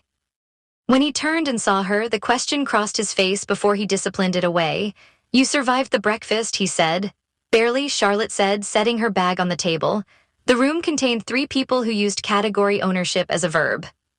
That sounds actionable and unforgivable, Gabriel said. Charlotte smiled as she took out her notebook. It was clarifying, though not in the way I expected. Gabriel studied her for a second longer than usual. A week ago, he might have pressed the pause until it broke. He might have tried to locate the threat inside her quiet, then punish her for concealing something he had not earned the right to know. Now he looked down at the marker in his hand, capped it, and placed it carefully on the ledge beneath the board. I am glad it was useful, he said. You do not have to explain anything before you are ready. The restraint landed with more force than a question would have. Charlotte had prepared herself to defend a boundary, and instead Gabriel had chosen not to make her raise one. She opened her notebook slowly. Anthony spoke to me at the breakfast.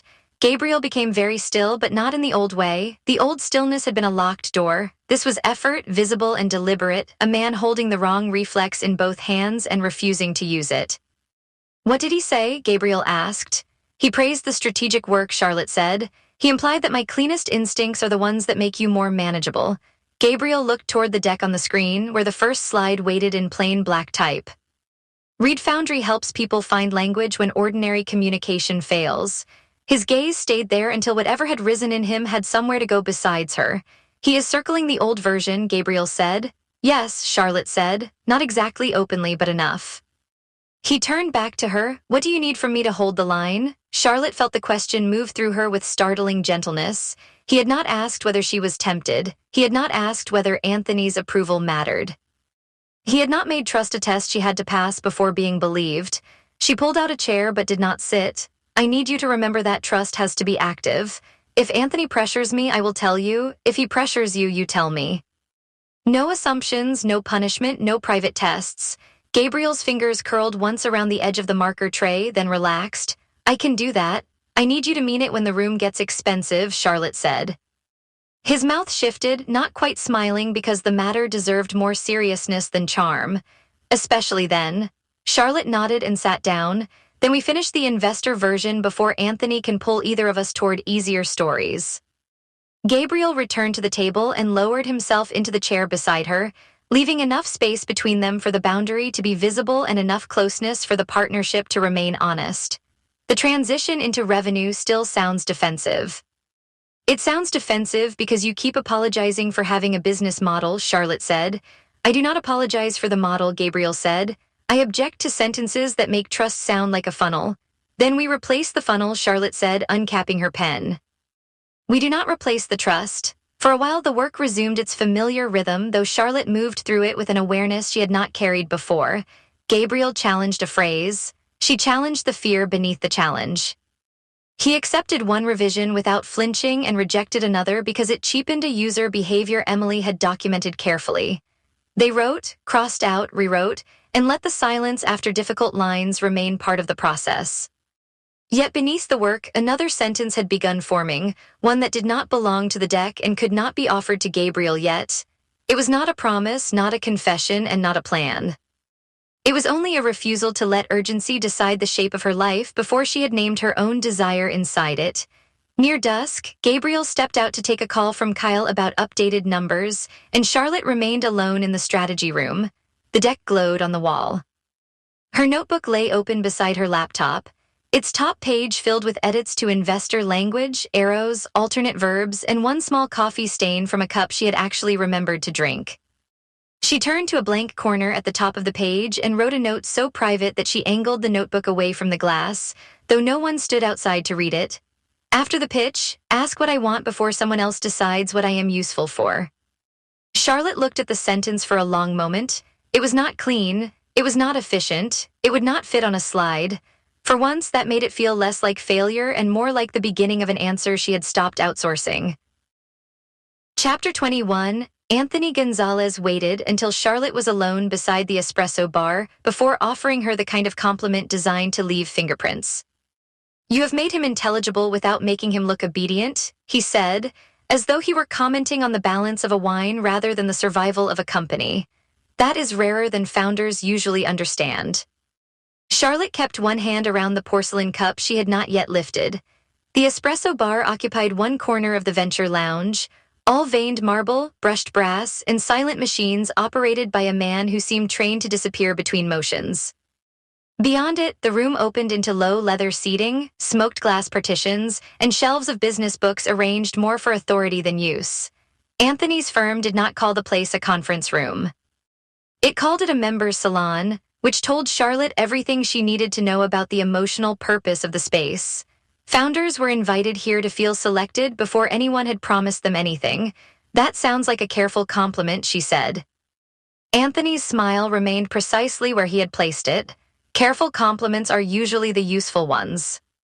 Charlotte glanced toward the table where her laptop, Gabriel's delivery notes, and the newest version of the Reed Foundry deck waited inside a folder Anthony's assistant had provided. The folder was thick, cream-colored, and embossed with the firm's initials in a shade of gray designed to imply inheritance. She had arrived 20 minutes early because punctuality was armor, and because walking into Anthony's territory required time to read the room before the room tried to read her. I thought this was a preview session, she said. It is, Anthony replied. I like to understand the person behind a strategic breakthrough before I decide how much of it belongs to the founder. The line was elegant enough to pass for curiosity. Charlotte heard the hook beneath it anyway. She took the espresso without drinking. The breakthrough belongs to Reed Foundry. Loyal phrasing, Anthony said, with a warmth that made the word loyal sound almost negotiable. I admire that. Charlotte walked back toward the table because remaining at the espresso bar made the conversation feel too private, and she had learned that Anthony preferred privacy when he wanted leverage. He followed at an unhurried pace, his attention moving over the deck as if he had already decided which parts deserved praise and which parts deserved pressure. The venture lounge looked down over the harbor through windows that seemed too clean to belong to weather. Afternoon light glanced off water and glass towers, turning the city into a valuation exercise. Charlotte sat opposite Anthony rather than beside him, opened her laptop, and placed Gabriel's delivery notes at the edge of the table where they were visible but not offered. Anthony noticed. He noticed everything that could be turned into information. I read the new draft twice, he said, once as an investor and once as someone interested in how you solved the Gabriel Simmons problem. Charlotte kept her expression composed. Gabriel is not a problem to solve. Anthony leaned back, amused rather than corrected. Every founder is a problem to solve. The question is whether the solution creates value or destroys it. The pitch creates clarity, Charlotte said. That is different from solving him. Anthony opened his marked copy of the deck. His annotations were tidy, almost beautiful, in narrow black script along the margins. Nothing sprawled, nothing shouted. Even his objections knew how to wear a good suit. Then let us talk about clarity, he said.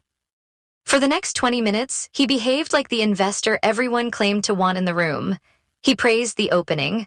He understood why Reed Foundry could not begin with a market-size slide without flattening the emotional premise into something generic. He admired the way Charlotte had moved Gabriel's origin away from confession and toward founder-market fit. He paused over the trust architecture section and tapped one finger against the margin. This is strong, he said. The phrase makes restraint feel designed rather than defensive. It is designed, Charlotte said. The product's restraint is not decoration. It is part of the value proposition. I can see that now, Anthony said. That is your work showing. Charlotte heard the second hook slide into the first.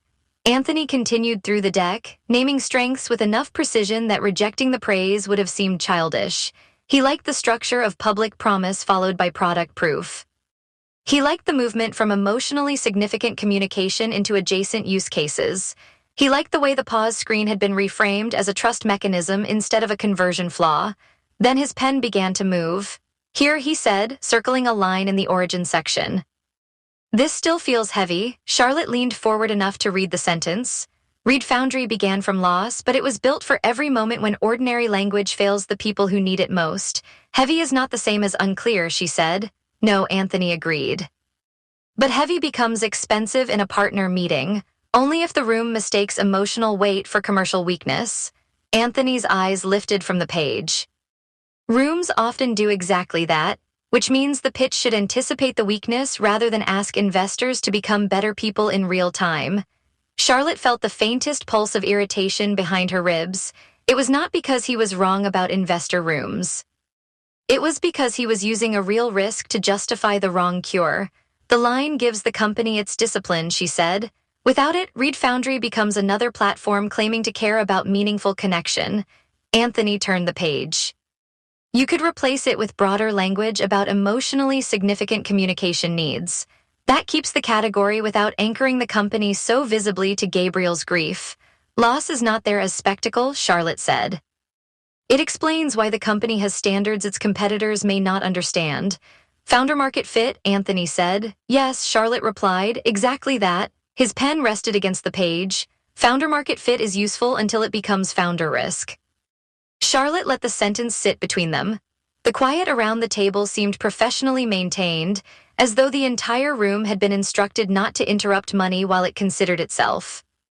You are trying to separate Gabriel from the strongest moral argument Reed Foundry has, she said. I am trying to separate Reed Foundry's future from any one man's pain, Anthony said, smoothly enough that the sentence might have sounded noble to someone who had not watched him operate. That is not an insult to him. It is what companies require when they become real. They become real by knowing what cannot be diluted. They become real by surviving contact with people who were not present at the origin story. Charlotte looked down at the deck. His marked circles formed a pattern now, heavy, founder-dependent, difficult for committee.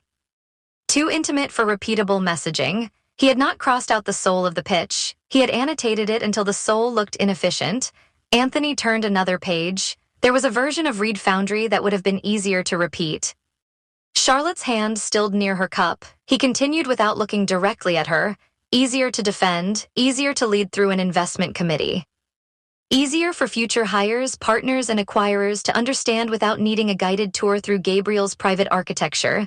How do you know that? Charlotte asked. Anthony smiled with measured patience. Charlotte, I know your work. The compliment landed more sharply than accusation would have. She thought of the clean version in the strategy room, elegant and persuasive, its lines polished enough to carry the company across a room without asking anyone to feel the bruise beneath them. She had hated what it erased. She had also known with professional certainty that it worked. Anthony saw the recognition before she could fully conceal it. You have the rare ability to make difficult founders legible to capital, he said. People remember that. People in my world remember it for a long time. Charlotte sat very still. There it was, finally stripped of decoration, not a threat, not even a bribe exactly. A door opened just enough for her to see the rooms behind it, full of partners, founders, reputation, referrals, and the kind of recognition Samantha had warned her could arrive dressed as destiny. Anthony did not need to insult her integrity. He only had to flatter her usefulness. I am already doing the work I was hired to do, Charlotte said. You are doing extraordinary work, Anthony replied. I am saying there may be one more step toward what? Toward a story Gabriel can live with after he stops resisting it. That assumes his resistance is the problem. Anthony's expression softened, which somehow made him feel less kind. Founders often need someone they trust to help them accept necessary evolution. Evolution is not the same as surrender. Surrender is what founders call strategy when they are not ready to admit they need it. The sentence moved through Charlotte like a match dragged along stone. She set down her cup because holding it suddenly required more delicacy than she wanted to give anything in Anthony's presence. Gabriel is not refusing growth, she said. He is refusing to build a company that violates the reason users trust it. Trust is valuable, Anthony said. Nobody in this room is dismissing trust. You are circling every place where trust costs you speed. I am circling every place where the pitch might ask investors to confuse caution with vision. If you see consent, restraint, and emotional safety as caution, then you have misunderstood the product. Anthony studied her for several seconds. His charm did not vanish. It cooled into something cleaner and less generous. Are you speaking as Reed Foundry's strategist, he asked, or as Gabriel's protector? The question arrived with excellent posture. It was built to make her doubt the source of her own conviction.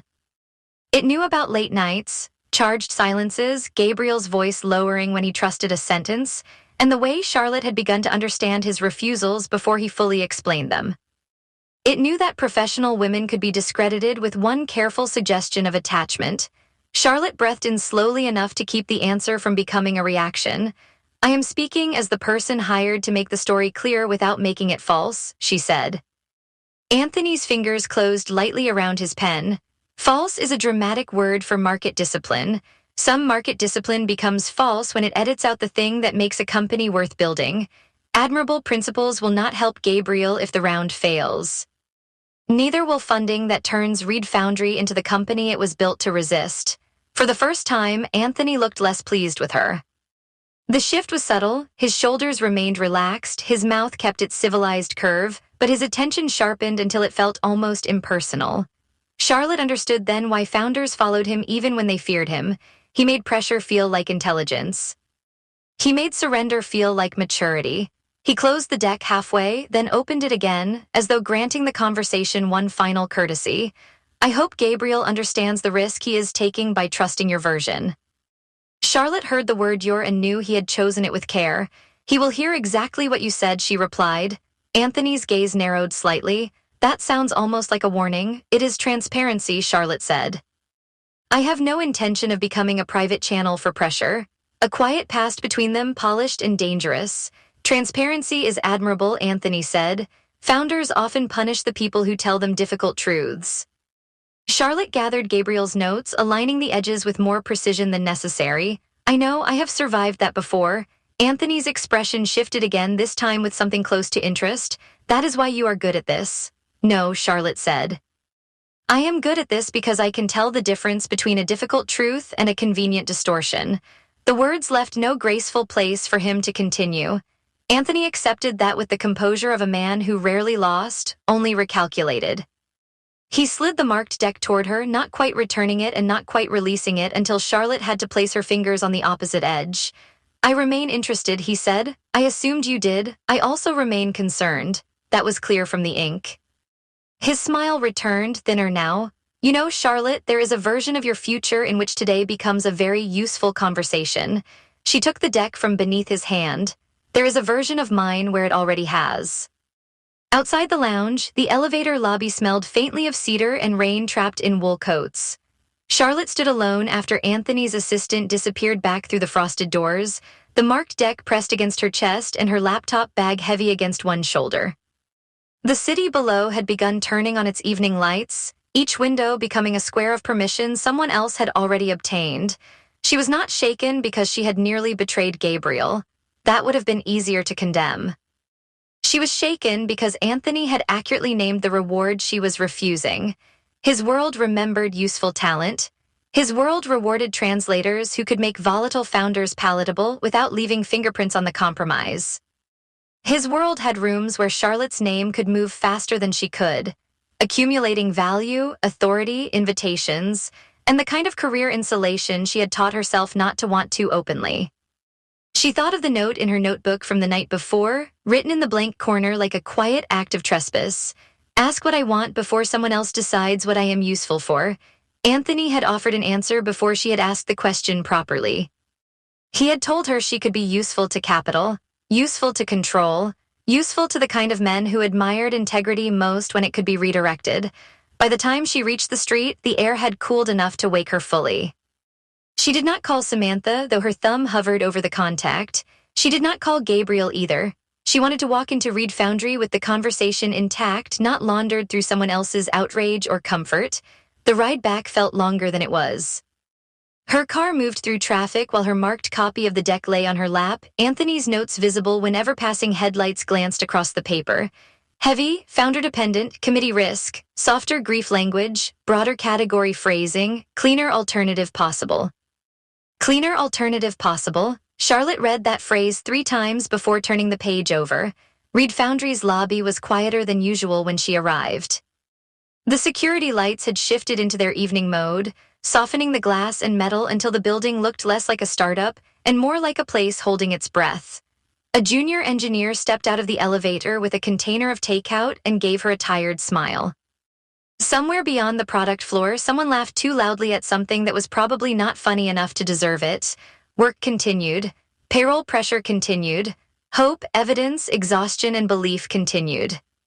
Charlotte crossed the floor with Anthony's marked deck beneath one arm. She could see Gabriel through the strategy room glass before he saw her. He stood near the wall display with his sleeves pushed to his forearms, listening to Kyle through the speakerphone while an updated financial model glowed beside the deck. His posture held the strained discipline of a man forcing himself to remain available to numbers when every instinct wanted to return to language. Kyle's voice carried faintly through the open door. I am not saying the revised retention assumptions are magic. I am saying they are less humiliating than last week's. Gabriel made a note without smiling. Send the updated version to Charlotte. Charlotte stepped into the doorway. She already has enough documents to resend today. Gabriel turned at once. The change in his face was immediate, not dramatic enough for anyone else to name, but visible to her because she had learned the small grammar of his attention. His eyes moved from her face to the deck under her arm, then back again. He ended the call with Kyle after a brief promise to review the numbers, and the room settled into a silence that did not feel empty. What happened? He asked. Not what did you do? Not what did Anthony want from you? Not why are you carrying that expression back into my company? Only what happened. Charlotte felt the question reach somewhere Anthony's pressure had left bruised. He reviewed the deck privately, she said. He praised it first. Gabriel's hand remained on the edge of the table. His fingers did not clutch, but they pressed downward as though grounding a reaction before it could rise. That sounds like him. He thinks the new pitch is powerful, Charlotte said. He thinks it finally makes the company coherent. Gabriel waited. He also thinks it remains too heavy, too founder-dependent, and too difficult for a partner meeting in the places where it refuses to detach Reed Foundry from its origin. The old suspicion flickered across him. It did not take over his face, but Charlotte saw it pass through, a reflex older than trust and faster than thought. Anthony had counted on that reflex. He had left enough poison in the phrasing for Gabriel to taste even secondhand. Gabriel looked toward the marked deck. What did he want? Charlotte walked to the strategy table and placed Anthony's copy in the center, aligning it with the laptop as if evidence deserved order. He wanted the clean version, she said. He wanted it without having to call it that. Gabriel absorbed the answer in silence. He reached for the deck, then stopped before touching it, as though the paper might still carry Anthony's hand. Did he ask you to make it happen? He suggested I had the ability to help you accept necessary evolution. Gabriel's mouth changed almost imperceptibly. Necessary evolution. He said founders call surrender strategy when they are not ready to admit they need it. For a moment, the room seemed to draw itself around Gabriel's stillness. The city outside continued blinking beyond the glass, indifferent and expensive. Charlotte could see the anger arrive in him, but it did not come out as volume. It moved into the careful way he removed his glasses, folded them, and placed them beside the laptop with both temples perfectly closed. "What else?" he asked. Charlotte appreciated the effort those two words cost him. "He implied my reputation would benefit if I could steer you toward a cleaner, more commercially aggressive story. He said people in his world remember that kind of talent." Gabriel looked at her then, fully and painfully. "He was not wrong about the reward." "No," Charlotte said. "He was not wrong about that." The honesty altered the air between them. Gabriel did not flinch, but something in his face opened and braced at the same time. Charlotte continued before he could decide whether the truth had edges he needed to fear. "I have wanted people like Anthony to recognize my work for years. I am not going to pretend his approval meant nothing." Gabriel's voice was controlled when he answered. "I would not ask you to pretend. He named something real," she said. "That does not mean he gets to define what it costs." Gabriel looked down at the marked deck again. This time he touched it. He turned one page, read the first cluster of notes, and breathed out through his nose with a restraint that made the sound almost inaudible. "He went after the loss line," he said. "Yes, and the pause screen, yes, and anything that makes the company harder to own." Charlotte watched his fingers move over Anthony's annotations without smearing them. "That is exactly what he did." Gabriel closed the deck halfway. "Did he think you would not tell me?" "I think he hoped telling you would create its own damage." The answer found him. Charlotte saw it in the way he stopped arranging his expression around anger and let something colder, older, and more tired appear beneath it. "He expected me to suspect you," Gabriel said. "He asked whether I was speaking as your strategist or your protector." Gabriel's hand lifted from the deck. "Of course he did. I told him I was speaking as the person hired to make the story clear without making it false." The room quieted around that sentence. Gabriel looked at her for a long moment, and the silence that followed was not one of his evasions. It was the sound of him choosing where to put his fear. "Thank you for telling me," he said. Charlotte had prepared herself for anger, interrogation, perhaps even the sharp defensive elegance Gabriel used when pain arrived dressed as strategy. She had not prepared for gratitude delivered with that much effort and that little performance. "I said he would hear exactly what Anthony said," she replied. "I meant that." Gabriel nodded once, then looked through the glass toward the product floor. Emily stood at a designer's desk 2 rooms away, pointing at something on a screen while Jason Clark listened with the solemn concentration of someone trying not to miss the point. Kyle's updated numbers waited in Gabriel's inbox. Anthony's notes waited on the table. The company waited everywhere. "He does not want to destroy Reed Foundry," Charlotte said. Gabriel turned back to her. She placed her palm lightly on the marked deck, not to claim it, but to keep it from becoming larger than the room. "He wants to improve it until it no longer recognizes itself." Gabriel looked at her hand, then at the notes Anthony had left behind, and the silence between them became the shape of the next fight. Chapter 22, Gabriel reached for Anthony's marked deck and turned it so the annotations faced him. Charlotte watched the movement with a care that made him aware of his own hands. He had spent years treating evidence of interference like proof of treason, as though the world kept arriving at Reed Foundry with sharpened tools and only one intention. Anthony's notes deserved suspicion. Charlotte's honesty did not. "We answer him before he gets the room to ask for him," Gabriel said. Charlotte's shoulders lowered by a fraction, not relief exactly, but the first release of someone who had expected a door to close and heard it remain open. "That is what I think too." Gabriel looked down at the first page. Anthony's handwriting curved elegantly through the margin beside the line Charlotte had fought to keep, "Born from loss, built for connection." He had drawn a bracket around the phrase and written, "To origin dependent for partner room." The words carried no visible cruelty. That made them worse. Cruelty could be rejected cleanly. Polite realism demanded an argument. A knock sounded against the glass before either of them spoke again. Kyle stood outside the strategy room with Anthony's associate beside him, a narrow man in a navy jacket who had always seemed designed by committee. The associate stopped speaking as soon as Gabriel turned his head. His mouth remained slightly open for half a second before he converted whatever he had been saying into a professional smile. That was how Gabriel knew the phrase had not been meant for him. Kyle opened the door without waiting for permission. "We were just discussing final room expectations." Anthony's associate adjusted the cuff of his sleeve, "Only making sure everyone is aligned on the level of discipline the room will expect." Gabriel looked at Kyle. "What level of discipline?" Kyle's glance moved briefly to Charlotte, then back to Gabriel. He looked irritated rather than cornered, which told Gabriel enough to keep him from mistaking the wrong person for the problem. The phrase used was strategic containment, Kyle said.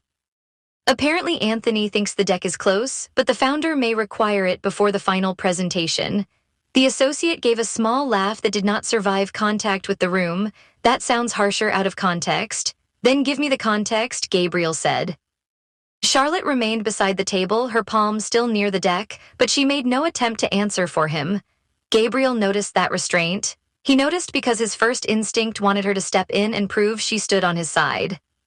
His better instinct, the one she had been teaching him without ever calling it instruction, understood that demanding proof was another way of making fear feel like leadership. Anthony's associate placed his portfolio against his hip. Investors respond well to conviction, Gabriel. They respond less well when conviction begins to feel resistant to adaptation. Kyle released a breath through his nose. Translation: they like the deck and still worry you might set fire to the room if someone asks whether grief has a tam. Gabriel almost smiled, though nothing in him softened. Useful to know. The associate's polished calm faltered. He looked toward Charlotte now, as if expecting her to smooth the impact of the message. She met his look with composed directness. Anthony already made that argument to me, she said. We are incorporating the concern into preparation, not into surrender. Kyle's eyes sharpened with interest. Gabriel felt the room tilt toward the thing he had almost allowed himself to fear. The phrase strategic containment moved through him like cold wire. It sounded like the clean deck in human form. It sounded like Anthony trying to separate Reed Foundry from the one person he believed made it difficult to own.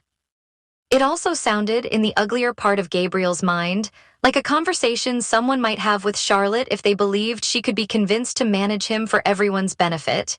His gaze returned to Anthony's associate. We have your concern.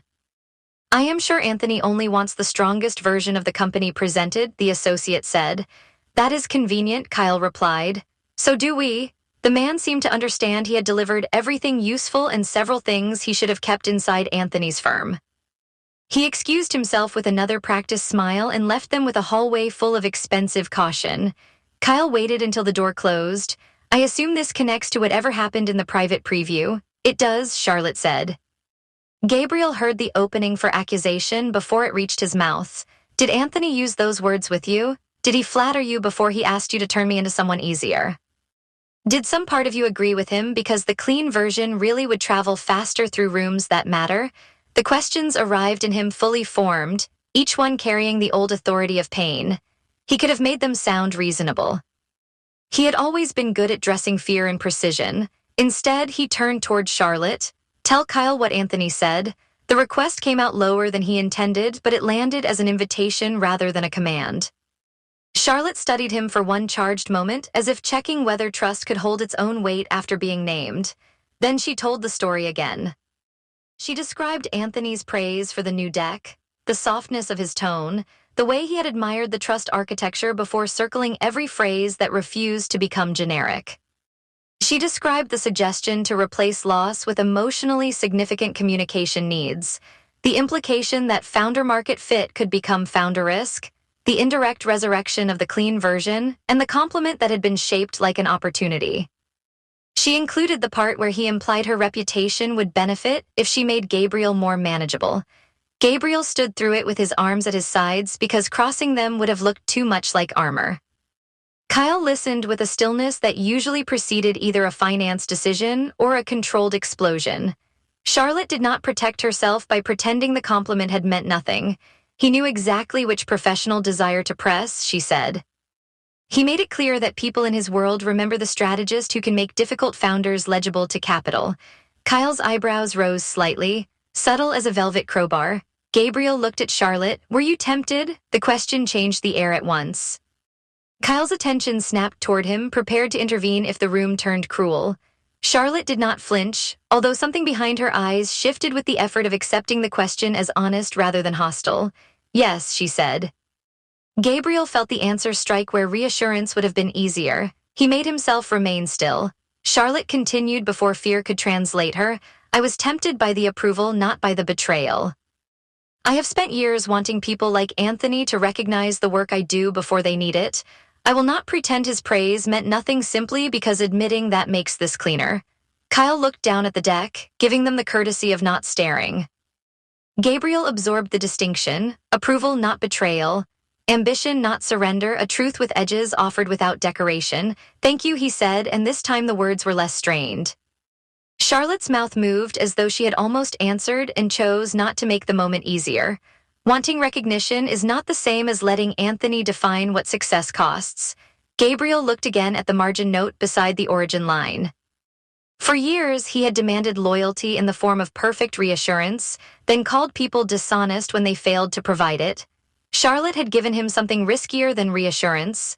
She had given him the part that could hurt and trusted him not to use it against her. "What do you think we should do?" he asked. The question affected her more visibly than gratitude had. She glanced at Kyle, then back at Gabriel, and the strategist in her took over because he had given her room to stand there. Anthony will attack the emotional premise by framing it as founder fragility, she said. He will not say Reed Foundry is too human. He will say its humanity depends too much on your judgment. Kyle nodded. He will make commercial discipline sound like the antidote to you. And if Gabriel defends me too aggressively, Charlotte added, the room may assume my judgment belongs to him. Gabriel looked up. The warning moved through him more slowly than the others because it implicated something he wanted to call protective. He imagined Anthony looking across an investor table, finding Charlotte beside him, and using her presence as another way to measure whether Gabriel could be managed. He imagined himself answering too sharply, claiming her integrity as proof of his own, making her into evidence when he meant to defend her. That would be another form of control, he said. Charlotte's gaze softened without losing its steadiness. It could become one, yes. Kyle made a low sound of approval. Look at us, naming the disaster before it gets a calendar invite. Gabriel reached for a marker and moved to the whiteboard. Then we build the map. Kyle's mood changed immediately. Emotional clarity became tolerable to him the moment it could be turned into a process. He took the marker from Gabriel, uncapped it, and wrote ANTHONY pressure map at the top of the board in large block letters. Likely objections, Kyle said, hidden assumptions. Places he tries to split commercial discipline from emotional integrity. Places he tries to make Charlotte sound like your handler. Places he tries to make me sound like the adult in the room, and you sound like the founder we are all managing. Generous of him to find roles for everyone, Charlotte said. Gabriel pulled a chair out but remained standing behind it. Add the phrase strategic containment. Kyle wrote it down with visible distaste. Charlotte moved to the board. Under hidden assumption, write that emotion is acceptable only after it has been converted into market clarity. Kyle wrote quickly. And under likely objection, founder market fit becomes founder risk. Gabriel leaned over the table and opened the revised deck to the origin section. He will ask whether the company can scale beyond my grief. He should, Kyle said. The question is fair, even if his motive is not. Gabriel accepted that with more ease than he would have a month earlier. Then the answer cannot be that my grief is special. No investor wants to fund the uniqueness of your wound, Kyle said. They need to understand the discipline it created. Charlotte turned toward him. The origin explains the discipline, the product proves it, the data shows why it matters, the room settled around the sentence. Gabriel repeated it quietly, testing the weight of it. The origin explains the discipline, the product proves it, the data shows why it matters. Kyle pointed the marker at Charlotte. That goes in the prep notes. The door opened again, this time with less ceremony. Emily entered carrying a tablet, 2 printed user research excerpts, and the careful concentration of someone who had been summoned by the gravitational pull of unresolved product ethics. I heard Anthony's team has discovered new vocabulary for distrust, she said. Kyle wrote Emily's name under product proof points. We are calling it a pressure map because that sounds healthier than a trap diagram. Emily set her materials on the table. I brought updated language from the pause screen tests. Users keep describing the ability to stop without losing progress as the reason they were willing to return. Gabriel looked at the excerpts before touching them. The first quote was from a user who said the pause screen made the product feel patient rather than empty. The second described returning 2 days later because the platform had not punished hesitation. Neither quote used the language Gabriel would have chosen. Both understood the promise better than most investors had. Charlotte read them over his shoulder. This is how we make restraint legible, Emily nodded. Investors may understand it better if it is tied to user trust rather than founder pain.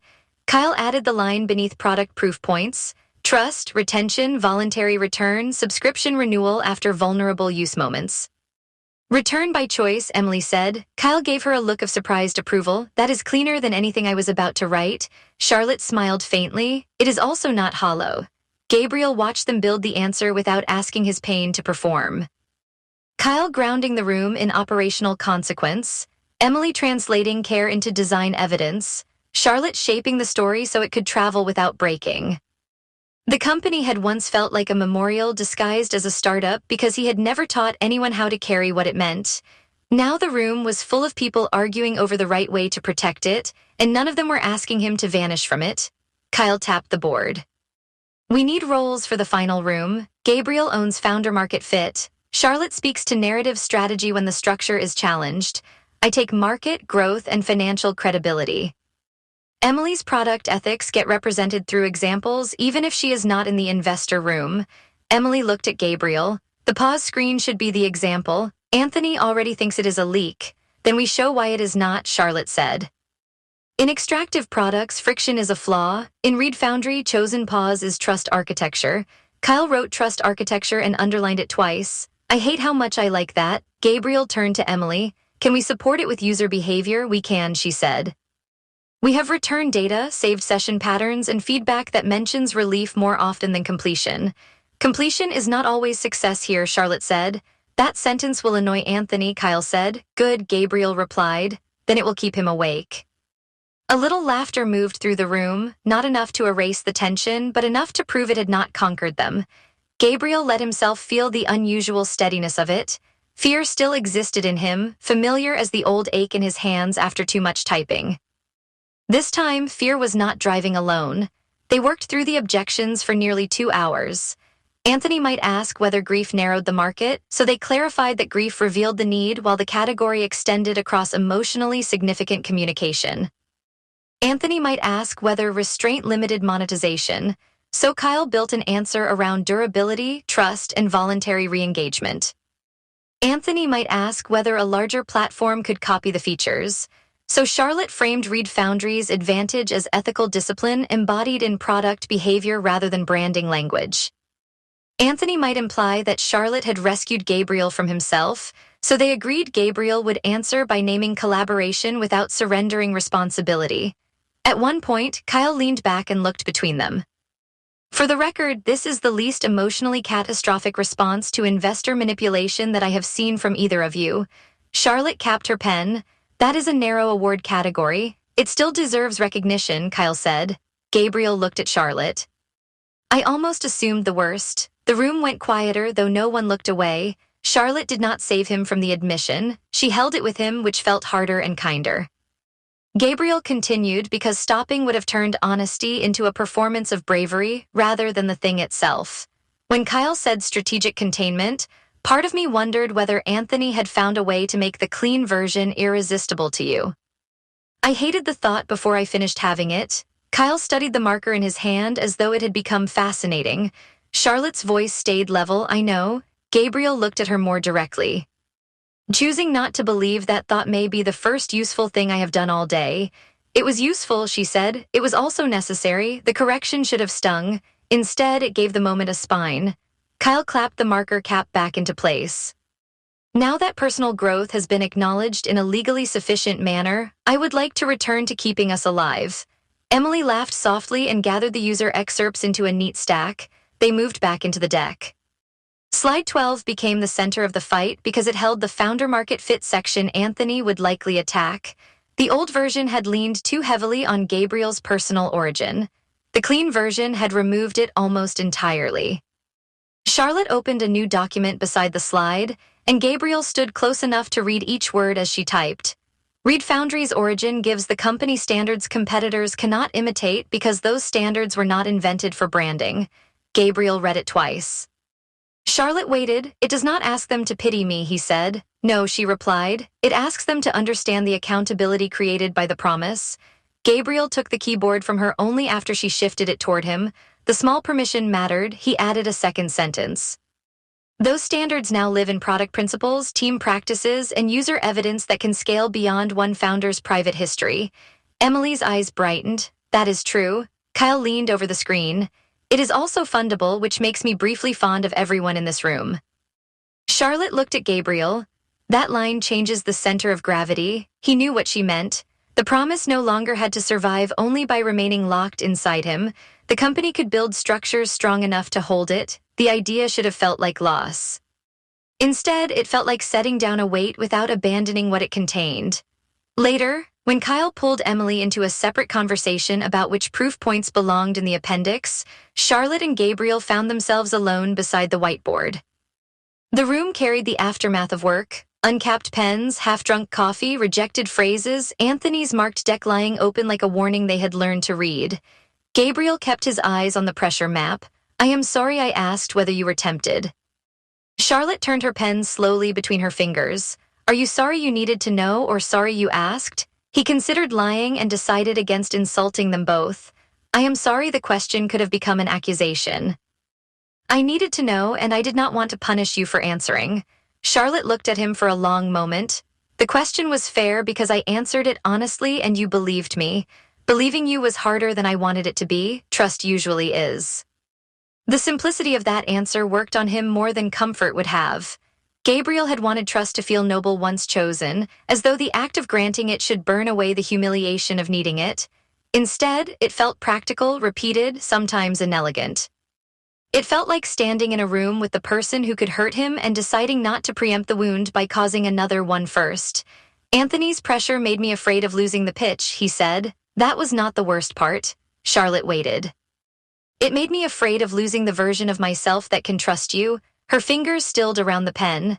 Outside the glass, the product floor moved through its late afternoon rhythm. Someone laughed near engineering.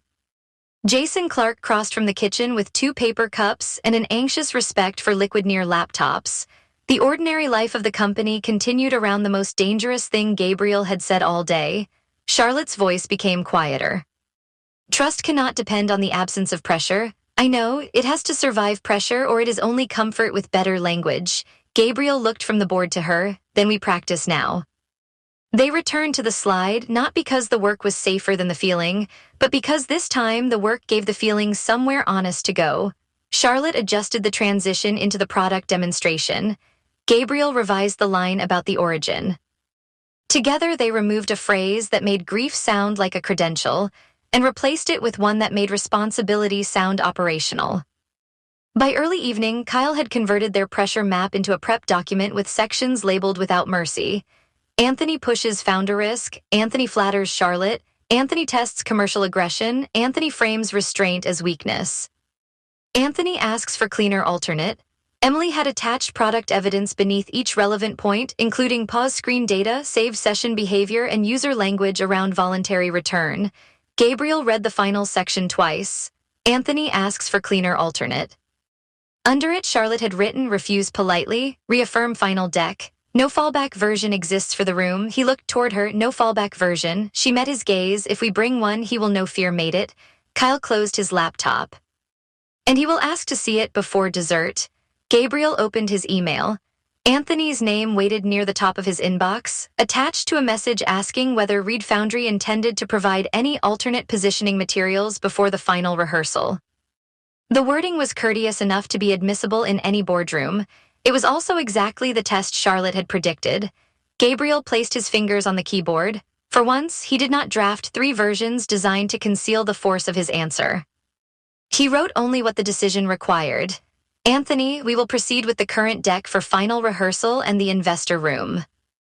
Reed Foundry will not be providing a cleaner alternate version because the current narrative is the one we believe can scale without compromising the product's foundation." Gabriel, he read it aloud before sending. Kyle gave a small nod. "Firm, not flammable." Emily smiled down at her tablet. "That may be your new investor tone." Charlotte looked at the message, then at him. "It sounds like trust with boundaries." Gabriel sent it before the old reflex could ask for one more revision. The email disappeared from the screen, carrying with it the last easy retreat Anthony had tried to leave open. Gabriel sat back as the room took in what he had done. No one cheered. The decision deserved something steadier than celebration. Kyle gathered the printed decks. "Final rehearsal tomorrow, then." Emily picked up Anthony's annotated copy and slid it beneath the revised pages, burying the marks without throwing them away. We should keep his notes. They show us where the pressure will come from. Charlotte closed her laptop. And where the pitch has to hold. Gabriel looked through the glass wall at Reed Foundry's team, at the people still working under lights that had turned the office into a floating grid above the city. For the first time in weeks, he did not feel as though the company survived only because he stood between it and the world. The next room would still be cold.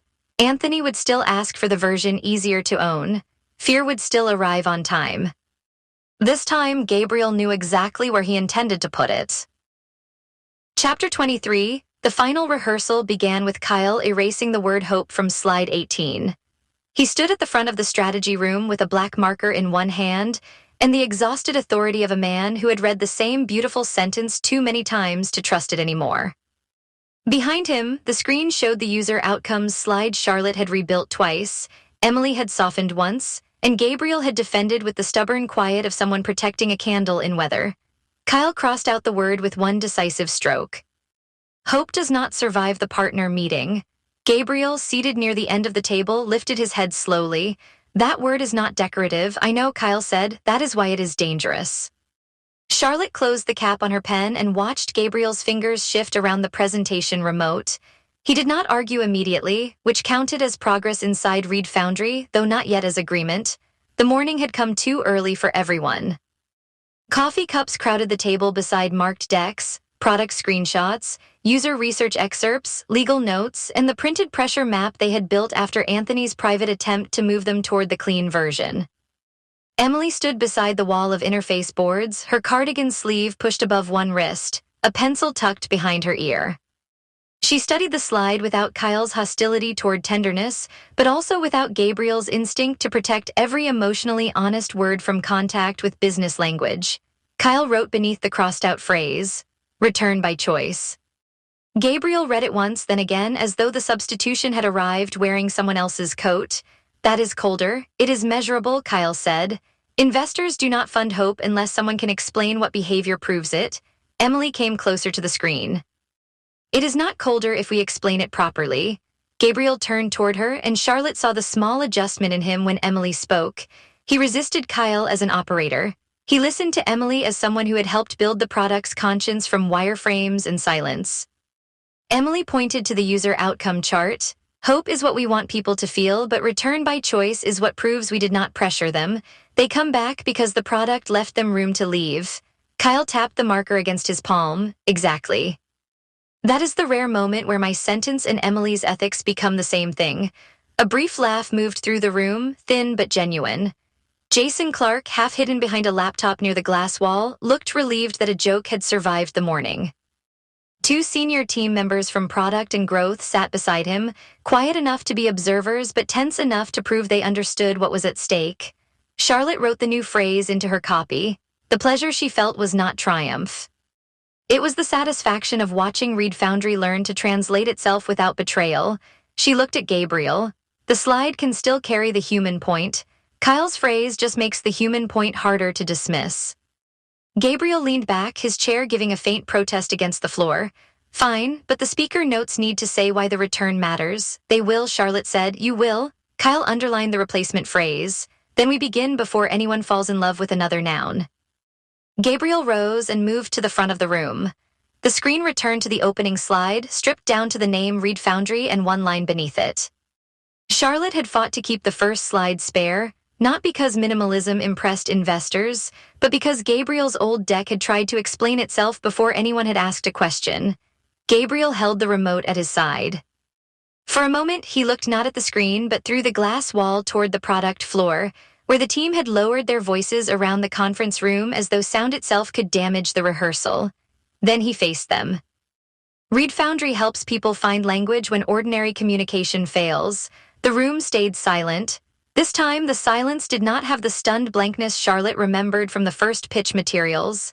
It had weight, it had orientation. People were not searching for the meaning behind the sentence, they were letting the sentence open a door. Gabriel moved his thumb toward the remote. Charlotte lifted one hand. "Do not advance yet." He stopped. "Too slow, too fast," she said. Kyle dropped into a chair with the marker still in his hand. The man finally says something clear, and his first instinct is to flee the scene. Gabriel's mouth shifted, not quite a smile. Helpful, it was meant to be. Charlotte came around the table but did not stand too close. You are rushing because the line leaves you exposed. Let the room sit with it. The sentence is not a confession, Gabriel. It is the frame. He nodded once, accepting the correction without decorating it with apology. He returned to the beginning, shoulders settling as if he had decided to carry the sentence rather than outrun it. Read Foundry helps people find language when ordinary communication fails. This time, he let the pause remain. Emily's pencil stilled against her notebook. That gives it room to feel true. Kyle lifted his coffee. It also gives investors time to write it down, which is the kind of reverence I can endorse. The team moved through the first 3 slides with a rhythm that had not existed 2 weeks earlier. Charlotte stopped Gabriel twice for pace, and once because he had slipped into a phrase that sounded impressive without doing work. Kyle sharpened a transition between user pain and market behavior. Emily flagged a screenshot where the product looked too clinical beside language about vulnerability. Gabriel absorbed the corrections with visible effort, but he did not treat them as attacks. That mattered more than any single sentence on the screen. His old defensiveness had not vanished, because fear did not disappear simply because a person learned its name, but he had stopped making everyone prove their loyalty before offering help. They reached the origin section just before 11. The slide showed no photograph, no private artifact, no sentimental image chosen to make loss legible to strangers. It carried a simple line Charlotte and Gabriel had written together after midnight, then rewritten until neither of them could tell whose phrasing had survived. Gabriel read it aloud. Read Foundry began from loss, but it was not built to belong to one loss. His voice remained even, but Charlotte saw his right hand close too tightly around the remote. The pressure whitened one knuckle, then another. No one else seemed to notice, or if they did, they understood enough not to turn the observation into a room event. Charlotte did not interrupt with words. She only angled her pen against the table, the smallest signal they had agreed upon after Gabriel admitted that public correction near the origin could make him feel dragged back into performance. He saw it, his breath changed. He began again. Read Foundry began from loss, but it was not built to belong to one loss. It was built because certain moments ask more of language than ordinary tools can hold. The remote stayed looser in his hand. Charlotte waited until he finished the section before speaking. That version makes the origin feel like responsibility, not confession. Gabriel looked at the slide as though he expected it to accuse him. That is what it is. Then let the sentence trust itself, she said. Kyle shifted forward, returning the room to the world where responsibility had to survive numbers. Now we make sure responsibility does not become fog. He advanced to the market section and stood again. I am going to be Anthony now, which means everyone should prepare to dislike me for useful reasons. Jason muttered, useful reasons only would be a change. Kyle pointed the marker at him without looking away from Gabriel. That is the spirit we need after funding, not before. The room loosened again, but only briefly. Kyle faced Gabriel. How large is the market? Gabriel answered too quickly. The market is not best understood through a single emotional event. It is shaped by a recurring human failure in moments of psychological significance, where existing communication platforms are too blunt, too public, or too transactional to support what users actually need. Kyle stared at him for 2 full seconds. No. Gabriel exhaled through his nose. That was your entire note? That was my generous note, Kyle said. Founders lose rooms here not because they care too much, but because they make investors work too hard to follow the money. Charlotte turned a page in her deck. Try starting with the category, then the discipline. Gabriel looked at her. Emotionally significant communication. Yes, Charlotte said, then name the use cases without making them sound interchangeable. Emily stepped forward before Gabriel could answer. Grief, caregiving, life transitions, memory preservation, and unresolved relational moments. But we should be careful that the list does not make pain sound like vertical expansion. Charlotte nodded. Broad human need, carefully bounded product behavior. The phrase landed cleanly enough that even Kyle stopped moving. Gabriel repeated it under his breath. Broad human need, carefully bounded product behavior. That is the answer, Charlotte said. Scale without predation. Kyle wrote the phrase on the whiteboard, then circled it with the satisfaction of a man finding a beam inside a complicated wall. Keep that. Anthony will try to make the category sound either too narrow to fund or too vague to trust. This sentence blocks both exits. They ran the market section 4 times. Each pass became less defensive. Gabriel stopped apologizing for complexity. Kyle kept forcing the answer back toward user behavior, willingness to pay, retention signals, and the difference between a large market and a careless one. Emily corrected language that made the product sound as though it solved grief, because Reed Foundry's promise was not cure. Its promise was care in the presence of difficulty. By noon, the table had become a landscape of revisions. Charlotte took a sip of coffee that had gone cold an hour earlier. She barely tasted it. She was watching something more delicate than a deck improve. Reed Foundry had started speaking in a shared vocabulary that had not existed when she arrived. Public promise, ethical moat. Responsible scale, user-led communication, trust architecture, return by choice. The words moved around the table now without needing Gabriel to authorize each one. That realization touched her with unexpected force. She had spent her career entering rooms where founders believed they needed better language because the market did not understand them. Reed Foundry had needed language because silence had become a form of governance. Gabriel had protected the promise so fiercely that he had made himself its only entrance. Now Kyle could defend it, Emily could prove it, Charlotte could shape it. Even Jason, who mostly managed logistics and sprint chaos, had begun using the phrase user-led without sounding as though he had borrowed it from a deck. They had not taken the promise away from Gabriel. They had made it harder to kill. Kyle clapped once, bringing everyone back. Product demonstration. Let us find out where Anthony tries to make ethics look like friction. Emily changed the screen to the demo flow. The interface appeared in soft, neutral tones, spare enough to avoid melodrama but warm enough not to feel medical. Gabriel watched with a concentration that still carried intimacy, but he no longer looked like a man guarding a private room from intruders.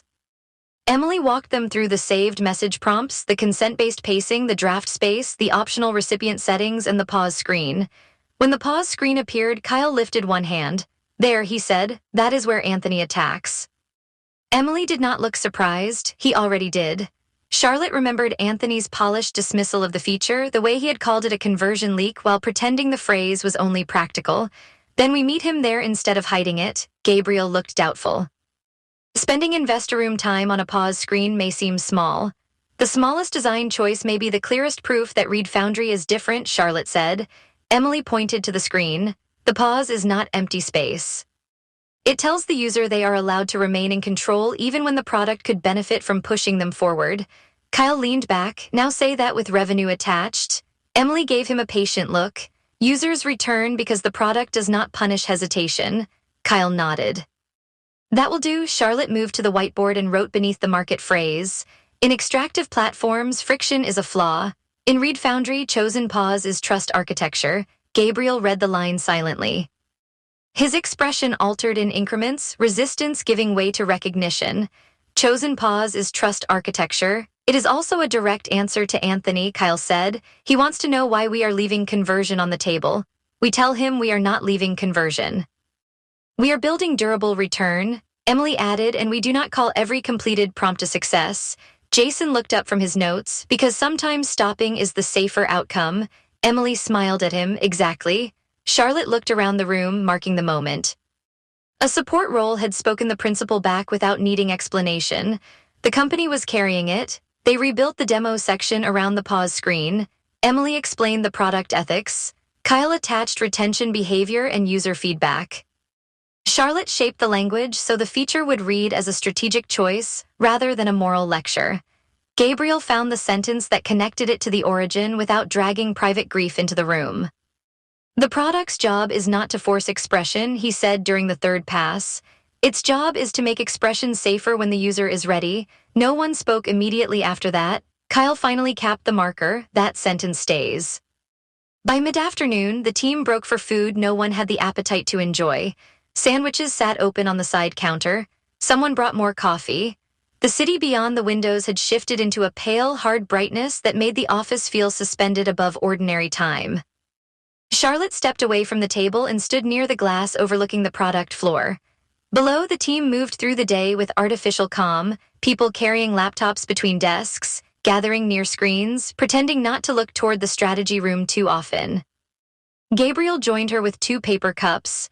He offered one without ceremony. This coffee may be terrible, he said. That seems consistent with the day. It was either this or something Kyle called hydration with consequences. Charlotte accepted the cup. Then you made the humane choice. They stood beside each other without touching. The distance was professional enough for anyone looking through the glass, but Charlotte felt the quiet between them more sharply than she had felt some arguments. The rehearsal had left them stripped of performance. Their attraction had not disappeared. It had become disciplined by the weight of what they were trying to protect. Gabriel looked down at the product floor. They sound better than I do. Charlotte followed his attention to Emily, who was explaining something to Jason with her hands, and Kyle, who had cornered a growth lead near the printer. That means you finally let them know what they were protecting. He took that in slowly. I thought telling the truth would make it smaller.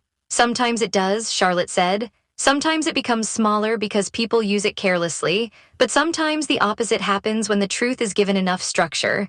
Gabriel turned the cup in his hands. The lid had creased beneath his thumb. Are you all right going into that room beside me after what Anthony tried to do? Charlotte had expected the question, but not the restraint inside it. He was not asking whether she could handle Anthony because he wanted to claim the answer. He was asking because the room would not only test the pitch, it would test her. Yes, she said, but we both need to remember why I am there. I know why you are there, say it anyway. He looked at her then, not with possession and not with apology, but with the difficult care of a man learning that tenderness could be precise. You are not there as proof that I am manageable. No, Charlotte said. You are there because the pitch is stronger with both of us in the room. Yes, he nodded, then I understand. She believed him, which unsettled her more than doubt would have done. Doubt had familiar edges, trust required balance. Kyle's voice cut across the room. I regret to interrupt whatever emotionally responsible silence is happening over there, but we still have a closing to land. Charlotte looked away first, grateful for the interruption and irritated by the need for it. Gabriel placed his coffee on the windowsill and returned to the table with her. The final run-through began with everyone present. Kyle sat near the front with the financial appendix ready. Emily took the seat closest to the demo monitor. Jason and the senior team members remained along the side wall, no longer pretending they were merely nearby. Charlotte sat where she would sit in Anthony's room, beside Gabriel but not behind him. Gabriel stood at the front with the remote in his hand and the full deck waiting. He began again. Read Foundry helps people find language when ordinary communication fails. The pause held. He moved through the origin without gripping the remote too tightly. He named loss without displaying it. He named the broader need without diluting the company into generic emotional software. When he reached the market section, he used the phrase they had built together and made it sound as though it had always belonged there. Broad human need, carefully bounded product behavior. Kyle did not interrupt. That alone felt like applause. The product demonstration carried the new center of gravity. Gabriel introduced the pause screen without shrinking from its simplicity. Emily advanced the demo at the right moment, and Gabriel explained chosen pause as trust architecture with enough conviction that the phrase stopped sounding like strategy and began sounding like operating law. He was not flawless. During the responsible scale section, he paused too long after a question Kyle had inserted into the notes. Later, he rejected one phrase halfway through saying it and restarted the transition with a frustrated breath. Near the end, he almost returned to abstraction when speaking about future categories, but Charlotte touched her pen once against the margin of her deck, and he found his way back. Read Foundry will expand through adjacent needs, not emotional generalization, he said. We will not treat every vulnerable moment as the same use case simply because a spreadsheet can group them together. Kyle murmured, good recovery, without looking up. Gabriel continued. By the closing slide, the room had become unusually still. The screen showed no image, only the company name again, with the final sentence beneath it waiting like a verdict. Gabriel did not read from the screen. Read Foundry is not trying to make grief useful. It is building tools worthy of the trust people place in them when language is hardest. Emily pressed her fingers to the edge of her notebook. Her eyes brightened, though she looked down quickly as if granting the sentence privacy. Gabriel let the silence remain. Charlotte did not fill it, Kyle did not puncture it, even Jason stayed motionless beside the wall. At last, Kyle cleared his throat. The sound was rougher than he probably intended. The deck is finally dangerous in the right way. Charlotte turned toward him. What does that mean? It means it can win, Kyle said, but it does not pretend winning is the only thing that matters. Gabriel looked at the team then, not through them and not past them. Charlotte watched him understand what the rehearsal had done. The pitch was no longer only his confession, his defense, or his burden. It had become a public promise with witnesses. Emily closed the demo file. Anthony will still push. Of course he will, Kyle said. That is how we know he attended. Jason lowered his laptop. Do we have a fallback version if the room turns? Gabriel looked at Charlotte first, not for permission, but as if acknowledging the history of the question between them. The clean version still existed somewhere in everyone's memory, elegant and efficient and wrong in the exact ways Anthony preferred. Charlotte said nothing. She did not need to rescue him from the choice. Gabriel closed the laptop after the final rehearsal ended. The screen went dark, reflecting the strategy room in a dim, compressed version of itself. Kyle with his marked pages, Emily beside the product boards, Charlotte with her pen resting across the deck, and the team gathered close enough to be part of the answer. That is the version we take into the room, Gabriel said. No one cheered then either. This time the steadiness felt like belief. Chapter 24, The investor room was colder than the deck had promised it would be. Charlotte noticed it before she noticed the people. Before Anthony Gonzalez rose from the far end of the polished table with the practiced warmth of a man who owned not only the room but the temperature inside it. The air carried a faint mineral chill, filtered through vents hidden above panes of glass that overlooked the city from a height designed to make ambition feel both expensive and inevitable. Gabriel walked in without adjusting his cuffs, without glancing back to check whether she followed, and Charlotte recognized the discipline in that restraint. He knew she was beside him. He did not need to prove it by turning toward her. Kyle entered last with the financial appendix tucked under one arm and a tablet already open in his other hand. He surveyed the table, counted the investors, identified the associate taking notes near Anthony's right side, and chose a chair with the tactical calm of someone selecting cover. Anthony's firm had staged the room with immaculate hostility. The table was long enough to create hierarchy without looking ceremonial, the lighting bright enough to expose hesitation, and the chairs arranged so that every founder had to face a line of people trained to make urgency defend itself. Bottled water waited at each seat, labels turned outward with the precision of objects placed by someone who understood pressure as an aesthetic. Gabriel, Anthony said, extending his hand. Good to see you again. Gabriel shook it once. Thank you for making the time. Anthony's gaze moved to Charlotte, where it paused for one measured beat too long. The glance was not intimate enough to be improper and not brief enough to be accidental. It acknowledged their private conversation at the Venture Lounge, the career bait she had refused, and the fact that he had not forgotten being denied. Charlotte met his look evenly. Anthony. Charlotte, he said, with a smile that arranged itself around his mouth rather than reaching anywhere honest. I am looking forward to seeing where the work landed. Gabriel had seen the glance. Charlotte knew because his left hand, the one holding the remote, shifted once against his palm and then stilled. He did not step closer to her. He did not turn the moment into evidence. He placed his laptop at the head of the table and began connecting the deck to the wall display. That was his first answer to Anthony. Charlotte sat beside him rather than behind him, close enough to speak if the narrative strategy needed reinforcement, far enough not to let the room mistake her for a handler. Kyle sat on Gabriel's other side, his printed pages stacked according to the order of possible attack. Emily was not in the room, but Charlotte could feel her presence in the careful demo flow, in the product screens chosen for proof rather than decoration, and in the small annotations Charlotte had embedded beneath the presenter notes. Anthony resumed his seat. Around him, the investors settled into their professional alertness. There was a woman in a charcoal suit who had underlined half the executive summary before Gabriel had begun. There was a gray-haired partner with folded hands, and the pleasant, unreadable face of someone who had ruined companies politely. There was a younger investor near the end of the table who watched Charlotte almost as closely as he watched Gabriel, perhaps trying to determine who had made the founder legible. The deck appeared on the screen. Gabriel did not start with market size. He did not start with platform architecture, proprietary systems, retention curves, or a phrase so polished it could protect him from being understood. He stood with the remote at his side, looked down the length of the table, and let the first slide do almost nothing. White background, read Foundry Labs, one line beneath it. Read Foundry helps people find language when ordinary communication fails. He spoke the line exactly as he had in rehearsal, but not mechanically. There was room inside it now. He did not rush the words away from himself or lean on them too heavily. He placed them on the table and allowed the investors to decide whether they were willing to pick them up. The woman in charcoal stopped underlining. Gabriel continued. The company began from loss, but it is not a company about one loss. It is a company built from what that loss made impossible for me to ignore. Anthony's attention sharpened so quickly that Charlotte felt it like movement across glass. He did not interrupt. He only lifted his pen and waited. Gabriel advanced the slide. The next image was not personal, not sentimental, and not sterile. It mapped emotionally significant communication across several contexts. Grief, caregiving, major transitions, memory preservation, and unresolved relational moments where ordinary tools failed because they were built for speed, not care.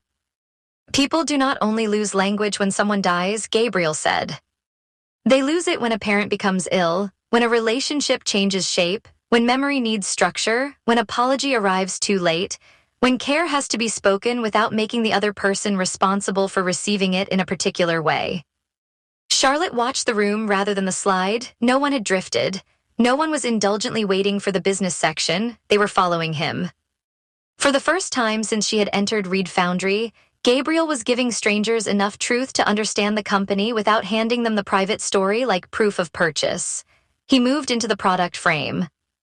Reed Foundry is structured, user-led communication support for moments that require more than messaging and less than therapy. We do not claim to resolve pain. We help users shape what they are ready to say, preserve what they are not ready to send, and return by choice when language becomes possible again. The gray-haired partner lifted his hand. Are you describing a grief platform?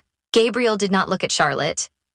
He did not need rescue from the first expected blow. No, he said. Grief revealed the need. It does not contain the need.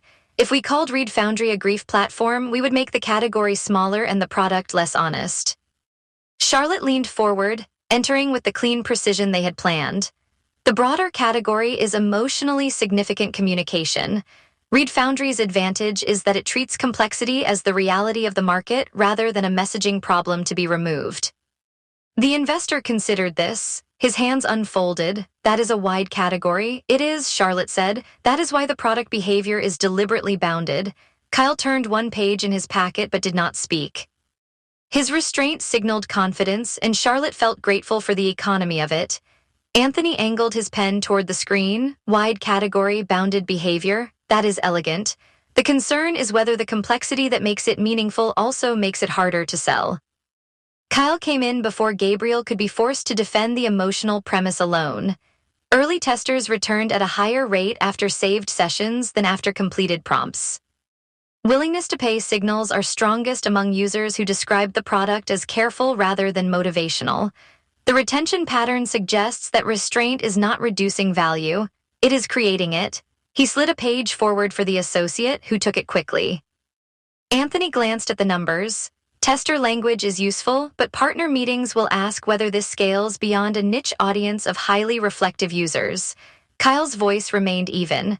The behavior is broader than the language people use to describe it. Most users do not say they need emotionally significant communication support. They say they do not know what to say, or they need to write something they cannot send yet, or they need a place that will not hurry them. That is a market signal, not a poetry workshop. A few investors smiled before they could prevent themselves. Gabriel's mouth moved almost imperceptibly, not quite amusement, not quite relief. Anthony tapped the deck, and if a larger platform copies the features, Gabriel answered this time, features can be copied. Discipline is harder to imitate when the business model rewards extraction. The room changed around that sentence. Charlotte could feel it not as victory but as recalibration. Anthony's pen stopped moving. The woman in charcoal wrote something slowly in the margin. Charlotte supported him before the thought could be dismissed as founder idealism. The ethical moat is not a slogan. Every design choice reinforces user trust, and trust compounds across vulnerable use cases. A platform built to maximize immediate output will struggle to imitate a product whose value depends on allowing users not to act before they are ready. Anthony looked at her, then back to Gabriel. That assumes users reward restraint. Gabriel advanced the deck into the demonstration. They already do. The pause screen filled the wall. It was almost plain, which was why Charlotte loved it now. No triumphant copy, no animated encouragement, no bar measuring emotional progress as if grief or apology could be gamified into completion. The screen offered three choices: save this for later, revise privately, or leave without losing your work. Beneath the choices was Emily's line, the one Charlotte had fought to keep exactly intact: "You do not have to finish this for it to matter." Anthony recognized the feature immediately. Charlotte saw it in the slight lift of his brows, the memory of an earlier dismissal returning to him from another meeting. He had once called this a conversion leak, and the phrase hovered nearby without needing to be spoken. Gabriel did not avoid it. This is the pause screen. It appears when a user has engaged with a difficult prompt for long enough that pushing them toward completion may increase short-term action while damaging long-term trust. The younger investor frowned. "You interrupt completion intentionally." "We interrupt pressure intentionally," Gabriel said. "The user can still continue. The product simply refuses to pretend momentum and readiness are the same thing." Kyle added, "Users who saved rather than completed in one session returned voluntarily at meaningful rates. They also rated the product higher on trust and likelihood to use again during a future significant event." Charlotte said, "That is trust architecture. In most consumer platforms, friction is treated as a flaw. In Read Foundry, chosen pause is one of the ways the product proves it is safe." Anthony leaned back slightly. "Safe is a difficult word in venture." Gabriel did not soften. "It is a valuable word in this category." The woman in charcoal looked up again. "Does restraint limit monetization?" The question entered the room cleanly, as if it had been waiting for permission. Gabriel held it. Charlotte saw his thumb shift once over the remote, passing over the raised edge and returning. His face did not close. His shoulders did not harden into the old armor. He accepted the danger of the answer and chose to make it useful. "Yes," he said, "it limits the wrong kind of monetization." Kyle's eyes flicked toward him, not in warning but in readiness. Gabriel continued before anyone could mistake conviction for evasion. "Read Foundry does not grow by increasing impulsive engagement inside vulnerable moments. We grow by becoming the product users return to voluntarily when language matters. That supports subscription durability, premium guided flows, and carefully governed expansion into adjacent use cases where trust is not decorative but central to adoption." Charlotte watched Anthony listen more seriously than he had at the beginning. He did not agree with everything. That was visible in the angle of his head and the small adjustments of his pen between his fingers. But he was no longer treating Gabriel's principles as loose material to be cut away. He was having to consider them as part of the company's defensibility. The deck moved into responsible scale. Gabriel explained the phased go-to-market plan without surrendering to the colder language Anthony preferred. Kyle took the lead on acquisition channels, pilot structure, subscription assumptions, and cash discipline. He did not overpromise. He did not apologize for caution. He made runway sound like a tool instead of a threat. Charlotte handled repeatability. The narrative is not dependent on Gabriel retelling private history in every room. The repeatable line is this: Read Foundry builds language for moments ordinary tools cannot hold. That is simple enough to carry and specific enough not to become hollow. The gray-haired partner nodded once. "I can see that line moving." Anthony looked at him, then at Charlotte. "It moves if the founder lets it move." The table took in the remark with the subdued attention of people detecting conflict beneath polish. Gabriel advanced the deck to founder market fit. Charlotte knew the placement by memory. She also knew Anthony had waited for it. Anthony folded his hands. "This is the section I want to understand. Does the personal origin create discipline, or does it make the company dependent on your grief?" There it was, not cruelty, not theatrics. Something more effective because it sounded like responsible diligence. The room tightened around Gabriel, though no one moved dramatically enough to name it. Kyle's pen paused above his paper. Charlotte kept her gaze on Gabriel's profile and made herself stay still. She would not answer for him. She would not make the room believe his steadiness depended on her voice. Gabriel took one breath. It was visible only because Charlotte had learned him closely enough to recognize the work inside it. "The origin created standards," he said. "The company is not dependent on my grief." Anthony did not let him pass easily. "How do you separate those two in practice?" "By building principles that other people can use, challenge, and improve," Gabriel said. Kyle's operational rigor keeps the company from becoming a shrine to intention. Emily Jackson's design ethics make the promise concrete at the product level. Charlotte's narrative strategy made the story clear enough to be shared without making it false. The early users are already testing whether our standards matter beyond the reason I first needed them. Charlotte felt the unexpected force of hearing her name placed beside the company's structure rather than beside his need. He had not used her as proof that he was manageable. He had named her contribution and kept her agency intact. Gabriel looked around the table. If Reed Foundry were only mine, it would not deserve venture funding. It deserves this conversation because the promise has become operational, designed, tested, and shared. Kyle looked down at his packet for a moment, but Charlotte saw the relief reach him anyway. It sat in the brief release of his hand around the pen, in the way his shoulders lowered by a fraction he would deny if accused of emotion. The woman in charcoal asked, "What prevents those principles from slowing every major growth decision?" Kyle answered first, "Governance, metrics, and clear decision rights. We have identified the standards that are core to trust and the areas where the company can test aggressively without harming the user promise." Gabriel added, "The goal is not to avoid hard commercial decisions. It is to define which hard decisions build value and which ones damage the trust that value depends on." Anthony's eyes stayed on Gabriel. "Are you willing to make the hard commercial decisions required to lead a venture-scale company?" The question arrived with the gloss of concern and the weight of accusation. Charlotte heard the older version hidden inside it. "Are you willing to become easier to own?" Gabriel did not look away. "Yes," he said. "But not if hard is being used as a polite word for violating the trust that makes the company valuable." No one spoke at once after that. The room had entered a different kind of attention, dense and evaluating. Charlotte did not fill the pause. She had spent half her career saving rooms from the discomfort of clarity, and this time she let clarity work. Anthony placed his pen down. Gabriel moved to the closing slide. There was no image of Elise, no private artifact converted into market sympathy, no sentimental proof offered to strangers because money was in the room. There was only Reed Foundry's name, the public promise, and the simplest version of what the company had become strong enough to say. "Language fails people when they need it most," Gabriel said, "not because they do not care enough and not because the moment lacks importance. It fails because most tools are built for speed, performance, and reply. Reed Foundry is building tools careful enough for moments that require responsibility and strong enough to scale because of that care, not in spite of it." He set the remote on the table. Charlotte kept her hands folded over her notes. Kyle did not reach for the appendix. Gabriel did not add one more line to protect himself from being misunderstood. Anthony looked around the table, measuring faces before he measured words.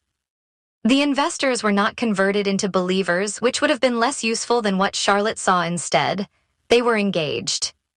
They were thinking in terms of conditions, risk, ownership, upside, and whether a company this stubborn might also be harder for competitors to flatten. The woman in charcoal closed her pen. "It is much stronger than the earlier materials." The gray-haired partner said, "I still think category education is a real lift." Kyle answered, "It is, which is why the pitch pairs broad need with bounded behavior." The younger investor nodded toward the pause screen, still visible in the small slide preview along the bottom of Gabriel's laptop. "I thought I would hate that feature." Anthony turned to him, "And do you?" The younger investor considered this carefully. "No. I think I would ask whether it protects retention enough to justify the friction, but I do not hate it." Kyle's mouth almost betrayed him. "That question is in the appendix." Charlotte could feel the first slight thaw at the table. Not warmth exactly, and not approval that could be trusted without terms. Something more practical than either. The room had stopped asking whether Reed Foundry was coherent and started asking what it would require. Anthony finally returned his attention to Gabriel. "The pitch is much stronger." Gabriel accepted the assessment with a nod. "Thank you. It is not the cleanest version of Reed Foundry," Anthony said. Charlotte knew the line was meant for both of them. It carried the memory of the version she had written and the version Anthony had wanted her to resurrect. It tested whether Gabriel would hear critique as rejection, whether Charlotte would hear praise as temptation, whether the team would flinch toward safety now that money had come close enough to smell metallic. Gabriel's hand rested beside the laptop, steady and unadorned. "No," he said, "it is the truest fundable one." Anthony studied him for a long moment. Around the table, investors looked from the founder to the deck and back again, as if recalculating not merely a company but the leverage required to shape it. Charlotte did not smile. Neither did Kyle. The pitch had not won a clean ending, and none of them were naive enough to mistake interest for alignment. Anthony had heard the truth, now he would price it. He closed his copy of the deck with both hands, aligning the pages against the table until the corners matched. Then let us talk, Anthony said, about what funding the truest version would require. Chapter 25, Anthony's offer arrived on one page, and its conditions took up 6. Kyle printed it before anyone else reached the office because Kyle treated uncertainty the way some men treated fire alarms. He did not wait for reassurance, consensus, or caffeine. He walked to the printer outside the finance alcove, collected the pages as they slid out warm and faintly curled, and stood there reading until the machine clicked itself back into silence behind him. By the time Gabriel arrived, Kyle had placed the document on the strategy room table with a yellow legal pad beside it and 3 columns already drawn in black ink. Charlotte stood near the glass wall with her coat still on, watching Emily turn a ceramic mug slowly between both hands. No one had opened the blinds. The morning light came in silver and diffused, turning the office into something quieter than work and less merciful than sleep. Gabriel entered without asking whether the offer had come. His gaze moved first to Kyle, then to Charlotte, then to the document lying centered on the table as if it had been arranged for a procedure. Kyle tapped the first page with 2 fingers. The number is strong. Emily stopped turning the mug. Charlotte watched Gabriel take that in. The old version of him would have looked immediately for the wound.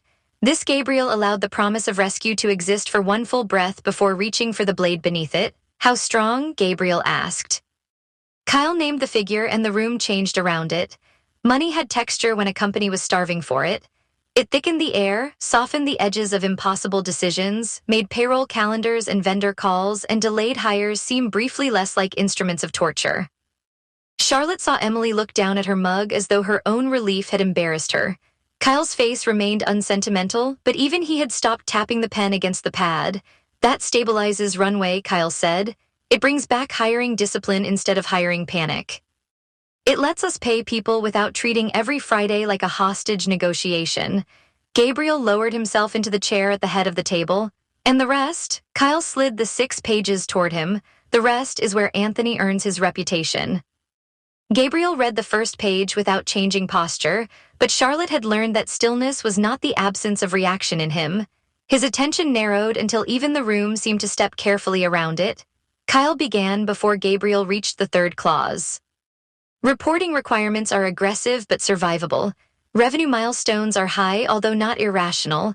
Governance visibility is heavy, but we can live with parts of it if the language is clean. He moved the pen to the 2nd column. These require narrowing. Emily leaned forward enough to see the section he marked. Growth milestones tied to user activation and prompt completion, Kyle said. Emily placed the mug down very gently. Prompt completion is the wrong success metric. Anthony's language sat on the page in polished, harmless phrases. Increased completion across guided emotional flows. Reduced abandonment at points of hesitation. Higher conversion language to improve user progression. Charlotte had spent enough years translating strategy into respectable nouns to know how much violence could hide inside smooth wording. Gabriel looked at Emily. Say why? Emily did not look toward Anthony's document when she answered. She looked toward the product floor beyond the glass, where Jason Clark was standing beside a designer with headphones around his neck, both of them pretending not to glance at the strategy room. If we measure success by whether users finish difficult prompts, Emily said, the product will learn to push people past the moment when stopping would have been safer. Kyle wrote something in the 3rd column. Gabriel's hand moved to the edge of the pages, but he did not turn them yet. What else? Charlotte answered this time because the next clause belonged to her world. He wants board influence over positioning. The language says approval rights over major category definitions before the next round. The quiet that followed had weight. Kyle leaned back in his chair. That one is not aggressive. That one is existential. Gabriel turned the page at last. Charlotte watched his eyes catch on the clause and remain there. Anthony was not asking to fund Reed Foundry's promise. He was asking for a seat beside the mouth that would speak it. Emily's fingers pressed around the mug again. Can an investor actually do that? Investors can ask for almost anything, Kyle said. Our job is remembering that a request is not a law. Charlotte moved to the table and pulled out the chair beside Gabriel. She did not sit too close. They had become careful in public with a kind of precision neither of them had needed before. There are also expansion rights, she said. Enterprise partnerships, productivity applications, legacy management, relationship intelligence.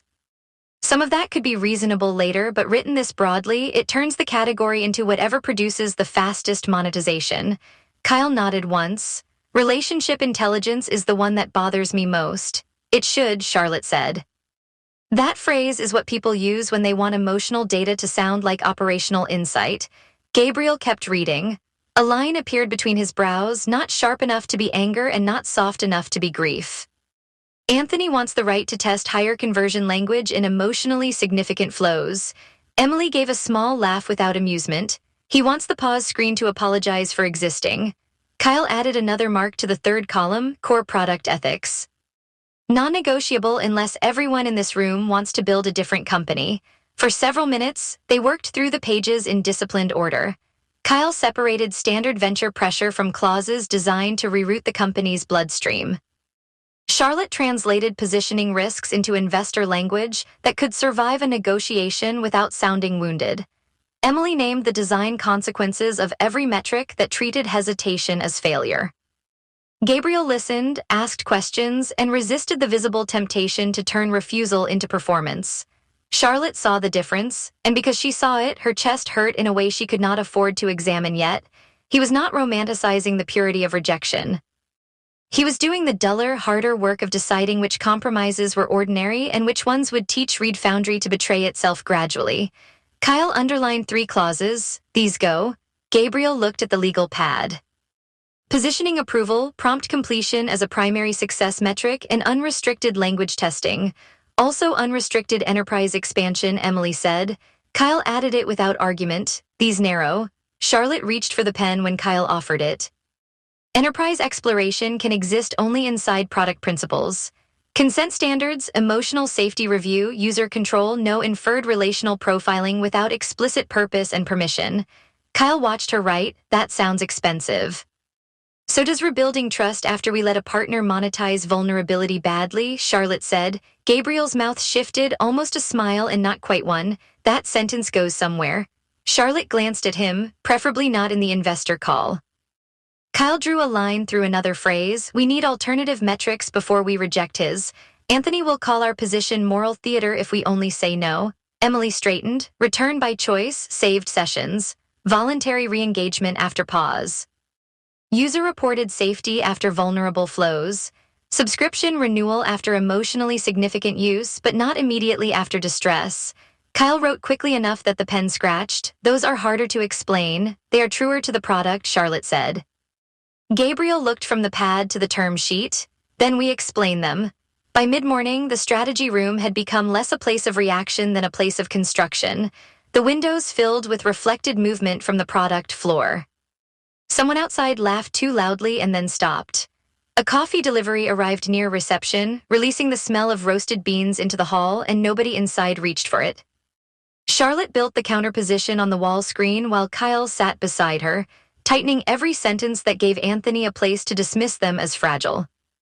Emily pulled product examples from recent testing notes, selecting moments where users had returned after pausing because the platform had not punished them for leaving.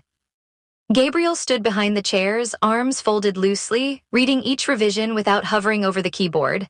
Charlotte typed, Reed Foundry's trust-centered metrics protect the commercial asset the investment is designed to scale. Kyle pointed at the sentence. That is the hinge, Gabriel nodded. It does not ask him to become a better person. It asks him to be a better investor, Charlotte said. Emily looked up from her notes. That may be more difficult. Kyle's laugh came quietly, but it changed the room for the better. The call was set for noon. Anthony accepted the calendar hold within 2 minutes, which told Charlotte he had been waiting for either surrender or outrage. What he got instead was Gabriel Simmons entering the conference room with a marked term sheet, 3 advisors who knew exactly where the dangers lived, and no visible interest in martyrdom. Anthony appeared on the screen from a room Charlotte recognized at once, the Venture Lounge, all leather chairs and controlled sunlight. He wore no tie, which made him look more relaxed without making him less prepared. Gabriel, Anthony said. I hope you had time to review the offer. Gabriel placed both hands on the table. We did. We appreciate the seriousness of it and we intend to negotiate in good faith.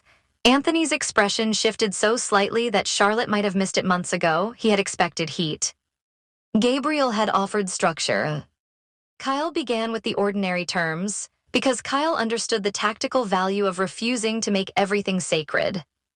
He accepted the reporting cadence with modifications, clarified the milestone definitions, and pushed back on governance language where it created unnecessary operational drag.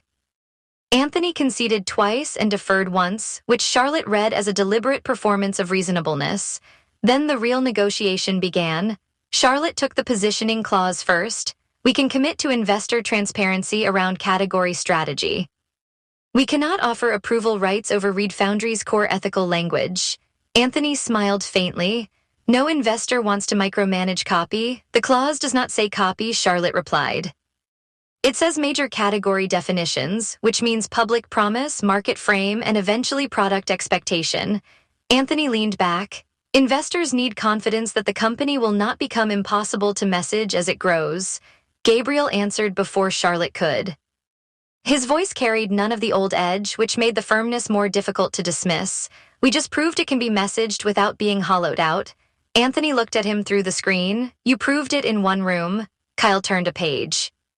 Which is why the revised language offers quarterly positioning review without approval rights.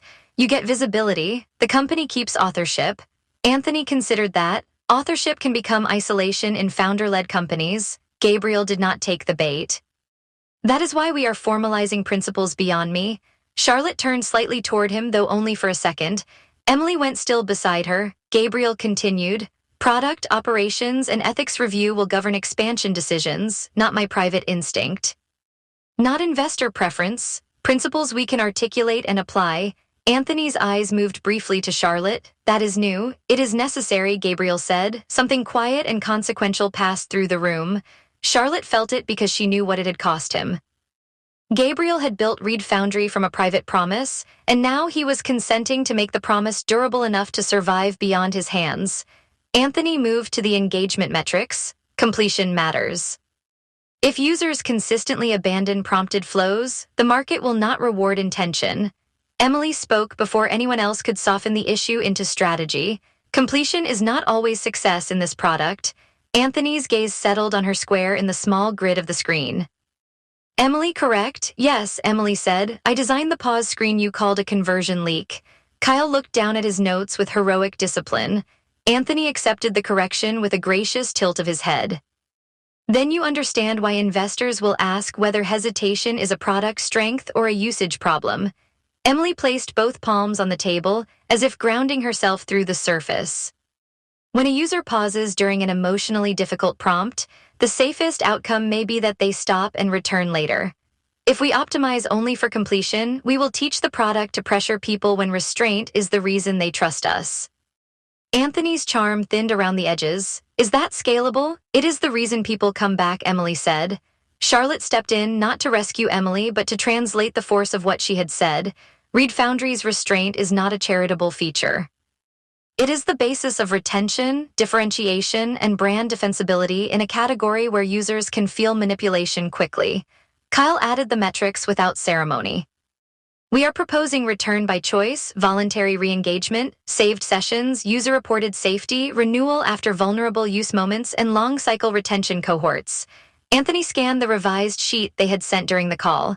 These are softer. They are more precise for this product, Kyle said. Completion alone is easier to measure and easier to corrupt. Gabriel looked directly into the camera. We are prepared to be accountable for growth. We are not prepared to accept growth metrics that destroy trust faster than they create revenue. Anthony let the silence sit long enough to test whether Gabriel would fill it with justification. Gabriel waited him out. Charlotte's hands rested in her lap beneath the table. Her fingers had woven together at some point, and she made herself loosen them. She knew Anthony was watching not only the terms but the relationships around them. He wanted to know whether Gabriel led the room or was being managed by it. He wanted to know whether Charlotte's influence made Gabriel flexible or more dangerous. He wanted to know whether Emily's ethics were ornamental or operational. The answer, inconveniently, was operational. They moved next to enterprise expansion. Anthony pushed hardest there, framing broad rights as strategic optionality. Gabriel offered a narrower path. Reed Foundry could explore adjacent markets, but only through stated principles and explicit use case review. Productivity could not become a disguise for extracting emotional data. Legacy management could not become automated grief packaging. Relationship intelligence would require rigorous consent boundaries or would not be pursued at all. Anthony looked almost amused. Another investor may not accept this many constraints. Gabriel glanced at Kyle, then back to the screen. Another investor may misunderstand the company less expensively. Kyle's pen paused above the paper. Charlotte kept her face neutral, although warmth moved through her so quickly she had to lower her eyes to the counterproposal. The line had teeth, but it was not reckless. It told Anthony that Reed Foundry knew the difference between expensive capital and dangerous capital. Anthony's smile returned, measured and cool. Careful, Gabriel, you are negotiating as if you have multiple term sheets. Gabriel's posture remained composed. I am negotiating as if the wrong money can cost more than scarcity. Kyle added, and as if the right structure makes the investment safer for everyone. The conversation stretched past noon and toward early afternoon. Clauses were split, rewritten, parked, revisited, narrowed until their danger became manageable or rejected when danger was their entire purpose. Anthony gave ground slowly, never without extracting clarity in return. He conceded positioning approval in exchange for formal review rights. He accepted trust-centered metrics as part of the growth framework, provided they were reported alongside revenue and activation data. He resisted the product ethics review until Kyle proposed governance language that made it measurable rather than ceremonial. Emily secured the pause screen. Charlotte knew because Anthony finally stopped calling it friction and began calling it a protected design principle.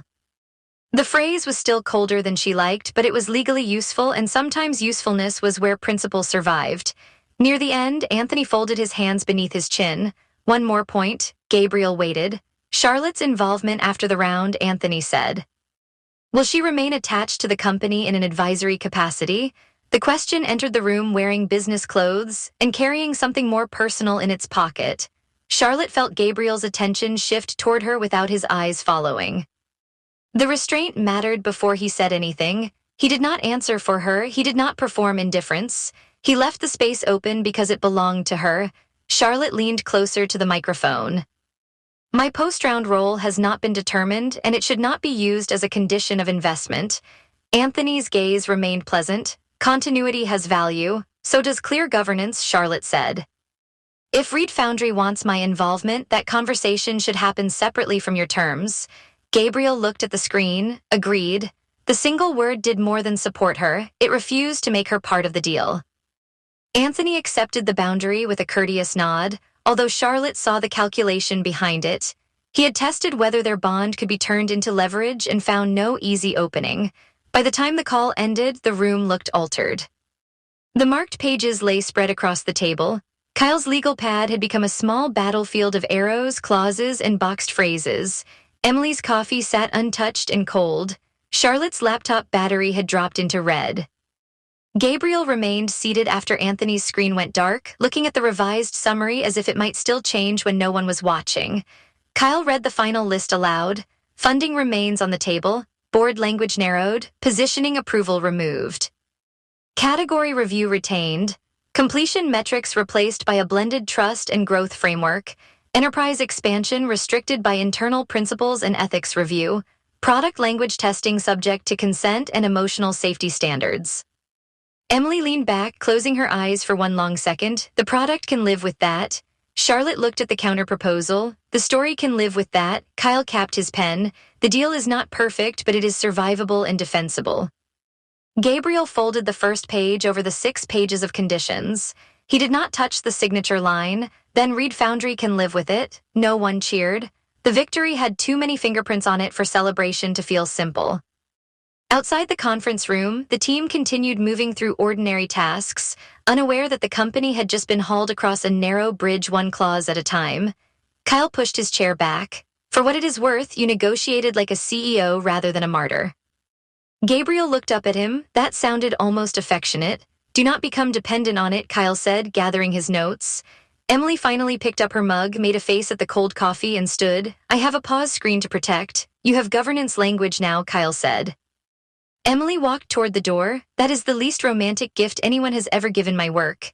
Kyle followed her out, already talking about council review and revised drafts. Their voices faded down the hall, practical and alive. Charlotte remained seated because leaving immediately would have made the silence too careful. Gabriel stayed because the room still held the shape of what they had done together. Through the glass wall, Reed Foundry continued. Jason carried a stack of boxes toward the kitchen. A designer pinned something to a board. Someone at the far end of the product floor raised both arms in triumph over a monitor, then quickly dropped them when no one reacted with sufficient enthusiasm. Gabriel looked at his team for a long moment. I thought protecting it meant keeping the promise where no one else could reach it. Charlotte closed her laptop. That kept it safe for a while. It also kept it trapped, he said. She turned toward him. You built structure today instead of a wall.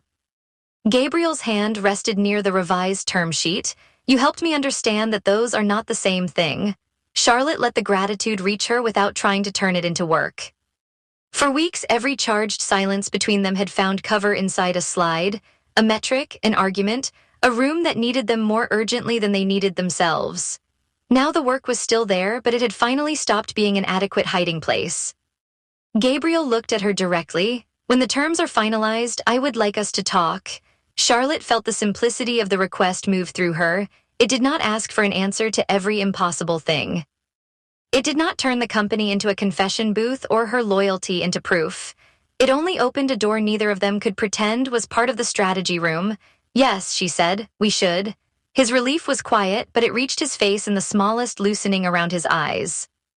Outside the glass, Reed Foundry returned to work under the pale afternoon light, not saved cleanly and not untouched, but still recognizably itself. Gabriel looked from Charlotte to the team, then to the term sheet resting behind them with its revisions, refusals, and reluctant permissions. For the first time, the future did not look like a choice between preservation and surrender. It looked like a discipline they would have to practice again and again, by learning which changes deserved to be welcomed and which ones had to be refused. Chapter 26, Charlotte's contract ended with a signature, but Reed Foundry did not feel finished with her. By the following afternoon, the accepted term sheet had become less like a rescue flare and more like a stack of new obligations arranged in precise legal margins. The final version waited in Kyle's inbox, copied to counsel, Anthony's associate, and 3 people whose titles seemed designed to make governance sound friendlier than it was. Somewhere between midnight and morning, the revised conditions had moved from contested possibility into accepted principle, and Reed Foundry Labs had awakened into a world where survival required calendars, committees, hiring approvals, and a more disciplined kind of courage. Charlotte stood alone in the strategy room with her laptop open, reviewing the transition packet one last time before sending it to Kyle. The room still held the evidence of the weeks that had brought them here. Strategy boards covered in layered revisions, discarded phrases boxed in red, product diagrams taped beside investor objections, and a small constellation of coffee rings no one had bothered to pretend were accidental. Nothing looked celebratory. That, more than anything, told her the company had survived.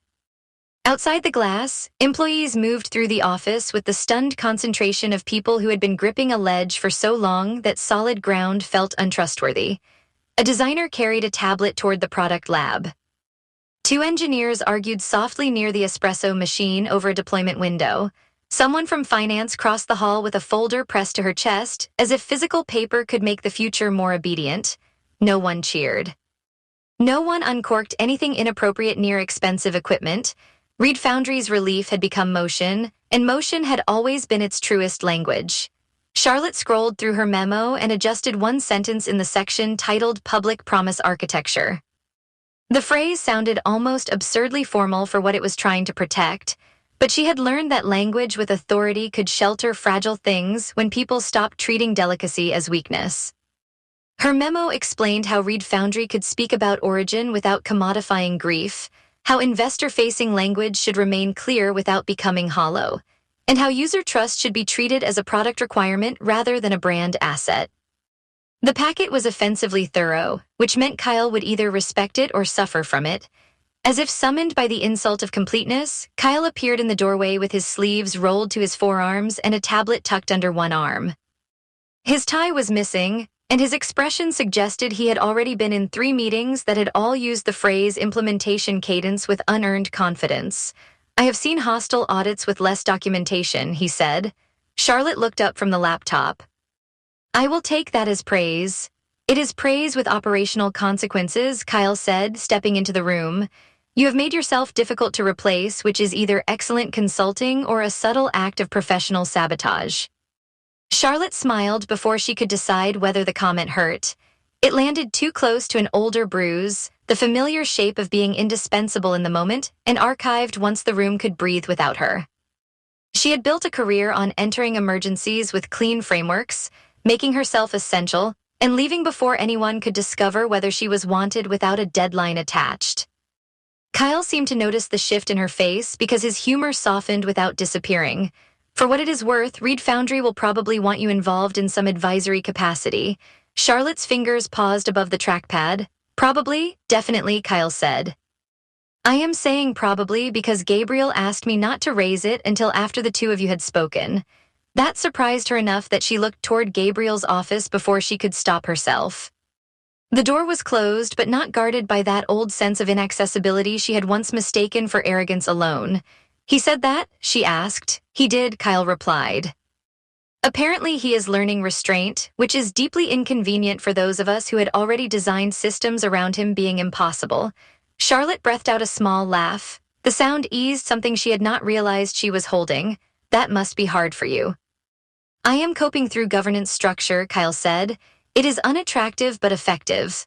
For a moment they stood with the table between them, surrounded by the wreckage and architecture of a pitch that had nearly broken everyone involved.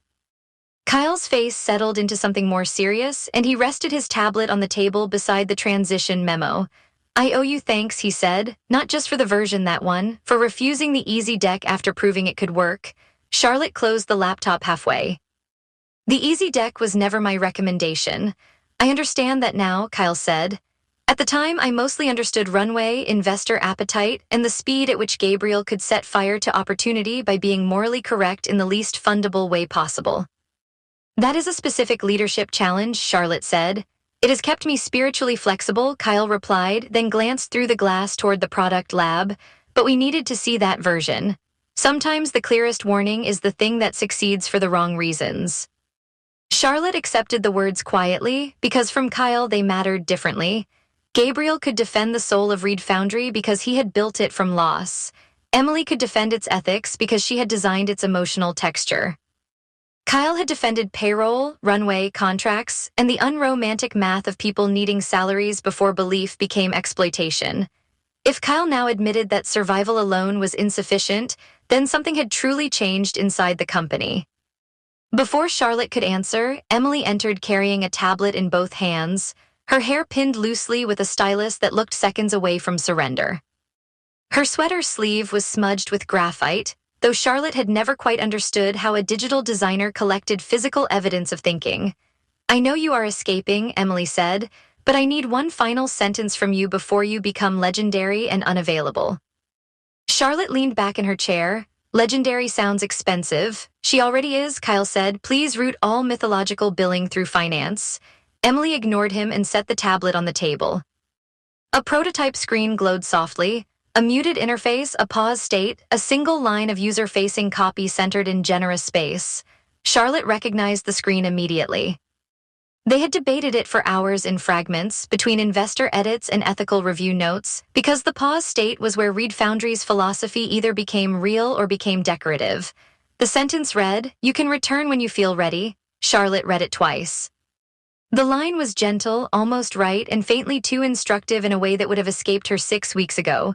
Take out feel, Charlotte said. Emily angled her head. Just that, Charlotte replied. Ready is enough. Feel ready tells the user there is a correct internal signal they should identify before returning. It is subtle, but it makes care sound like guidance. Emily absorbed the change, then tapped the screen with her thumb. The revised sentence appeared. You can return when you are ready. She studied it with the seriousness of someone adjusting a hinge on a door people might reach for in the dark. That is annoyingly better. Kyle looked between them. I love when the fate of the company depends on removing a single word. It often does, Charlotte said. Emily's smile was tired and genuine. You are still very good at hearing when care turns into pressure. Charlotte looked at the screen again at the small sentence-making room around itself. You taught me what pressure looks like inside a product. Emily shook her head slightly. You taught us how to explain that without apologizing for it. The words moved through Charlotte with more force than she expected. She had arrived at Reed Foundry as a translator hired to make a difficult founder legible to investors. Somewhere along the way, she had become part of the company's ability to understand itself. That was not the same as being trapped by it. She was only beginning to trust the distinction. Kyle's tablet chimed with an incoming message, and he gathered it with the weary reflex of a man whose peace had been repeatedly violated by email. Emily returned to the lab with the revised screen, and Charlotte remained a moment longer in the strategy room, surrounded by sentences that had cost more than skill. When she finally packed her leather notebook into her bag, the gesture felt ceremonial in a way she would have mocked in another client's office. She walked through the hallway slowly, allowing each room to offer back its earlier version of her. Near the main conference room, she remembered standing with Gabriel under investor pressure while his anger had filled the space like weather. By the product lab, she remembered the night she had watched him almost say too much, and herself almost stepped closer because professional distance had begun to feel like dishonesty. At the lobby entrance, she remembered arriving with clean assumptions, a charged phone, and a career built on reducing chaos into language people would buy. The memories did not feel erased by the accepted terms. They had become part of the revision history, visible beneath the final draft if one knew where to look. Her phone vibrated as she passed a narrow hallway near the elevators. Samantha's name flashed across the screen, accompanied by a photo from some absurd rooftop event where Samantha had worn sunglasses indoors and called it brand strategy. Charlotte answered, "Before you ask, the tragic founder empire survived." "I am pleased for the empire," Samantha said. "I reserve judgment on the founder. You can stop calling it that now. I will consider retiring the phrase if Gabriel behaves like a full adult for 2 consecutive fiscal quarters," Samantha replied. "How are you?" Charlotte leaned against the wall, watching a courier sign for a delivery at reception. "My assignment is officially over." Samantha's voice shifted at once, losing the sparkle without losing its warmth. That sounded less like freedom than I expected. "It feels strange," Charlotte said. "For weeks, I knew exactly why I was here. There was a crisis, a deck, a room, a founder, a company, and 12 ways for every sentence to ruin something. Now the work is not enough to explain why I might want to stay connected." "And what do you want?" Samantha asked. Charlotte closed her eyes briefly, then opened them to the glass and light and movement of Reed Foundry continuing without requiring her to hold it upright. This time, she did not reach for scope, timing, reputation, or clean advisory frameworks. "I want to talk to Gabriel without the pitch between us," she said. "I also want to choose my next work because I want it, not because someone else's emergency makes me necessary." Samantha was quiet long enough for Charlotte to hear a car horn through the phone from whatever street she was walking on. That is dangerously close to an honest answer. "I am trying," Charlotte said. "Then keep trying after he looks at you like you personally invented language and restraint," Samantha said. "Wanting him does not mean disappearing into his company. I know that. Say it again when he is being wounded and brilliant." Charlotte smiled despite herself. "Wanting him does not mean disappearing into Reed Foundry." "Excellent," Samantha said. "Now decide whether any advisory role deserves you as yourself, not as his emergency interpreter." For the first time, Charlotte believed she could. Upstairs, behind the door Charlotte had glanced toward earlier, Gabriel sat at his desk with the old archival box open in front of him. It was smaller than the mythology of Reed Foundry deserved. A gray cardboard container with worn corners, and a label written in his own hand years before he knew anyone would ask him to explain what had begun inside it. Early notes lay in uneven stacks beside product principles, fragments of conversation, sketches of interface logic, and private lines he had once treated as instructions only he could obey. He picked up the first page and read the words he had written before there was a company, before there were investors, before grief had acquired employees and runway. "Do not imitate the dead. Do not promise closure. Do not monetize vulnerability. Do not force expression." The rules had once felt like commandments, private and severe, with him as the only acceptable guardian. Now they looked less like walls and more like foundations others had learned to reinforce. Emily's design standards carried them. Kyle's governance provisions protected them. Charlotte's narrative architecture gave them public language without making them spectacle. Even the negotiated ethical review structure, ugly with legal phrasing, held a piece of the original promise in a form the company could carry after his exhaustion failed. Gabriel touched the edge of one page, then placed it in the archive stack rather than returning everything to the box by instinct. Some notes belonged to Reed Foundry now, others belonged only to him. The difference no longer felt like betrayal. Kyle appeared at the open doorway and rapped his knuckles against the frame. Should I be encouraged or alarmed by the historical artifacts? Gabriel looked up without covering the pages. I am deciding what the company needs and what is only mine. Kyle stepped inside, then stopped as if approaching too quickly might ruin the moment. That may be the healthiest sentence you have said since incorporation. Gabriel gave him a faint smile. I appreciate your faith in my limited progress. I would not call it faith, Kyle said. I would call it cautiously documented optimism. Gabriel placed another page into the company stack. Thank you for the negotiation, and for refusing to let loyalty become agreement. Kyle's fingers flexed against the tablet he carried, betraying his discomfort more clearly than his face did. Please never say that in front of staff. I will respect your brand. My brand is useful irritation, Kyle said. Also, Charlotte is finishing her transition materials. Gabriel nodded. I know. Kyle waited, then lifted his eyebrows with theatrical patience. Are you planning to let her leave the building without the conversation everyone in this office has been professionally enduring? No, Gabriel said. Good, Kyle replied. Operationally speaking, unresolved longing is terrible for productivity. After Kyle left, Gabriel sat for a moment with the box still open. Then he closed only the lid over the private stack, leaving the company principles on his desk. He found Charlotte near the lobby, close to the place where she had first entered Reed Foundry with her leather notebook, composed expression, and the dangerous confidence of someone who believed every complicated thing could be clarified if the right person asked the right questions. The lobby remained aggressively elegant, all glass, pale wood, and furniture chosen to reassure investors that innovation could be tasteful. Yet the surface no longer deceived either of them. Beneath it lived a team, a promise, and a history neither of them could make clean. Charlotte turned when she heard him approach. Her bag rested against her hip, and the strap had left a crease in the shoulder of her blazer. Are you leaving? Gabriel asked. My assignment is officially over, she said. He accepted the distinction with a careful nod. Then I would like to ask for one more conversation that has nothing to do with the deck. You said you would ask after the terms were settled. I remember, Gabriel said. I am trying not to turn remembering into a strategy. Her expression changed, not dramatically, but enough that he saw the sentence reach the part of her that had grown tired of being needed before being known. They took the stairs to the rooftop terrace above the incubator building because neither of them wanted an elevator, and because the ascent gave them something to do with their hands.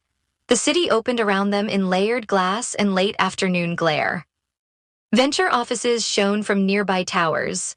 Founders crossed intersections below with backpacks and rehearsed certainty. Somewhere, a consultant was probably telling someone to simplify the story until the money could recognize itself inside it. For once, Gabriel and Charlotte stood outside that machinery without performing for it. Gabriel began with the easiest word and felt its inadequacy immediately. Thank you. Charlotte lifted a hand before he could continue. Please do not make this about what I did for Reed Foundry. He let the correction stand between them and respected it by changing course. Then I will tell you what I want, not what I need. The distinction altered the air more than a confession would have. Charlotte's hand tightened lightly around the terrace railing, then relaxed. I want you in my life beyond the crisis, Gabriel said. I want to know you without an investor meeting forcing us into the same room, without a broken pitch keeping you here past midnight, and without my grief becoming the language you are expected to translate. Charlotte looked toward the city, then back to him. That is a different thing to ask. It should be, he said. I do not want Reed Foundry to become the condition under which you stay. Her breath caught softly, and for once she did not disguise it by reaching for analysis. I want you to. I am still learning how to want something without turning it into a role I can perform well. I do not want the useful version of you. The useful version is very accomplished, Charlotte said. I know, Gabriel replied. I have been thoroughly defeated by her transition documents. She laughed, and the sound loosened both of them from the intensity that had made every feeling seem dangerously consequential. Then her face grew thoughtful again. Part of me is afraid that outside Reed Foundry's pressure, we might discover this was proximity, intensity, and shared crisis, she said. That is possible, Gabriel replied. Charlotte studied him, surprised by the steadiness of the answer. He did not rush to rescue the moment with certainty he had not earned, and he did not use eloquence to make uncertainty less frightening. I would rather find out slowly, he said, than pretend the answer is already clean. The sentence entered her gently and stayed. This was not the Gabriel who had once tried to preserve love by controlling every word around loss. This was a man allowing the future to remain unedited long enough to become real. There would need to be boundaries, Charlotte said. If I consider advising Reed Foundry later, it would have to be after a cooling-off period. The terms would need to protect my independence. Yes, Gabriel said, you are agreeing very quickly. I am trying to avoid improving a good answer into a worse one. That may be the most impressive growth I have seen all week, Charlotte said. If you work with Reed Foundry again, Gabriel continued, it should be because the work deserves you, not because I do. Charlotte's mouth softened. That is exactly the kind of sentence I would have charged you for 6 weeks ago. I learned from an expensive strategist. She was worth it, Charlotte said. Gabriel looked at her with open seriousness. Yes, she was. The city moved around them, indifferent and luminous, while the pause between them filled with every boundary they had kept when secrecy would have been easier. Gabriel stepped closer, leaving enough space for refusal to remain possible. May I kiss you? He asked. Charlotte's answer came without hurry. Yes, Gabriel, you may. The kiss was quiet, delayed, and chosen. It held no panic, no borrowed urgency from investor rooms, no excuse disguised as exhaustion. His hand came to rest lightly at her waist, and hers touched the front of his coat as if confirming the reality of him outside strategy and crisis. The restraint made the tenderness sharper. Every moment they had not crossed the line seemed present, not as deprivation, but as proof that this beginning had not been stolen from pressure. When they parted, Charlotte remained close enough to feel his breath move. She did not feel absorbed into Reed Foundry or drafted into Gabriel's grief or turned into the safest person he knew how to need. She felt present inside her own wanting, which was less tidy than professional purpose and infinitely more alive. Gabriel looked toward the skyline, then back at her. Moving toward Charlotte did not feel like abandoning the person whose absence had shaped the company. It felt, painfully and gently, like understanding that legacy had never been meant to prevent life from continuing. They returned downstairs separately enough to respect the workplace and together enough to avoid lying.